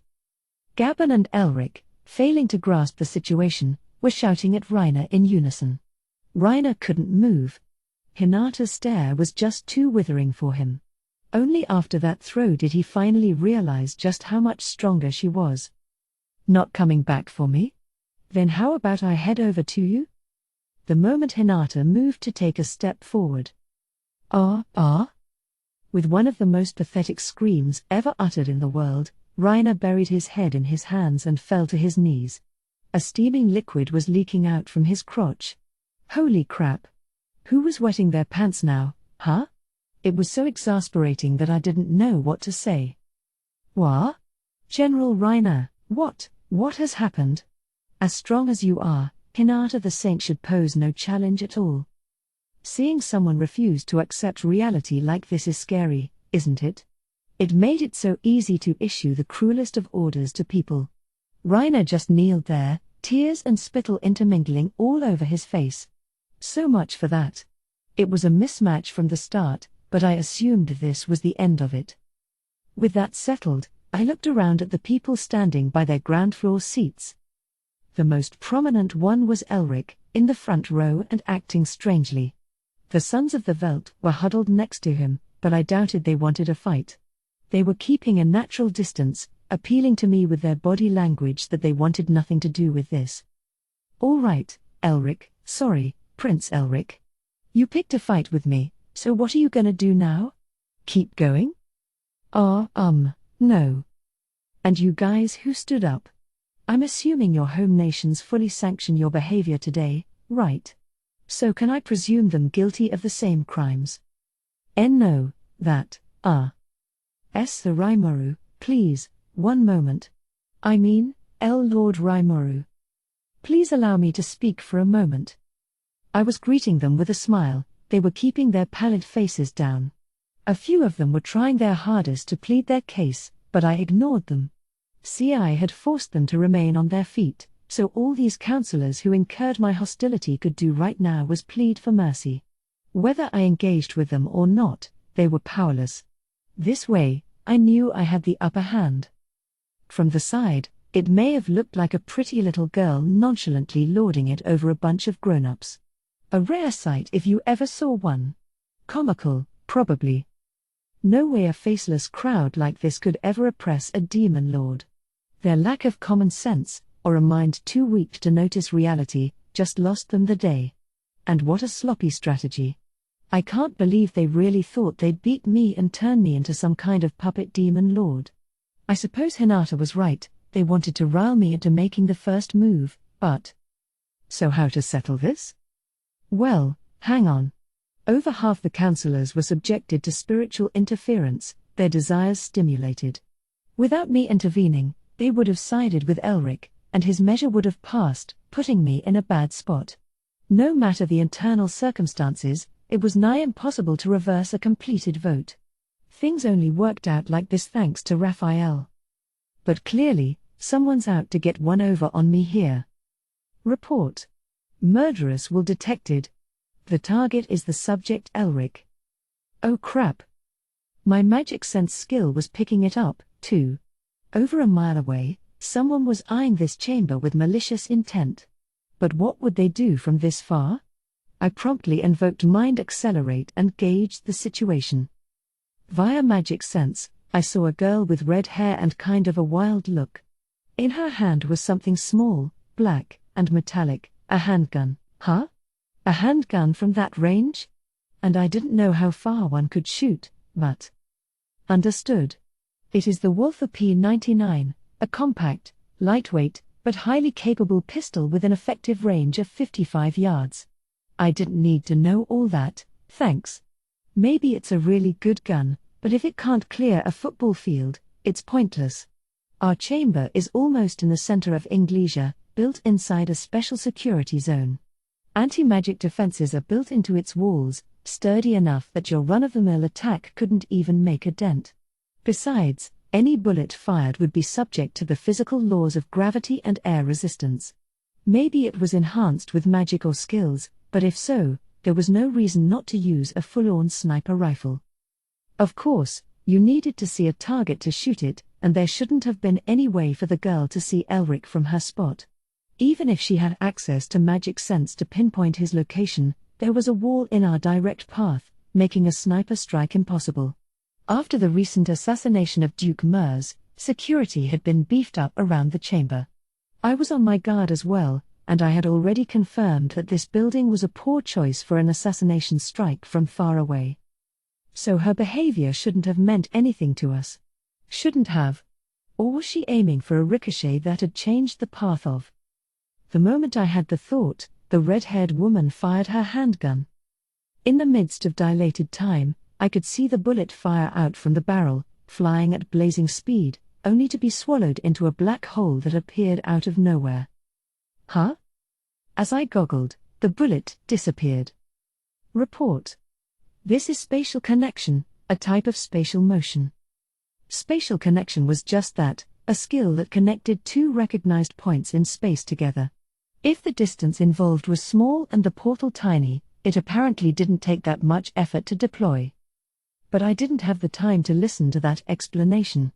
The red-haired woman had used magic sense to pinpoint our positions, then aimed carefully and launched her skill so her bullet would reappear within close range of Elric.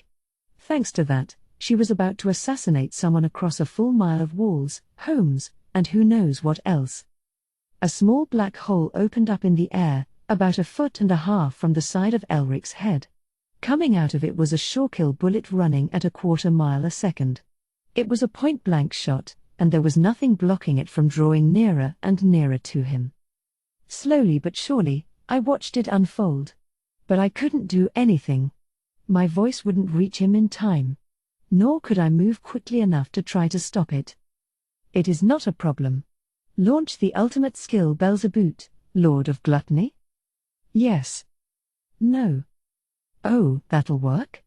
I thought as I invoked it. And then. Whoa. Neat. Ignoring all time and space, the bullet tumbled into my hand, all its energy gone. Are you okay? A disturbed-looking Hinata was already talking to Elric as she approached him. The Velt leader appeared just as shocked as he stole a glance at me. I said nothing as I checked up on Elric. He didn't seem to understand what was going on and was just staring into space. Only a couple of us did know, really. But whatever happened must have triggered the building's magic security network, because alarms began going off chamber-wide. The session would have to adjourn for a while. CI, capture the assassin. I have a replication on its way. As we waited for the counselors to calm down, I carried out the tasks demanded of me. Already, there was an investigation happening nearby. You could kill a person with this? Yes, it's called a bullet. You need a special tool to fire it, but there's not one near us at the moment. So the assassin was targeting Prince Elric. But what for? To frame the demon Lord Rimuru, of course. Indeed.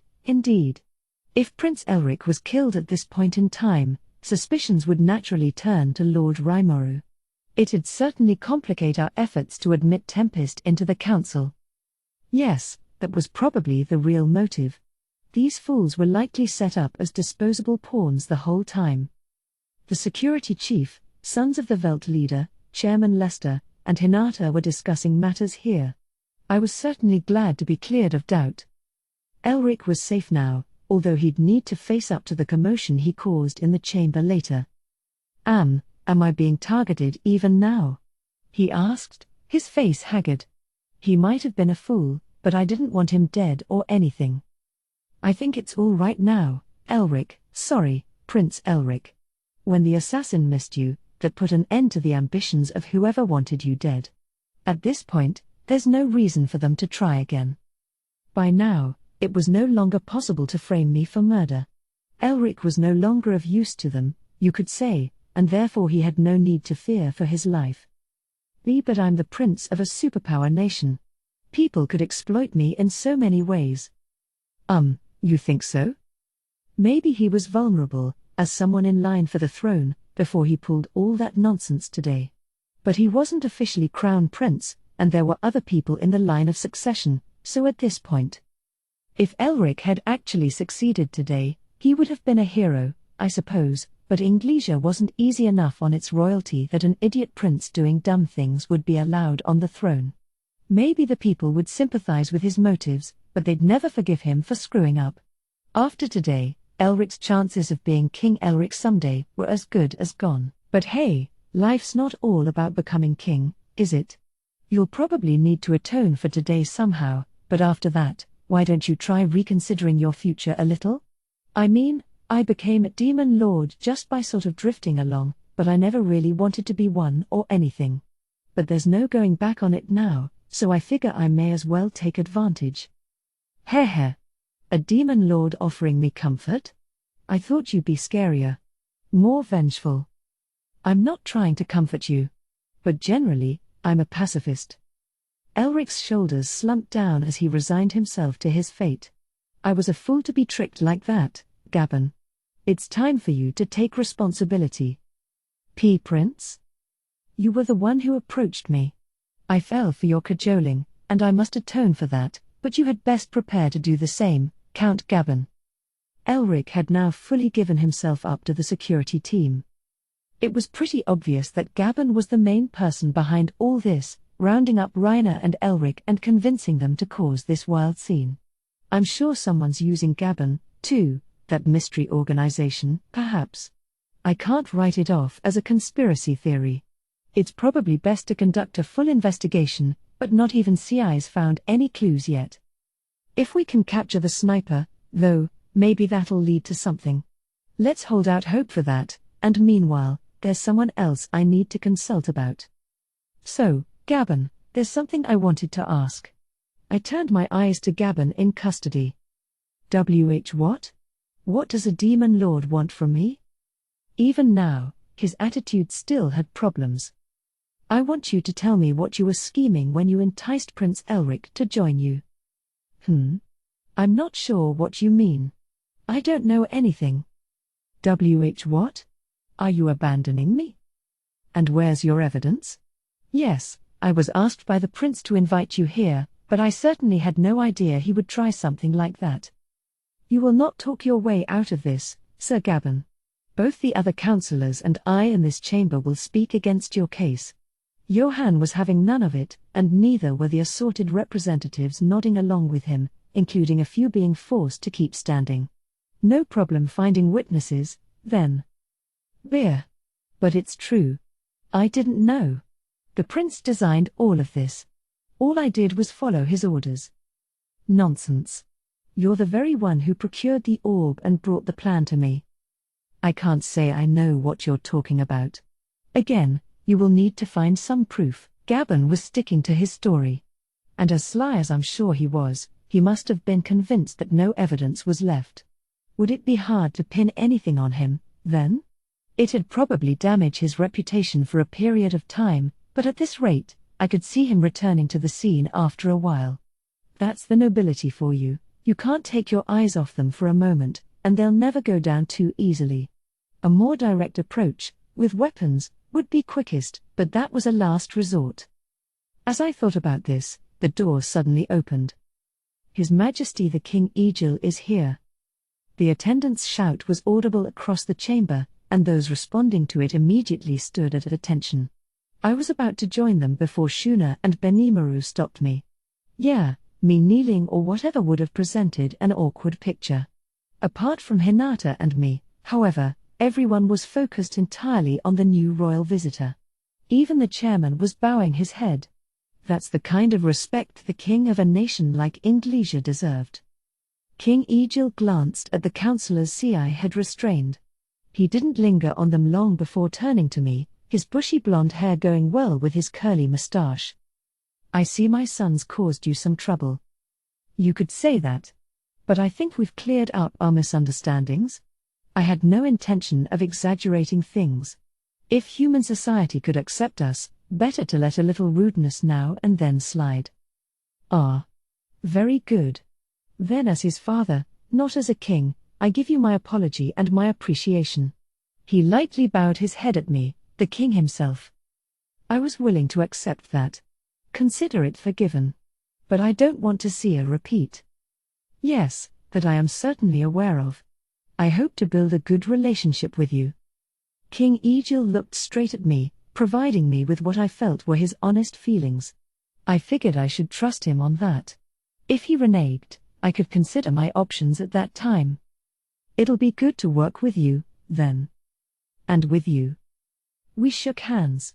He was also kind enough to forgive the busted-up desk, so as far as I was concerned, our reconciliation was complete. All rise. Everyone raised their faces.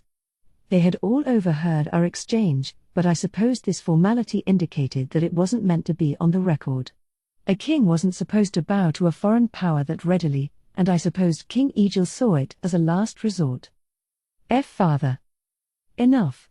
You need some remedial education, I see. Yes, Father. With a nod, King Egil turned to Gabon. Count Gabon? Your Majesty. You were talking about evidence. Were you expecting a quick escape because you thought I wouldn't intervene? No, Your Majesty, not at all. I have called for magical inquisitors. I will let them decide your treatment. Now Gabon seemed concerned. He clung to the king. Please, forgive me. I will tell you everything, so please, Your Majesty, have mercy. His desperation might have evoked sympathy among some people, but King Egil's reaction was merciless. Take him away. Sir. One glance at his attendants, and his royal guard sprang into action. Now, Sir Reiner, Sir Gay. You'll come with us as well. The guard began to haul them off. Stop. Let me go. Who do you think I am? They tried to resist but were stopped in their tracks by a group of hooded men that appeared, those magical inquisitors, I supposed. Reiner and Gay tried to resist as well, but the men had them subdued in short order, treating those admittedly powerful men like little children. I could tell these weren't your average prison guards, no. Inglesia really is a superpower, huh? And they got some pretty tough hombres working for them. Report. It is likely a show of force, to prove to my master that they have powerful fighters at their disposal. One of those don't mess with us things? This must have been their way of demonstrating that Reiner wasn't the best Inglesia could produce, an attempt to preserve their dignity. It's hard being a king. I guess he had to stay on his toes to keep a demon lord like me from taking advantage of him. As if Egil wouldn't have used my power to make Inglesia the world's dominant force if Elric had actually succeeded. Well, if you wanted to keep a legion of sly, cunning nobility under your finger, I supposed you needed that type of malice in you. Excuse me, then. And please allow us to handle this affair. With that, the king's entourage left. They confiscated the Orb of Domination, too, by the looks of it, but I didn't mind. I had already disabled it while no one was looking. It wouldn't do to see it used for evil purposes.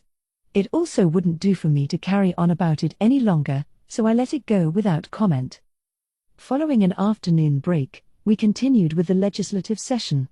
The councillors seemed a lot less energetic than they were in the morning hours, somehow. That was lucky for me, because I didn't need to cajole them into passing all the day's important business. The following 3 resolutions were enacted today. Tempest is recognized as a nation.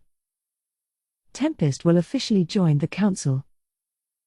The council's military rights will be assigned to Tempest. These were accepted without protest and passed, barring any issues, by unanimous vote. It was a long road to get there, but everything I wrote up for the council was accepted in the end. I'm really not good at this level of brinkmanship with a room full of hungry sharks. People can scoff at my ideas all they want, but having to feel out my opponent's mind and objectives just tires me out. I think I'll let Raphael handle that for me from now on. Understood. Today it was brute strength that let me take control of my problems. But I didn't lash out first, it was Hinata and that charming young Shuna. In fact, I was the guy who saved Elric's life. This amply demonstrated the broadness of my heart, I think, so I was pretty satisfied with myself. What's more, I had taught them all a valuable lesson. Attempting physical force against a demon lord was meaningless. The session behind us, we left the chamber. It was a stormy day, but now, it was finally over. Chapter 4, Behind the Curtain. Glenda Atlee, the beautiful ex-mercenary, pulled the trigger with every intent to kill. The gun she had kept since she was summoned to this world didn't betray her. It was already a part of her body, to the point that it no longer even required maintenance. Combine that with her sniper unique skill, and there was nobody who could stop her. Sniper, as a skill, provided 3 abilities. One was magic sense, tuned to a perception level far beyond the norm. One was compute prediction, letting her read and understand the results of people's actions, and the other was called control space. This third ability, in particular, made Glenda practically superhuman, allowing her to connect any 2 points in space that she could picture in her mind. Anything she had physical sight of was within gunshot range for her. She could shoot from directly above the heads of her targets, and she was free to ignore any obstacles in her way as she landed a bullet home. She could also ignore all gravity and air resistance, making long-range shots possible without a sniper rifle. Put this all together, and Glenda had never failed a mission. But after her last blunder, she came to realize that there was always someone better out there. That was doomed. A monster like that's too much for me. The moment she saw him, Glenda realized how dangerous this opponent was. That man, Diablo, was impervious to her handgun. It wasn't a matter of physical attacks not working. Glenda had 2 types of bullets, a normal one and a magic-infused set. The first type was for when she couldn't leave any magical traces behind, but for monsters with physical resistance, Glenda concentrated her own magical force into bullet form, an original magic skill of hers. She treasured the ability to handle anything that came her way, and so Glenda truly had no blind spots. But Diablo didn't work that way. Her instincts warned her to run from him, her compute prediction skill foreseeing nothing but her death. Even with her standard breaking strengths, she could see no possible path to victory, a hard lesson in reality for her to take that day. And now Glenda had stretched her magic sense skills to their limits to carry out an assassination. The bullet she fired appeared just a foot or so away from her target. Now, in the blink of an eye, it'd demolish his head, or it should have. That 18-inch, or so, gap was very carefully selected. When connecting 2 points in space, the connection would fail if the destination point overlapped with a certain amount of mass. In other words, if the target unexpectedly moved, the connection Glenda built might cut out. That's why she settled on 18 inches. Even someone with godly reflexes couldn't respond quickly enough to something that close, especially a bullet traveling at the speed of sound. That monster is one thing, but the prince of a kingdom is no sweat. Well, no point crying about it. I'll have to come up with a strategy for the next time I see him. She was much more confident about today's mission, but at the next moment, her face filled with surprise and foreboding. The bullet that was supposed to shatter the prince's head had vanished. No. What just happened? The unthinkable had occurred, something impossible under any normal circumstances. She didn't know why it took place, but if someone had done something, it had to be that demon lord. Him. That devil bastard's boss. Did I underestimate him, too? That was Glenda's initial reaction. For a moment, she thought about firing again. Her perfect ambush had just failed, so any further attempt had even less of a chance. She knew that, but it meant that she'd fail her mission. Her bosses, Maribel and the elder Granville, would never allow that. It made her hesitate, and thus she failed to escape soon enough. Hare. I would say so. You did underestimate Sir Rimuru. And I have no interest in forgiving you for that. TCH. Who are you? My name is CI, faithful covered agent of the demon lord Rimuru. Glenda was shocked. But quickly, she resigned herself. The man didn't ask her name in return, not because he didn't care about her, she thought, but because that could wait until he captured and interrogated her. If she could just get away, she could keep what she knew concealed. The assassination failed. And being captured afterward would be an even worse fate. Any further mistakes, and she'd be disposed of as useless. Glenda had seen many of her compatriots walk that road, and to her, getting away was job number 1 right now. She squared up against her foe. So you were expecting an attack? Yes. Everything was worked out in Sir Rimuru's mind. If you want to resist, go right ahead. I have no interest in killing you, but the more you resist, the more painful this will be for you. Ha! How kind of you. In that case, I'll do what I want here, thank you. Without hesitation, Glenda fired instead of waiting for a response. This was a single, regular bullet. She had 16 left, but she doubted they'd work against the magic-born who called himself CI. A magic bullet would, probably, but instead, Glenda took out her military knife, slashing at Ci with a refined, well-honed motion. Ci dodged it with the minimum movement required. Glenda smiled at this. The knife was infused with her magical force, making it both a physical and magical weapon. She did this when facing foes where physical attack wouldn't be enough, and Ci just revealed that he saw it as a threat. Plus, Glenda had noticed another habit of Ci's. This guy's the type who hates extraneous motion. He may be more susceptible to simpler methods. Let's see how comfortable he'll be in a moment. She unleashed another attack, knife in her right hand, gun in her left. Unhesitant, she repeatedly pulled the trigger, gauging Ci's response. As she predicted, there was no reaction. He must have known they'd have no effect on him, but he kept his guard up, staying on the alert for her knife. Not bad. Maybe the strongest opponent I've ever had. Diablo didn't count in Glenda's mind. Foes she never had a chance against weren't tabulated in her records. Ci's left pointer finger moved. Glenda didn't miss it, sensing the danger and instantly performing a backward somersault to dodge. There was now a sizable distance between them, and that was the right move for her to make, because in the next instant, an ultra-thin wire advanced upon her original position. "Ho! You have good instincts." "Well, thank you.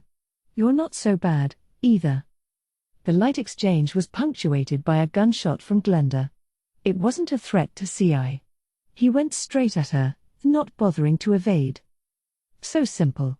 I'm glad to have opponents like these. They're so easy to deal with. Magic bullets didn't require any firing. They could be shot without a sound, so if she mixed one in with her regular bullets. Now that her attack pattern was established, she'd strike with her real attack while his guard was down. That was Glenda's standard strategy: take a seemingly wasted shot and turn it into an instant kill. Even if you were expecting it, it'd be tricky to dodge it out of the blue. And Ci demonstrated the same reactions all the other titans she defeated before did. He took the bullet in the right shoulder and was sent flying back. "Ah ha ha ha ha. So much for you, handsome man." Rama fell for the same trick. The more confident you are, the more effective a simple move like that becomes. Glenda laughed loudly, but her eyes were still alert, surveying the damage to Ci. Going easy after felling your prey was out of the question. That was the ironclad rule of the battlefield, and Glenda would never relax without checking her foe for a pulse. Besides, she didn't think she killed him with a single shot anyway. "I see. More of a handful than I thought. Being a sore loser now. Well, sorry. If you've seen my face, my only choice is to take you out." Ci, back on his feet, had lost his right arm. The fight seemed to be Glenda's to win. That's why she was more careful than ever as she pointed her gun forward. Magic bullets work on him. And now, with my next move, I'll blow his brains out. Launching her sniper unique skill, Glenda cautiously steadied her aim. "Hare. Don't worry. I've been asked to capture you. I imagine Suraimaru wants information from you, but he's a gentle person. Cooperate with him, and you won't be killed." "Don't lecture me like that now." With a shout, Glenda fired 3 bullets toward his head, 2 toward his heart. 5 magic bullets, whizzing straight to their targets. Then the first 3 made the leap in space, reappearing in front, above, and to the right side of his head. The other 2 quickly followed, materializing before his heart and at an angle behind it. All 5 bullets hit home, shattering Ci's body.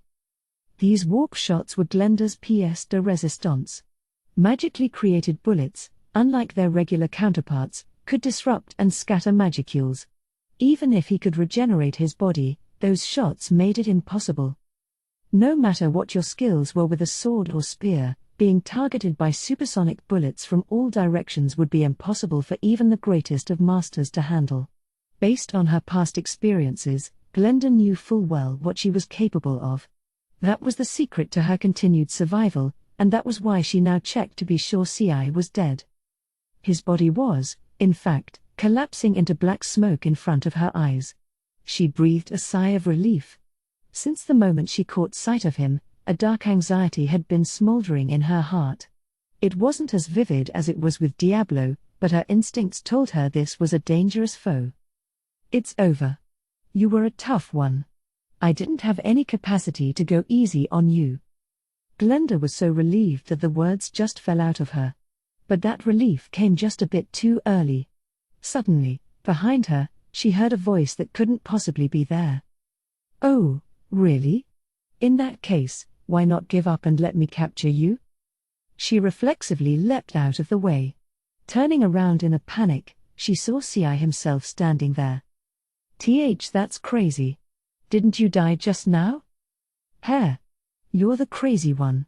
You think that was enough to kill me? I have no reason to lose to you anyway. Then I'll just do it one more time, whoa. Glenda froze. Anyone would. Unbelievably to her, she now sensed Ci's presence on all sides of her. She immediately activated magic sense, but it just revealed the very truth she didn't want to know. It can't be. Why are all of these physical bodies? That's ridiculous. What kind of joke is this? It's simple. I have a skill known as replication. That is all. And while my replications aren't as powerful as my true self, you should be proud that you defeated at least one of them. Ci, or at least, one of the 4 Cius in the room, offered Glenda his sincere compliments. But now, escape was possible. God damn it. With a barbaric scream, Glenda lunged at Ci, and at that moment, her desperate last stand began.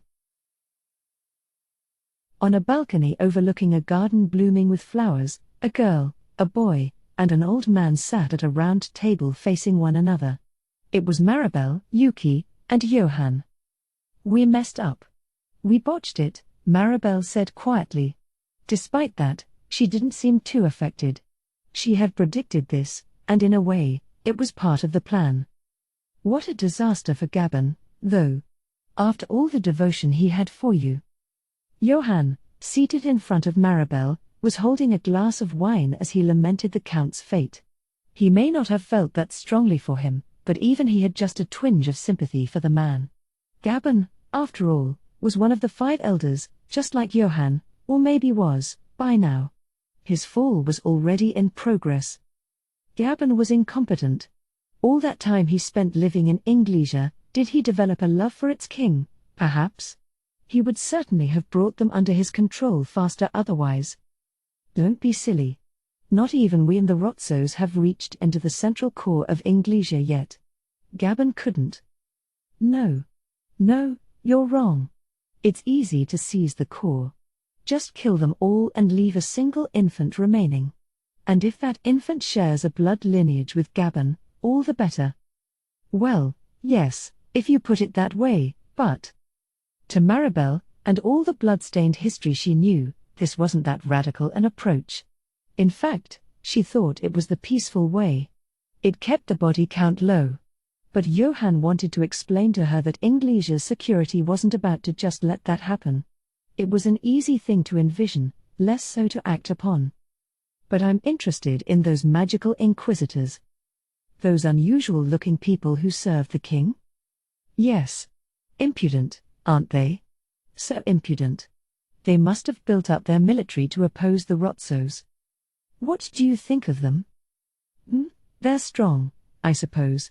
Gabon told me as much after he experienced them for himself. Maribel was able to share information with those under her avarice rule, to a certain extent. Anything her target learned, Maribel could tap into as well. Thus, she now used Gabon as a throwaway pawn. She wanted to learn about those inquisitors, so she had him engineer a crime so heinous they'd have to step up. All that foolishness aimed at the demon Lord Rimuru was perfect for that, and considering Count Gabon was Inglesian nobility, the magic inquisitors were bound to come knocking. She saw all of that. And just as she hoped for, she now knew the secrets behind the inquisitors.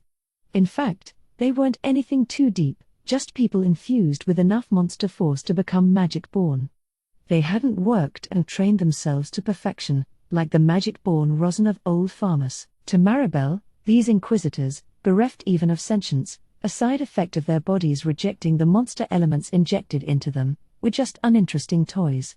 But they regained that sentience when not in magic-born form, so depending on what you implanted in them, they could work in a variety of environments. Their strength, each and over a by themselves, was nothing to sniff at, either. As she saw it, they could be useful enough. How fearsome. So you approved of Gabon's scheme, even though you knew it would fail, just so you could learn that? No. My goal was to help build up your trust. Now the Demon Lord Rimuru sees you as trustworthy. Do you mean? No, he didn't need to ask. He understood it well enough. Her goal from the start was to eliminate Rimuru. The magical inquisitors were just a nice bonus. Maribel just wanted Johann to tell her about Rimuru's internal dealings. And if I don't give that to her, I'll be snuffed out as quickly as Gabon was. He didn't think he was as incompetent as Gabon. But nonetheless, Johann felt an inscrutable sort of fear toward Maribel. You must be kidding. Here I am, one of the 5 elders, and this little girl is bossing me around. He may have thought that, but he would never dare say it. So he decided to return to their main subject. What do you think about pitting these inquisitors against the Demon Lord? Pin some manner of crime on Rimuru. We can't. We just can't. All it'd do is anger the Demon Lord. Yes, the magical inquisitors are strong, but that's it. Nothing at all that could hold its own against a Demon Lord. It's silly even to consider it. That much so? So wouldn't teaming up with a Demon Lord be our best bet, then? Maribel shook her head. That won't work. It won't work at all. Besides, apart from grandfather, every single one of you are suffering under a serious misunderstanding. Misunderstanding? Yes. Yes, exactly. The misunderstanding that humans are equal to monsters. Do you understand why I proposed to grandfather that we eliminate the Demon Lord? Because he's building a new economic bloc that will eventually become a financial threat to us? Right. But that's just our cover story. The real reason is because, in time, we'll be helpless against him. Maribel, this little girl, struck fear in Johann's heart, and now this girl was looking fearful herself as she spoke. How do you mean by that? Johann asked, pressing her to continue. The Demon Lord Rimuru possesses a staggering amount of war power. With that backing him up, what do you think would happen if he decided to negotiate with someone? That, only then did Johann stumble upon the true danger. In this world, wars between nations almost never took place. They needed to save their fighting ability for the monsters who threatened them. The council stepped in to handle cross-border issues, and that inevitably meant those with the most economic strength were able to speak the loudest. Even the largest of states, such as Inglesia and the former Farmus, didn't have enough of a military to make enemies out of every council member. And you realize that their military's not their only asset, either, right?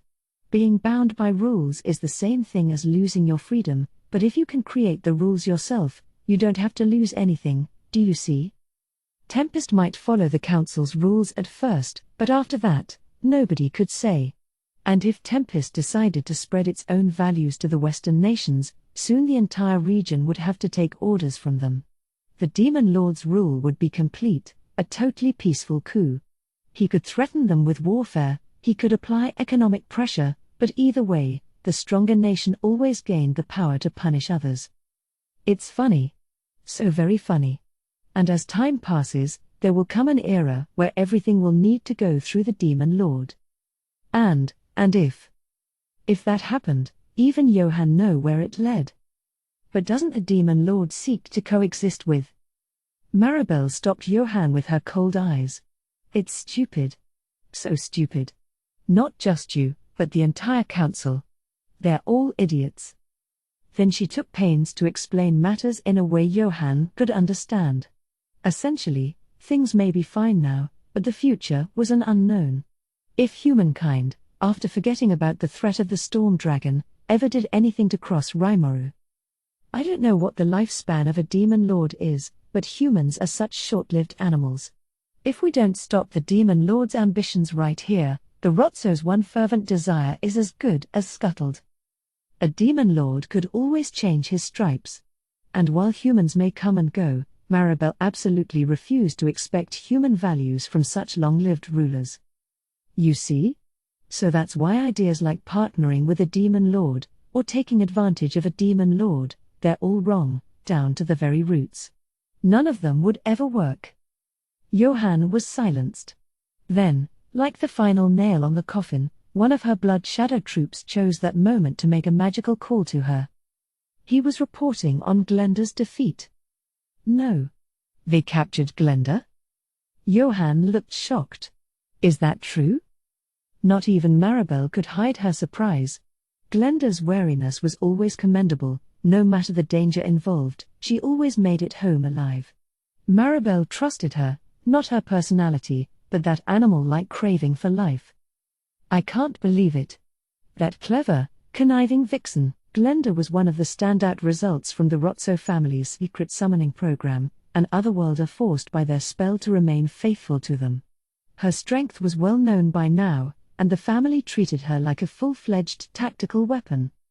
The idea of her being defeated and captured was beyond belief for Johann.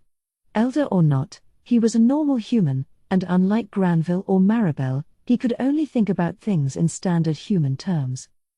Maribel ignored his awestruck muttering as she pondered her options. Defeating him is out of the question. But if we can take rule over him, all our problems are gone. We'll have to do it. We'll set a trap, Maribel said. A trap? What are you intending to do? Yuki asked, breaking his silence. She turned to him. Right. A trap.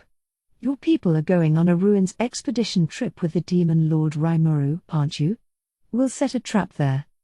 She wasn't asking for his opinion. This was a finalized plan, and it was set in stone. Right, Kagali's headed there, but I don't think that's such a good idea, you know. Why is that? Because the demon lord Millim's joining them, Yuki warned. It'll be too dangerous to hatch anything. In his opinion, they needed to win Rimuru's confidence first, then work out more of a long-term plan with him. But Maribel's mind was already made up. No, I can't have that. The more time we give him, the more trouble that demon lord will be. That's what my instincts are telling me. Yuki, is there a way you can keep Millim from coming along? That's even less possible. He's already eyeing me. If I try putting a stop to it, it's basically admitting that I'm tricking them. Fair enough. Then let's bring down the demon lord Millim as well. Huh? Yuki asked, dazed. That's ridiculous. Maribel, that's not just beyond reckless, it's beyond the realm of possibility. Johann stood up out of his seat. Their reactions were perfectly understandable. Even crushing one demon lord required a careful, foolproof plan. But two at the same time? It was deliberately giving yourself no chance. But Maribel still smiled. I will put everything I have into it. Everything, do you understand? It's still impossible, Yuki cried. You say everything, but my moderate jesters are all busy with their own work right now. And I don't know how useful they are, but if they're not available, we'll proceed without them. Maribel shuttered Yuki's objections before he could finish stating them. To her, the jesters weren't worthy of consideration, or, to be more accurate, she already knew a better force, a large one, that could take on demon lords for her. But you know, Yuki, I had you supply a certain something from the dragon's nest for me before. I think it's high time we use it. You mean that? That's such a bad idea. Not even I can control it, not a problem. It belonged to the demon lord Millim anyway, we're just returning it for her. Maybe we could say that Clayman was saving it as his last resort, and his surviving loyal troops set it off? Then Millim's rage won't be directed at us. If something goes wrong, it could cause untold damage to human areas. And? No. Johann attempted to talk Maribel out of this but was completely shut out. She might have been theoretically open to alternatives, but flat rejections would never grab her interest. And since Johann had no other suggestions, Maribel's strategy won the day. As Johann struggled against her, Yuki kept talking, trying to figure out her thought process. It made him realize this operation had a better chance of success than he thought. All right. In that case, Milim's likely to take it on herself. She'd stop Rimuru from doing so, for sure, and it'd be the perfect way to separate them, maybe. Hee. Very good. Very, very good. And while the Demon Lord Milim's playing around with it, we go in and take over Rimuru's mind? Yes, precisely. But I've still got one worry. The Storm Dragon? Yep, you guessed it. If we fail to take over Rimuru, and Veldora goes on a rampage, what are we gonna do then? That, or their target might fight back more than they expected, giving them no time to take over his mind. If it came to that, Yuki would have no choice but to kill Rimuru. He attempted to voice his concerns about that, in a roundabout way, but apparently that was an acceptable consequence of her plans. No need to worry about that. No need at all, Yuki. Don't worry about a thing. Just focus on defeating the Demon Lord Rimuru. Yuki didn't defy her. In the end, he did what he was told. All right. If you say so, I'll believe in you. Maribel gave him a nod. Thanks to what her grandfather Granville told her about demon lords, Maribel saw much deeper into the world than most. If Rimuru should fall, and Veldora the Storm Dragon flew into a rage, the Demon Lord Luminous would likely step in to handle it. Paradoxically, that would actually be better for her than Rimuru keeping up his current rule. He and Luminous had already joined forces, which essentially meant that Luminous left management of the Western nations to him. The Queen of Nightmares herself, someone who saw humankind as little more than vampire food, had let the 7 Days clergy do that before, but, as shown in Granville's own fall, they were no more. He had lost Luminous's protection, and with that, the authority he had to influence the Western nations. From now on, Hinata the Saint would doubtlessly gain more political clout, and considering their relationship, the rising rule of the Demon Lord Rimuru would grow even firmer with her. No matter what, I've got to stop that. And as she secretly thought this, it didn't matter if she needed to expose the world to the threat of Veldora to do it. Maribel and Yuki spent the next little while fleshing out the details of their plan. By this point, there was no room left for Johann, all he could do was pray they succeeded. Thus, these Magic-born, packing as much malice as they could into their intricate plans, began to devise a way to suppress Rimuru for good. After that long session was over, we all regrouped back at the cafe. I was relaxing in my seat, the tie on my business suit loosened. I could have used spatial motion to come home now, but I still hadn't caught our culprit, and there might be some unforeseen snags, so I decided to stick around for a bit. But, man, that conference was so exhausting. Prince Elric of Inglesia's intrusion, that guy Gabon pulling the strings behind him, all the councillors whose support they enjoyed, but it all ended with their mouths agape.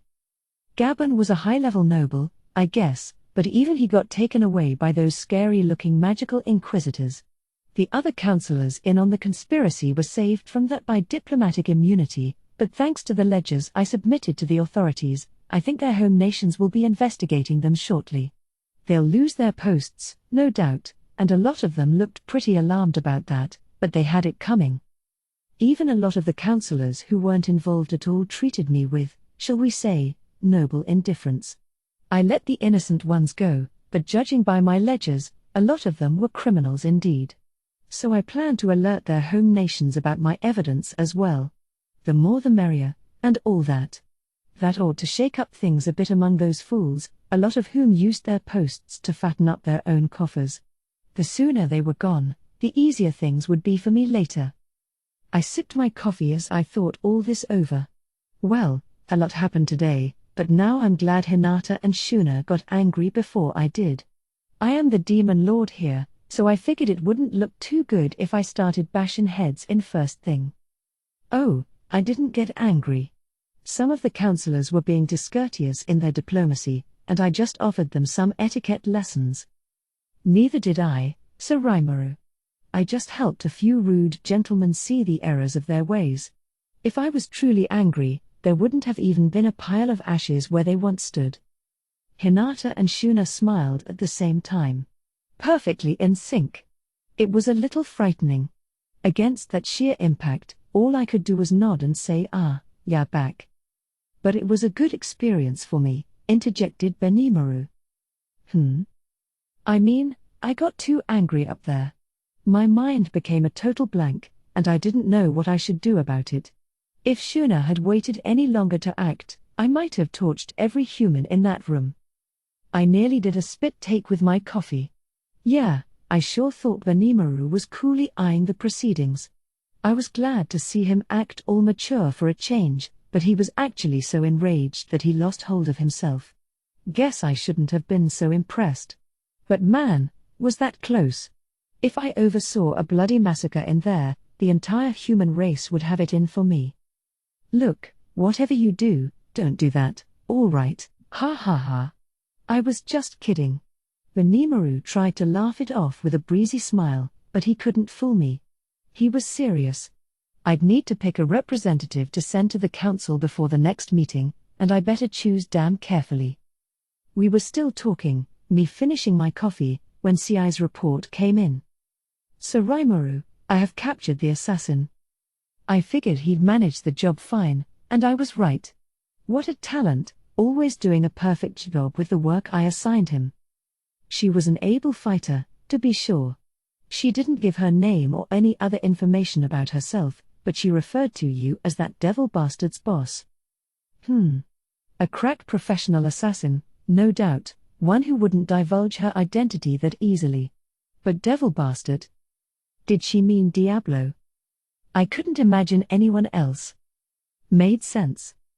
I didn't receive any report along those lines from Diablo, at least, I don't think I did, but he's the kinda guy who treated even Rosin like a snot-nosed kid. If he and this assassin ever fought, chances are the girl didn't even register in his mind. It reminded me once again just how sky-high Diablo's standards were.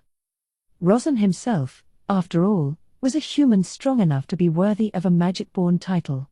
The way Hinata described it to me, there was almost no person stronger than him in the Western nations, and if he called him a wimp, then Diablo's sense of judgment must have been completely out of whack. I should probably teach him more about what passes for strong in this world. I ordered another cup of coffee as I considered this. Shuna, Hinata, and Benimaru were going with tea instead, as well as some cake for dessert. Whoa, you too, Benimaru? Guess I might as well join in, then. I'll never say no to a good shortcake, that's my favorite. So I had the waitress deliver coffee to us both when CI arrived. The waitress was clearly blushing, which CI prudently ignored as he drank it black. Coffee really completes the picture with him, although I personally sided more with Benimaru and his sweet tooth. Thus, we enjoyed our drinks as I asked CI, this perfect specimen of a man, for his full report. And that's everything for now. He wrapped things up by the time I got to the end of my second cup, using thought communication to replay the memory of what he saw to everyone.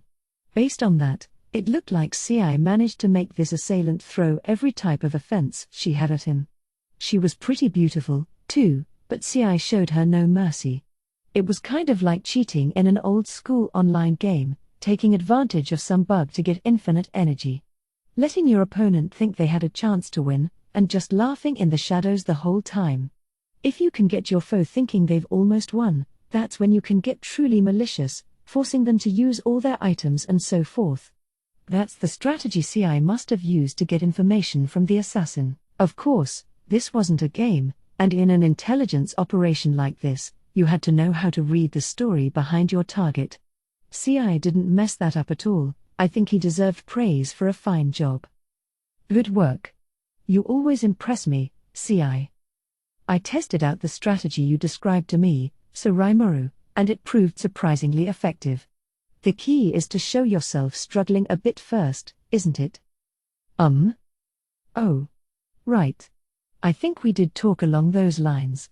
I definitely recall talking to him about spy movies, but maybe we discussed online games, too? It was such an inconsequential conversation that I forgot all about it. I internally apologized to CI, didn't mean to implant any malicious ideas in him. Ha. Glad to be of service. No, I still have so much to learn. She eliminated 3 of my replications. Oh, did she?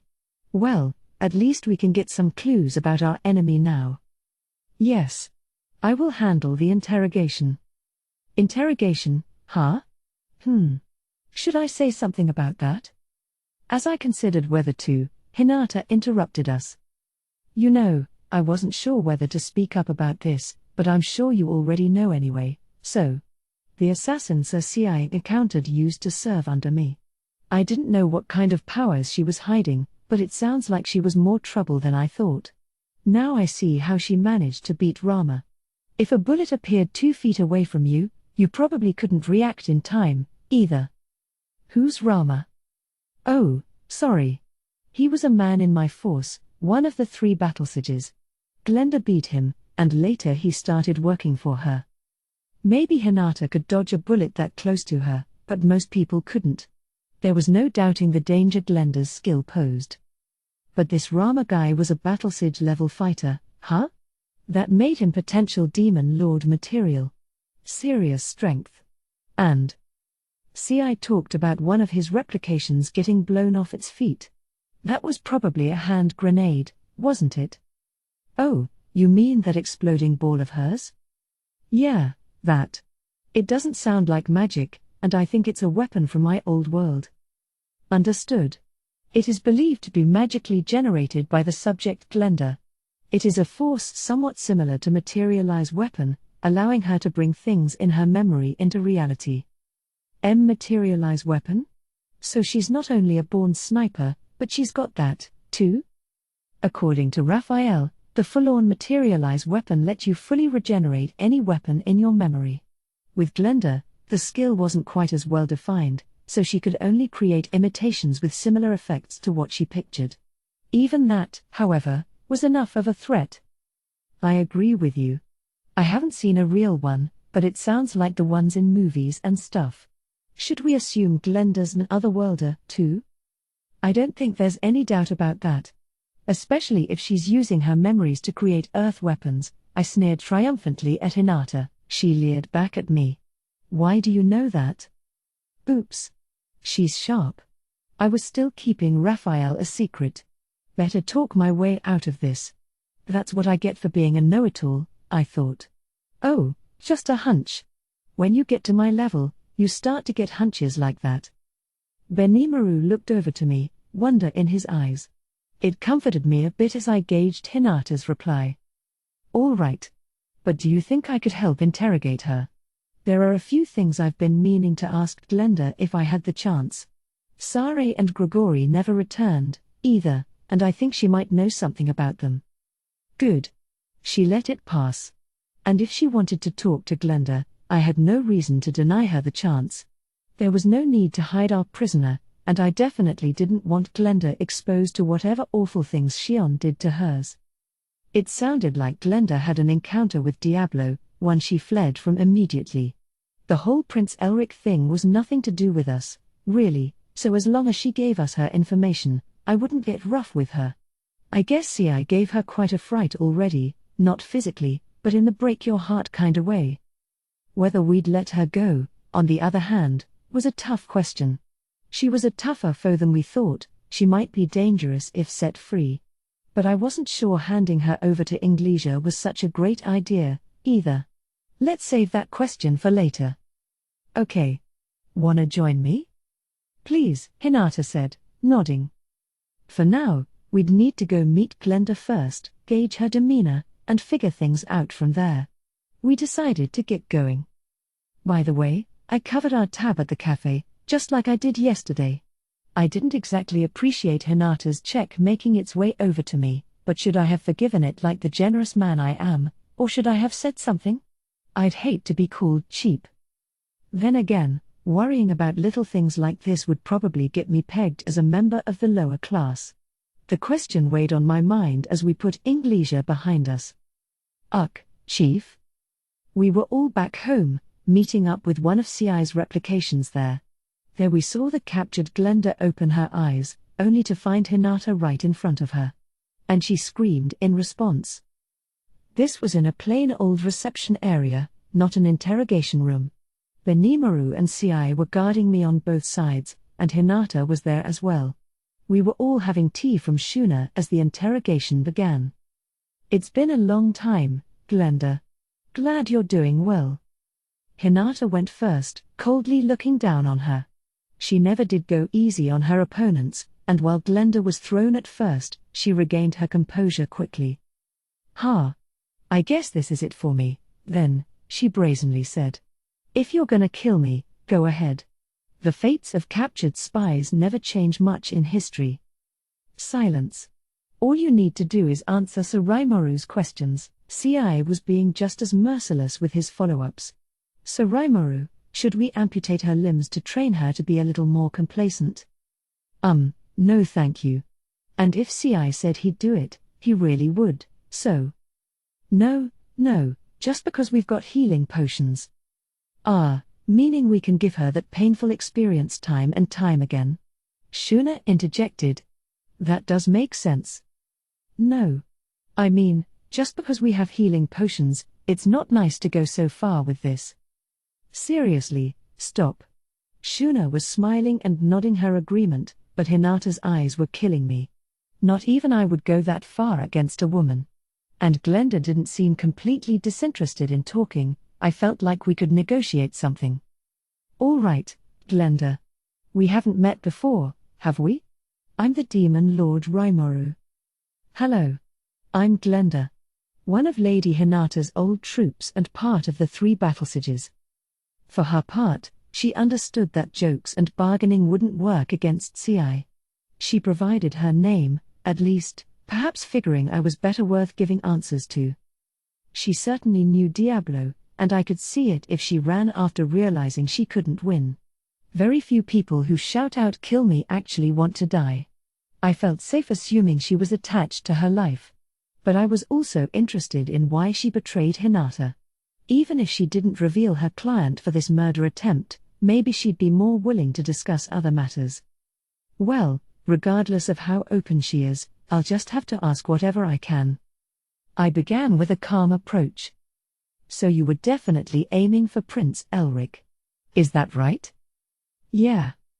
"And was that in order to frame me for it and get me kicked out of the Western nations?" "Probably. I didn't hear any reason. I was just told to do it." "All right. That didn't seem to be a lie. Can I ask the next question?" Hinata asked, eliciting a nervous shiver from Glenda. "What is it?" "I assigned you to a commercial hub city so you could have more freedom of movement. I told you not to listen to what the merchants there told you, but had they already won you over by then?" No comment there. "Were you ready to betray me from the beginning? Because you were ordered to?" No comment. "I'm thinking your backers are the group controlling the council. Who are they?" I always thought it was strange. The council would sometimes make these moves to indicate they had an eye out for the Western Holy Church. I figured there had to be a spy, and you were my prime suspect. I was waiting for a chance to expel you, but if you tell me your employer's name, I'm willing to subtract from your sentence." I told you, no comment. No? All right. One more question. Did you believe in Luminous? TCH. There's no God out there.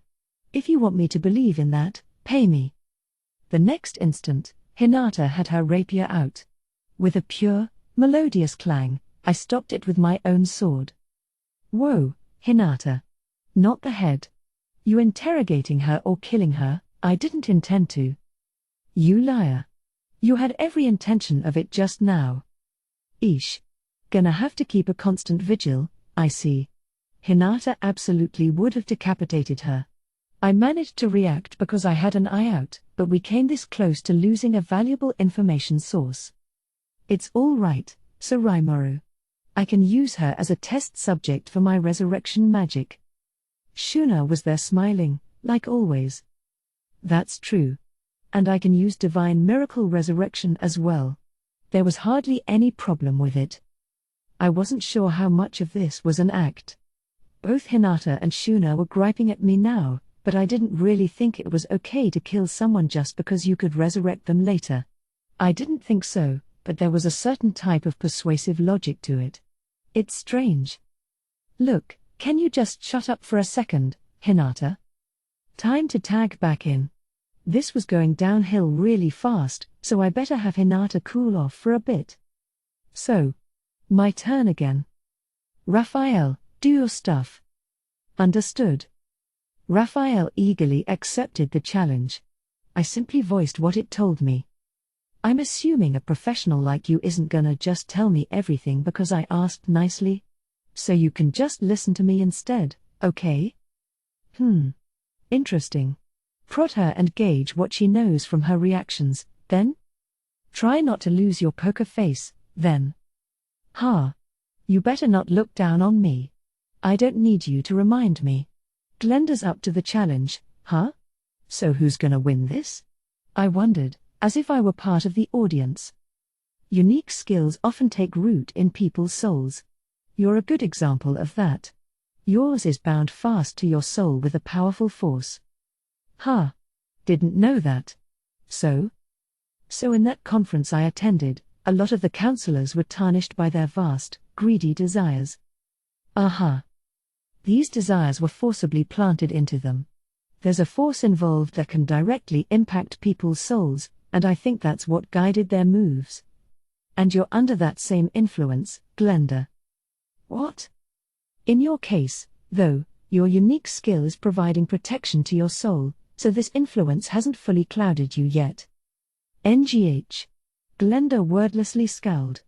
Maybe she couldn't find a way to deny it, it was kinda news to me as well, but still.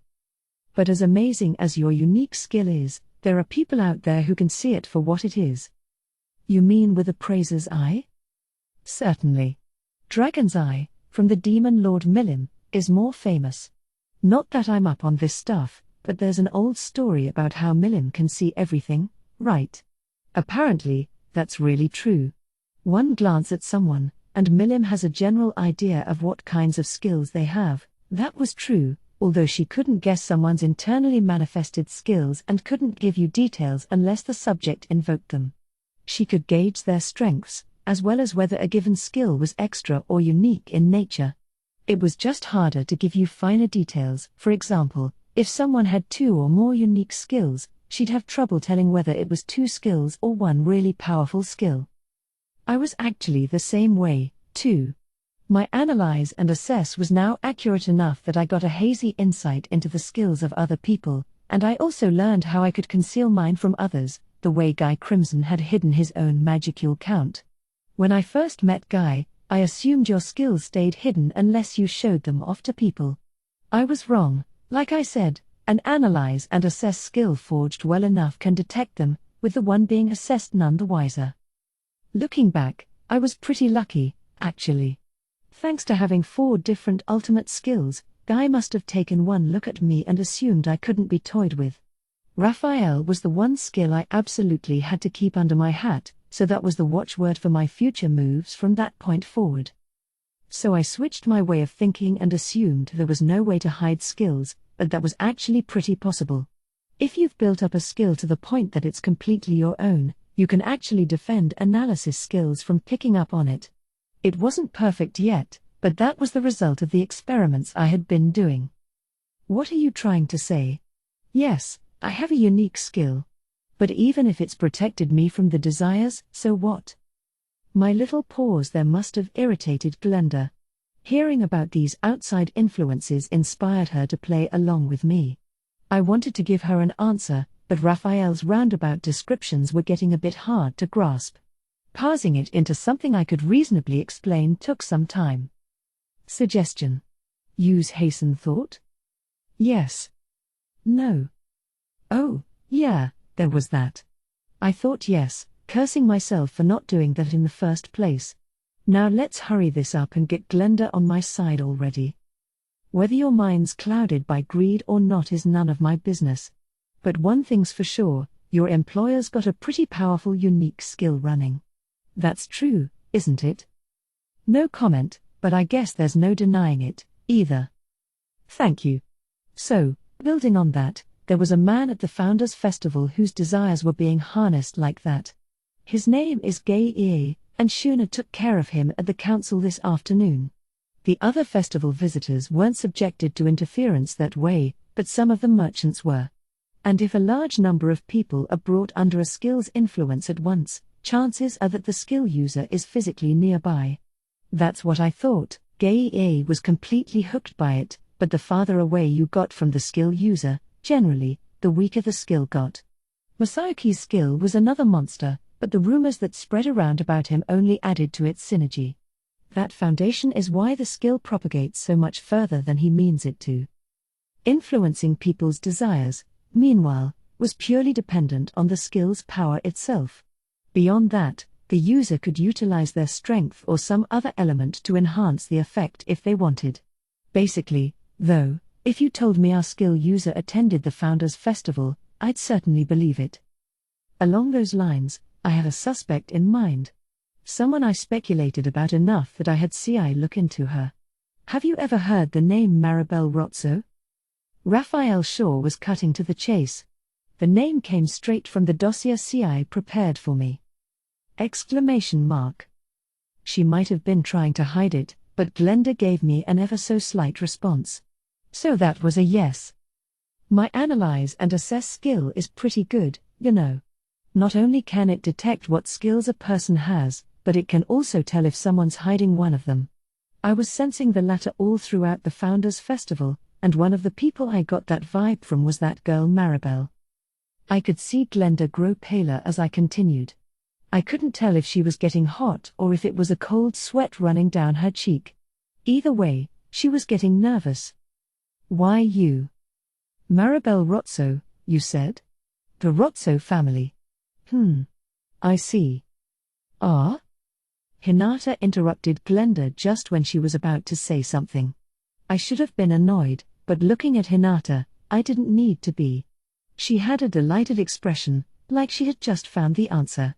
Glenda, meanwhile, made it clear that something had gone awry with her plans. Granville Rotso. The founder of the Rotso family and a former hero. I'm sure you know him, too, don't you, Glenda? That, and he was the real person behind Gren, the Sunday priest and head of the 7 Days clergy.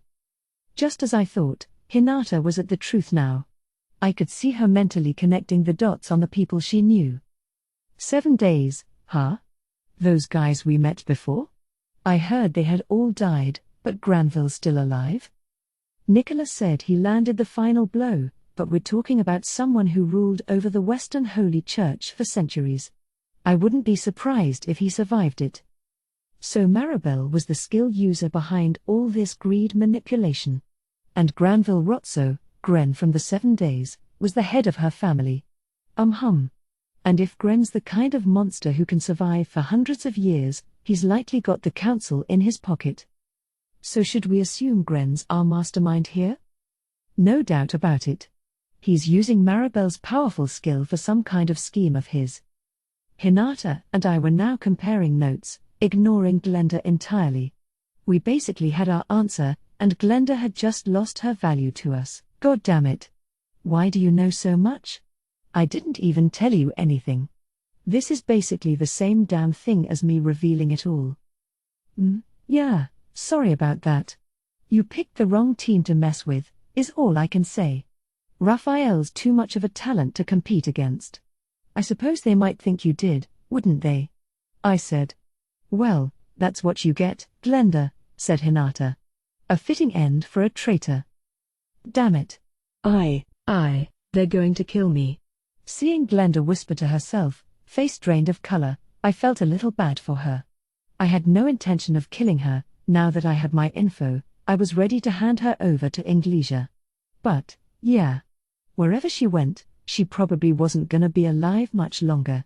I figured she had the talent to flee to safety, but judging by how unnerved she was dealing with some pretty ominous odds.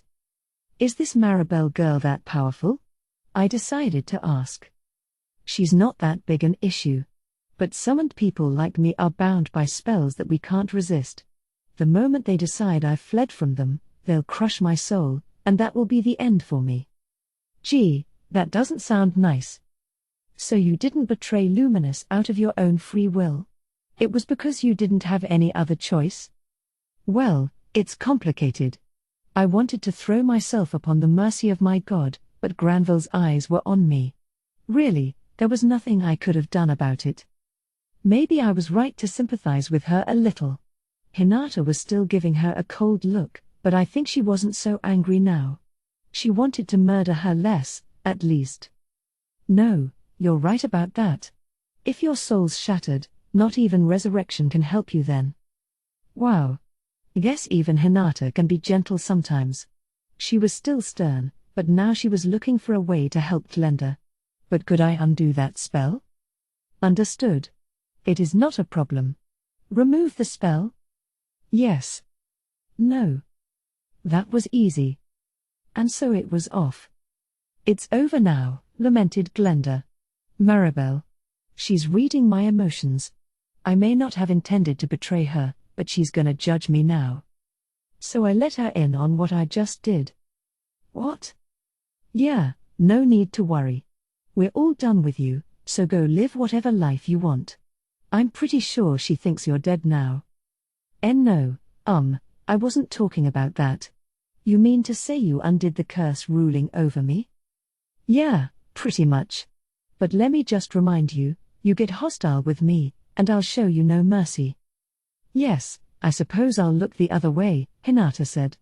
If I kill someone Rimuru let go, he'll never let me hear the end of it. But keep this in mind, you have betrayed Luminous herself. The Western Holy Church will never forgive you for that. Glenda was a strong girl. A threat. But now that she was free from the rule of Maribel or whatever, we didn't have much reason to remain hostile. If she started trouble with us again, we could always do her in then. Personally, I didn't think she caused that much of a headache, so I was ready to forgive her. Hinata seemed willing to do the same. I guess she felt she couldn't be so narrow-minded about someone I let go free. Besides, in a way, Glenda really was just following orders, not with her brain, exactly, but with the influence of the curse forced upon her. This time, I was willing to give her a slap on the wrist. So right, you're free to go. If you want to stay in my nation for a while, you're welcome to, but if you cause any trouble. Wait a second. You're really letting me go? Uh-huh. I don't really feel like killing you anyway. If Sir Rimuru has forgiven you, we have no reason to defy his will, said Ci. Not that you're much of a threat anyway, Benimaru added. They were willing to go with me, too. I didn't much appreciate the way they phrased it, but they didn't seem to have any complaints. They didn't see her as a threat, I imagine, which I wasn't too sure about, but to them, it was the truth. She'd never beat Benimaru's full effort, much less Ci's. Glenda struck me as the kind of woman who took a profit and loss approach to living, so she'd never do something stupid like challenge an unbeatable foe. Letting her go didn't seem like that big of a problem. As I convinced myself to take an optimistic approach, Glenda turned to me, kneeled, and said something extraordinary. I have a request. I'll tell you everything I know, so could you please give me some employment? I'll do anything you want, even dirty work, so please. Benimaru and I looked at each other, passing messages with our eyes. Now what? Do whatever you want. But employment? What about the money? I had more to work with, but we were still sorting out salaries for my top officials. Working for free was still the norm around here. I appreciate the sentiment, but we're still busy developing ourselves. We're pretty far behind in terms of organization, so we're not paying anyone a salary yet. Times like this, you gotta just be honest. No point trying to smooth over things. Huh? Glenda froze. But the next thing she said surprised me instead. Well, I'm used to that. I was stationed with the Master Rooks in the Holy Empire of Lubelius, but they didn't pay us there either. Dang. Even the 3 battlesages, the best Lubelius had to offer, didn't get any money. They were paid in goods, and any money they needed, they were expected to scrounge themselves. They had an illustrious name to leverage, though, and I'm sure they got treated like kings wherever they went. Sometimes they'd receive payments for resolving crimes, too, so they led pretty decent lifestyles. Wait, so you get nothing, either, Hinata? She sure racked up a hell of a bill at the festival. TCH. No. Lubelius is an advocate for equality, so there's no public salary at all. We all get paid in goods. That was a surprise, but also a relief. Lubelius has a long, storied history, and it made it this far without salaries. Maybe we shouldn't be in any hurry to enact them, either. By the way, thanks to running the Crusaders and the Imperial Guard, Hinata was given access to some of the government budget. Between that and monster hunting rewards, her income was actually pretty upper class. And yet you made me pay for you? Quit sweating the small stuff. I'm just saving money. She brought the kids all kinds of stuff, but with me, it's all gotta save money. And actually, didn't Jolmal pay her the Labyrinth reward fees yet? The thought just occurred to me, but I didn't want to prod that hornet's nest. I was too scared to ask, so I didn't. But I'm pretty well known around the Western nations. Even if I'm free, I don't have any work waiting for me. No nation's gonna hire me now, and I'm not cut out for adventuring work. Besides, you're on the cutting edge in culture here, so if you can guarantee me meals and a roof over my head, I'm good. Judging by how desperate Glenda was sounding, I doubted she was trying to deceive me. And I had reason to believe her. If Lubelius was in pursuit of the 3 battlesages, everyone would have to assume a betrayal was the cause. She'd never find a nation willing to employ someone as politically touchy as her. Even if she became an adventurer under an assumed name, I could get it if everyone kept a prudent distance. If her cover got blown, she might have Lubelius and Granville come after her, too. Any kind of stable life was impossible. Yeah, I guess you'll have a hard time of it without support from somewhere. Right? So please, said Demon Lord. I know you don't believe a word of this, but I swear I'll stay faithful to you. There's no way I could believe it. But somehow, I just couldn't find it in myself to hate her. She was the classic spy film femme fatale, and I couldn't just abandon her. Can I leave her to you, Ci? As you wish, Sir Rimuru. I have no objection. Great. Thanks. And I can't have her turning traitor, so deal with that if it happens, okay? Absolutely. In terms of battle strength alone, I would rate her above Sokka, so perhaps I could establish a special ops team for her that answers to me. Oh, kinda like a team all the problem kids get thrown into? Something like that, Sir Rimuru. I'd like to scout out members locally and elsewhere. Ci's got some ideas brewing, doesn't he? Diablo was still off searching for an army, so it wouldn't be fair to turn Ci down. Let him do what he wants. Right. I'll leave all that up to you. You can work out a budget with Mjolnir later. Yes, Sir Rimuru. We wrapped that up fast. Can you not call me a problem child in front of my face? Glenda was whining about something, but if she had an issue, she ought to try to win my trust first. Either way, she was now part of our team. Before leaving Glenda to Ci's management, we decided to have Glenda tell us everything she was aware of. It was no longer an interrogation, so we decided to talk over dinner. In the dining hall, you pick up these boards with menu items on them and take them to the window over there. There's a selection of 3 items each day, plus a regular special. If you get promoted to management, you'll get to order 1 item of your own, too. Oh, really? Because my meals always get picked for me. They were always good, I felt, but I never went through that board trade-in thing. The managerial dining hall brought food over to you without having to say or do anything. That, and Shion and Gobichi would occasionally rent kitchen space so they could develop special new meals of their own, but that was another story. Today's special is our most popular menu item, Shuna explained with a smile. Normally, you'd either reserve it with merit points or get in line early for a chance at it. I always thought the desserts were really fancy here. I guess I wasn't alone. We always get this, don't we? Yeah. I make sure I get my share. The Nimaru and Ci order the special, too. I wondered what Ci meant by that. Did he have one of his spies stand in line for him? I hope he's not resorting to silly cafeteria antics like that. With the dishes on our table, dinner began. Right, so let's begin with I was trying to talk to Glenda, but she was completely focused on her food, a woman possessed. It was good, I'll admit, definitely worth being called a special. So I decided to wait. It's nice to have more pleasant conversation during a meal anyway. After we were done. Up until now, I always thought money was the most important thing in life. But today, I've changed my mind. From now on, I live for nothing but merit points. If she meant it, she was way easier to take down than I thought. But whatever. If that's what motivates her, then hey, knock yourself out.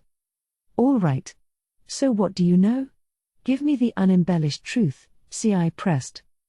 And Glenda finally started to talk. First, about the council. This organization was under the control of 5 senior councillors, known as the 5 Elders. These were headed by Granville, whom we had discussed earlier. As for the other 4? Amazingly, one of them was Count Gabon, the mastermind behind today's events. Prince Johann of Rostia, one of the councillors relatively supportive of me, was another. How come there are so many differing opinions among the 5 Elders? That's how Maribel likes it. She pits the council against one another so they can keep the mainstream faction the strongest. It's kind of fixed, you could say, but to the people involved, it's a serious battle for survival. A way to encourage activity within the group. It'd be more efficient if they all worked together, but that'd open it up more to stagnation and corruption. You often hear about family-run companies getting ruined by whoever was at the top. Besides, if Johann successfully earned my trust, it'd be easier for him to learn more about our inner workings. If they had booted us out today, then fine. If they didn't, now Johann was no doubt ready to extend his feelers toward us. It's all kind of malicious, isn't it? I wish we could just burn it all up instead of deal with it. Just hearing about all this made my eyes water. You had to know who your friends and enemies were, or else you'd quickly be ruined. That's how they did things in the nobility, and if I didn't know that, I would have been on the cusp of trusting in Johann. Maybe taking Glenda in was the right thing after all. The other 2 elders were Margrave Cedra, tasked with protecting the northern regions of Inglesia, and King Doran, leader of a small military kingdom also called Doran. This meant 2 out of the 5 elders were Inglesian, which showed how much Granville valued that nation, close to the Holy Empire of Lubelius, far from the forest of Jura, and one of the safest countries in the world. He must have marked it as the nation most worthy of serving as his political and economic center. So why do they see me as the enemy? I'm so harmless. I wouldn't hurt a fly. I kind of let that slip out. It seemed to surprise the group. Huh? If you keep picking the kind of fights you pick, of course people are gonna be hostile. Pardon? Yeah, I thought you were picking fights with people, too. Diablo told me all about how Suraimuru was going to have the world economy in his grip before long, so I thought you wanted to take over the council. What? And hang on, Diablo's saying stuff like that? That was my intention as well. My information gathering was part of that effort, I thought. Well, no, I'll admit that was what it's for, but don't tell me you didn't even realize you were doing it. Not you too, Hinata. Why is everyone looking at me like that? No, I'm not gonna say I didn't mean it, but I didn't intend to hurry things along that quickly. So for now, I just want to keep things to peaceful negotiation. Hinata sighed and rolled her eyes.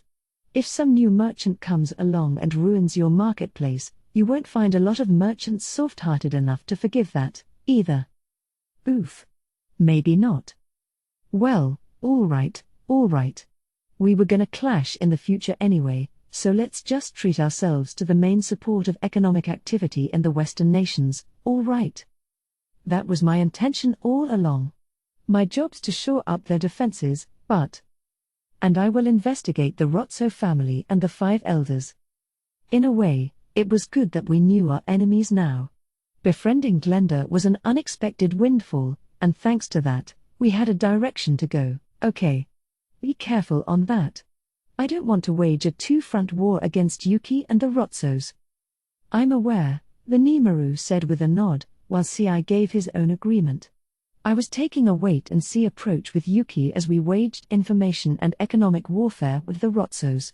There were no real bullets flying around, at least, which made things easier on me. So I was about to wrap things up, wondering if I was worrying too much about this, when Hinata stopped me.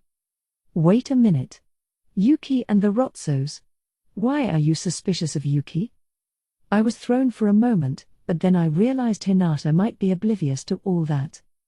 Well, thinking about it, if you look at the list of people who know I'm a reincarnate involved with Shizu, and who could have leaked that info to the Eastern merchants.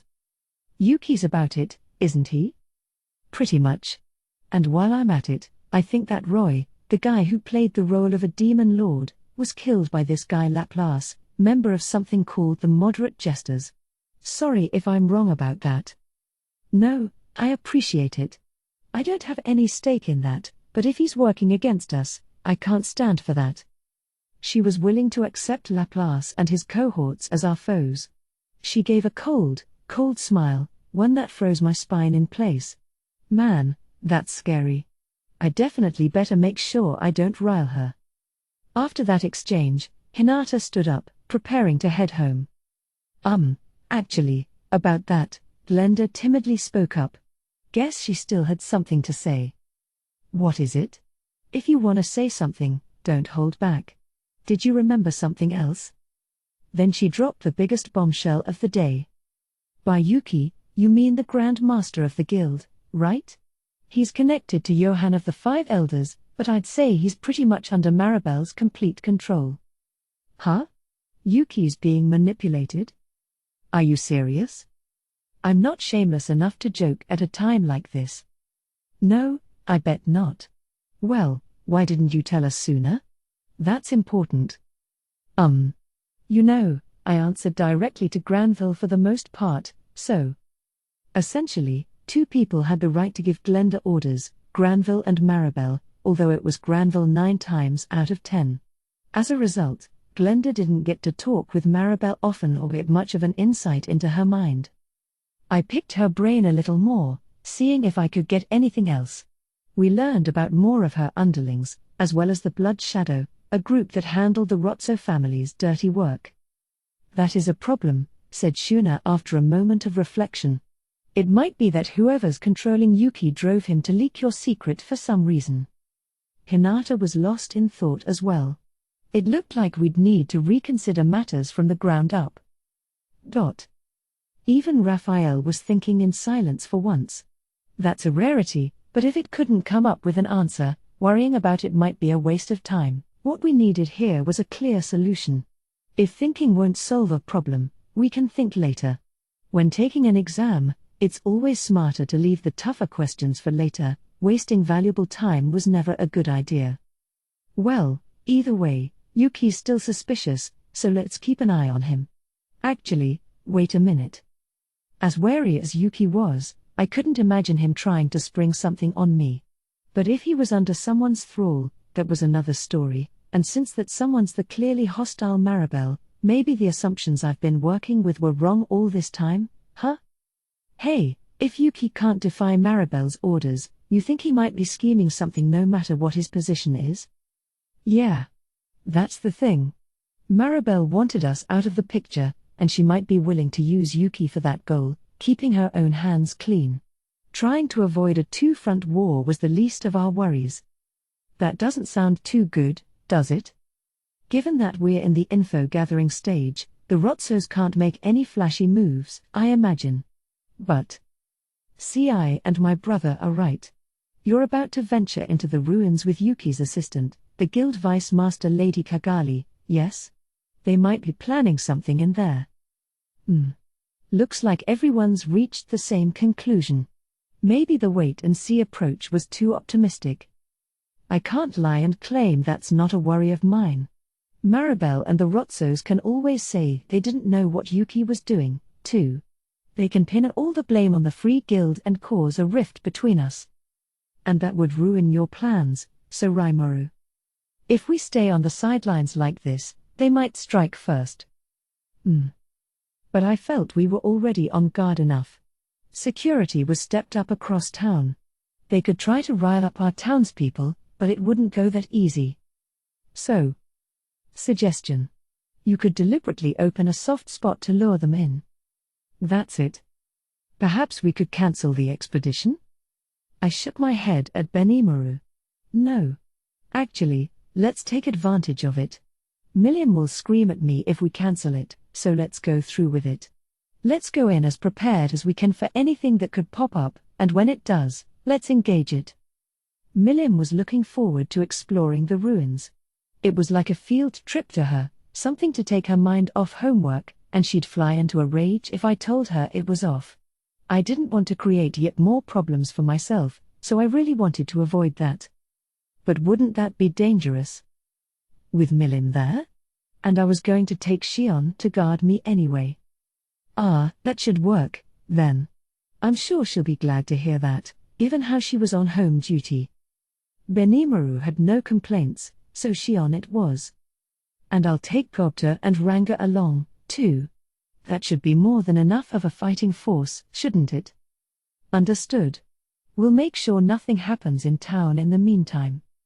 And I'll help my brother strengthen the barrier around it. I'll keep a steady watch for any unusual movements between countries, especially the 5 elders Glenda mentioned. Thanks. And we have Veldora in the dungeon, so if things get really bad, turn to him. I gave each of them my approval. Well, I need to bring all this discussion back to Lady Luminous, said Hinata. Be careful, all right? Because you have a tendency to get careless sometimes.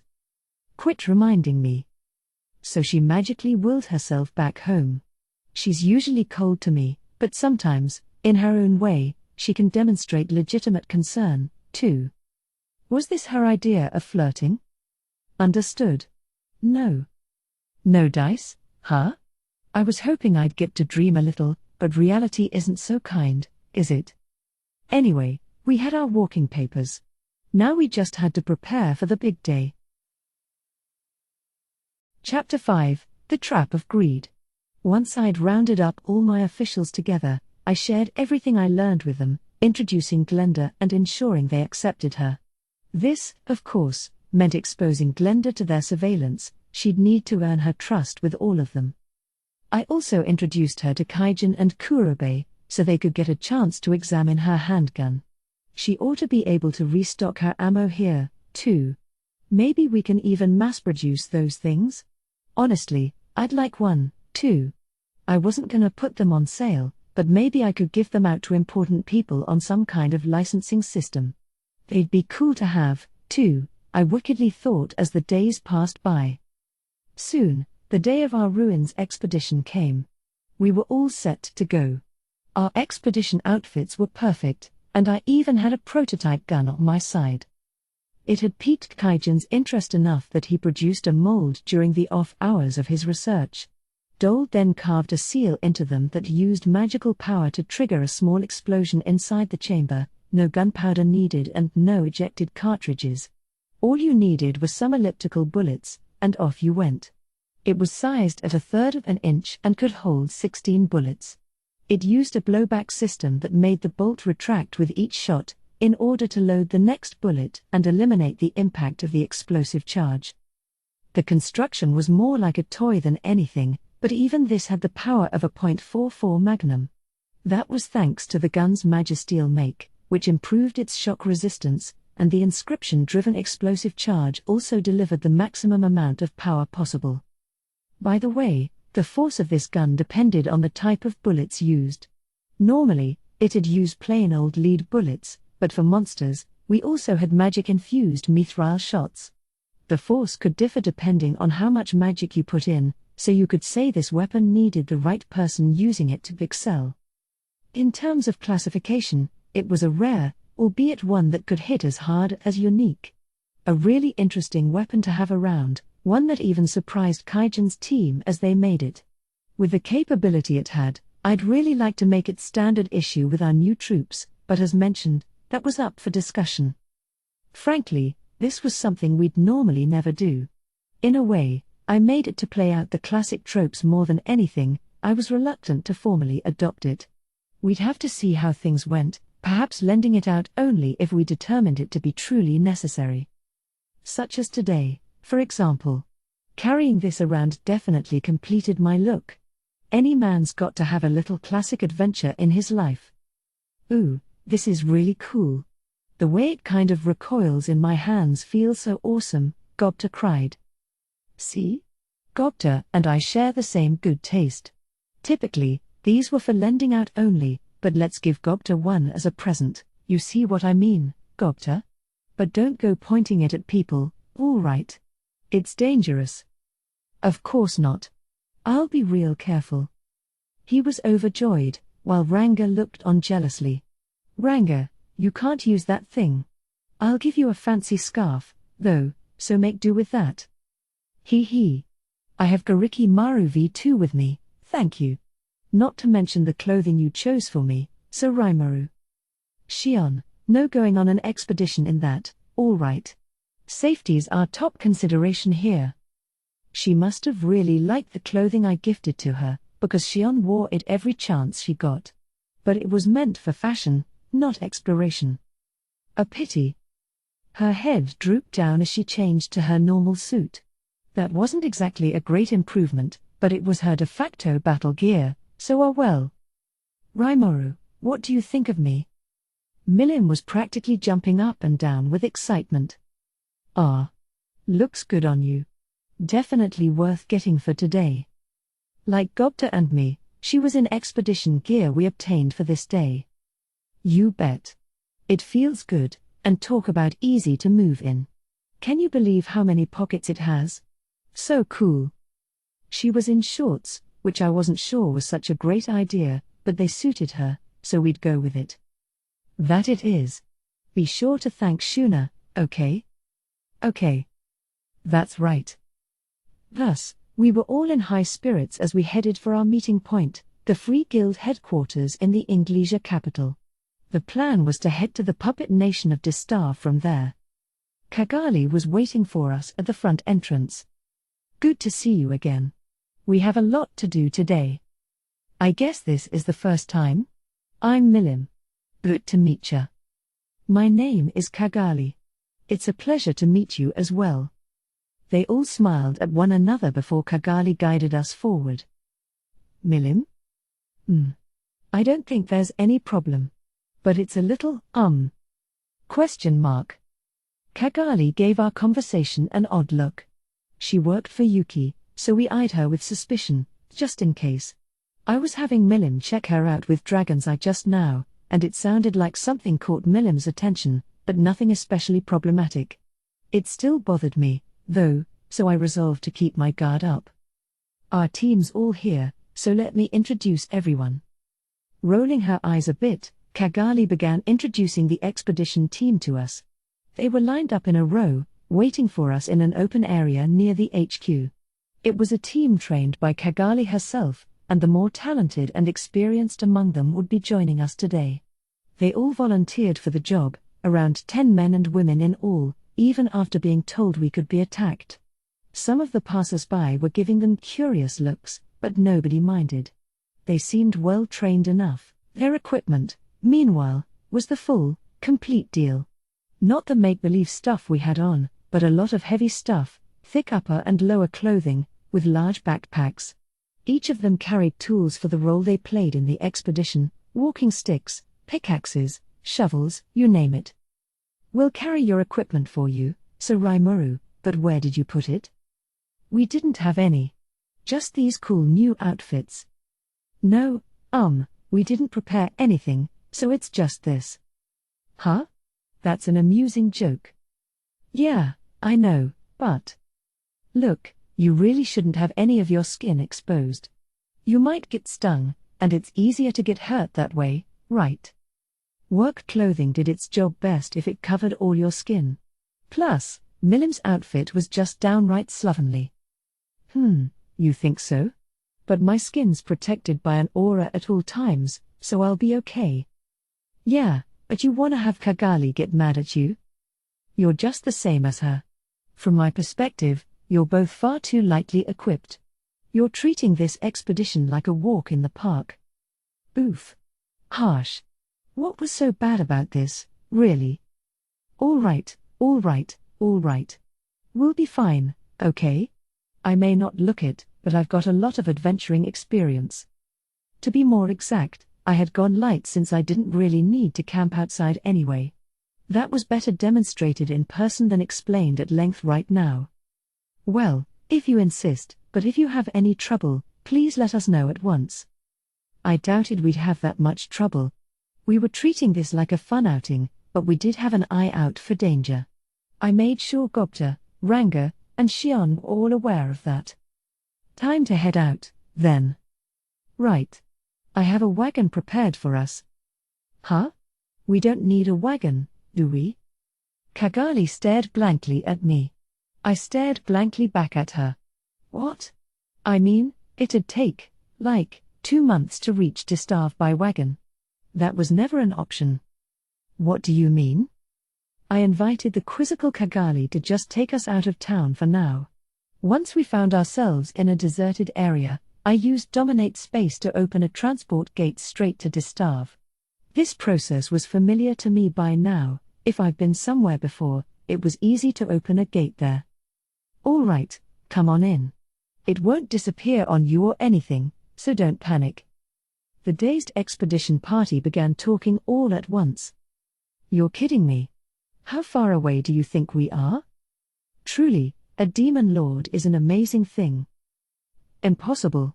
Now the majority of our preparation has gone to waste. I felt a little bad about that, but, hey, at least I looked cool.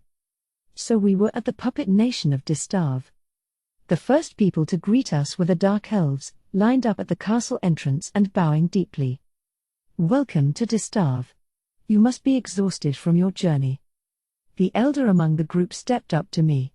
I say elder, but she looked maybe in her 20s, a woman with blonde hair and dark brown skin. Oh, no, not really. But do you have rooms for us? Of course. We could provide individual rooms for each of you, but if necessary, we have larger group rooms as well. I gave them advance notice, so they were entirely set up for us. For now, I figured we could drop all our stuff in the larger group room. Okay, let's head to the group room first. We can keep our luggage in there, so maybe we can get a tour around the castle today. Very well. I'd be happy to guide you. The elder guided us into the room. I told the team to drop their stuff there, and they did so, walking like out-of-sync robots. What is going on here? It hasn't even been an hour since we came together, and we're already at our destination. This is insanity. I must be going insane. What? Individual rooms? They're treating us like guests in this castle? I guess the robotic walking was because their brains were still catching up to all this. It was a departure from the usual sort of expedition, and I suppose it confused them. So Rimuru has directed us to look after all of you. If you run into any issues during your stay, please don't hesitate to inform us. The elder flashed a soft smile at the dazed team as she spoke.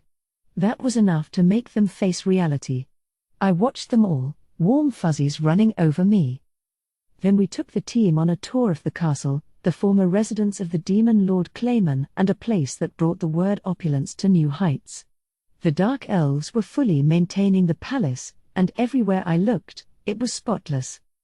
This is gonna be yours once the expedition is over, Milim, but I think all these people still want to live here. Yes, I see that.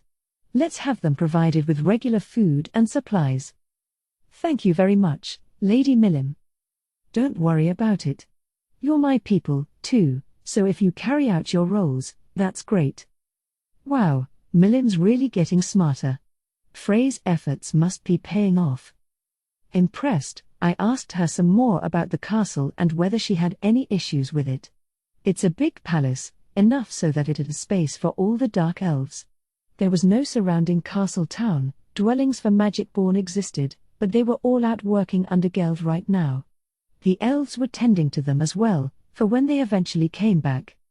And this is the entrance into the ruins. It's divided into 3 sections, with the deepest one serving as a crypt. Only the higher officials among us are allowed to enter, and only the demon lord Clayman himself knows what lies in the middle section and beyond. Hakuro mentioned this in his own report, but the ruin entrance was right inside the castle. So you know how the topmost section is structured? Yes. All the treasure in the top section has already been recovered, so we are currently using the area for our residences. There were so many empty rooms inside that it could easily house over 1,000 beds. We opened the door and went in. It was supposed to be underground, but the space was filled with a soft light. What's this light? Ah yes, this is a perpetual magic-driven effect.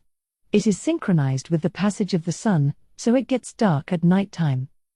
Heavens! Magic from the distant past is still in operation today. This alone is a huge discovery.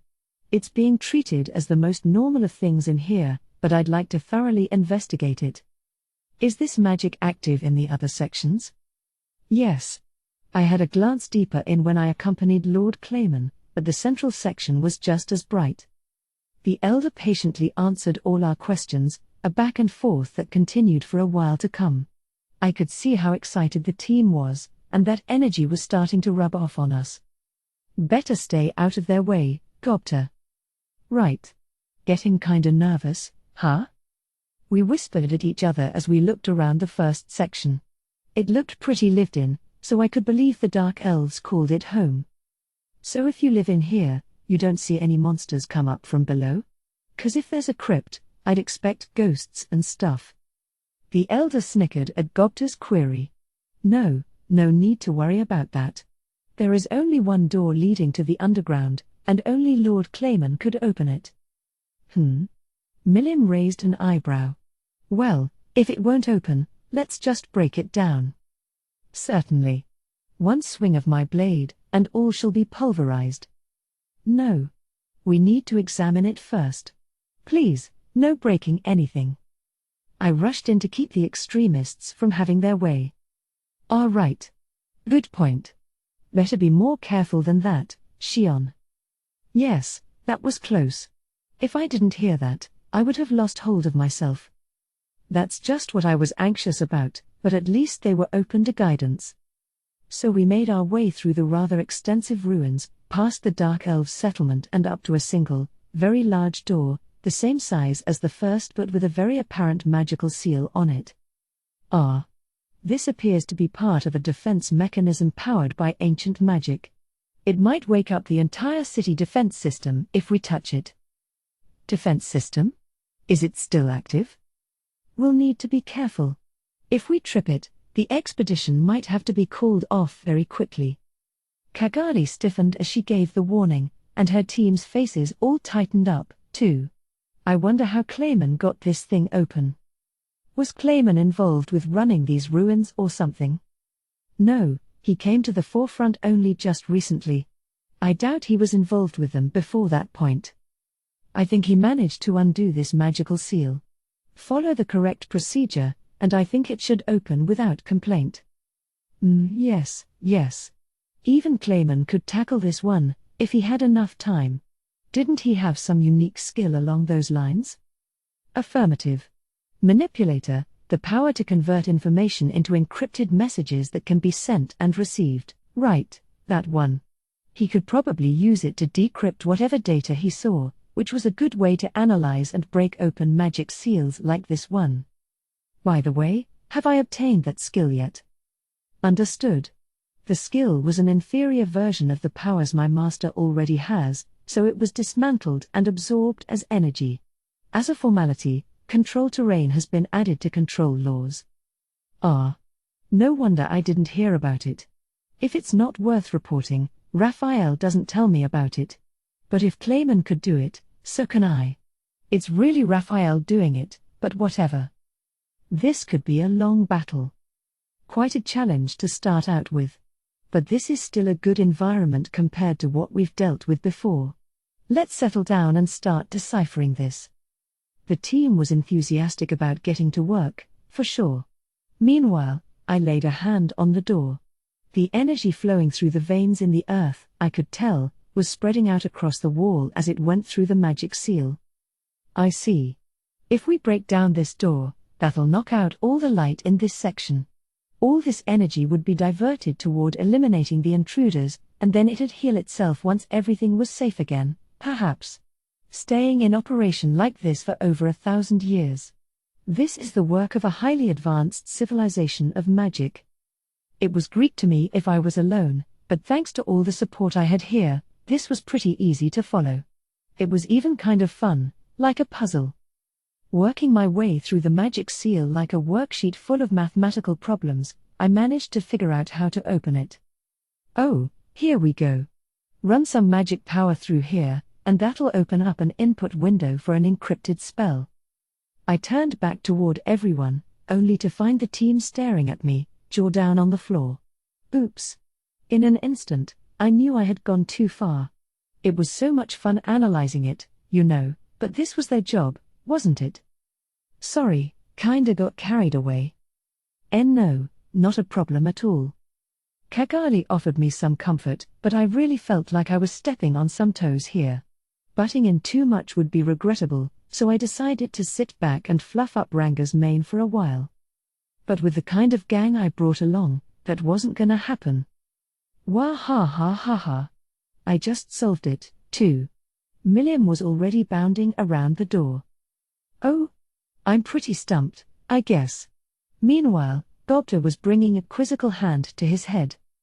Several of the team members were debating among themselves, voices and eyes bright.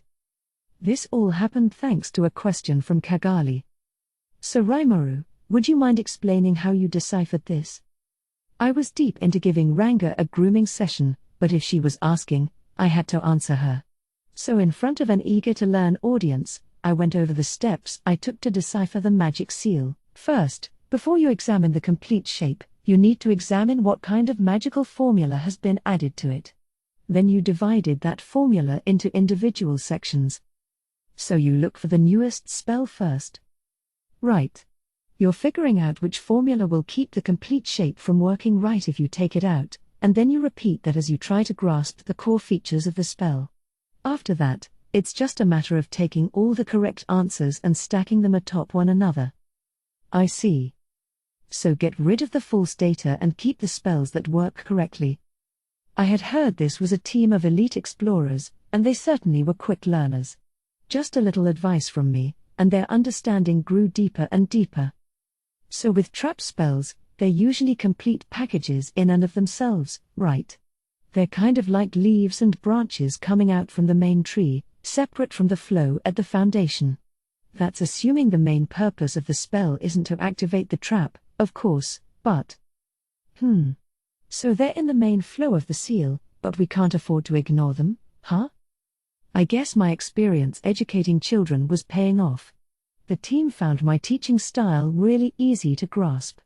Having so much success lifted my spirits, so I kept on demonstrating my approach to magic seal analysis.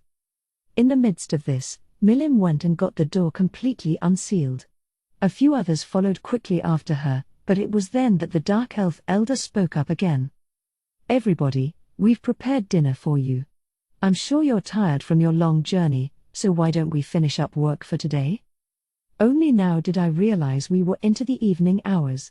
Yeah, the real expedition could begin tomorrow. Let's wrap things up for now, we can get the door open for good soon enough. Okay, wanna stop here? Sounds good.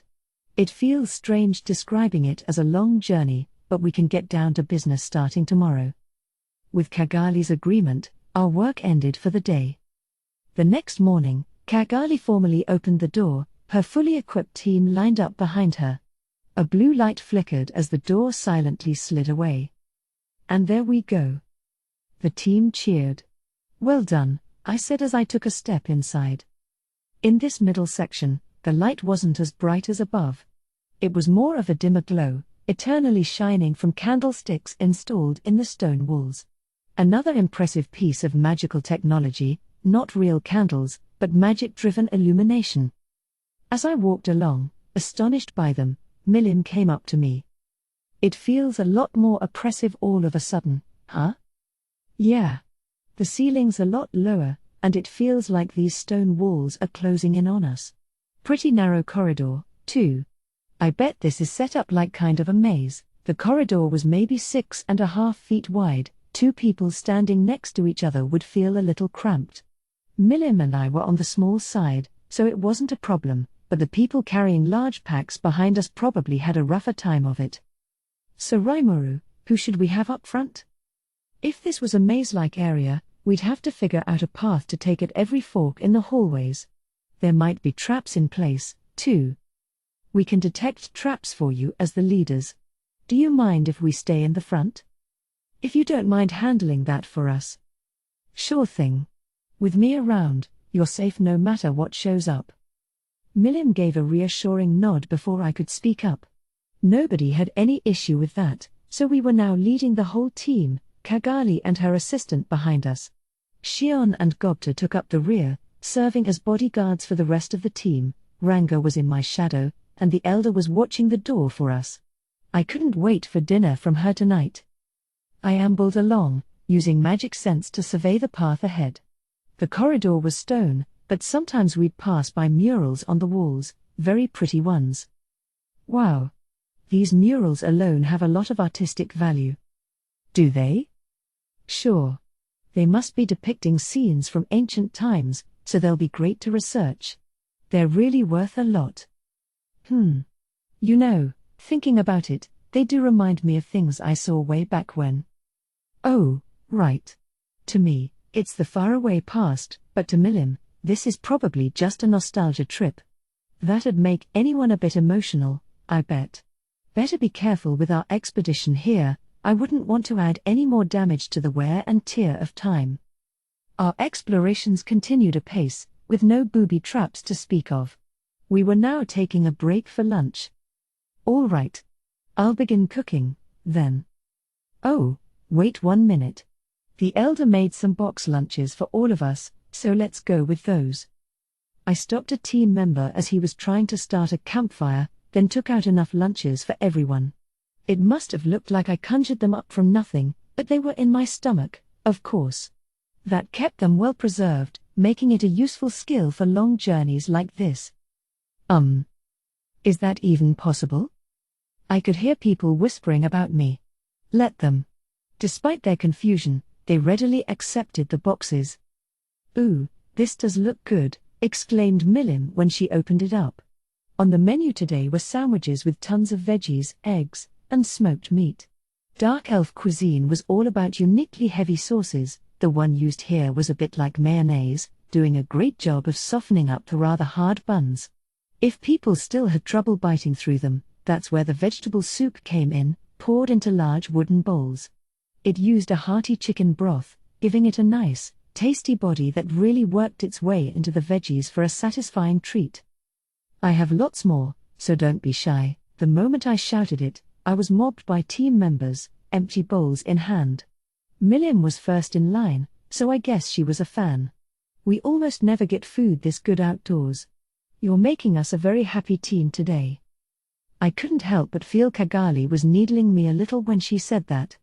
I had just resolved not to butt in too much, after all, so I could read between the lines, but if she thought this was cheating, I hope she was willing to overlook it. Well, you know, I'd like to avoid using fire in this place if we can. Fire? Right. We don't want a fire to go out of control in here, and besides, we're underground. I think we've got good ventilation so far, but just in case, you know. You were thinking that far ahead, huh? I wouldn't worry so much if we were outdoors, though. That was the truth. This was a tight corridor, and there was no ready source of water. If something happened, we might not have an escape route. That's why I felt it prudent to bring along box lunches from the start. Also, bathroom breaks. By the way, if any of you want to go to the bathroom, I'll set up a transport gate back to the entrance, so take care of that during our lunch break, okay? With that, I flipped the figurative switch on a transport gate. Some of them gave me "you're kidding me" stares, but, you know. I figured they would probably just do their business behind a rock or something otherwise, but I wanted to avoid that. This path eventually leads to a crypt, after all, and I didn't want to profane it.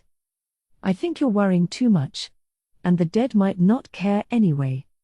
No, I think we could learn from that. Kagali agreed with me. That was nice to see. So while everyone's taking a bathroom break. Hey, is it all right if I try out something real quick? I said to Kagali. What's that? Coming from you, I'd really like to know. Well, in the labyrinth I run, one popular strategy right now is to rely on elemental communication. You have to be a shaman or elementalist to access that, but it lets you immediately discover the best path to take. Really? Because that sounds real convenient. Oh, Kagali didn't know about that. I guess you wouldn't, unless you're intimately involved in that stuff. Hey. I'm a shamaness. Can you tell me more about elemental communication? Ooh. Lucky break there. I felt a little self-conscious about casting the spell myself, so perfect. The volunteer who spoke up was a woman versed in spirit magic, so I gave her a quick lecture on elemental communication. Oh. Okay. Yeah, I get it. She was geared toward the wind element, which made conversation between her and the spirits a relatively smooth process. Wow. Now we really won't get lost, huh? She said. The path goes into a dead end up ahead, so we'll want to go back 3 intersections and turn east. But this is gonna be hard to map out, kind of. If you just listen to the spirits' voices all the time, you'll tire out the communicator. So you'll want to get the path down on paper, but of course, I had Raphael handle that for me, creating maps I could produce on paper with so much accuracy that you'd think I used some map-making software package. But hang on. Isn't there a magic spell that puts any diagram you can think of on paper? There definitely was, I thought. I saw it in the book 101 Wild and Wacky Spells I found in the library. Report. Search complete. It is the illusory magic thoughtography. That's the one. Funny how there was still a lot of useful, important magic spells I didn't know, but this kind of nonsense stuck in my brain so easily. I got some good slime cells in me, you know, so my memory skills are even better than before, but with stuff like this, it's like I was back to my old human mind again. Hey, anyone here know illusory magic? Oh, I'm a mysticist. Still in training, but... Okay, try learning this spell for me, then. Also, my friends and I all used thought communication to share ideas with one another. That would have made things easier, but if you wanted to teach something like this to a regular person, magic was still your best bet. I had just the thing for a time like this. Suggestion. The best option would be the illusory magic channeling. Ooh, there's that, huh? So I taught thoughtography and channeling to the young man who volunteered his mysticist skills. He gave it a quick whirl, and right away, he was drawing up maps with ease. Wow. We'll never get lost now. In fact, if we use this magic, we could draw out the full structure of these ruins. This will make future expeditions so much easier. Well, I'm glad everyone likes it. A map's fine and all, but it won't show us any traps or magic-driven mechanisms. Don't drop your guard. Kagali's order brought the jubilant team back to Earth. Impressive of her to notice that danger without me warning her about it. For today, we decided to go ahead and make our way to the bottom of this section first. We wound up reaching it before dinner. Day 3 began in front of the door to the third and final section. We decided to split up, one team disabling the magic on the door and the other continuing their exploration of the middle section. I had given them an on-the-field tutorial on this yesterday, so today I was just supervising. Milim, Gobta, and Ranga were on the exploration team. Not much to do, eh, Suraimaru? Shion said. In that case, why don't you go make some drinks for the workers? Right away. Shion was right, we didn't really have much to do. But the team was still lobbing questions at me now and again, so I was enjoying it. Cheerfully, Shion set up a table, pouring coffee from a flask into the cups she had lined up. It was an oddly moving sight. Just a little bit ago, letting Shion touch anything that might go into your mouth was verboten. All set. Care for a quick break, everyone? We all settled down to relax a bit, the team enjoying her coffee as they had a moment of peace. We still had an eye out for potential attacks, of course, but for now, nothing seemed forthcoming. Hopefully, I wasn't overthinking matters, but now that I was away from Veldora, Maribel and her cohorts might see this as their big chance. If they were going to act, it was now or never. I'd need to stay on my toes as I saw how things went. That, and I needed to keep Cagali and her team guarded, too. I ran a quick analyze and assess, but nobody seemed suspicious among any of them. They all had the abilities they claimed to have, and there was no sign they were under anyone's control, whether via their desires or not. If they were brainwashed, then my eyes, or Raphael's eyes, really, must be deceiving me. I felt safe in dismissing that possibility. But what if they weren't brainwashed, but following orders they truly believed in? That could happen, too, so I couldn't rest easy yet, but none of them were a threat to my life. So I sat back and enjoyed my coffee. After a while, Milim came back carrying a ton of stuff. Rimuru. Look at this. I found so much booty. To be accurate, she was riding on Ranga empty-handed, while Gobta and the other team members were loaded down with swag. Check it out. They're all so perfectly infused with magicules. This alone ought to be a huge harvest for us, huh? She was right. Most of their booty was battle equipment. And while they were no doubt fine pieces in their heyday, crafted by talented artisans, the magisteel inside them had settled down and vastly upgraded their abilities. Ooh, you're right. There's not much artistic value, but you could still use a lot of this stuff today. Right? And look. This one has to be unique. It was. Extremely valuable. Not the sort of thing you'd want to have lying around, I thought. It aroused my suspicions. Where did you find this stuff? Because I doubt Clayman left it untouched without a reason. Well, there was actually a trap I set off by accident, and a bunch of these golems came lumbering up to us. They were carrying all this. She explained. That sounded like something I shouldn't ignore, there. You set off a trap? No. It went off the moment I stepped into this one corridor. I think even you would have had trouble avoiding it. Yeah. We used magic to detect traps with every hallway we went down. We weren't being careless or anything. Gobta added. Milim and Gobta claimed they were being careful, and judging by testimony from the rest of the team, they weren't lying. Something must have been programmed with certain biological life form patterns, repelling any intruders who didn't match them. If you didn't know the acceptable wavelengths beforehand, it was impossible for anyone to deactivate. The only logical way through was by force. Sounds like you had no choice, then. Some of these traps are pretty complex, huh? Oh yes. It sure taught me a thing or two. We should set something like that up in our own dungeon. A corridor that only allowed pre-selected people through. Maybe this whole section of the ruins was designed to ward people away from the crypt. Then perhaps we should assume there are lots of other golems bearing unique weapons. Their weapons must have evolved right in their hands while they were on standby over so many years. It's boggling to think about. Cagali was right. Good thing we had Milim and Gobta with us.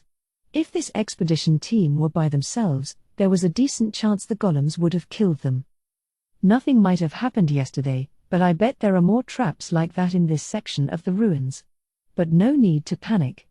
Let's try to act more carefully from tomorrow forward. Right. It'll be a while before we have the door analyzed, so tomorrow. Just when Cagali was voicing her agreement, the earth began to shake. A gigantic burst of energy shot across the entire region, including these ruins. Fragments of rock fell from the ceiling, adding to the stress and terror.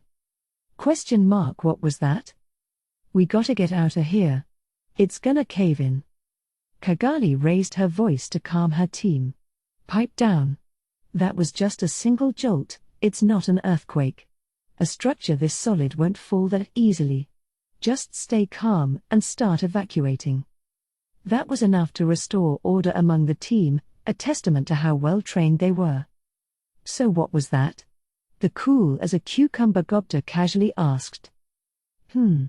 Some kind of shock wave just ran across the surface, I think. A pretty big one, too, so it might have affected the palace. I had a transport gate handy if we needed it, so I wasn't panicking as I answered him. Still, though. Like Kagali said, it wasn't an earthquake, but some kind of localized energy blast, which meant it had to be man-made. But just as I was thinking about going back up to look over things, my instincts reacted. Report. Hostile force detected. At this point in time, the ruins defense system has activated. A large number of activating golems have been detected. There are also other intruders going into the ruins. Alarms began to blare, followed by a mechanical-sounding voice. Intruders into Amrita detected. Eliminate at once. Intruders into Amrita detected. Eliminate at once. The repeating voice made the danger crystal clear. Now things were critical, the surface wasn't guaranteed to be safe, and we had an emergency inside the ruins. You're kidding. Did Amrita's defense system just go off by itself? Kagali's cool, unaffected demeanor was gone now. There are intruders coming inside, I said. Maybe they set off some kind of trap. Too bad the golems won't listen if we tell them we're not involved, and frankly, I was starting to doubt Kagali herself. She was right near the door. Maybe she could have set off the defenses while I wasn't paying attention? And look at the timing. Other people entering the ruins just when the alarm goes off? That had to be deliberate. You notice anything, Milim? No, I didn't hear a thing. Milim could pick up all thought communications and magical conversations around her. Trying to hide anything from her was pointless, but she didn't overhear anything unusual. I thought the intruders might have been connected to Kagali, but maybe I jumped to conclusions. So she's innocent? Report.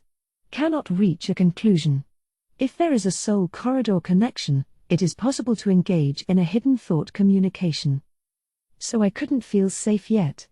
I really hated having to protect a potential spy while dealing with enemies. If she would have been kind enough to reveal herself and ditch me at this point, it'd make things a lot easier. But oh well. We're in a bad situation. I think the intruders must be from the organization coming after me, I said. Ah, it's really true. So that earthquake, too? But what kind of fools would take on a demon lord? The team seemed honestly surprised about all this. I didn't question any of their motives. I supposed I'd have to brace myself and keep them protected as I fended off this adversary. Well, don't worry. I promise I'll step up to keep you all safe. They looked at me, surprised. Well, that's mean. Did they assume I'd abandoned them all in here? We were getting along pretty well, I kinda hoped they trusted in me more. Just what you wished for, huh, Rimuru? Said Milim. Yeah. Though I'm not too sure whether they caught me or I caught them. We'll have to see right now. Just as Raphael predicted, the enemy took the bait. I won't ask how they managed to get in. With the kind of talent they had to choose from, it'd be a snap to sneak past the Dark Elves up top. Well, let's take this opportunity to end things here. I was anticipating this, and I debated over how to address it. There was nothing to panic about. Quickly, we all moved into our planned intercept positions. The second tremor came along. What's that? I really don't like the sounds of that. Even Gobda was growing concerned about events outside. But I didn't have the time to answer him, because now, I could see it. An ominous dragon, advancing upon us from faraway skies. Whoa. That's real bad. It was hard, inside the ruins like this, but I used magic sense to follow the magicules to the outside. There I could see a dragon, as vicious as they came. It looked like Veldora on the outside but a measure larger overall. Its skin was ragged, festering, almost rotting off, and its massive aura was exploding out of control. One look told me it packed a massive amount of magicule energy, far beyond what an awakened demon lord possessed. This was a catastrophe-level threat. That bad? Yeah. Looks like a dragon, but it's way beyond an arch-dragon. It's probably stronger than a dragon lord, even. Maybe it's one of Veldora's siblings? Esther Veldora? It was outside the whole framework of what defined a dragon. My only guess was that it was a true dragon, but it didn't have Veldora's grandeur or personality at all. Maybe grandeur was the wrong term to describe that doofus, actually, but this dragon just seemed different from him, fundamentally. That. Then Milim suddenly opened her eyes wide. Rimuru. I think I got some business to take care of. That dragon. She squinted into the empty space in front of her, then used spatial transport to vanish from the scene. Judging by her panic, I could see where this was going. If Milim was freaking out over something, it was usually of her own doing, and that meant the enemy found one serious skeleton in her closet. I really can't believe this, but I think that's Milim's dragon friend she sealed away long ago. It didn't get resurrected, someone's unsealed it and is controlling its will now. What? Is that true, Sir Rimuru? Yeah. I'm feeling these intense shock waves. Not even I might be able to beat it. I was telling the truth. Charybdis, made from the remains of Veldora's power, was like an insect compared to this. The sheer hatred and rage was overpowering. I doubted it would ever stop until it destroyed the whole world, and the scary thing was, all of its emotions were painted over black in my mind. Maribel's emotional takeover skills were controlling that thing. A chaos dragon. I never thought I'd see such a tyrant in this day and age, Kagali murmured, and I firmly agreed. Thank heavens Milim was here. I was sure she could beat that guy and put it back to sleep for us. Then I wouldn't have anything to worry about. For now, we had our own things to take care of. Gobta, Shion, we have guests to welcome. Roger that. I'm on it. Those puny little dolls are no match for me. I thought about opening a transport gate to evacuate the expedition team to the surface, but I didn't think I'd have the time. An organized legion of golems was now here for us, bearing down at full speed as we stood in front of the door. Shion stepped forward, brandishing her large sword. Unfortunately, it caught on the corridor's low ceiling. Damn it. Check your surroundings. Sorry. Just a little mistake. A little mistake could cost you your life. It cost her a bit, judging by the spear from one golem that was now stuck inside her. That nonsense left her wide open, and I really wish she'd get it together for a change. It's too cramped to fight in here. I don't know what's beyond, but maybe there's a bigger space in the third section. Then maybe we can have them hurry up with deactivating it. Nah, at this point, I'll just do it myself. Sorry, guys, but time's up. Ranga, help those two. While Gobta, Shion, and Ranga bought time for me, I quickly wrapped up the door for us. The alarms were still blaring, all the traps were activated. I wanted to avoid violence in here to keep the ruins as intact as possible, but luckily, the door opened without much of a challenge. Get inside. Heeding my words, the expedition team quickly ran down the stairway inside, none of them demonstrating a hint of panic. Kagali followed behind, and I joined her, protecting her back as we all went into the crypt area. The dead were asleep here, but it didn't look the part. It was an enormous, brightly lit space, large enough to house a broad, grass-covered plain. I almost forgot everything as I marveled at the landscape, but now was no time for surprises. Soon Gobta was down the stairs, the golems not far behind, and the battle began anew. Now, however, things were turning around. Shion had full freedom of movement, and now she was pulverizing those golems. At this point, I didn't want to let anyone escape.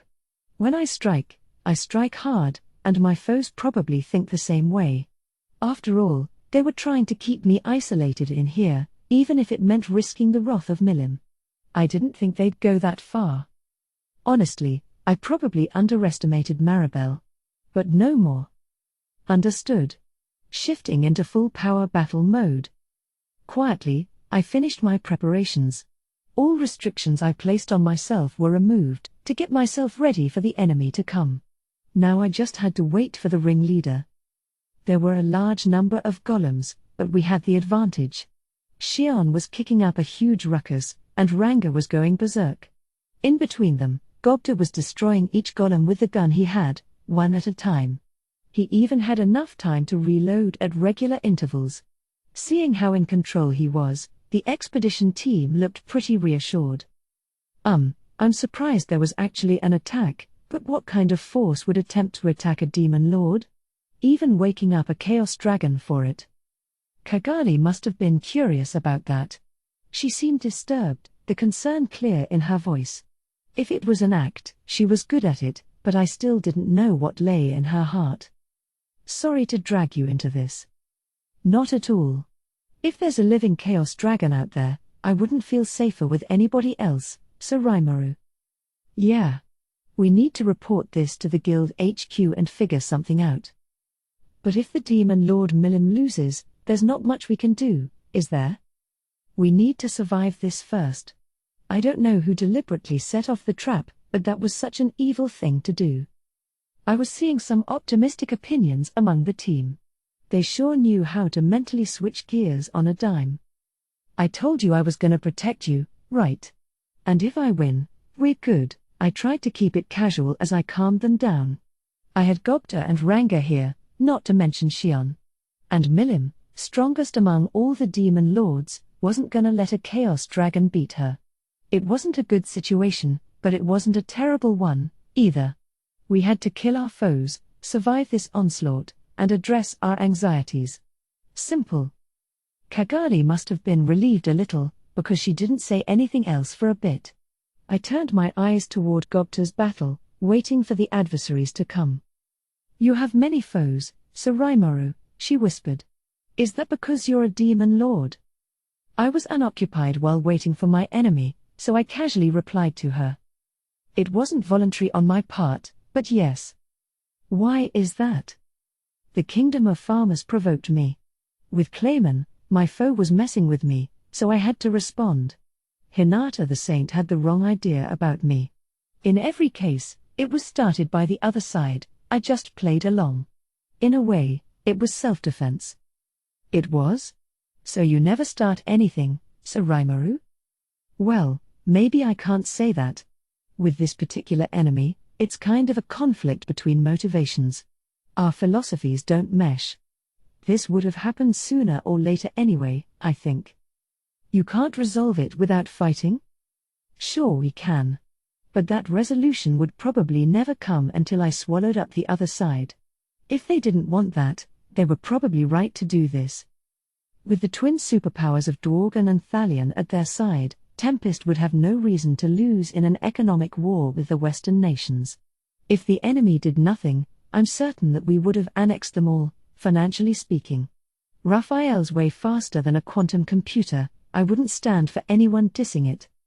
Oh? So you think the other side's justified in this, then?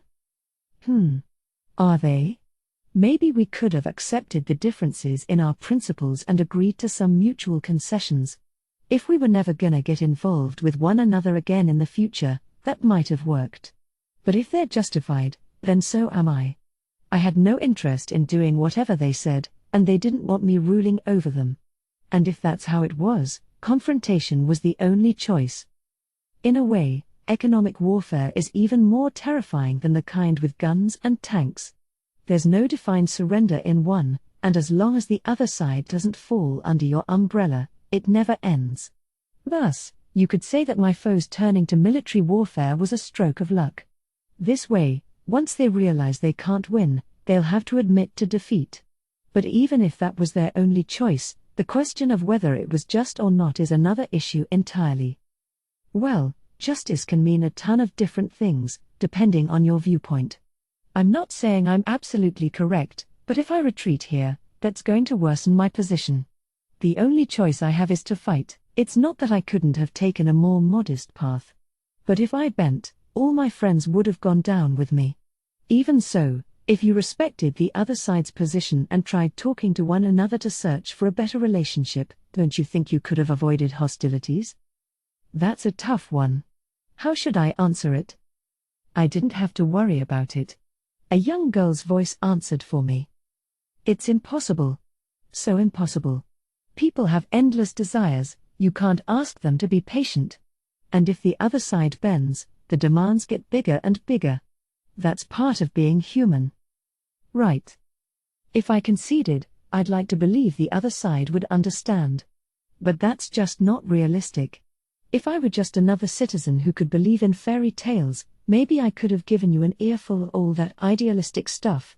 But from a politician's point of view, there's just no way I can believe in that nonsense. And I guess my adversary thought the same way. You know, I think the exact same thing. I'm the Demon Lord Rimuru. You are? Good to meet you. My name is Maribel. I'm your enemy.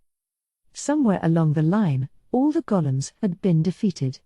There, I saw a girl I caught sight of at the Founders' Festival, the enemy I anticipated and one far bolder than I ever imagined. I figured she'd be the sly sort who didn't venture out herself, but I wasn't expecting to see her right here in front of me. And it wasn't just Maribel. 3 others were next to her, Gay, looking completely changed, a man in knightly clothing, and Yuki Kagurazuka. The sight disturbed Kagali and the team. Guild Master? Why are you here? No. Were you after the Demon Lord's life? You're kidding me. Then why did you order us to explore the ruins? Yuki demonstrated zero response to these questions. Just as Glenda said, he must have been under her complete control. So Yuki, what is the meaning of this? Are you turning your backs on us? Kagali's voice was full of anger. It sounded like that came from the heart, but that didn't matter anymore. I really wanted to end this farce soon and go back up Milim, but before that. Yeah. You certainly are my enemy. But before we fight, there's one thing I'd like to ask, if that's okay, I said. I turned my eyes toward the blonde-haired girl. The expedition seemed thrown by my choice, but I kept watching silently. By this point, I suppose they've thrown their lot in with mine, or maybe they've been taken in by this girl's dark atmosphere. That shiny blonde hair, those lips the color of cherry blossoms. Maribel, this girl who may or may not be just 10 years old. Deep down, though, she was cold, just too different from anyone else on the planet. What is that? Join me. Then we can avoid all this needless conflict. Laughable. So laughable. You should join with me, Demon Lord Rimuru. You're going to lose right here. If you don't like it, submit to my rule. Your approach isn't a match for my policies. The way you do things will lead to unnecessary wars. It'll make countless innocent people suffer, just to keep the riches of a few safe. Yes. I'll admit to that. But so what? It's completely natural for the powerless to be exploited. It's survival of the fittest with monsters, too, is it not? Oh, it is. But I don't like that. Well, it's stupid. It's so stupid. Do you believe in a bunch of insipid nonsense like we're all equal? No, I'm not a total idiot. But everybody needs to be given an opportunity. Some people just can't manage to do anything, but you can't cast away people's values that easily, can you? Some people bloom later in life, some have hidden talents. You have people who hate working but have unbelievable artistic talents. With Maribel's approach, once a gap opens between rich and poor, it'll be impossible to close again. And I just couldn't accept that. From the moment they're born, people are unequal. That was a given. You could probably count the monetary fortune a set of parents gives to their child as a kind of talent. But a life where you've given no opportunity at an education, just constant exploitation, meant ignoring the potential in all of us. In a word, it was a waste. People have an infinite potential for talent. Throwing all that away is unthinkable. But ridiculous. So ridiculous. I can't believe a childish dreamer like you is a demon lord. Your stupidity is simply unbelievable. My argument didn't move Maribel. Is it? Well, all right. Then let's determine which one is right. There couldn't be an easier way. Gladly. Let me teach you how reality works. Our arguments would never mesh. Only through a fight would we ever reach a conclusion. I did feel sad about that, but I could accept it. That's the way it is. The human race will never see a day when everyone truly understands one another. But that just proves how diverse we all are. Thanks to the process of evolution, we're a living contradiction. Only the victor can proclaim how just that is. And Maribel and I, two sets of justice, opposed in principles, were about to clash against each other. Smash him down. At Maribel's signal, Gaye moved first. Perhaps it was his hatred that made him lunge at me, eyes bloodshot. He had been taken away by the magical inquisitors, but maybe he escaped or something? PFFT. The likes of you challenging Sir Rimuru, Shion shouted as she attempted to get in Gaye's way. But Yuki stopped her. I'll take you. Oh. How interesting. No one weak enough to let that girl rule over them can defeat me. Her eyes shone red, that's a sign Shion was dead serious. With a tremendous aura, she readied her giant sword. The battle was underway. Leaving her to work things out, I looked at the other man in the group. He seemed stronger than a paladin, but Gobta was engaging him now. Ranga was with him, but honestly, I had my concerns. Gobta, Shion shouted, time to show us what the Big Four can do. Oh. I totally forgot. I did kinda put that in place, didn't I? You got it. Okay, now let me show you something really good, transform. With that call-out, Gobta and Ranga merged together, turning into a cool, werewolf-style figure that didn't have a hint of Gobta to it. Right. That could probably work.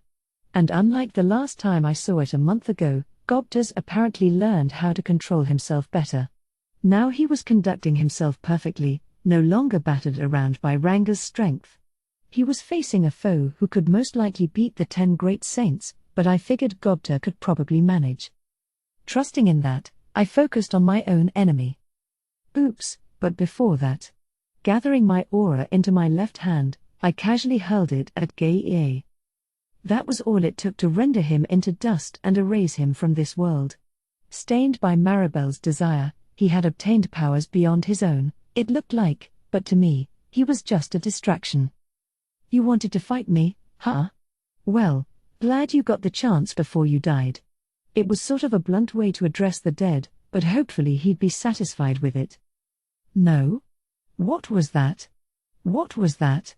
That power? What was it? That's me taking this seriously. And now it's your turn. You don't need to understand who you made your enemy. I'm going to gobble you down until you can never get resurrected again, so have fun nourishing me. I offered that little speech out of politeness before our battle. Now that I was serious, I didn't want anyone to expect kindness from me. To me, Maribel was now my enemy. I was going to kill her. It couldn't have been more obvious. Let's end this fast and go help out Milim, I said to myself as I took a step toward Maribel. Maribel now realized it, just who she was up against. This was a member of the Octagram, and one of the strongest people in the world. Hey, is it me, or is Sir Rimuru looking kinda scary now? Shut up. That's no way for part of the Big Four to talk. Listen, Gobta, that is the true form of the Demon Lord Rimuru. Ah, look how gallant and imposing he is. I, Shion, am truly happy to bear witness to this. Oh, really?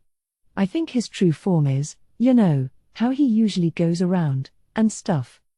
Yes, and that is quite fetching, too, I will admit. Hee. But I'm sure Diablo so regrets not being able to see this right now. Hee. I will be sure to tell him all about it. For an extended period of time. Maribel could hear that conversation, but to her, it just sounded like mockery. Her mind was on other things. She needed to focus on Rimuru. This is no joke. Not a joke at all. The Demon Lord Rimuru must have found his experience at the council to be incredibly humiliating, but he didn't seem that angry about it. That's why people called him gentle, but that's so inaccurate. Yes, to Maribel, a riled Demon Lord was not a foe to trifle with. She had powered up Gaye as best she could. He had taken on more power than your average magic-born, well beyond any human standard. Some of the older guard Demon Lords, like Frey or Carillion, might have had a difficult time against him. After all, Gaye had sacrificed the rest of his natural lifespan, burning up all the energy in his soul to borrow this outrageous force. And yet Rimuru had defeated him with a single passing blow, as if burning a pile of trash. That was how outclassed Gaie had been. Not just a child against a grown man, not just an elephant against an ant. Maribel's soul held a stronger force than Gaie's did.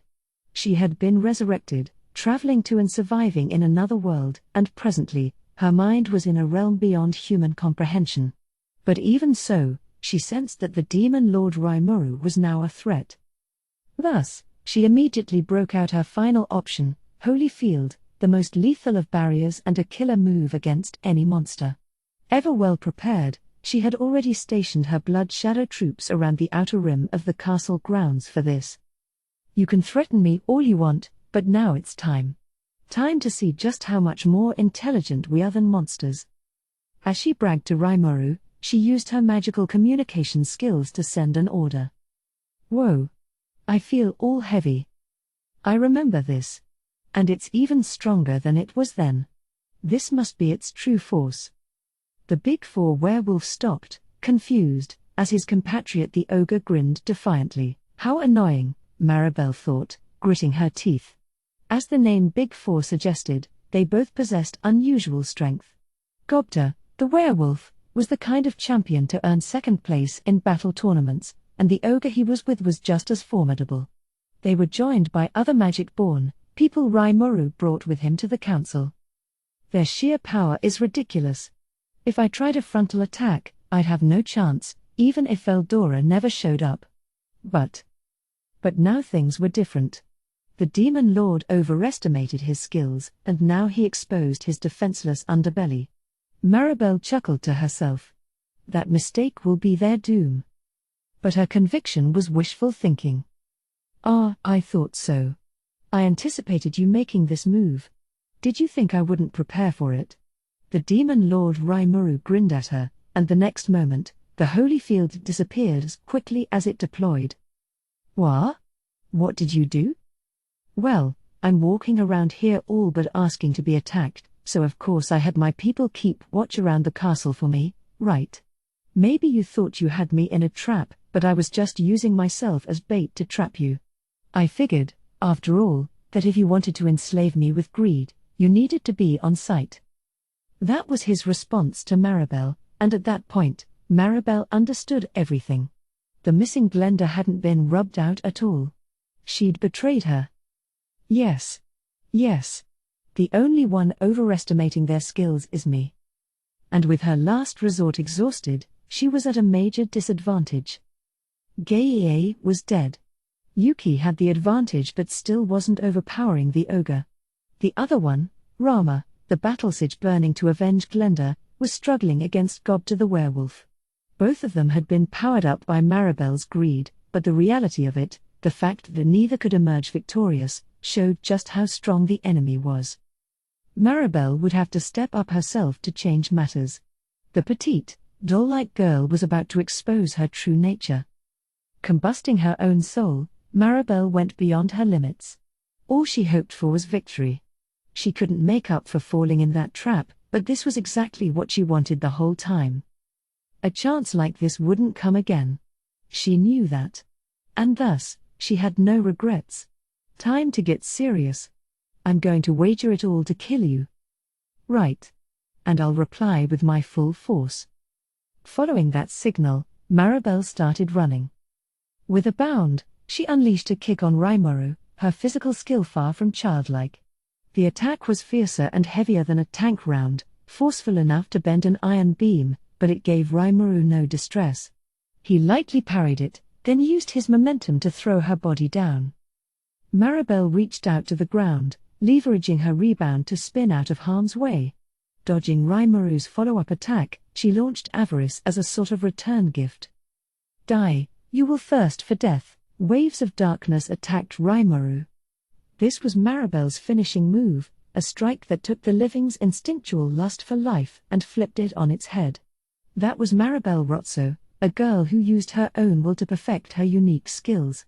This one, too, was a sinful one, harnessing the most primordial emotions in the human body. No one could resist the enhanced siren song of greed it played, and there was no longer any doubting Maribel's victory. Yes. This couldn't happen any other way. I am reluctant to kill him, but it's not the worst outcome. It'd be far more foolish of me to leave such a dangerous man unchecked. If she had her way, she'd rule over Rimuru instead. But he wasn't the kind of foe who'd ever accept that. So Maribel opted to grasp complete victory for herself instead. Surrounded by the Black Surge, the Demon Lord Rimuru stood there, seemingly not attempting to resist. It just wasn't enough. No one, no matter how strong, can do away with their thirst for life. And that's what makes me invincible. It was true. She was all-powerful. Against Frey, Carillion, or an awakened Clayman, she probably would have won. Even Hinata the Saint would have faltered in the face of her skills. That's how strong the unique skill Avarice was. But my analysis just finished up. Now it won't work on me. Rimuru had triggered his ultimate skill, and at that moment, Maribel's chances of victory were zero. For while she was all-powerful within the dimension of that ultimate skill. Raphael was right after all. Maribel had a holy field prepared. Granville was the boss of the Western nations, so I was right to assume she had adopted it. She was such a master at it that it scared me. But it also played right into my hand. Now, the ever-eager Gable, as well as Hakuro, Sokka, and all her fellow troops, had something to do. It had been a pain keeping them calm over the past few days of no action. I certainly was glad I didn't disappoint them. But, man, look at this girl Maribel. She was strong. Definitely strong. I felt that for myself when we were tussling earlier, and when she exposed me to those dark waves, that really made my spine tingle. I wasn't worried at all about the possibility of dying, but if she fired that at one of my other officials, well, the thought scared me. Anyone besides me would have died for sure. If I had to guess, maybe Diablo would be the only one to survive. Well, maybe Shion, too, but anyone else from Benimaru on down wouldn't have a chance. Maybe it was time to train their spirits, their souls, a little more, I thought. Completing my analyze and assess like Raphael requested, I gave Maribel her final warning. Sorry, but my analysis just finished up. Now it won't work on me. I wasn't going to let her control other people, but if she was willing to retire to a quiet life and not bother anyone. Yes, even I knew I was going easy on her, but she looked like a 10-year-old girl. If I had to kill her, the guilt could have been gargantuan. So, it'd be nice if she could surrender for me. Of course, I guess I can coldly reason like this because I'm no longer human myself, but don't give me that. More. Give me more. Even if I consume everything I have, I'm going to seize victory. Unfortunately, my words failed to reach her. Our principles were never gonna mesh anyway. I was preparing for an ending like this. But now that it was really happening, I couldn't help but feel a twinge of sadness. Maribel flew into a crazed flurry of physical strikes. Regrettably, none of them affected me. Well, if we can't understand each other, so be it. All right. I'm going to make this painless for you. Feel free to stew on your loss inside of me. With that, I set off Beelzebub's all consume. Or tried to. But just then, with a loud boom, I saw Shion get sent flying from the corner of my eye. Turning toward her, I realized that Yuki had just drilled a kick into her, and despite her ultra-speed regeneration, she couldn't get back up to her feet. This was very unusual. Shion? Ah ha ha ha ha ha ha ha ha ha. Maniacal laughter drowned out my shouting. It came from both Maribel and Yuki, as if harmonizing with her. Well done. Well done, indeed. I underrated you, Demon Lord Rimuru. I underestimated you. I had no idea you were this kind of monster. That's true. I didn't think you could win against Maribel.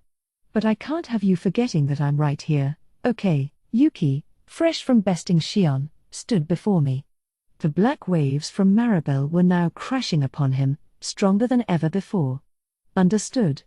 The subject Yuki Kagurazuka's power has just skyrocketed. The subject Maribel Rotso is apparently using the unique skill Avarice to transfer her power to him. How many cards does she have in her hand anyway? Now I got a deal with Yuki, too. I knew he was only under the influence of her avarice, so I wanted to subdue him if I could, not kill him. TCH. Don't hate me if I kill you. I'd say the same to you. With that exchange, he and I moved in sync. There was a flurry of kicks, sending both of us hurtling through the air. Something like this had happened before to me, but this time, we were both serious, and now we had these two rivaling powers clashed against each other. Yuki was stronger than I thought, certainly more of a physical specimen than Maribel. He fought Xion and pretty soundly beat her, so he had to be a phenom. I had no intention of going easy on him, but maybe it'd be tough to resolve this fight quickly. I thought over my options as I faced down Yuki, then I spotted Maribel moving around a bit, trying to catch me unawares. Oh. That's bad, but I got my hands full with Yuki right now. Turning her back to us, Maribel began fleeing toward the middle of the crypt. I wanted to pursue her, but Yuki stopped me. Ah well. Not like Maribel can escape. Now that I fully grasped the wavelengths of her soul, I could find her no matter where she hid. For now, Yuki had to come first. I turned my eyes back toward him. My peripheral vision told me that Kagali and the expedition team were attending to Xion. She was awake, but it didn't look like she could stand up, something she looked pretty pained about, but there was no quick solution to that. If Yuki left her in such bad shape, I couldn't afford to make light of him. But I wasn't worried at all. As Raphael put it, a unique skill can never work against an ultimate skill. The strength of our relative souls was at the crux of it. If someone awakens to a power that surpasses unique skills in all dimensions, you needed a strong enough heart to go with that. Faced with that kind of spiritual strength, there was no way a unique skill could have any influence. The only thing that could beat an ultimate skill user was another ultimate skill user. No matter how much power Maribel gave him, Yuki couldn't beat me. My victory was as good as assured, but the next moment, my confidence was thoroughly crushed. All right. Time to get real. With that, Yuki unleashed a right roundhouse kick. It was just the same as before, and I easily blocked it with my left arm. But the next instant, my entire upper arm shattered, as if it burst open. Huh? I backstepped to safety, honestly surprised as I blankly stared at my arm. Concern. The universal barrier of Uriel, Lord of Vows, has been broken. This is believed to be due to the subject Yuki Kagurazuka's extra-singular anti-skill constitution. Wait a minute. So my absolute defense doesn't work on him? In fact, is he pretty much nullifying all my attacks right now? Affirmative. Anti-skill is a spiritual body constitution that suppresses magic and skills. It is likely that only Holy Blade skills and certain other arts will be effective against him. So something like Melt Slash could work? This wasn't a joke any longer. He seriously managed to break down my ultimate skill. I'd never be able to comprehend all the details behind that, but his constitution was terrifying news to me. I thought you couldn't obtain unique skills or special stuff like that. That wasn't a lie. I did say that my physical abilities have developed beyond normal, didn't I? I wanted to yell at him about that, but he was right. Besides, if his mind was being controlled, there wasn't much point complaining at him anyway. But what'll I do now? Yuki's attacks work on me, but mine don't work on him. I'd just be wasting time as it is, and if this is what it's come to, I can't get hung up with trying to keep him alive. I really wanted to, since we shared a homeland and everything. If he was deliberately my rival, that's one thing, but mind-controlled like this? I felt real bad for him. Facts were facts, though. Yuki wasn't someone I could beat while going easy. Stealing my resolve, I drew my sword, sending my aura up and down its jet-black blade. Ooh. Nice katana there. He took out the knife hanging from his side with his right hand. Then he took out another with his left, a small, single-edged sword. With these two blades, he held his hips down in an unusual stance, nothing I had seen before, maybe it was self-invented. Seeing him square up, it finally dawned on me. Losing my skills and magic worried me, But Yuki wasn't impervious to physical attack. Anti-skill constitution or not, if I cut him, he'd bleed. That's why some arts will work, huh? And in my case, my skills even affected my punching, which is why that didn't do much. Would it be more effective if I didn't enhance them with my aura? Negative. A correct answer cannot be determined due to lack of information. Roger that. Let's just try it, then. Planting my feet on the ground, I slashed at Yuki. He blocked it with a sword in his left hand, his physical skill letting him easily match my speed. But I had experience trading blows with Hinata, which helped both my sword skills and my confidence. Staying calm, I looked ahead 2 or 3 strikes. Even if skills didn't work on Yuki, predict future attack still worked just fine, since it used Raphael's computations to discern his behavior. Yuki preferred to defend with his left-hand sword and attack with his right-hand knife. It usually went the opposite way, I thought, but everyone has their own preferences. Both of his weapons were made from purified magisteel, metallurgically evolving for vast power gains. Even among unique weapons, they were in a class of their own, maybe even legend class, in fact. Those were a threat, but then I made an unexpected discovery. Report. Anti-skill is not applied to weapons. Whoa.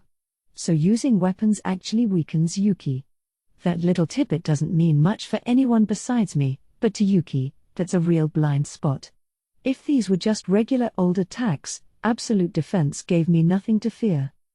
I decided to risk Yuki getting a hit on me. Haha. Dropping your guard, Rimuru.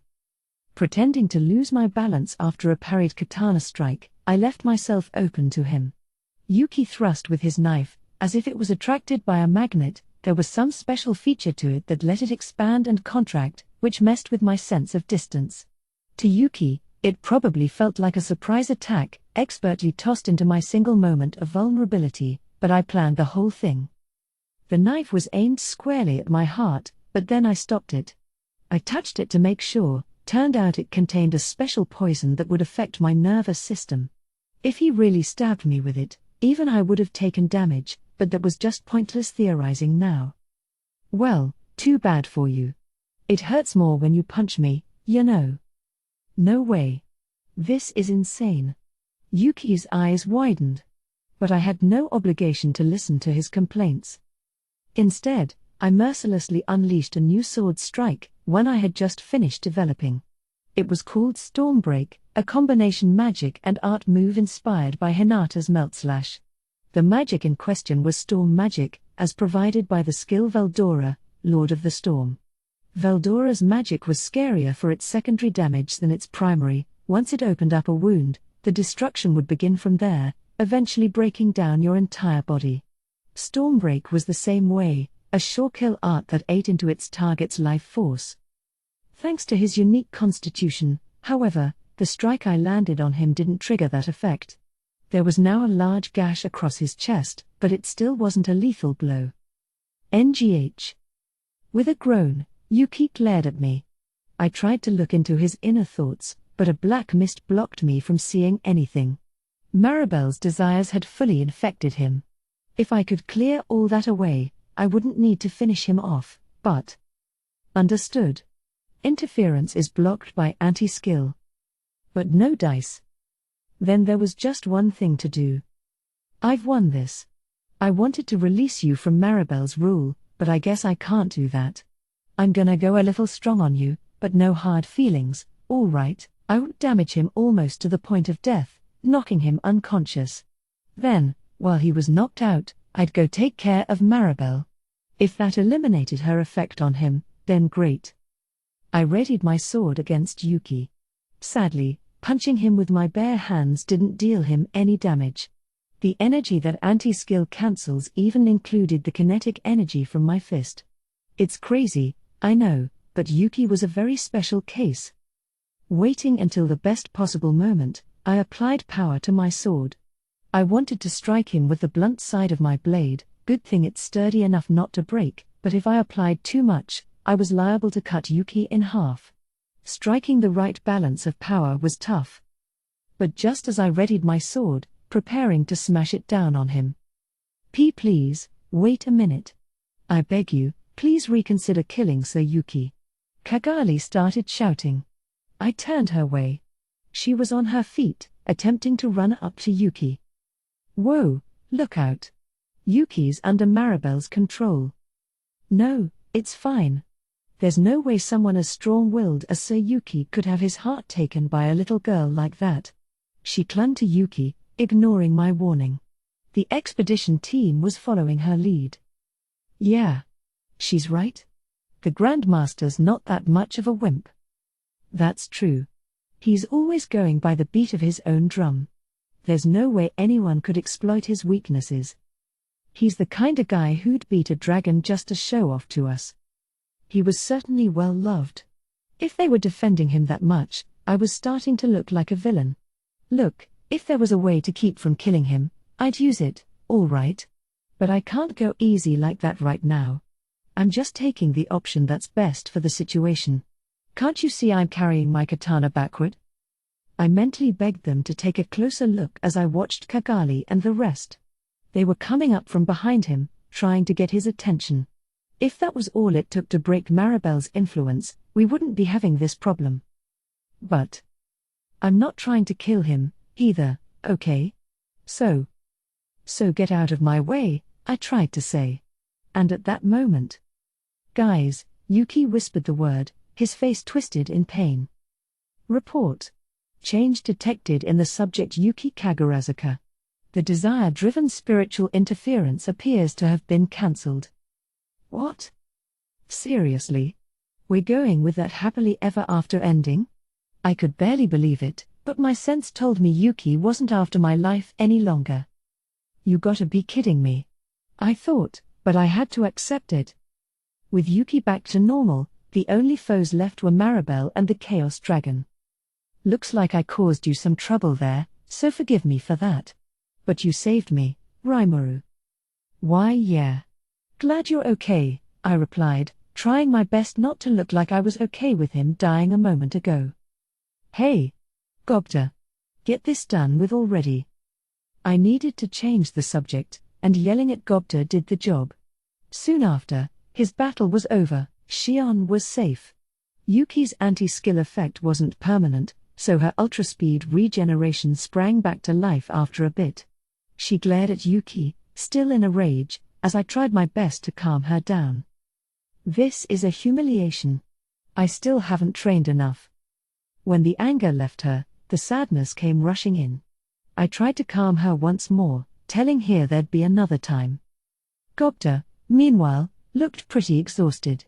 I told that guy Glenda was alive, but he just wouldn't listen to me. Now that he was used to handling the power of Ranga, Rama wasn't much of a threat to him. Between Gobta's sense for battle and Ranga's hyper instincts, that wolfman form was a huge upgrade. Ranga stayed conscious for it, too, apparently, keeping a honed eye out for external threats. The way they divvied up responsibilities during battle kinda reminded me of Raphael and me. No wonder they're such a force. So why did Gobta have so much trouble in battle? Because he learned that Rama, his opponent, was burning to avenge Glenda's apparent death. Being a kind-hearted goblin, he couldn't find it in himself to kill him. I had asked Raphael to undo the spiritual interference in Rama's mind. He had used the power in his soul a little too much, but it looked like he'd survive. He was perfectly awake as well, and he was believing our description of how Glenda managed to survive. That should have wrapped things up, but sadly, it didn't. Well, we can't sit around for long. Judging by the intense shaking we're feeling, Milim still hasn't managed to seal away the Chaos Dragon. I really wanna go help her. Rimuru, I'll go chase after Maribel. Yeah, but Yuki, Wait, you're not wounded. It healed up? Your wounds are okay? Oh, yeah. Kagali can use healing magic, so. Huh? Why is he stating that like it's an obvious fact? I thought magic didn't work on you. Oh, no, it's fine. I can turn these properties of my body on and off. I was too exasperated to reply. Yuki was giving me a breezy smile, which was so unfair. Hinata's body could purify magicules, or something like that, but she didn't have a flip switch or anything. And anti-skill was way more powerful than that.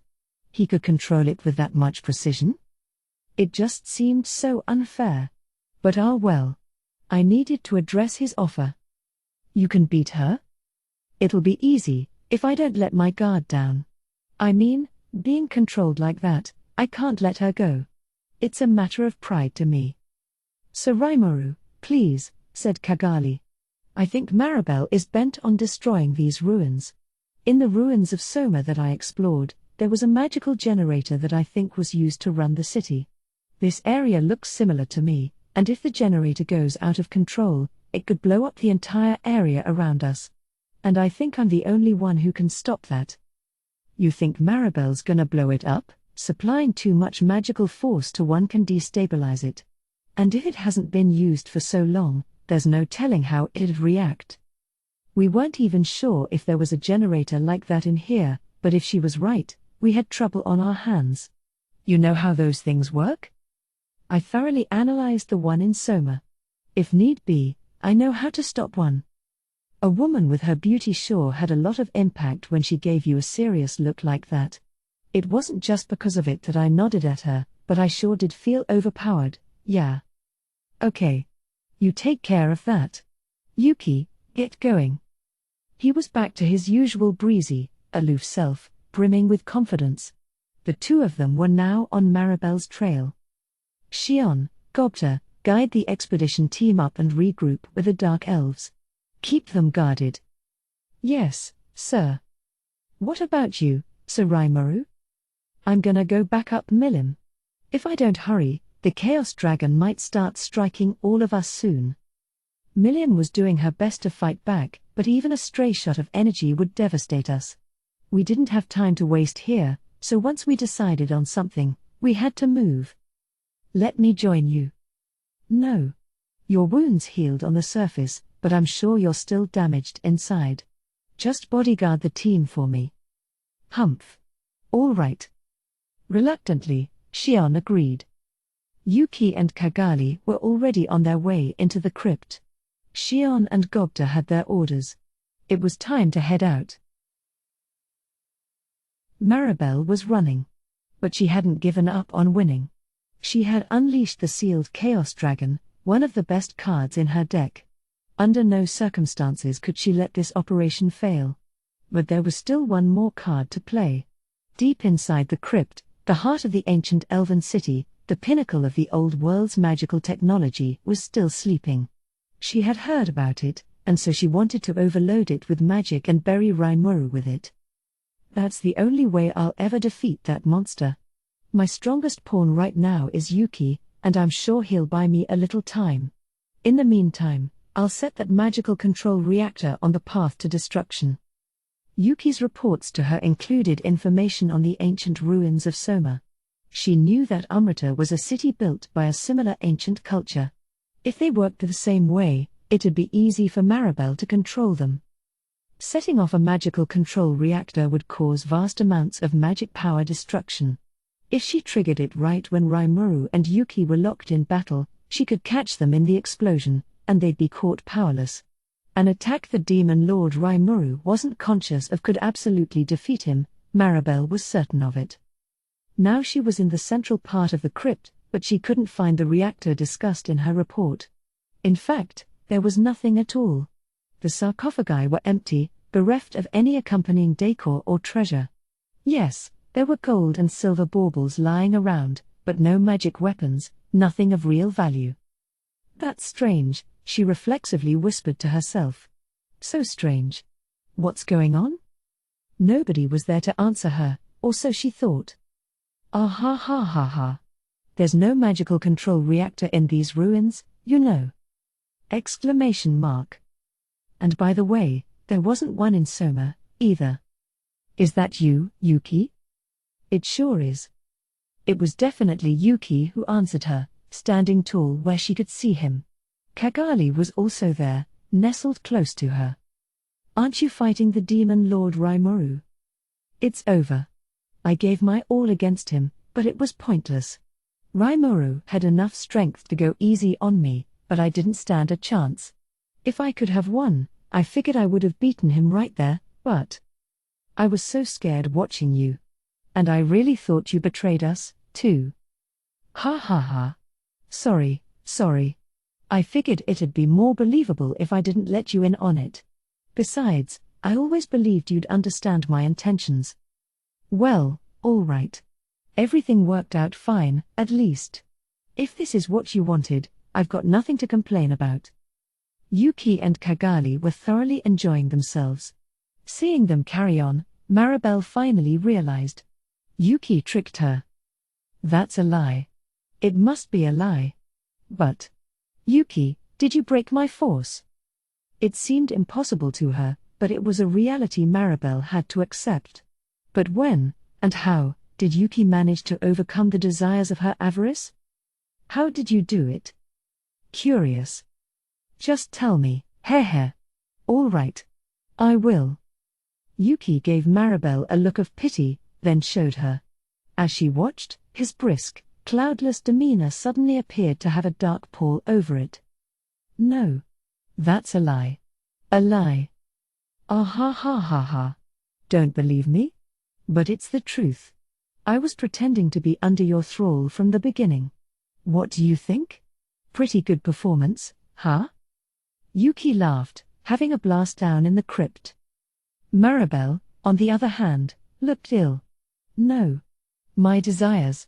They harness your emotions, to give you power. Whispering to herself, she tried desperately to understand her situation. Yeah, your greed was something else. Sadly, though, my own desires are stronger than yours. This world, you know. It's like my sandbox. And it's my dream to become king of it someday. I didn't even need anti-skill to keep your avarice from working on me. The smile stayed on Yuki's face. To Maribel, it was like having her death sentence read out. Don't count me out. I'm Maribel. Maribel the greedy. Someone like you isn't even a threat to me. She drummed up all the energy in her soul, hurling it straight at Yuki as she screamed. This was greed flare, a skill that transformed the power of her iron will into waves of physical destruction. It didn't work. Forget it already. You can't beat me. Yuki took her attack unguarded. The black waves dissipated like clouds around him. And at the next moment, grhh. The edge of Yuki's hand shot straight into her heart, and that wasn't even the worst of it. Her force flowed out of her body as Yuki's own absorbed it all. Nghh, my power. You got that right. No. You can't do that. The light faded from Maribel's eyes, the power draining from the arms clutching at Yuki. If you were born into this world even 10 years earlier, you might have taken the whole thing over. You just weren't lucky this time. Your body was too young to fully control your skills, wasn't it? Maribel didn't respond. She glared at Yuki, frustration clouding her face, and then her soul flickered once, twice, before fading away. The one golden rule of this world had been upheld once more: the powerless always lose. You said it yourself, didn't you? You said I had too much ambition. Well, good night, Maribel. I'll take on that desire of yours. His words no longer reached her, and thus, Maribel, who lived in an era of near-constant upheaval, breathed her last. Leaving everyone else to Shion and my friends, I rushed over to help Milim. Right this minute, I was looking down on the Chaos Dragon. It was huge. Super huge. A good 300 feet or so in length, maybe. It made Charybdis look like a shrimp, and just beholding it drove the viewer to despair. The Chaos Dragon was now consuming the magicules around itself, growing bigger and bigger. I could see it raising entire mountains with a single spout of breath. It was violence personified. Even I had no chance against a monster like this. But Milim was different. Thanks to her super dreadnought-level magicule stores, she had stopped the Chaos Dragon's advance. Sorry I'm late, Milim. Rimuru? It's about time. I've got a little problem here. This guy's actually my friend. I wanted to seal it away, but it's just not working. I think it's gonna cause some damage soon, but I can't bump off my own friend. She looked ready to cry. Unlike Charybdis, the Chaos Dragon was bosom buddies with Milim. She must have wanted to give it the benefit of the doubt, but it was so huge that not even Milim had enough force to banish it away. Simply beating it would be doable enough, but she couldn't kill a friend like that. I could understand that. It reflected well on Milim, in my eyes. So I smiled, trying to reassure her. It's all right now. I've got an idea. Milim's eyes sparkled as she watched me. I could tell she trusted me, but man, talk about pressure. I couldn't let it get to my head, though. Trying to look as confident as possible, I explained my strategy. Listen. No matter how big this guy is, there has to be a core in it.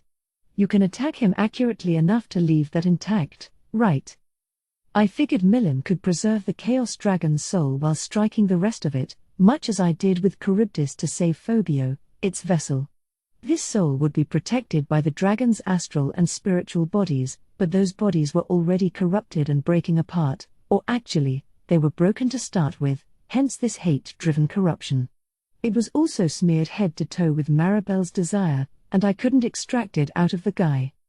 But its soul, though, the heart of Milim's best friend, still seemed to be working hard to me, shining as strong as always.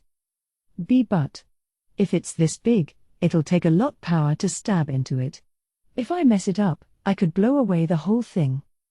I taught you how to go easy, didn't I? Your friend's trying its very best for you right now. You have to be strong for it. I couldn't let her make excuses. Momentum was key. If she starts thinking, what if I mess this up? She'll fail at something she ought to succeed in. And I'll help you out, okay?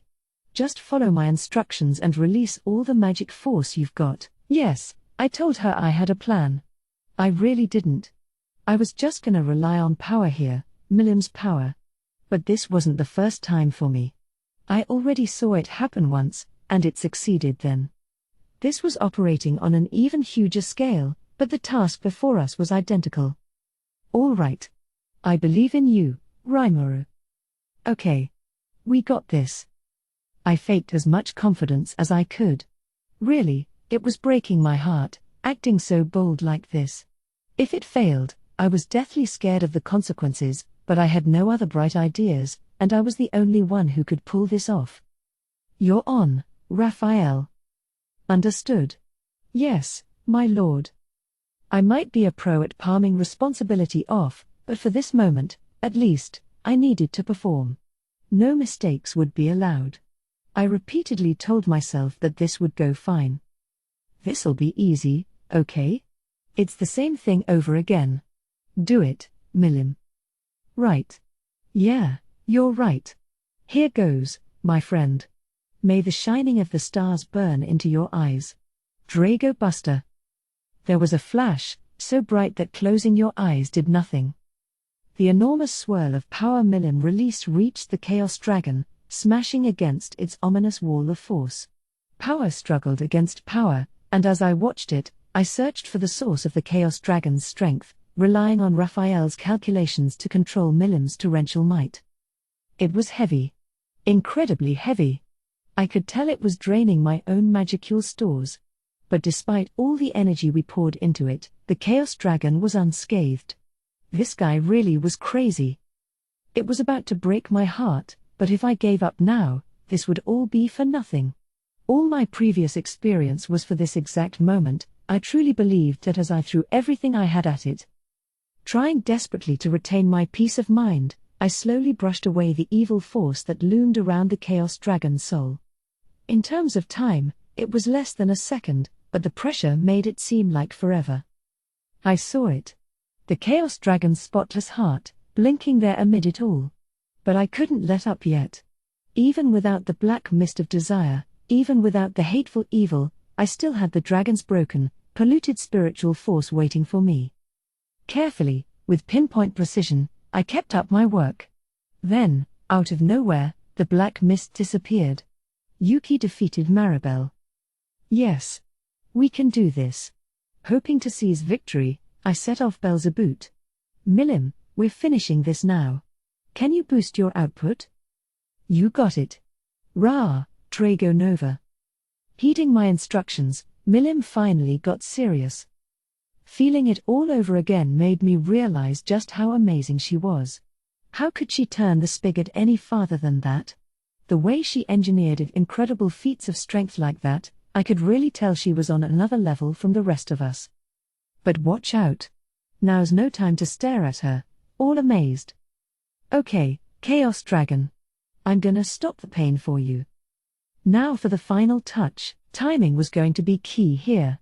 Milim's magic had to pulverize the Chaos Dragon's exposed spiritual body, breaking down its astral body as well.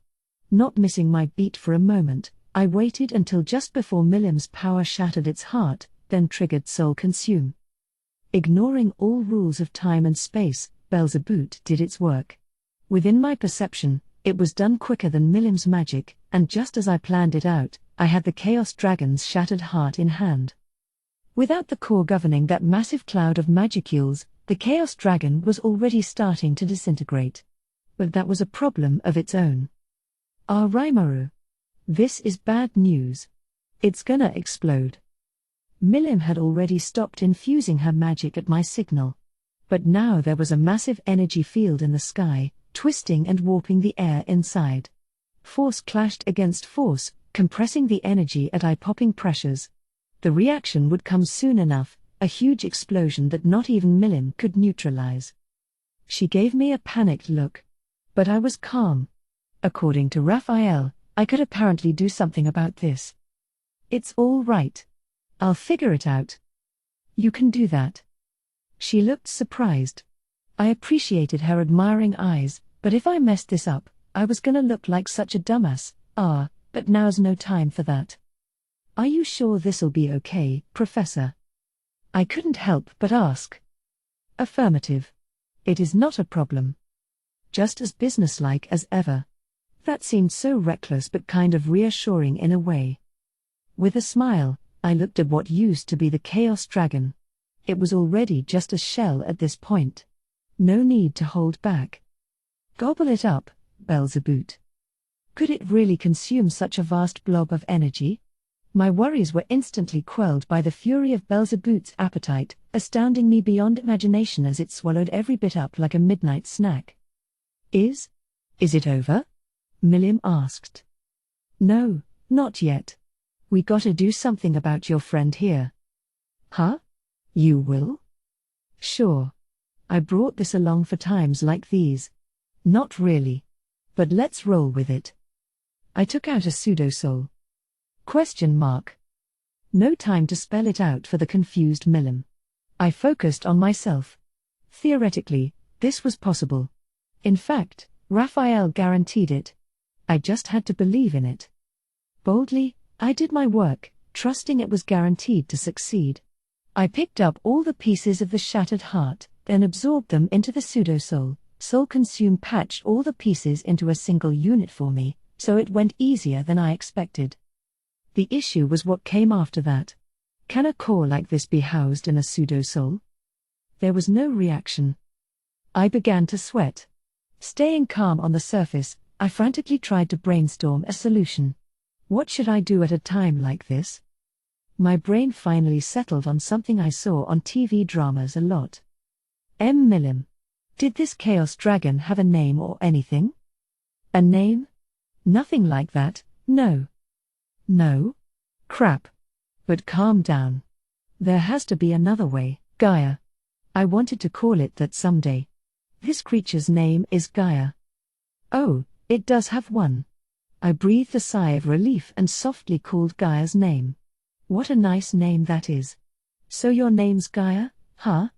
Hey, shouldn't you open your eyes before your friend starts crying? The pseudo-soul began to softly glow. We did it. The heart was in the soul. Now I wrapped the master core in Gaia's pseudo-soul. That completed its avatar core, and now my job was done. Time would take care of the rest, and once Gaia's heart was healed up, it would be revived in the shape of its choice. In Gaia's case, that shape would be its actual body, not some other vessel. It'd be a new monster, coming to life right before Milim's eyes. It worked, Milim. This is the new Gaia. It hasn't been born yet, so it's kind of like an egg right now. I presented the avatar core to her. Right. I just knew leaving everything to you would work out. I trusted you, Rimuru. Thank you. Glad to be of service. That, and I'm glad I didn't screw that up. But more than anything, seeing Milim smile really did make me happy. Wanna head back? Everyone's probably worried for us. I need to tell 'em all what I did. Sure. Good thing Milim came along, though. I couldn't have done a thing against that guy alone. From far away, we saw the palace, along with our friends nervously watching us. They all looked okay, which was reassuring. That wrapped things up, then. I just wanted to go home and relax. A nice bath, followed by a cold beer. Basking in the joy welling out from me, I joined Milim as we went back down to regroup with our friends. Epilogue, the one who laughs last. Yuki had obtained Maribel's power. I really wish you'd talk to me about it first. Ha. I already explained why I didn't. That's why I was able to trick Maribel, you know. But do you realize how hard it was not to let my outside friends find out the truth? As Yuki fought Rimuru, Cagali was forced to distract the expedition team so the secret behind Yuki's powers didn't come out. Any strange activity on her part ran the risk of attracting Rimuru's attention. It was an ordeal for her. Yuki, meanwhile, didn't really care if people found out, so he didn't see it as a problem. Even if everyone knew he could cancel people's skills, it wasn't like someone could devise any kind of workaround against it. It was an ace in the hole for Yuki, yes, but it wasn't even one of his last resorts. Well, you know, I trusted in you. It worked out in the end, so can you maybe let me off the hook this time? You siphoned off Maribel's power, didn't you? Was that in your plans, too? Yeah, more or less. They say sinful unique skills are the most powerful ones out there, so I did have my sights on it. I heard avarice was driven by the size of your desires, and I figured it'd be pretty appropriate for me. You really are crazy sometimes. It's not that easy to take somebody's skill, you know that? I'm sure it's not. But avarice kinda chose me this time. I still couldn't win against Rimuru, but I'm sure you couldn't. He's so unfair like that. I know. But now I can pin all the negative stuff on Maribel. I've just been fully acquitted. I'm probably gonna have to mind my P's and Q's for a little while, but now I've got something else to look forward to, you could say. Right. No need to hurry things now. And it's so unnerving, how wary the Demon Lord is of the people around him. I can't say I liked everything about your plans, but I think I can appreciate them now. Kagali's main complaint was how Yuki ruined the crypt by blowing it up. Yuki told Rimuru that Maribel activated the reactor, then took her own life. The explosion, which raised the deepest section of the crypt but little else, was his way of hiding the evidence. Yuki had prepared a magical bomb for just this purpose. There wasn't much energy left in reactor, he explained to Rimuru, so the damage was pretty light, thankfully. He even had the foresight to scatter the remains of a real reactor around the crypt to back up his story. Now he was prepared to stick to that story, no matter what he was asked. But Cagali had her concerns. You were planning to abandon this place from the start anyway, weren't you? Yuki retorted. So why worry about it? To Cagali, though, this was a familiar city, her home. Once everything was cleaned up, she wanted to restore it to its former bustling glory, but with the crypt now buried, she had a few gripes. Not necessarily, I wasn't. She shrugged. It was kind of my second home, you realize. Yuki gave her a grin. Yeah. But we earned something from this. My name got cleared, which is huge, but other stuff, too. Maribel deployed her blood shadow troops, but did you see how they all cast holy magic? That's a lethal blow. You're right. I noticed that, too. It proves that the council's connected to the Western Holy Church. That's why there's all the secrecy behind the 5 elders' true identities. Exactly. It showed up in the papers and everything, but after the war in Farmus, the reputation of the champion there took a huge hit. Then, at the same time, the council started losing clout with the Western Holy Church. That points to only one truth.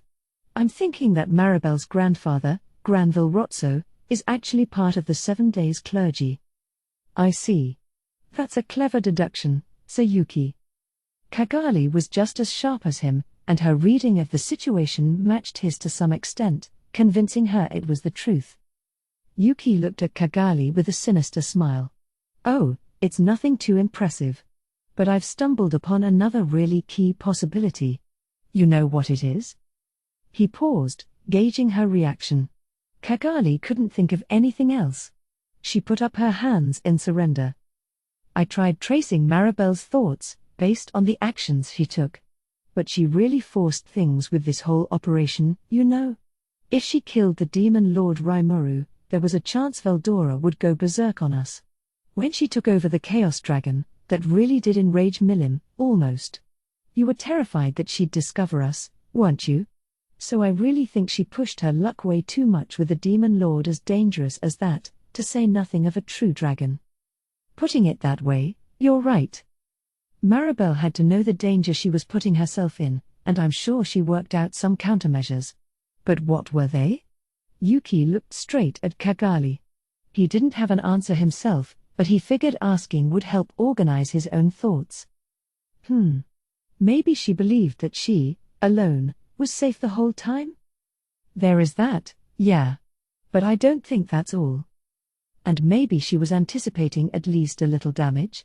She feared the rise of Rimuru, and if she thought some sacrifice now was worth it in the future. Yuki nodded at this. Well, I'd never do that if I had no idea how much damage there'd be. But if I could predict how much to expect, approximately, I'd definitely weigh the losses against the gains on the scale. Meaning? I think Maribel had some kind of reason to believe things would work out, even if Veldora and Milim lost control. And what was that reason? Granville. No. Yuki had arrived at an answer. He grinned. Who did Laplace fight in the sanctuary? Well, the demon Lord Valentine. Oh, he chuckled, seeing Kagali's reaction. Right. The demon Lord Valentine is dead, but there's a demon Lord Valentine in the octagram. The real demon lord's even stronger than the fake one, I bet. Even at my peak, I was about equal with that Valentine. In that case, the real one's even stronger. Now I'm sure of it. The headquarters of Luminism isn't just a religious site, it's a demon lord's stronghold. You mean Valentine's really the god Luminous? That's insane. But it's true. I really don't think I'm wrong. The confidence behind Yuki's voice led Kagali to the truth. Yes. You're right. And it wouldn't be strange if Granville knew that. Not at all. And so did Maribel. That's why she figured Luminous was protecting the Western nations. It all seemed to make sense. Kagali had to accept it. There wasn't any room for objection. Sounds like we'll need to rethink our strategy. Yeah. But I'm gonna have to move my base of operations to the east for a while anyway. He. You are a scary man. You say you're going to lie low, but it sounds like you'll be moving around a lot, aren't you? Well, sure. I'm gonna be king of this world, remember? I promised you I'd get a hold of it. That you did. He. I look forward to it. I really do. And I'm sure Clayman will be delighted, too. Yeah. So keep lending me a hand, okay? Yes, of course. And please don't betray me, either, Sayuki. Of course I won't. The world will be mine, and then we can all have a blast together. Yuki and Kagali looked at each other and smiled. The laughs continued on and on, two magic-born aiming to seize the world like it was a game to enjoy. Their aim was childlike, but they were serious about it. They wanted to conquer the world. The Chaos Dragon was gone. Milim's friend was saved. And now that I was back on the ground, I was shocked to find the bottom section of the ruins all caved in. According to Yuki, who was safe, the cornered Maribel blew herself up inside. She wanted to take all of us along with her. Apparently, she really wanted to take me out that bad. That was just too much, in a way, but she was hostile to me, so I didn't know what else I could do. No point moping about it. After discussing matters with Kagali, we decided to restore the ruins back to their pristine condition. It would take time, but we planned to excavate the bottom portion as well. Eventually, we would display the artifacts we dug up and turn this palace into a museum. We wanted to make this into a tourist attraction, complete with a major train stop. That would take who knows how many years, of course, and we had a ton to do before then. Unless we negotiated a peace treaty with the Eastern Empire, at least, this whole area was a front line. Just because it was Milim's turf didn't make it a safe zone, necessarily. For now, at least, our plan was to work on restoring the site. Negotiations were continuing to go smoothly with the council. Several of the councillors got dismissed, though, which definitely affected its power as a legislative body. The Western Holy Church was gaining more power now, and Yuki, freed from Maribel's hold, was also making his presence more known. With things as they were, the council was seeking a new unifying force. That, of course, would be us, or to be more exact, me. Tempest had now become the biggest faction of the council. Yuki's Free Guild gave us a push along those lines, offering their public support of Tempest in exchange for financial backing. Hinata was working with us on this, too, in the name of stability among the Western nations.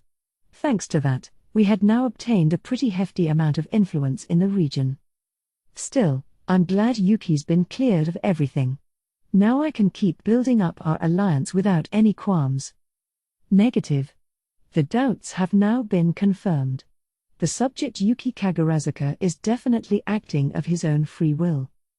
Huh? Wait, why didn't you say anything before? Understood. Because his motivations were simple and easily taken advantage of. Was that why? Oh. I see. So you were keeping quiet for my sake? This is all thanks to my carelessness, isn't it? For one moment there, I hesitated to kill Maribel. Considering what the future held now, I shouldn't have wavered. If I'm damaged, that wavering disappears, but if someone hasn't been that much of a bother to me, I couldn't help but think killing was going too far. Even with Gaye, I thought killing him overstepped my boundaries. My heart must have softened up with Maribel along those lines. So did you keep quiet because you assumed I couldn't kill Maribel? Affirmative. It was decided that it was necessary to do so. That's so selfish, or maybe not. Just as Raphael predicted, Yuki killed Maribel for me. And now he was resting on his laurels, assured that all the evidence was destroyed.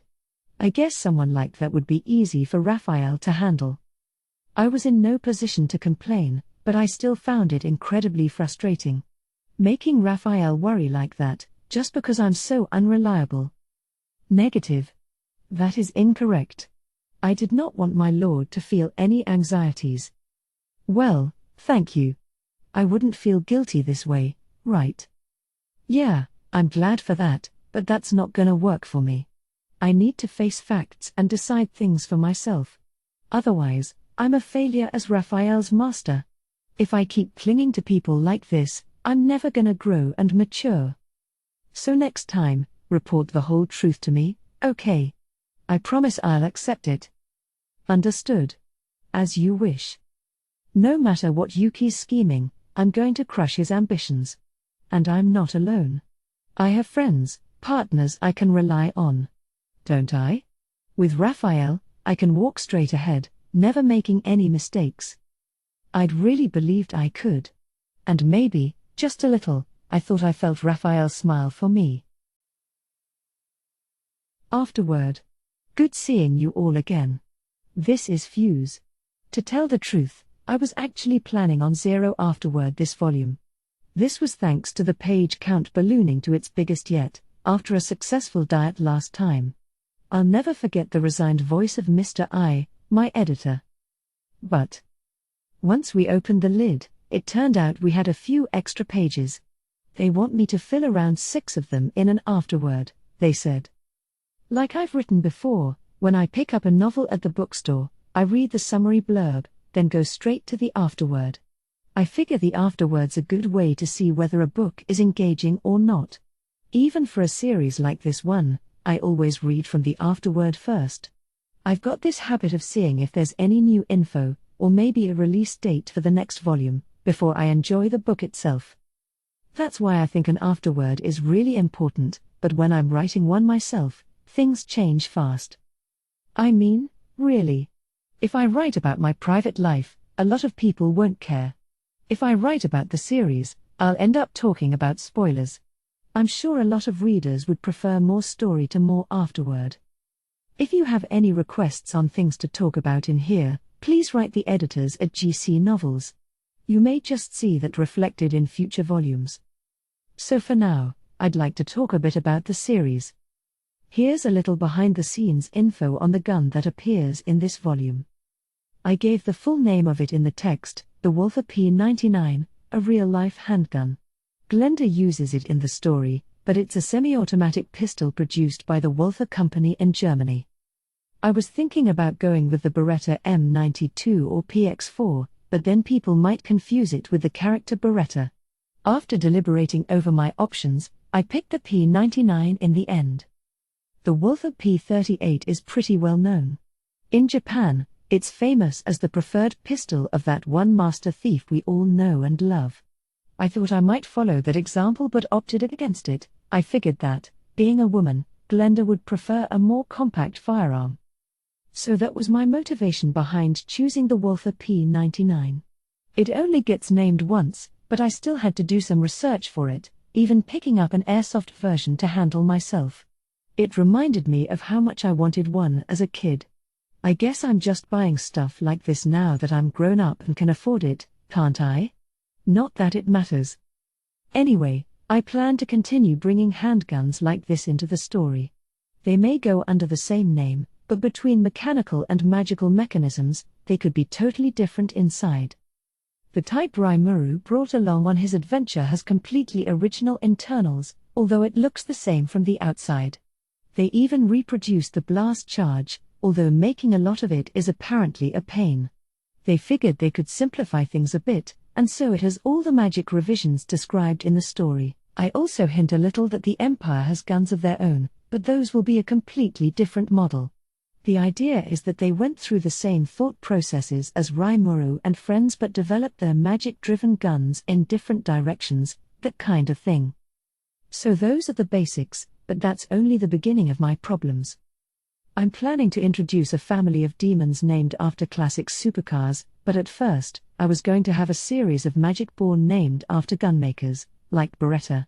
That was the plan, at least, but Beretta never did get any siblings in the web novel version. So now what? With the name Walther getting a mention, hopefully that jogs Rimuru's memory a little, but... I mean, think about it. Sig, Colt, Glock, Mauser, Walther, Mateber, Remington. The twin brothers Heckler and Koch. Those are just a few of Beretta's buds, and perhaps we'll see them floating around Tempest in the future. I can already hear someone shouting, "Don't do it." It's hard enough to come up with character designs as it is. But I won't introduce them until they're absolutely needed in the story. Promise. But I'd love to put them in action in a side story or something. To wrap up this volume, I'd like to express some of the gratitude I feel on a daily basis. Thanks to Mr. I, my editor, who's always happy to speak with me. I troubled him with yet another page expansion this time, but he said this was all for the readers, and as the author, that's a relief to me. Our phone conversations are always a nice mental break for me, so let's keep this going.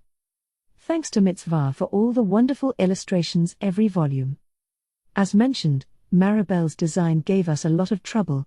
Because of all that hard work, though, I think we've come up with a nice character. The cover and interior art's being worked on right now as I write this afterword, and I can't wait to see the results. And to the proofers, designers, and the other many people who helped bring this book to fruition, thank you. Finally, to my readers. That Time I Got Reincarnated as a Slime has finally ascended to Volume 10. This is all thanks to the support you guys give us, and I want to answer your call. I promise we'll keep doing our best, right up to the conclusion. Thanks again for your continued support of That Time I Got Reincarnated as a Slime.